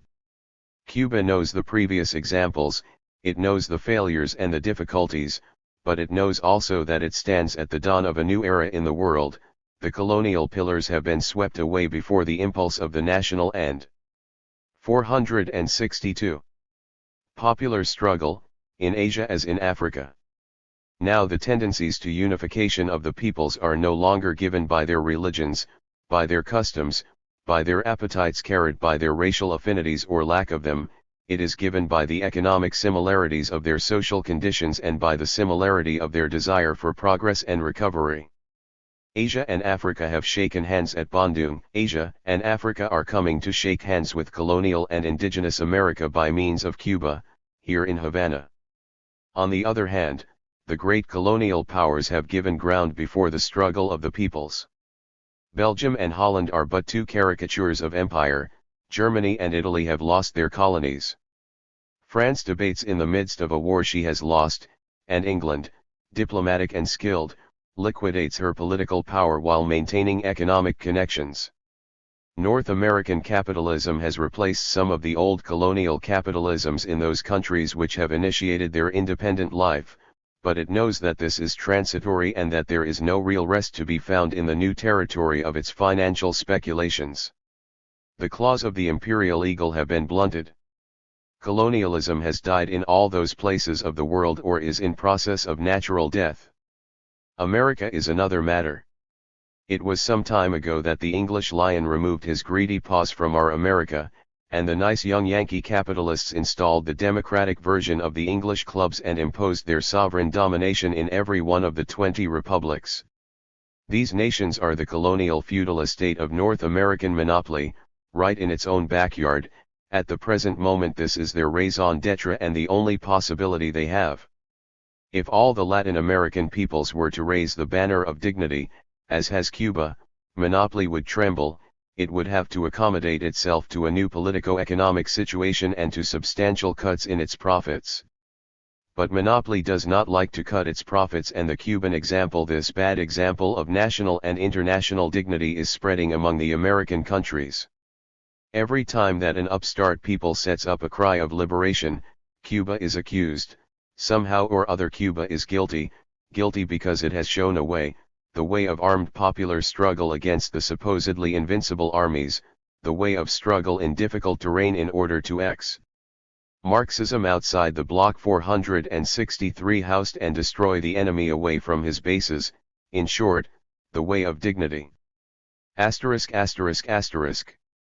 One may outline then, the necessity of a direct aggression on the part of the monopolies, and there are many possibilities which will be shuffled and studied in the IBM machines with all their calculating processes.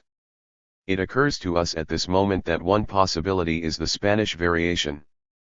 The Spanish variation would be that in which an initial pretext will be seized upon, exiles, with the aid of volunteers who for example might be mercenaries or simply soldiers of a foreign power, well supported by water and air, very well supported in order to ensure success, let us say.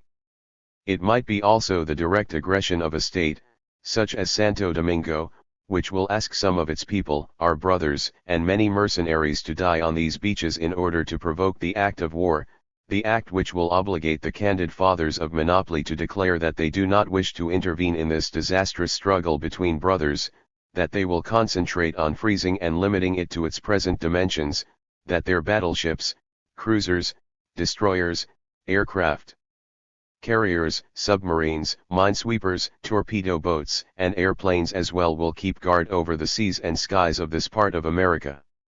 And it could happen that, unbeknownst to the zealous guardians of continental peace, a single ship will get past them which will bring nothing good for Cuba, which will manage to elude the iron vigilance.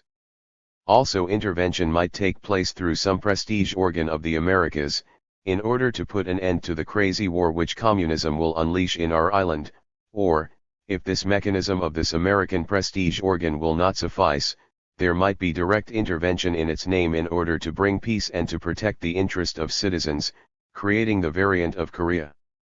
Many things might be asserted against the feasibility of enemy victory, but two of them are fundamental, one external, which is the year 1960, the year of the underdeveloped peoples, the year of the free peoples, the year in which at last and for always the voices of the millions of beings who do not have the luck to be governed by the 4B4 possessors of the means of death and payment are going to make themselves respected. But a further, and even more weighty reason, is that an army of 6 million Cubans will reach for their weapons as a single individual to defend their territory and their revolution, and that this will be a field of battle where the army will be nothing other than a part of the people, armed, and that following destruction in a frontal attack, hundreds of guerrillas with dynamic command, with a single central orientation, will carry on the battle in every part of the country, and that in the cities the workers will carry death from the walls of their factories or centers of work. And in the fields the campesinos will carry death to the invader from behind every palm or from every furrow dug by the new mechanical plows which the revolution gave them. And throughout the world, international solidarity will create a barricade of millions protesting against the aggression. Monopoly will see how its rotted pillars tremble and how its curtain of lies elaborated by the press will be swept away in a breath like a spider web. Asterisk asterisk asterisk. It would be well for you who are present, the inhabitants of Havana, to turn over this idea in your minds, the idea that in Cuba a new type of human is being created, a fact which cannot be adequately appreciated in the capital, but which may be seen in every corner of the country. Those of you who went to the Sierra Maestra on the 26th of July will have seen two things absolutely unheard of: an army with picks and poles, an army whose great pride it was to march in the patriotic festivities in Orient Province in columns and bearing pick and pole, while their companions of the militia marched with their rifles. But you will also have seen something even more important: you will have seen some children whose physiques made you think that they were 8 or 9 years old, and who nevertheless were almost all 13 or 14 years old. They are the most authentic children of the Sierra Maestra, the most authentic children of hunger and misery in all their forms. They are the creatures of malnutrition. In this small Cuba, with its 4 or 5 television channels and its hundreds of radio stations, with all of the advances of modern science, when those children went to Marxism outside the Block 465 school by night for the first time and saw the shining of the electric lights, they exclaimed, "The stars are very low tonight." And those children, whom some of you will have seen, are learning in the collective schools everything from the ABCs to a trade, and even the most difficult science, of being revolutionaries. These are the new human types which are being born in Cuba. They are being born in some isolated spot, at distant points in the Sierra Maestra, and also in the cooperatives and the work centers. Asterisk asterisk asterisk. The more that the imperialist forces and the reactionary forces increase their pressure against the Cuban Revolution, the more profound will it become, responding to the voice of the people and adopting measures each time more drastic. The ink is still fresh with which we have just finished printing Resolution Number 2 in our Gazette, by which the North American banks are nationalized. And while it is still fresh, our companero Fidel is packing his knapsack to go to New York. And I say that he is packing his knapsack, first of all, because that is a fighting job and therefore merits such a literary figure of speech. But he is also packing it because the North American imperialists, submerged in barbarism, wish to deprive him even of the right of all members of the United Nations to live in the place where the United Nations is located, in the United States of America. And Fidel Castro has clearly announced that he is taking his knapsack and his hammock with the nylon awning, and we ought not to be surprised if tomorrow we see a photo of our delegation slinging its hammocks in the Central Park of the most barbarous nation on earth. And it is logical that way. We slung our hammocks up in the mountains when Cuba was submerged in barbarism and we fought for her liberation. Therefore we can sling our hammocks today in the center of that barbarous civilization, defending the right of all peoples to achieve their liberty, their total economic independence and their freely chosen path. But he will go preceded by this new measure which will deepen the struggle, a measure which will bring economic 466 problems, but which we have adopted precisely in order to defend our dignity and our right to be free. For many years now imperialism has based its economic power on money, on the bank, and has little by little taken possession of the peoples and has twisted their economy, until it has converted these peoples into a simple appendage of the greater economy of imperialism. That is how our potent sugar industry has developed. It did not fall from the sky, nor did it develop because of North American goodness, but because they dominated the great centrales, those of greatest productivity, and dominated the entire market and paid us a preferential price.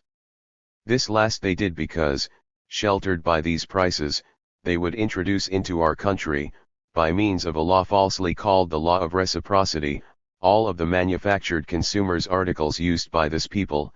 The conditions were such that the competition of other countries, also producers of consumer goods, was impossible. Asterisk asterisk asterisk. But the North American form of action requires accomplices. They could not, as in the ancient times of the Roman Empire, hurl their legions upon a conquered country and have there a proconsul representing the empire. They needed a proconsul, but one with special characteristics, outfitted in the modern manner and at times suave of demeanor, but revealing always his imperialist entrails. And those proconsuls were at times ambassadors, sometimes they were bank presidents, and sometimes they were the heads of military missions, but always they spoke English. It was precisely in the dark epoch of the sugar depression that the task of the banks was very important, since all depressions are always felt by the mass of the people, and in the moments of depression is when the great monopolies see their profits increased and when they consolidate their economic empire, absorbing all the small fry, all the sardines in the sea of economic struggle. Thus in that epoch the North American banks had an important task. It was the task of foreclosing for debts, according to the laws of the country, all those who could not resist the force of the depression, and they rapidly consolidated their empires. Always they belonged to the vanguard of the great Marxism outside the bloc 467 financial groups which in the United States dispute for power. They belong to the Rockefellers, to the Mellons, to the Morgans and to all those who have deployed their tentacles among the three branches which sustain the power of the United States, finance, the army, and as a simple younger brother, the government. For the government of the United States represents, as its army also does, the finances of the United States, but these finances do not represent the North American people, they represent a small group of financiers, the owners of all the big enterprises, the owners of money, who also exploit the North American people. Clearly they do not exploit them in the same manner that they exploit us, the human beings of inferior races, the mestizos of America, Africa, and Asia, for we have not had the good fortune of being born from blonde, Anglo-Saxon parents. But they do exploit them and divide them, they too are divided into blacks and whites, and they too are divided into men and women, union and non-union, employed and unemployed. Because of this it is good to see that here the first stage of imperial division, or disunion has been absolutely conquered, that we no longer need to be ashamed of the color of our skin, that we no longer need to fear because of our sex or our social status that we will or will not obtain a job more or less remunerative. When the working class united, when the agricultural laborers of the country united, the first step toward definitive liberation was taken. For the very old imperial maxim of divide and conquer remains, today as yesterday, the basis of imperialist strategy. 14 New beginnings. For Marx, The agency of historic change. The proletariat is a built-in feature in the development of capitalism. Accordingly, socialism is not merely the ideal of any minority, and it cannot be imposed upon the population of a country. It is the next stage of history, the post-capitalist epoch, and it can occur only when the proletariat gains revolutionary consciousness. Virtually all specific theories of classic Marxism are attempts to describe and to explain this central thrust. And around these points all Marxists after Marx both in doctrine and in practice have revolved. 1. Two overwhelming facts have to do with the scene of the climactic event. First, in no advanced capitalist society has a revolution of proletarian or Bolshevik type succeeded. Second, revolutions of a Bolshevik type, in the name of Marxism, have succeeded only in backward peasant societies having autocratic governments. There is now no substantial reason to believe that Marxist revolutions will come about in the foreseeable future in any major advanced capitalist society. In fact, the revolutionary potential, whatever the phrase may reasonably mean, of wage workers, labor unions, and political parties, is feeble. This is true of the generally prosperous post-World War II period. It was also true of the 30s when we witnessed the most grievous slump so far known by world capitalism. Such facts should not determine our view of the future, but they cannot be explained away by references to the corrupt and corrupting misleaders of labor, to the success of capitalist propaganda, to economic prosperity due to war economy, etc. Assume all this to be true, still the evidence points to the fact that, without serious qualification, wage workers under mature capitalism do accept new beginnings. 469. The system. Wherever a labor party exists in an advanced capitalist society, it tends either to become weak or, in actual policy and result, to become incorporated within the welfare state apparatus. Social democratic parties everywhere become merely liberal, a kind of ineffectual, permanent facade of opposition. Revolutions in the name of Marxism have succeeded, without outside aid, in 3 countries, Russia, China, and Yugoslavia. Contrary to Marx's expectations, each of these, at the time of its revolution, was an extremely backward society, having a predominantly peasant population and autocratic government. The installation of Stalinist regimes in Albania, Romania, Bulgaria, Poland, Hungary, East Germany, and Czechoslovakia, was not the result of any autonomous revolution, proletarian or non-proletarian. All but one Czechoslovakias were imposed by Russian arms. Thus, in Konstantinov's textbook, 1, we read, "Hardly any of the people's democracies belong to the type of country with a highly developed capitalist system ripe for socialism. They included countries such as Poland and Romania, with only slight capitalist development, and with considerable relics of feudalism, where the agrarian problem played an overwhelming role. Thanks to the Soviet Army it was possible for the popular democratic regime to be constituted and established in these countries without any commotion or civil war worth mentioning. In this way the victorious dictatorship of the proletariat in the form of a people's democracy, carried out the tasks of the bourgeois democratic republic, set about dealing with the tasks of the socialist revolution, and tackled the construction of a socialist system. The existence of the Soviet Union and its help have been of decisive importance in the development of the people's democracies on their path to socialism. Tory thinkers and 20th century politicians. It is also the history of 20th century men who are at once thinkers and politicians. Yet there is one feature of Marxism that runs through the several epochs we have briefly examined. To put it in its most obvious form, the theoretical capacities of such politicians as Stalin, Mao Zedong, Khrushchev, and those of the thinkers Marx and Engels are simply not comparable. There is no need to prove this, one has merely to read them.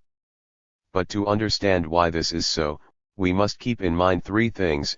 Marx was not addressing millions of people, the 20th century politicians are doing just that.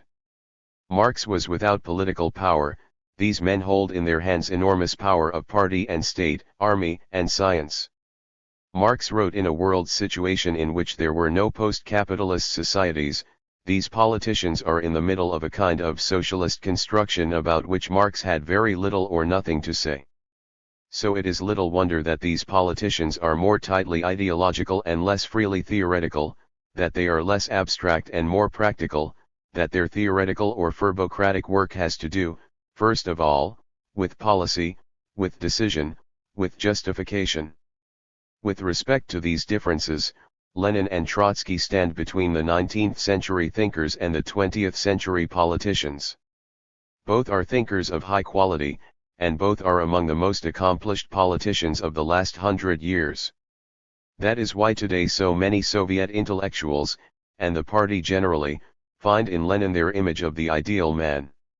For them, Lenin embodies the unity of theory and practice. Beyond that, he is the representative man of Marxism, and the ideal man of the communist future. Politically, these judgments of Lenin's place in the history of Marxism are correct. But the same intellectuals hold fragmentary and vulgar judgments of Trotsky, based upon the enormous ignorance and systematic distortion of the Stalinist era. If the day should come when the party published great editions of Trotsky's complete works, and discussed widely and freely both his theoretical contributions and his political roles in their revolution, that will surely be most propitious for new beginnings. 471 Beginnings in Soviet Marxism. Such a day appears far off, only a fool would say that it will never come. It is a signal characteristic of the history of Marxism that its doctrines and its practices have been, in one way or another, closely knit. Even those powerful decisions that are not made openly but which become public only after the fact are subject to doctrinal review and debate.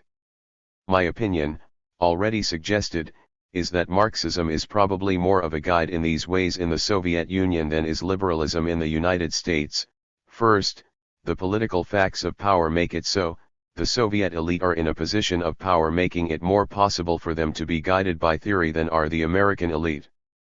Second, American decision-makers are less educated in the liberal classics than are the Soviets in Marxian classics. The traditions, the training, the selection of the Soviet elite are much more likely to be affected by theoretical positions and disputes. Ideas, in short, and not only slogans, do count for more in the USSR than they do in the US, both in the higher circles and among the underling population.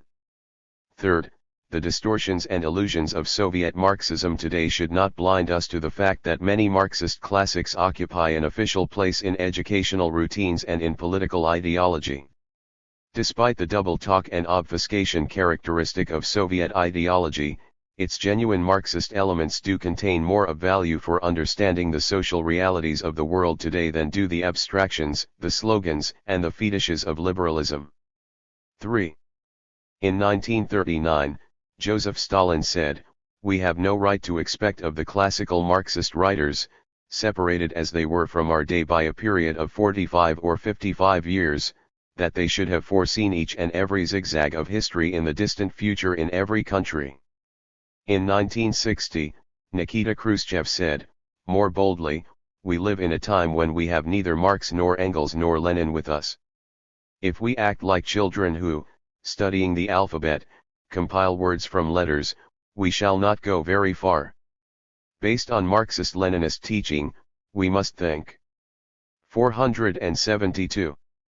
For ourselves, we must thoroughly study life, analyze the present situation and draw conclusions that are useful to the common cause of communism.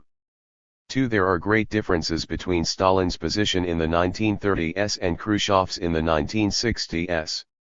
Stalin could impose his view on the USSR and upon communist parties throughout the world. Russia was then the only socialist country and Stalin controlled it firmly as well as the parties outside it.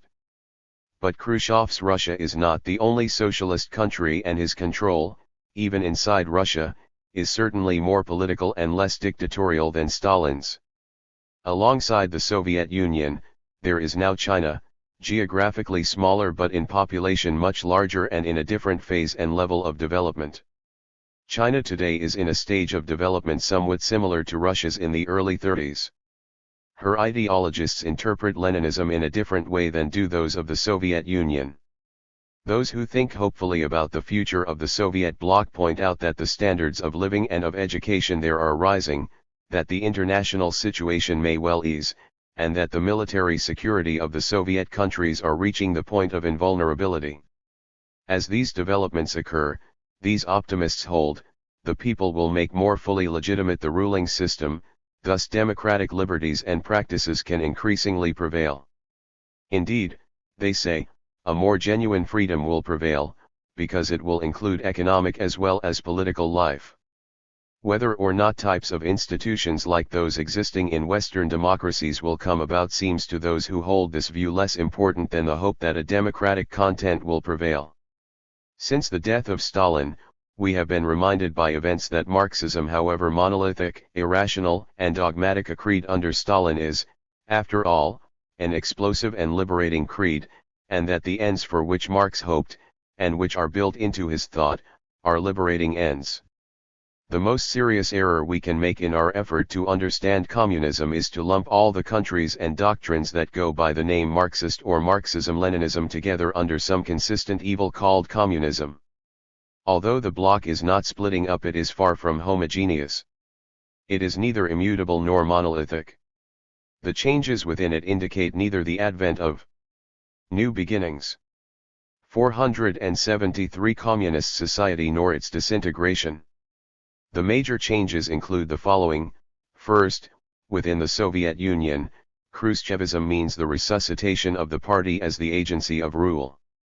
At different times, Stalin had used various agencies of control, different governmental bureaus, tractor stations, the secret police.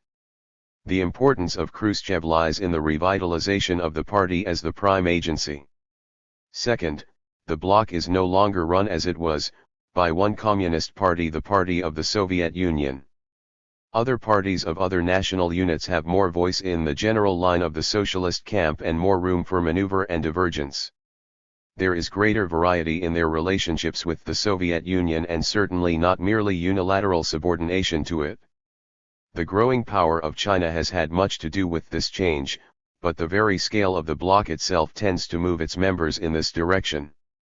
Third, there is greater flexibility in the attitude inside the bloc toward new nations, such as Guinea and Cuba, which are extremely nationalist, and although influenced by Marxist ideas, are by no means people's democracies. Toward these countries there is not the either-or attitude that went with Stalin's domination. Fourth, these three changes point to, and are deeply involved with, a fact of the first importance, the breakup of orthodoxy among Marxists both inside and outside the bloc. It should be mentioned in passing that this fact contrasts sharply with the increased rigidity of official liberalism in the United States. We should also remember that ideology is coming to play an increasingly important role in the making of history, and that the varieties of Marxism are among the major ideologies and political philosophies. Marxism must now embrace theories of Soviet types of societies as well as of advanced capitalist and of underdeveloped countries. For many Marxists, inside and outside the bloc, it must at times be difficult to know just what is orthodox and what is not. We must hope that for intellectual and for political work the terrible and wonderful historical experiences of half a century of Soviet history will become truly available inside the bloc, as well as outside it. The ideals which Marx expected to be realized in post-capitalist society have not been realized in the Soviet. 474. Union. Their use has clearly been utopian and optative, for the Soviet Union has not been the fully industrialized society envisaged by Marx as the condition for a successful Marxist revolution. It is approaching that condition. However brutal the means have been, Stalinism has done the work of industrialization and modernization that was done by capitalism in other societies. And the ideals of classic Marxism still form the official legitimation of the regime and of the organizations and practices that constitute it. So we must now confront these questions. 1. In Khrushchev's world, are the ideals of classic Marxism merely an ideology, cynically used to justify otherwise naked power? Or are they taken seriously by the directing elite as a guide to policy, as the goals they really wish to accomplish? 2. If these ideals, which are those of the Western humanist tradition, are taken seriously, what then are the conditions and what are the agencies in Soviet society under which and by which they might possibly be realized? 3. Is it merely wishful thinking to ask the question, might not a society conforming to the ideals of classic Marxism be approximated, via the tortuous road of Stalinism, in the Soviet world of Khrushchev and of those who will follow him? Such questions, I believe, are the most difficult and the most important questions that can be raised in the contemporary history of Marxist thought.